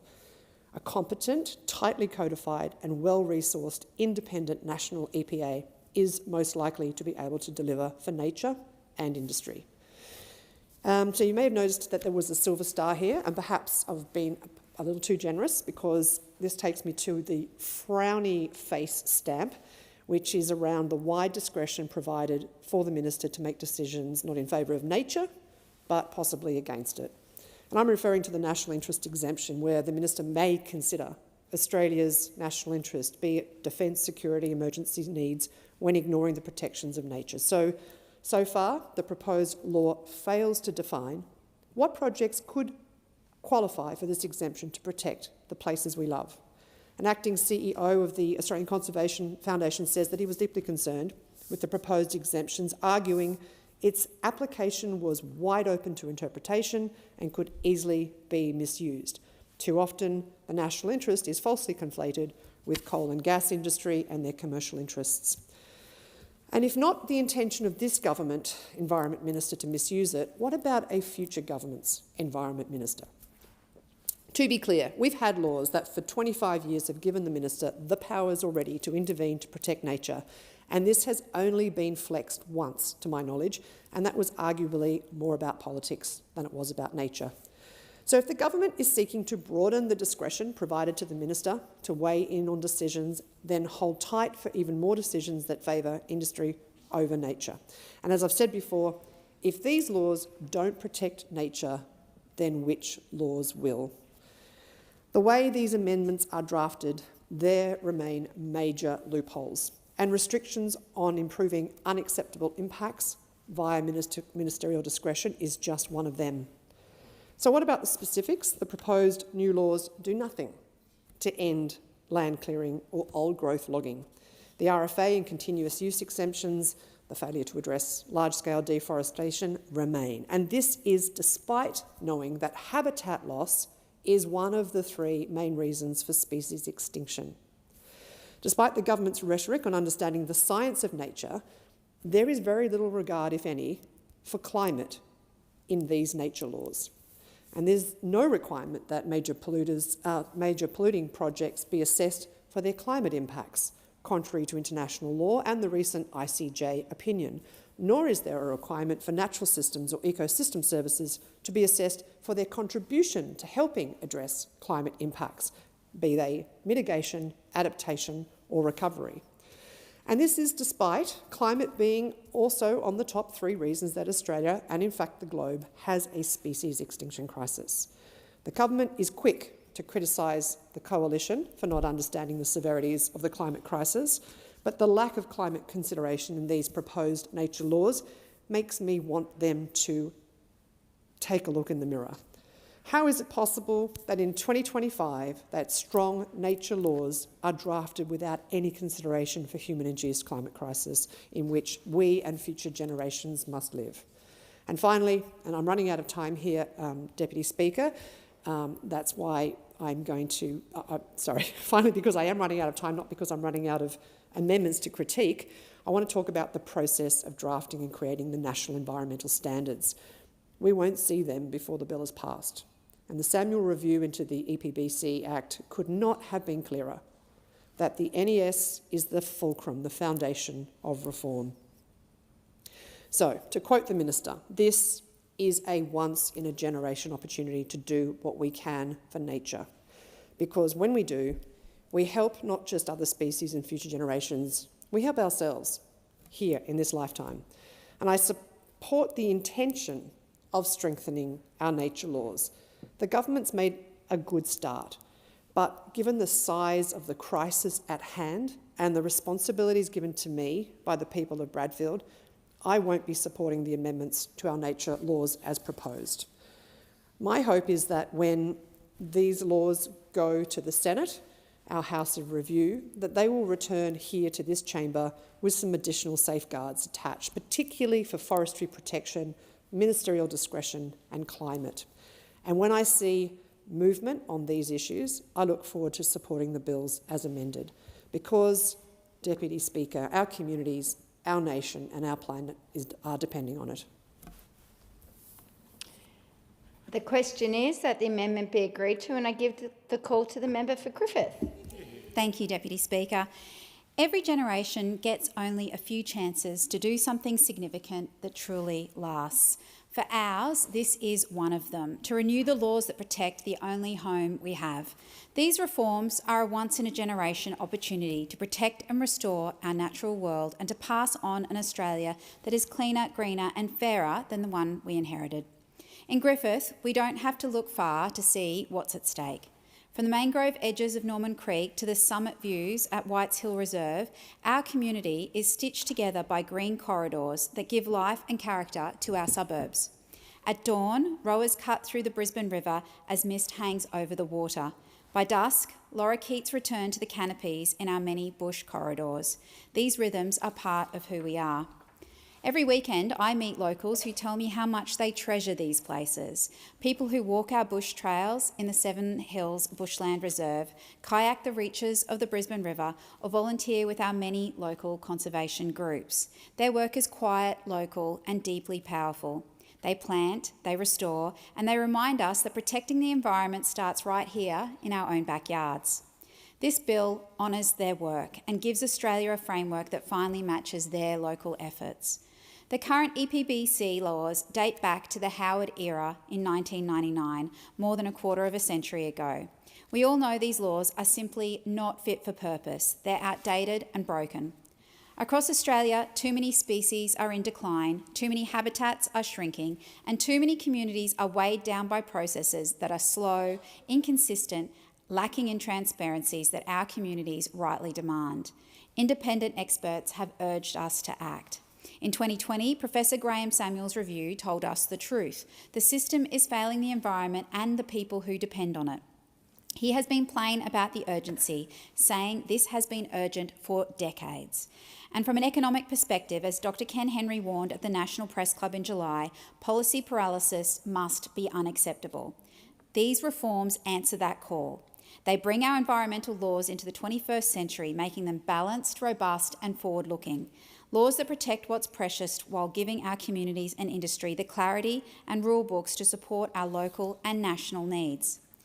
Deputy Speaker, as you can see, there is a lot in these bills, all necessary to deliver a comprehensive overhaul of our existing regulatory landscape. First, setting clear national rules. We will put in place national environmental standards, simple, enforceable rules so decisions are consistent across the country and everyone knows the bar they have to meet. Second, creating a strong, independent umpire, a national environmental protection agency who will do the day-to-day regulating, assessing, licensing and enforcing with the powers to make the rules stick. Third, ending the profit from pollution model. Penalties go up and ill-gotten gains can be stripped, so doing the wrong thing never pays. Fourth, making restoration real. If a project causes harm to nature, it must deliver a genuine net gain, leaving the environment better than before, not just promising to offset the damage on paper. Fifth, drawing hard lines. Some impacts are simply unacceptable. This bill makes those red lines clear so irreplaceable places and species are not put at risk. Sixth, speeding up good projects, not bad ones. If you bring strong information and meet the standards, your assessment pathway is streamlined, faster, clearer, less duplication. And lastly, shining a brighter light. Better data, open reporting and transparent decisions mean communities can see what's proposed, what's approved and why, and hold us all to account. Put together, this is a fair system that rewards those who do the right thing, stops the shortcuts and rebuilds public trust while protecting the places we love. Protection also means looking after the living neighbours we share our suburbs with. Our koalas still move along the green corridors of Norman Creek and Bulimba Creek, across Whites Hill Reserve and through the remnant bushland that stitches Camp Hill, Coorparoo and Holland Park together. In summer, flying foxes crisscross the night sky, powerful owls haunt tall eucalypts, and water dragons sunbathe behind local sporting ovals. Along the riverbank, mangroves filter and protect, quietly doing the heavy lifting that keeps our city livable. And in the Melaleuca wetlands in Cannon Hill, the paperbarks offer shade, and birdsong reminds us to take a moment to slow down. But these places are more than scenery. They are working habitat corridors. When we strengthen them, koalas have safer passages to feed and breed. Urban heat is lowered by canopy, and stormwater has somewhere to slow and settle. When we lose them, we don't just lose species. We lose resilience, amenity, and natural character that makes Griffith feel like home. And yes, some of the most distinctive locals are the bushstone curlews, the long-legged night watchers whose calls have startled more than a few new residents of Coorparoo and Camp Hill. It's a majestic bird that was undeniably robbed of the honour of being the Australian Bird of the Year. 2026 will be the curlew's year, Deputy Speaker. Australian Bird of the Year or not, our job is to make sure the curlew still has safe places to nest and raise its young, just as these reforms strengthen protections for koala feed trees, creek-lined vegetation and the mangroves that shelter juvenile fish. That is at the heart of this reform. Practical steps that protect and restore the flora and fauna that define our ecosystems. Clear national standards, genuine restoration requirements and a strong independent regulator mean local bush care is backed by national law. Approvals will respect science and community, and net gain approach will leave nature better than we found it. If we do this well, the next generation will inherit healthier creeks, thicker canopy and continued birdsong at dusk, living proof that our nature is not just surviving but thriving.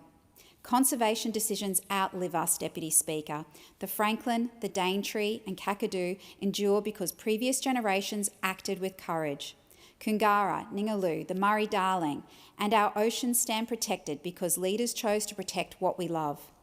I'm proud to be a member of the Australian Labor Party, the party that has delivered every single major environmental reform in our nation's history. When Australians think of the moments we chose protection over short-term convenience, they remember Labor governments taking responsibility and acting with courage.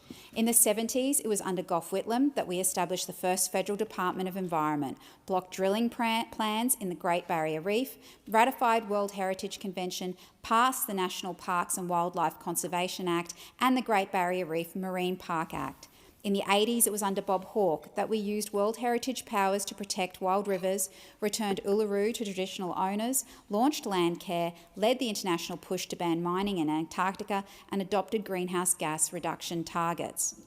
In the 90s, it was under Paul Keating that we protected Kagari from logging and mining, introduced the Endangered Species Protection Act and the Indigenous Protected Areas process. In the 2000s, it was under Kevin Rudd that we ratified the Kyoto Protocol within days of taking office, launched Caring for Our Country, a major landscape-scale biodiversity investment, and provided long-term funding to the Working on Country Indigenous Rangers program. In the 2010s, it was under a Gillard government that we established the Climate Change Authority for Independent Advice, forged the Tasmanian Forestry Agreement to protect high-value native forests, and expanded the Commonwealth Marine Parks to 3.1 million square kilometres, making it the largest network in the world. And now, under Prime Minister Anthony Albanese, we signed the Leaders' Pledge for Nature, adopted the Kunming-Montreal Global Biodiversity Framework and moved on the Nature Repair Act to create a framework for private biodiversity investment.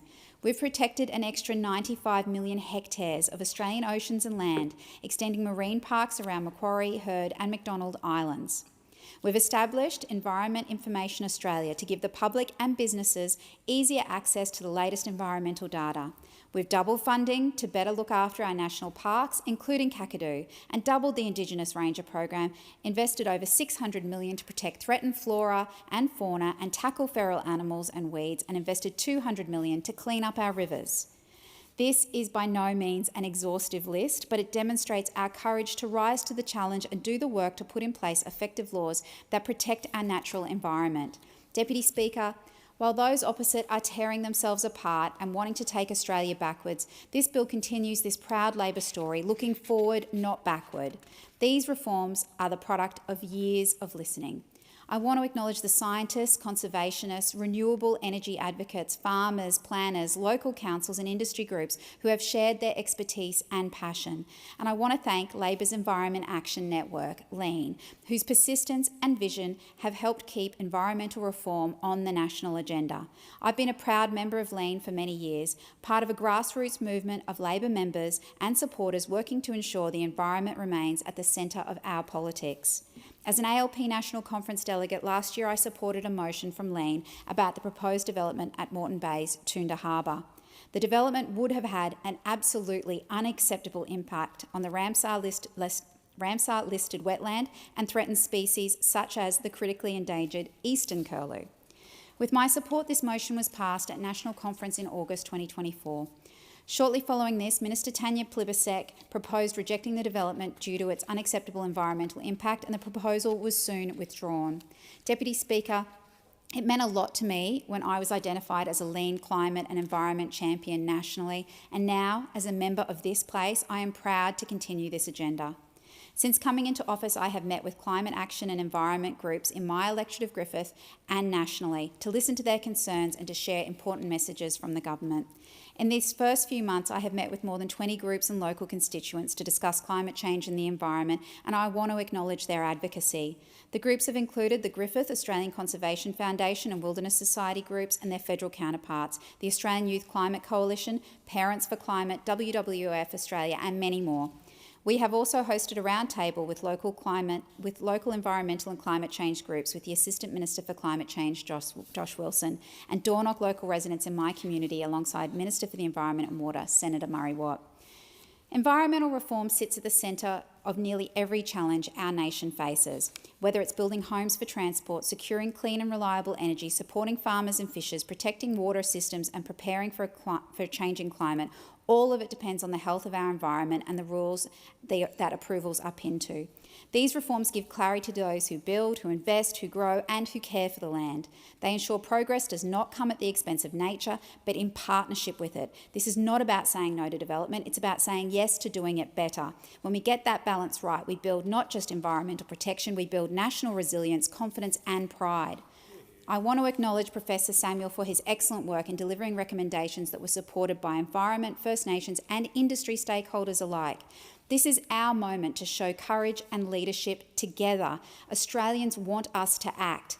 The scientists and ecologists, planners and catchment managers, community volunteers and Professor Graham Samuel have told us clearly what is needed. He has urged cooperation across politics and reminded us, don't let perfect be the enemy of the good. What we are talking about here is the future of nature for our children, our grandchildren and our great-grandchildren. He has also been clear that this package reflects the totality of his review's recommendations. There is no variation in any significant or indeed any small way from the recommendations of the review. And as Dr. Henry concluded in his National Press Club address, we have had all the reviews we need. It is now up to Parliament. Let's just get this done. So to every member of this Parliament, government, opposition and crossbench, let's meet this moment. Let us work across differences and pass the reforms our experts have asked for and our communities deserve. Many commentators and politicians want to frame this legislation as a tug-of-war between the environment and the economy. They assert a false choice that you can have one but not the other. This is plain wrong. You don't have to choose between the environment and jobs and business. You can protect and improve our environment while removing duplication and speeding up decisions. That was at the heart of Professor Samuel's report. In the same way that we moved beyond the notion that you could act on climate change or have jobs, we must move beyond this false choice when it comes to nature. Deputy Speaker, when we think of Australia's great environmental victories, the Franklin, the Daintree, Kakadu, they were never easy, but they still endure.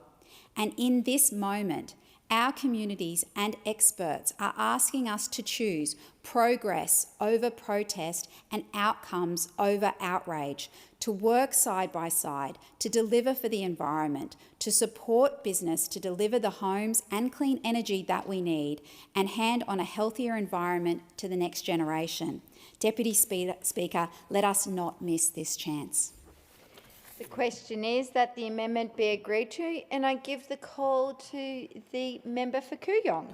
Thank you, Deputy Speaker. The Environmental Protection and Biodiversity Conservation Act has a special place in the governance and the conscience of this country. What other legislative protections do we have for nature and for heritage? What protection exists against human interests, human actions and human greed other than our nature laws? Most of the legislation in this space is aimed at facilitating, not limiting, human-induced threats to our environment, to the land, sea and air, to the species with which we so uneasily cohabit. And that is why I welcome reforms to the Act aimed at strengthening our existing nature protections. I very much welcome the fact that this new version of the EPPC Act includes the ability to make, vary and revoke national environmental standards, and that these standards bind proponents to a set of requirements. It inserts a new definition of unacceptable impacts on protected matters, a new definition of a net gain test, and provisions requiring approved actions to pass that net gain test. It introduces a new framework for delivering restoration actions comprising a restorations contributions holder, a restorations actions advisory committee and a restorations contributions special account. It expands the criteria for acceptable and unacceptable environmental impacts such that it will now be more clear where projects can and, more importantly, cannot proceed. Regional go and no-go zones will identify areas of high conservation values and others suitable for development, enabling faster and more decisive yeses and nos. After years spent with virtually no projects threatening vulnerable regions or species have been opposed on environmental grounds at the national level, facilitating faster nos is most welcome. So too is the prospect of expedited approvals for utility-scale clean energy and housing projects. However, there are loopholes and carve-outs in this bill which render it unacceptable in its current form. The bill has to be considered as a whole. Speeding up approvals and establishing an environmental protection agency will be meaningless unless the legislation is underpinned by strong legislated national environmental standards, which have to be applied consistently across the nation. The proposed bill is riddled with vagaries, such as the proposal that decisions under this new Act can be delegated to the states and the territories. This raises the possibility of inconsistent application in different jurisdictions and the challenge of administrative oversight of projects which cross state and territory borders. In recent years, we've seen that the Northern Territory government in particular cannot be trusted to protect its citizens from highly polluting oil and gas projects. If we hand environmental decision-making to jurisdictions like the Northern Territory, which have appalling environmental track records, we will be giving the fox the keys to the henhouse. It's for this reason that I will be moving an amendment to this legislation to compel the Minister to consider the impact of project approvals on air and water standards nationally, to take responsibility for protection of the health of the nation in the face of increasing heat waves, extreme weather events, worsening air quality, the spread of infectious diseases, food and water insecurity and the increasing mental health impact of climate change in the face of species and habitat loss. The most alarming issue contained in this bill is the introduction of extensive and undefined exemptions for national interest proposals. This allows the Minister, on their own initiative or in response to a proponent's application, to approve an action even if it has unacceptable impacts, is inconsistent with the national environmental standards and does not meet the net gain test. National interest is not defined in their statutes, provisioning the Minister with unfettered discretion which could permit the destruction of nature for any reason that the Minister feels is in the national interest. The explanatory memorandum lists a few possibilities such as renewable energy or social housing projects. But the obvious concern is that with such extensive discretion granted to the Environmental Minister, any new mine or exploration could get waved through on national interest grounds, irrespective of its impact on nature. Could a rare earth project trump a rare and endangered species? Could a new gas project get greenlit in the name of maintaining our relationships with our trading partners? The current minister might tell us that he won't do that. He and his government are claiming that this act will actively improve our environmental protections. But this government's subsidies for the Middle Arm industrial facility and its subsidies for dodgy carbon capture and storage for projects, as well as its support for fracking of the Beetaloo Basin and for approval of the North West Shelf gas facility's long-term extension, offer little reassurance. My constituents lack confidence in the intentions of future environmental ministers, particularly if they're entrusted with national interest exemption powers. Deputy Speaker, if Barnaby Joyce becomes Environment Minister, he might well confuse the national interest with the nationals' interest, in which case heaven help our environment and heaven help our threatened species, because this legislation will offer them inadequate protection. As things stand, the national interest exemption contained in this bill is so big that the minister could drive a forest harvester through it. These provisions have to be revisited. They have to be reviewed and refined so that our environment is genuinely protected and our biodiversity genuinely conserved. There are other glaring deficiencies in the bill. In requiring projects to disclose only the Scope 1 and 2 emissions, the bill fails to include what is often the largest share of their climate pollution, the Scope 3 emissions, which are released when fossil fuels are burned in Australia or overseas. This bill purports to be a generational improvement on our environmental protections, yet the government plans to continue to fail to accurately measure and consider the full extent of the climate harm that results from these projects. And we're continuing to rely on fossil fuel companies to accurately estimate their emissions without independent assessment, in the face of innumerable examples of their failure to do so in the past. This bill will do little to stop polluting gas and coal projects from going ahead. The government claims that domestic climate pollution from new or expanded fossil fuel projects is covered under the safeguard mechanism. But the safeguard mechanism doesn't prevent projects from going ahead. It only kicks in after a project is approved and operating, and it only covers some polluting projects. We still don't have adequate legislative oversight of the climate impact of major polluting projects, despite the recent opinion of the International Court of Justice that we should consider that impact when assessing new fossil fuel projects. In the end, climate change is absent from this bill, despite the fact that it remains and will always remain the biggest threat to our environment.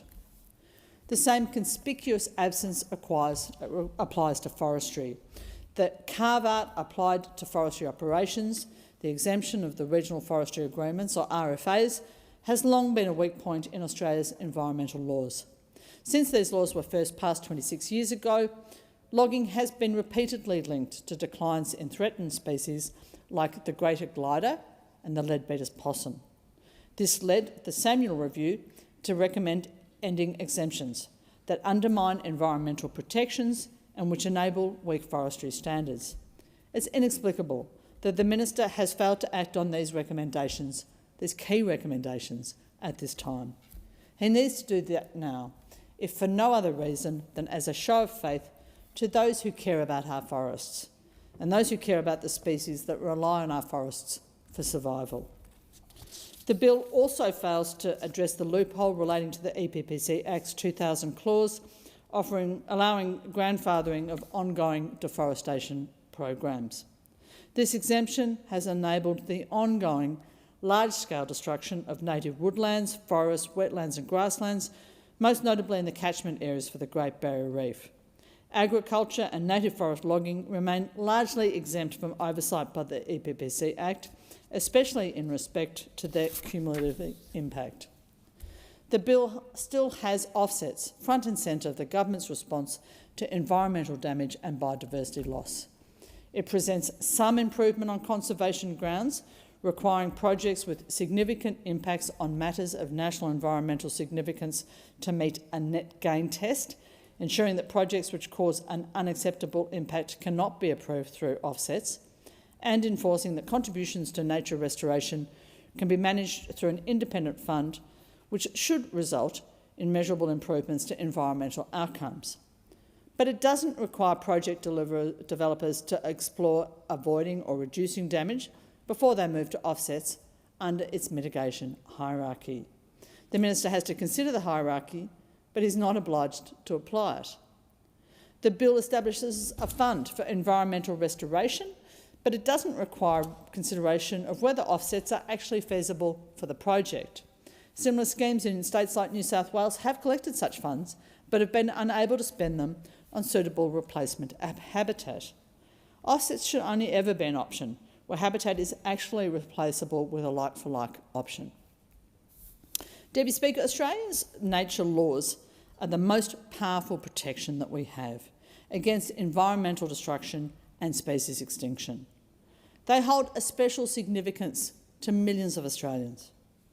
These reforms deserve to be treated and considered very, very carefully.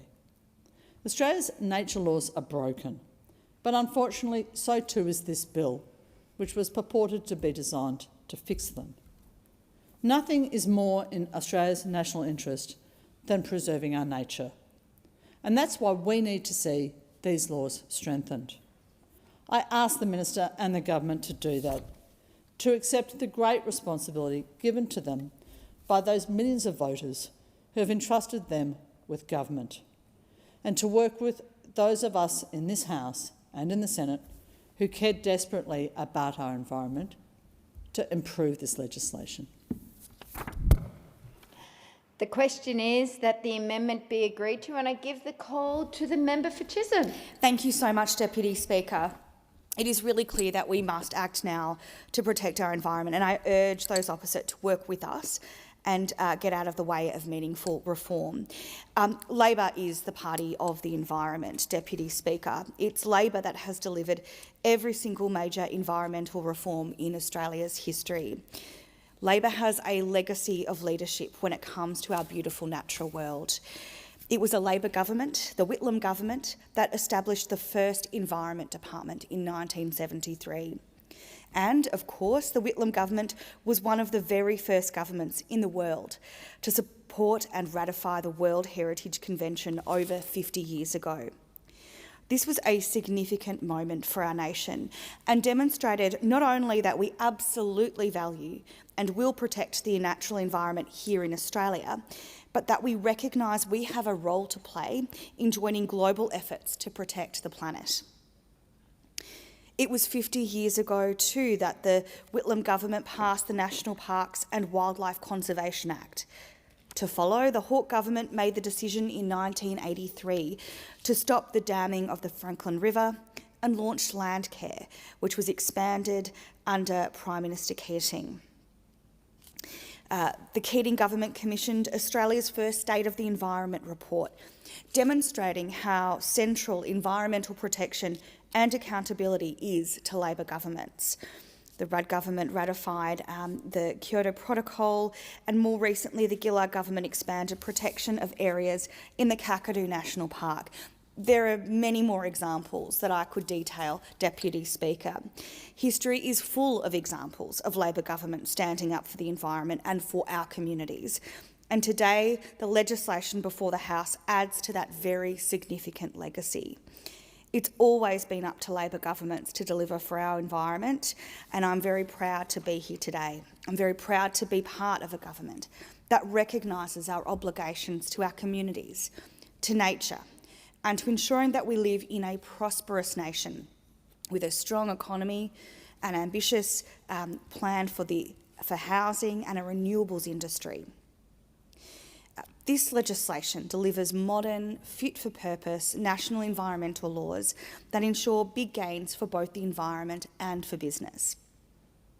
The Albanese government is committed to reforming our national environmental laws to deliver stronger environmental protections, reduce duplication, and boost accountability and transparency in decision-making. It's been 5 years since Graham Samuel tabled his report for the former Environment Minister, now the opposition leader, and our laws remain broken. They aren't working for the environment or for industry.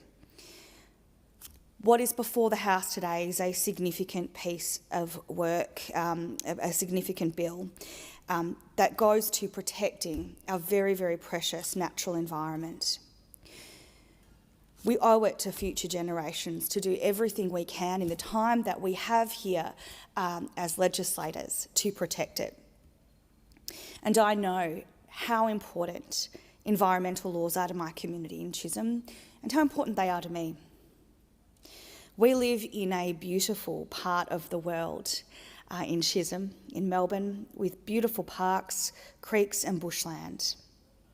So many people in my community have volunteered, often for decades, their time to protect nature, to plant trees, to clean our parks and our bushland and our creeks. And I recognise them and their voices in this debate that have been so important for me as a member to hear. I visited with many groups in the time that I've been privileged to be the member for Chisholm. I am a long-standing member of LEAN, the Labour Environment Action Network, and I'm so grateful to the many groups and constituents who've met with me about the urgency with which we must act to protect our natural environment. The passion of so many in my community and their dedication to making a real difference is inspiring to me. I thank them for their advocacy and I look forward to continuing conversations with them about all we can and all we must do to protect nature and keep our communities thriving. Because we know, of course, Deputy Speaker, that our unique natural environment is one of the things that makes living in Australia so special. But we know, unfortunately, that our environment is going backwards. That's what the Samuel Review told us. It's what the Samuel Review told the previous government 5 years ago. We need to turn our record around. These reforms deliver a balanced package that deliver real improvements for our natural environment. These reforms are based on the recommendations from Professor Graham Samuel in his 2020 review, then, of course, handed to the then Environment Minister and now Opposition Leader, Susan Lee. These laws are a targeted and balanced package of reforms to the EPBC Act, centred on three key pillars. Firstly, stronger environmental protection and restoration. Secondly, more efficient and robust project approvals. And thirdly, greater accountability and transparency in decision-making. Stronger environmental protection and restoration laws that won't just deliver better protections for our special places, but restore and regenerate them for future generations. These reforms are all about more efficient and robust project assessments and approvals that will allow us to better respond and deliver on national priorities, like the renewable energy transition, which this side of the House believes in, a future made in Australia, and the housing that we need. In my electorate of Chisholm, I have people who work in local universities such as Deakin University and Monash University, who work in innovation, who work in advanced manufacturing, who work in science, who work in renewables and work with critical minerals. And they know that we need to do everything we can to build the industries that a future made in Australia relies on, and I'm really proud to be here to fight for that, even when those opposite won't. Greater accountability and transparency in decision-making will give all Australians confidence in environmental laws in this country. Under these proposed reforms, we will establish Australia's first ever independent national environmental protection agency. And believe me, Deputy Speaker, I've heard loudly and clearly from my constituents how important this is to them. This will be a proud Labor legacy, delivering on an election commitment that was proudly campaigned for by branch members and volunteers, and I thank them for their extraordinary efforts. The newly established National Environmental Protection Agency will be a strong, independent regulator with a clear focus on ensuring better compliance with and stronger enforcement of Australia's new environmental laws. It would exercise a range of powers independently of the Minister, such as compliance and enforcement of the laws and project conditions, and the auditing of state and territory processes for project assessments and approvals against new environmental standards. It is proposed that the National EPA will be responsible for education, compliance and enforcement, issuing permits and licences, and assessing project and setting approval conditions under delegation from the Environment Minister.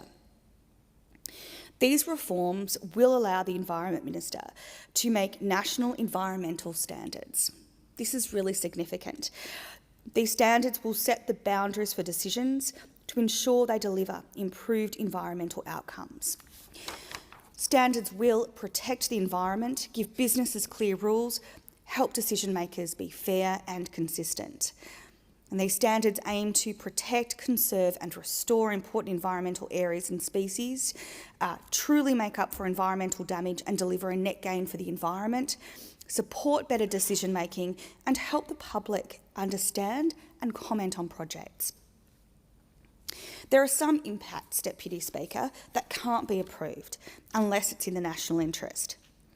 The reforms before us include a new definition of unacceptable impact, specific to each protected matter.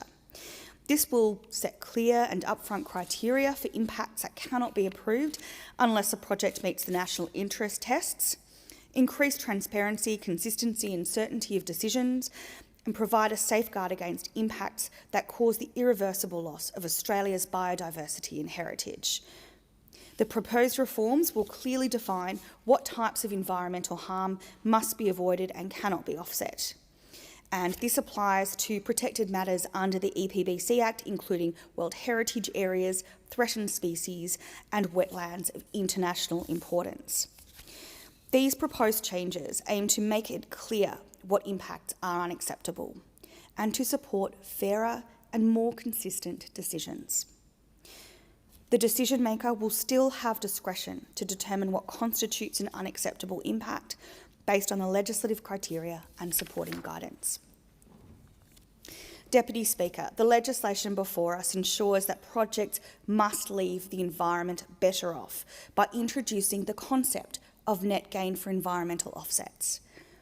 This is a shift from the current rules threshold, which is no net loss. Projects will be required by law to avoid, mitigate and repair damage to protected matters wherever possible. Any residual significant impact on nationally protected matters must be fully offset to achieve a net gain for the environment, which I think we can all accept is an improvement on the existing policy of no net loss. A net gain could be achieved either by the proponent directly, delivering an offset, or through an upfront financial contribution to a restoration fund. This will shift the dial towards avoided impacts and restoration, giving our native populations the opportunity to regenerate, recover and become more resilient. The Samuel Review recognised significantly that for some bad actors, breaching the law is just the cost of doing business. While we know that most proponents follow the law, we do need modern fit-for-purpose tools to respond to the most serious breaches. The reforms increase the penalties for the most serious and significant breaches of the legislation, which will allow courts to respond proportionately to the most egregious breaches. Proposed changes to the EPBC Act include high maximum penalties for serious breaches, new environment protection orders to quickly manage urgent environmental risks and damage, and expanded audit powers to improve monitoring and compliance. The proposed reforms aim to ensure breaches are managed properly and hold wrongdoers to account, and to stop bad actors from treating non-compliance as just a cost of doing business. These are similar kinds of powers that state and territory EPAs have.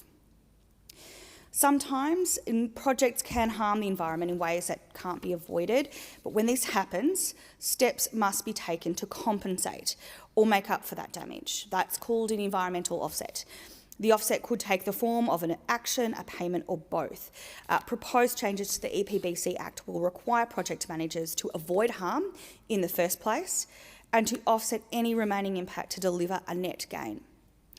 The proposed changes will also allow certain biodiversity certificates issued under the nature repair market to be used for environmental offsetting. This helps ensure that there are enough environmental offsets that provide real, lasting environmental benefits. These proposed reforms aim to reverse environmental decline and to provide clearer rules about when offsets are needed and how much is required. Proposed reforms will introduce new options for offsetting. Project proponents can deliver an offset themselves, pay for the government to do it via restoration contribution payment, or a combination of both. A new restoration contributions holder will manage funds, deliver a net gain, and ensure transparency. The option of restoration contributions will simplify and streamline processes and reduce uncertainty and delays. The reforms will also introduce new emissions disclosure requirements, and in keeping with Professor Samuel's recommendations, we haven't included a climate trigger in this legislation. But we will require major emitting project proponents to disclose estimates of Scope 1 and 2 greenhouse gas emissions as part of gaining federal environmental approval. Proponents will also be required to disclose their plans to reduce those emissions and explain how those measures are consistent with government laws and policies. Importantly, these reforms codify the involvement of First Nations people in environmental governance and decision-making through the Indigenous Advisory Committee. The reforms also create new statutory advisory functions for the Committee in the development of national environmental standards and in species listings and conservation planning. We need those opposite, Deputy Speaker, to do the right thing and support the legislation before the House. We can get this done to deliver on what Australian people put us here to do, because every day we delay is a day our environment is degrading further, and every day we delay is one we could be building the renewable energy and the housing we absolutely need for the future. Thank you, Deputy Speaker. The question is that the amendment be agreed to, and I give the call to the member for Mayo. Thank you, Deputy Speaker. I rise with qualified support of this bill. This reform is long overdue. It seeks to address environmental protection, deliver a uniform approach across the nation, and provide certainty for business and developers.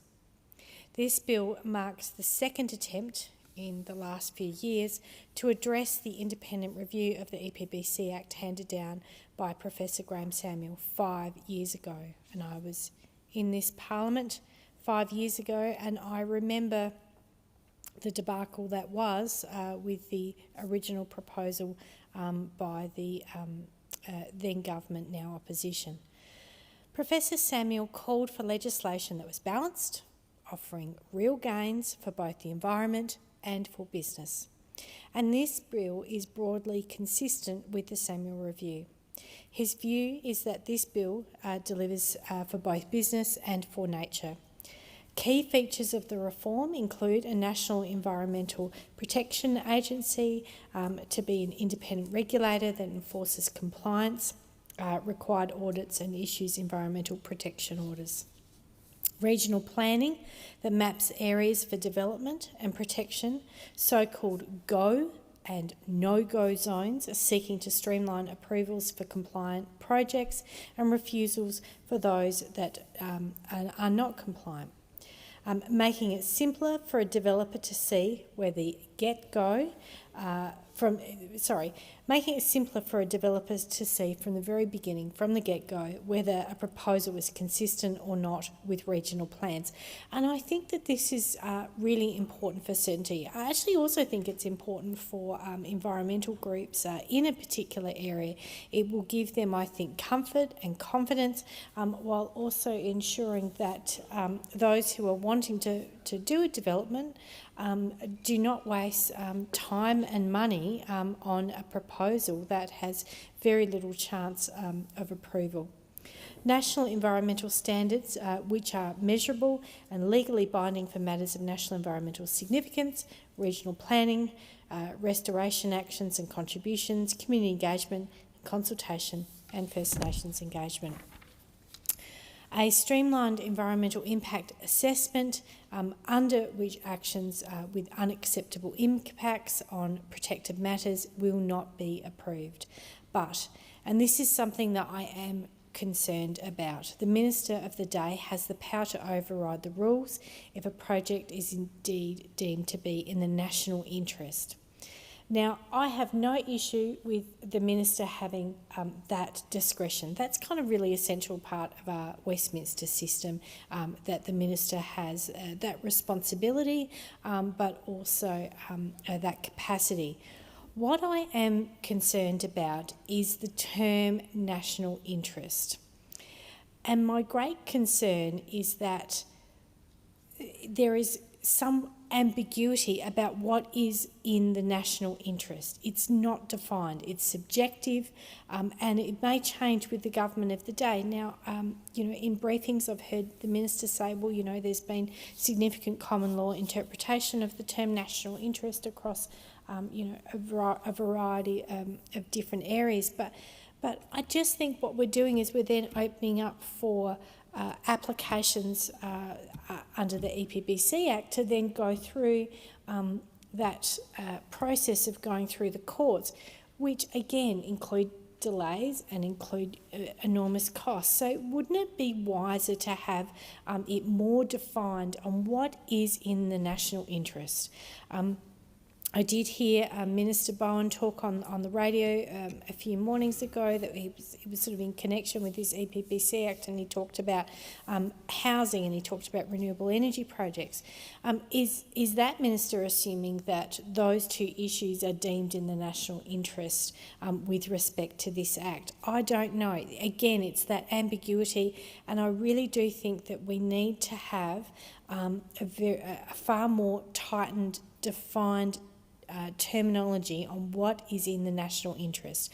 Could a future minister decide that the wide-scale clearing out of an area of high environmental importance, that it's in the national interest to build, hundreds of wind turbines or a nuclear power station, or goodness knows what else in the national interest. So, and we will see changes in how this Act is managed by ministers as decades go on.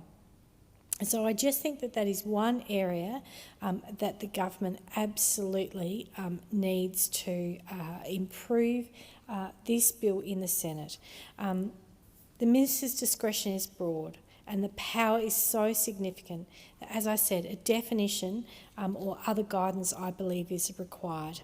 And it also goes to transparency, and the minister would have to provide a statement of reasons. Look, this is an important bill. I think it is essential that we are going to have national standards. That was missing in the bill that was in this place and debated a few years ago.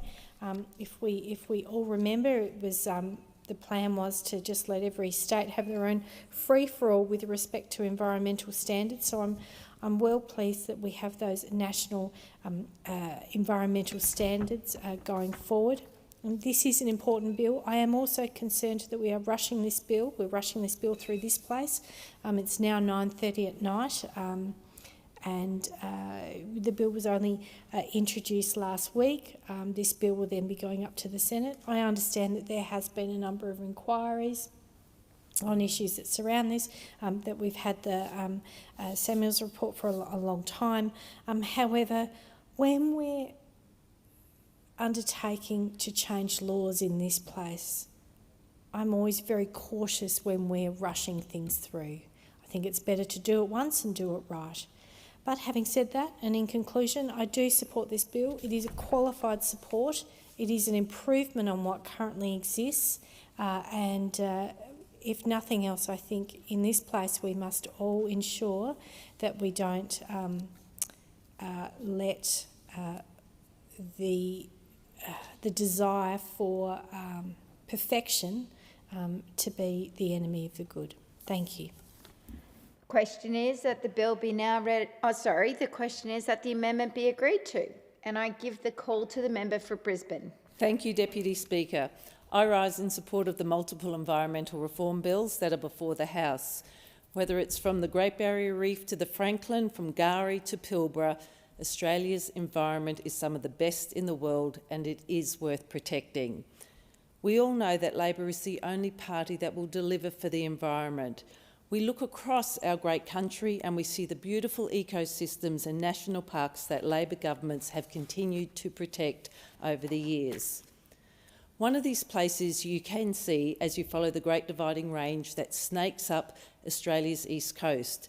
And on the Great Escarpment, you'll see the ancient rainforest recognised as Gondwana Rainforest of Australia. And some of these rainforests are located a short drive from my electorate of Brisbane. The beautiful rainforests of Lamington, Springbrook, Mount Barney, Main Range are places that not only hold outstanding universal value, but are special places people from Brisbane and nearby have visited or hiked at least once in their lives. And if anyone in this chamber has been there, you would understand why.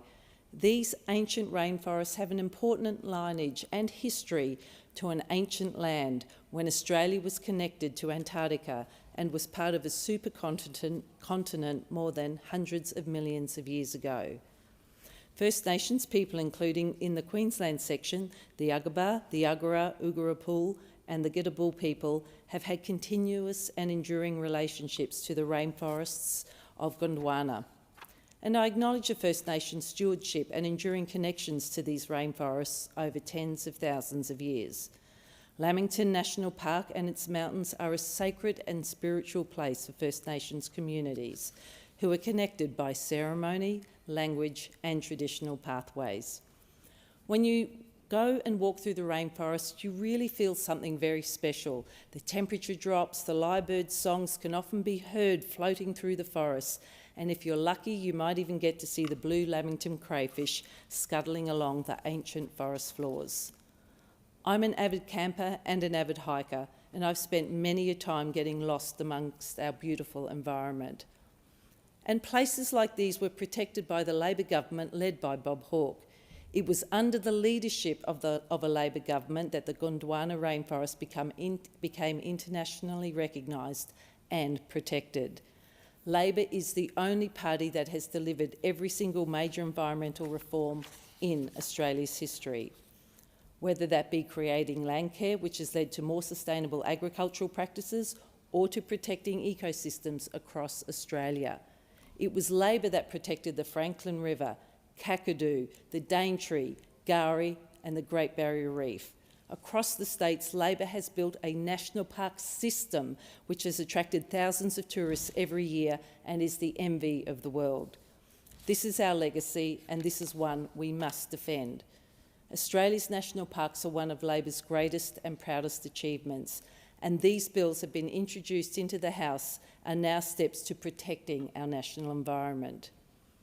Deputy Speaker, it is clear that the current laws are not working and are in need of urgent reform, and it's widely accepted that change is needed to deliver stronger environmental protections while supporting the infrastructure we need as a growing nation. Now, the Samuel Review, which was undertaken when those opposite were in government, recognised the need or recommended an overhaul of the EPBC Act, as it was not delivering for the environment, nor for business, nor for the community. And the opposition leader was handed the Samuel Review 5 years ago, a report that she commissioned and sadly did nothing with. On this side of the House, we understand the need to act now. We can't afford the same old climate wars building yet again. Every minute we delay is a minute too long. Now, these reforms we have before us align with the three key pillars identified in the Samuel report. 1, stronger environmental protection and restoration. 2, more efficient and robust project assessments. And 3, greater accountability and transparency in decision-making. Under the proposed reforms, Australia's first ever independent National Environment Protection Agency will be established, the NEP. This newly established NEP will be a strong, independent regulator with a clear focus on ensuring better compliance with and stronger enforcement of Australia's new environmental laws. It would exercise a range of powers independently of the Minister, such as compliance and enforcement of the laws, project conditions and the auditing of state and territory processes for government assessments and approvals against the new environmental standards. It is proposed that the National EPA will be responsible also for education, compliance and enforcement, issuing permits and licences, assessing projects and setting approval conditions. A national EPA is something many environmental groups across Australia support and have been calling for. And I really want to acknowledge the hard work of the rank and file members of the Labor Party who have spent many, many years campaigning for this commitment, alongside, of course, the Labor Environmental Action Network, LEAN. Now, also as part of the new EPBC Act will be new ministerial powers to make national environmental standards. National environmental standards, that's fantastic. These standards were a key recommendation of the Samuel Review. The standards will protect the environment, they'll give business clear rules, and they'll help decision makers be fair and consistent. And these standards aim to protect and conserve and restore important environmental areas and species. They truly make up for environmental damage and deliver a net gain for our environment, support better decision making and help the public understand and comment on projects. Now, this will give greater certainty to the community, environmental groups and industry around environmental outcomes. This bill also provides the offset framework, which assesses ways to avoid, mitigate, reduce or offset impacts of actions impacting the environment. And steps must be taken to compensate or make up for any potential damage. This is called an environmental offset, and the offset could take the form of an action, a payment, or in some cases both. The improvement framework will require net gain, and that ensures that environmental offsets support and restore rather than just mitigating harm, leaving the environment in a better state than how the proponent found it. Amendments will define what is considered to be unacceptable impacts for each protected matter which cannot be improved. And this will provide critical safeguards against impacts that could cause irreversible loss in biodiversity and heritage. Now, the reforms also introduced new emissions disclosure requirements, and there are requirements on major emitting project proponents to disclose estimates of Scope 1 and Scope 2 greenhouse gas emissions as part of gaining federal government environmental approval. Proponents will also be required to disclose their plans to reduce those emissions and explain how those measures are consistent with government laws and policies. Now, we still have our safeguard mechanism, which sits under the National Greenhouse and Energy Reporting Act 2007 and provides another level of accountability which requires major emitters to cut their emissions by 5% and reach net zero by 2050. That still is there. And as we know, the current way projects are assessed under the EPBC also need to be improved. Regional planning will streamline developments in areas with low environmental impacts while avoiding development impacts in areas with high ecological value. Now, what this means is less delays for vital infrastructure to be built, such as housing and renewable projects. There will also be the streamlining of assessment pathways that will remove 3 of the 6 existing assessment pathways and the introduction of a new streamlined assessment pathway providing faster approval for proposals which provide better information up front. Now, this measure alone is estimated to save over about $500 million across our economy and potentially as much as $7 billion. The current system of multiple layers of federal and state territory approvals will also be streamlined, and this will happen by removing duplication in the approvals and assessment systems through new and updated bilateral agreements with states and territories. The government will also encourage the uptake of landscape-scale mechanisms by reforming provisions for regional planning and strategic assessments, effectively providing go or no-go zones for approval. Now, Mr Speaker, the Samuel Review recognised also that for some bad actors, breaching the law is just the cost of doing business. Now, while we know that most proponents follow the law, we do need a modern, fit-for-purpose tool to respond to the most serious of breaches. And the reforms increase the penalties for the most serious and significant breaches. This is a big step to improve environmental protection and give weight to the legislation. They will allow the courts to respond proportionately to the most egregious breaches. So what the proposed changes to the EPBC Act do is include higher maximum penalties for serious breaches, new environment protection orders to quickly manage urgent environmental risks and damage, that's very important, and expanded audit powers to improve monitoring and compliance.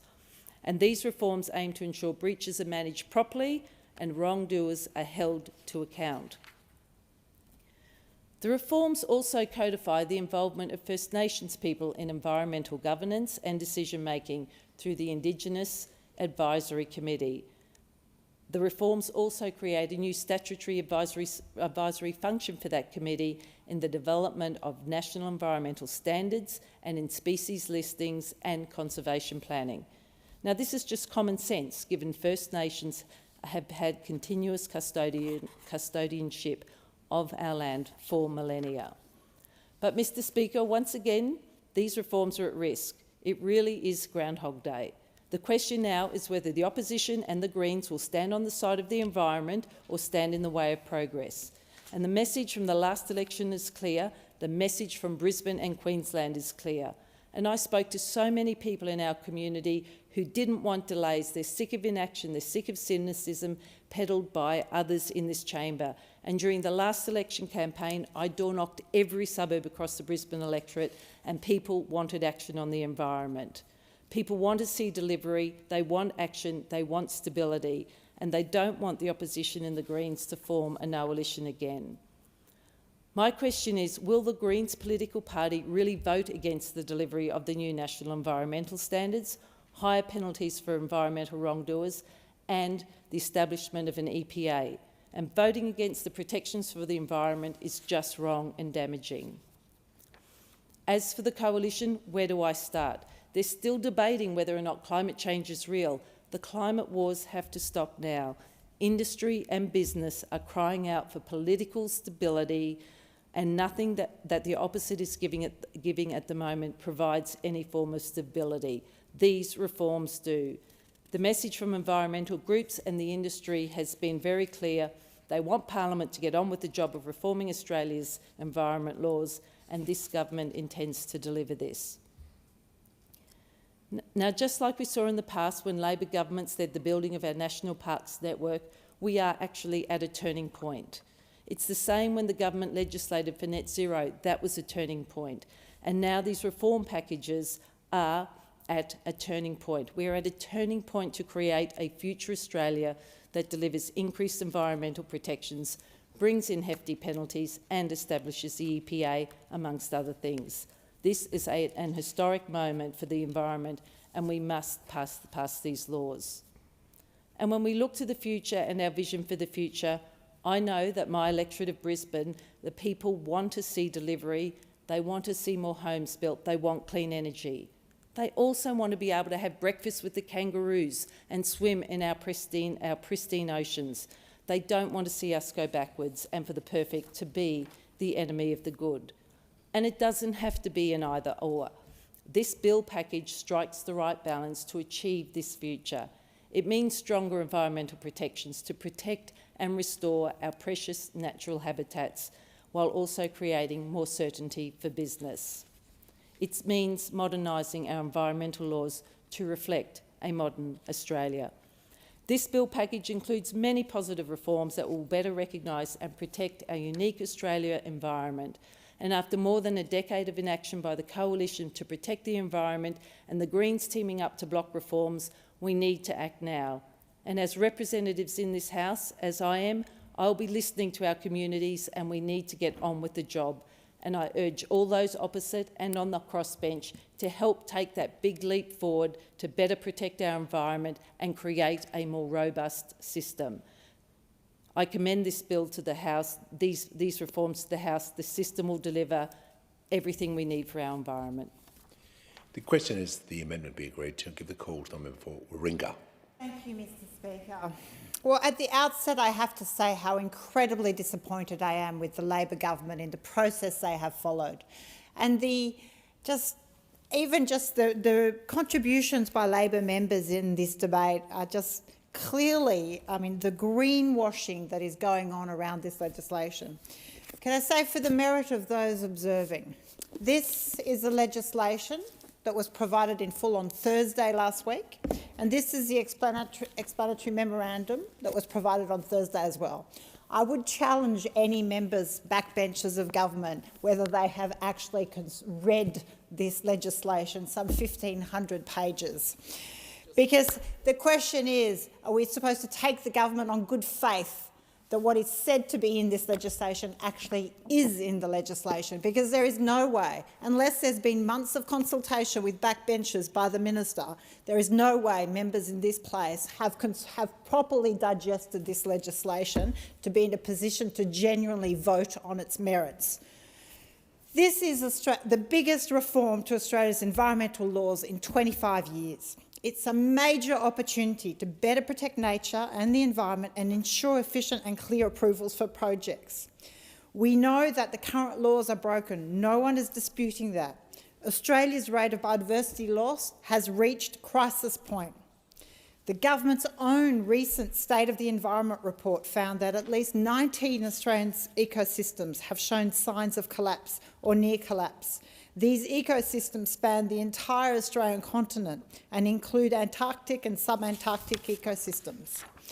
21% of all Australian mammals were listed as threatened under the EPBC Act. Of the 7.7 million hectares of land habitat cleared between 2000 and 2017, 93% was not referred to the Australian, by the Australian government for assessment under the EPBC Act. So to suggest that this is going to change the biodiversity crisis that we have is ludicrous. Australia is the only developed nation that is considered a deforestation hotspot, and yet this is silent on the very problem. That the Albanese government has now approved since its second term 31 new fossil projects since it took office. To suggest that that is not having an impact on our environmental and biodiversity crisis is ludicrous.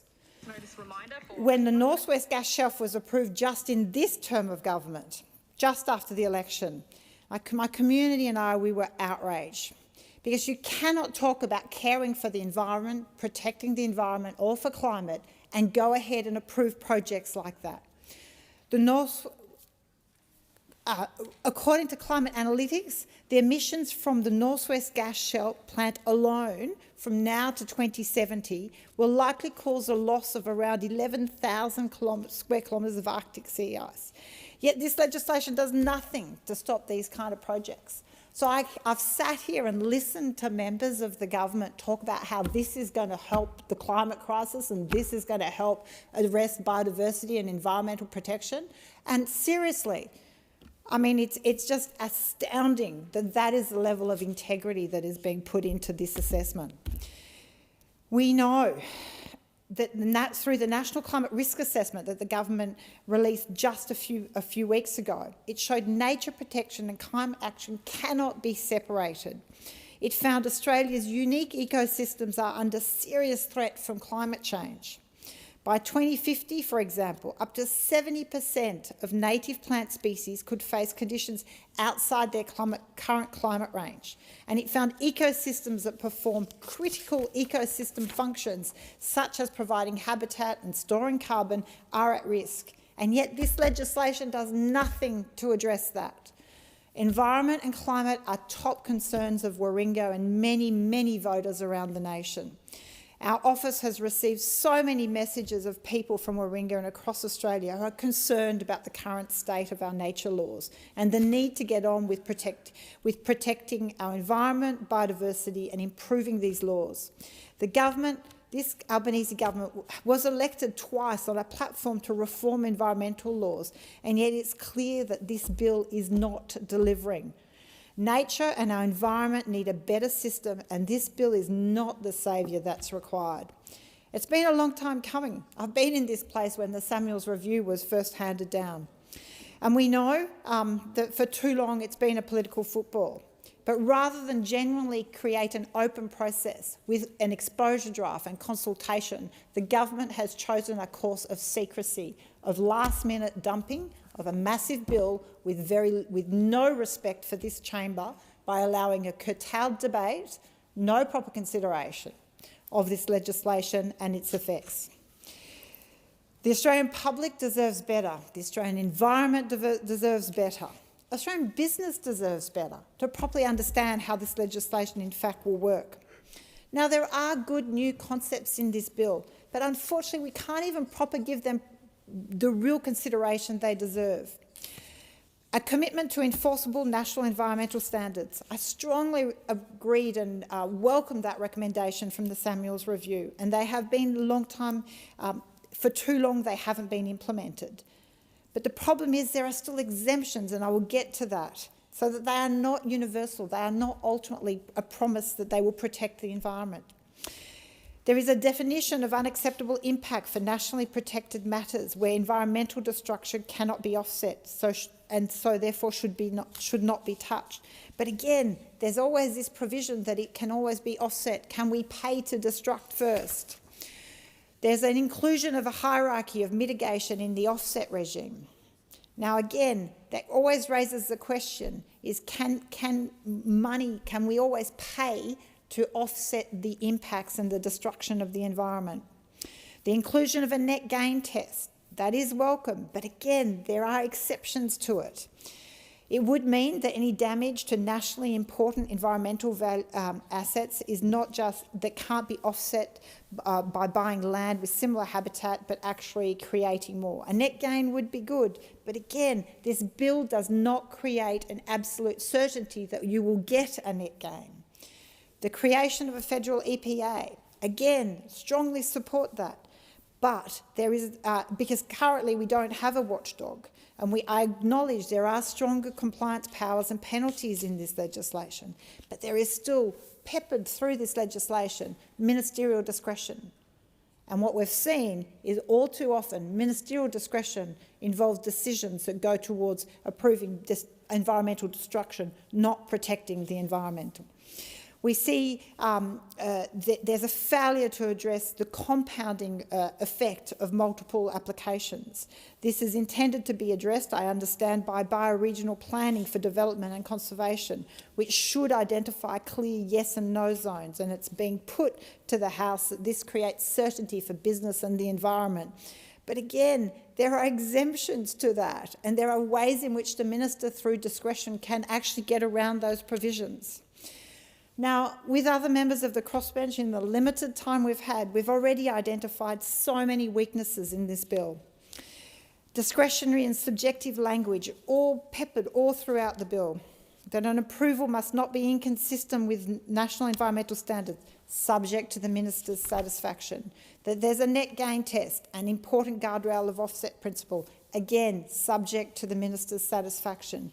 Declarations or bilateral agreements.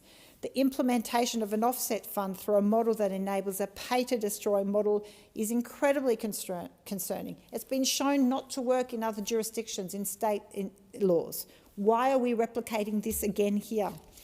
In briefings with the minister, there's been no satisfactory answer to say that the mistakes and the ways in which that offset fund has not worked in other examples would be any different in this situation.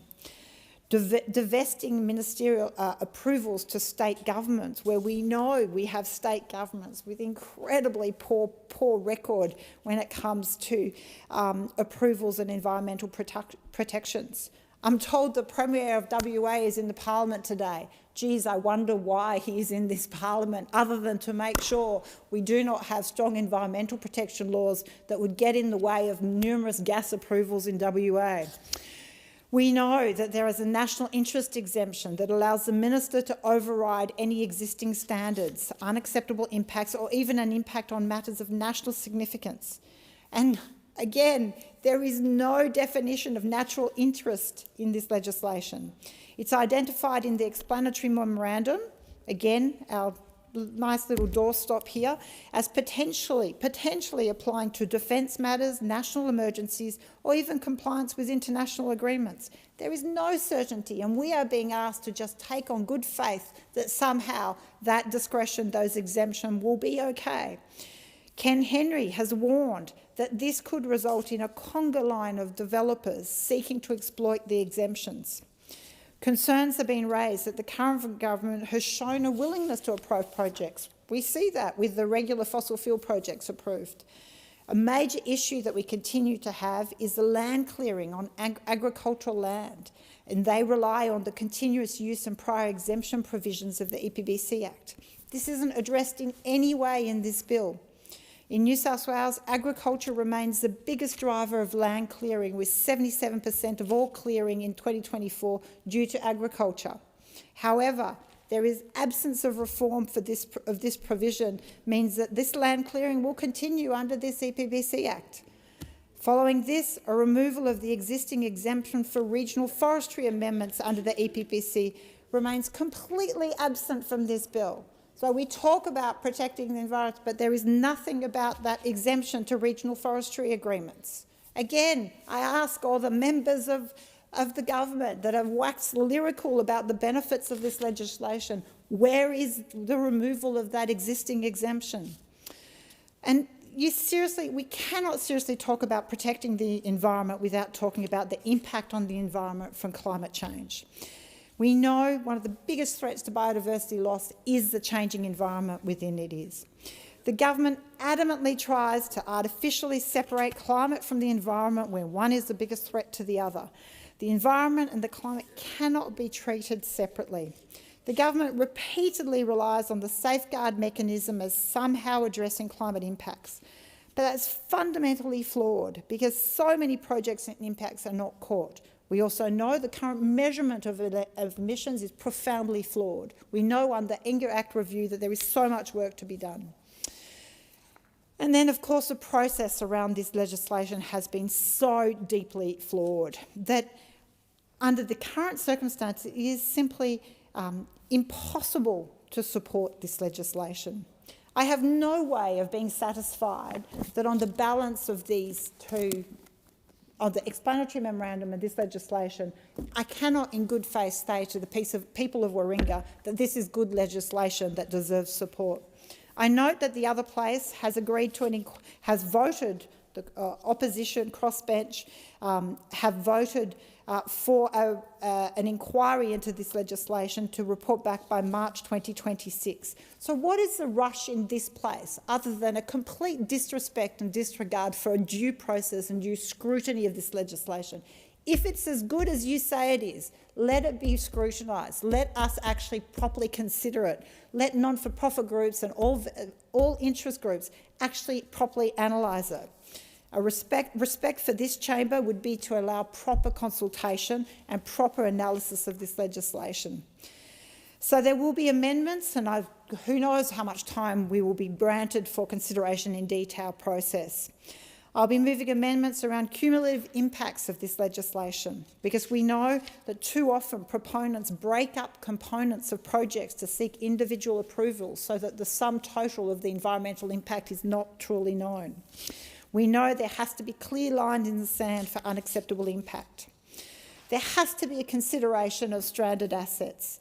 I'll move an amendment to propose that proponents should disclose greenhouse gas emissions disclosure to be in line with sustainability reporting requirements that the government, this very government, passed themselves previously, and that such disclosures should be a matter for consideration by the minister. Because if a proposal is going to lead to a stranded asset, it should not be granted approval. Its environmental impact cannot be offset by becoming a stranded asset. We also need to see a review of an environmental protection order. There's currently power that the National Environmental Protection Agency can issue an environmental protection order, which could result in a stop work order. The organisation should be able to appeal this decision, and there should be a natural justice and a review framework. This would align with the New South Wales EPA current review provisions. So, unfortunately, to the people of Warringah, these environmental reforms seem to reflect reflect a profound compromise due to the intensely political environment and past failures to progress reform. At its heart, there's a real disconnect about what we can achieve. So I urge the government to rethink its approach and respect this chamber. In accordance with the resolution agreed to earlier, debate is adjourned and resumption of the debate will be made an order of the day for the next sitting. The House stands adjourned until 9 a.m. tomorrow.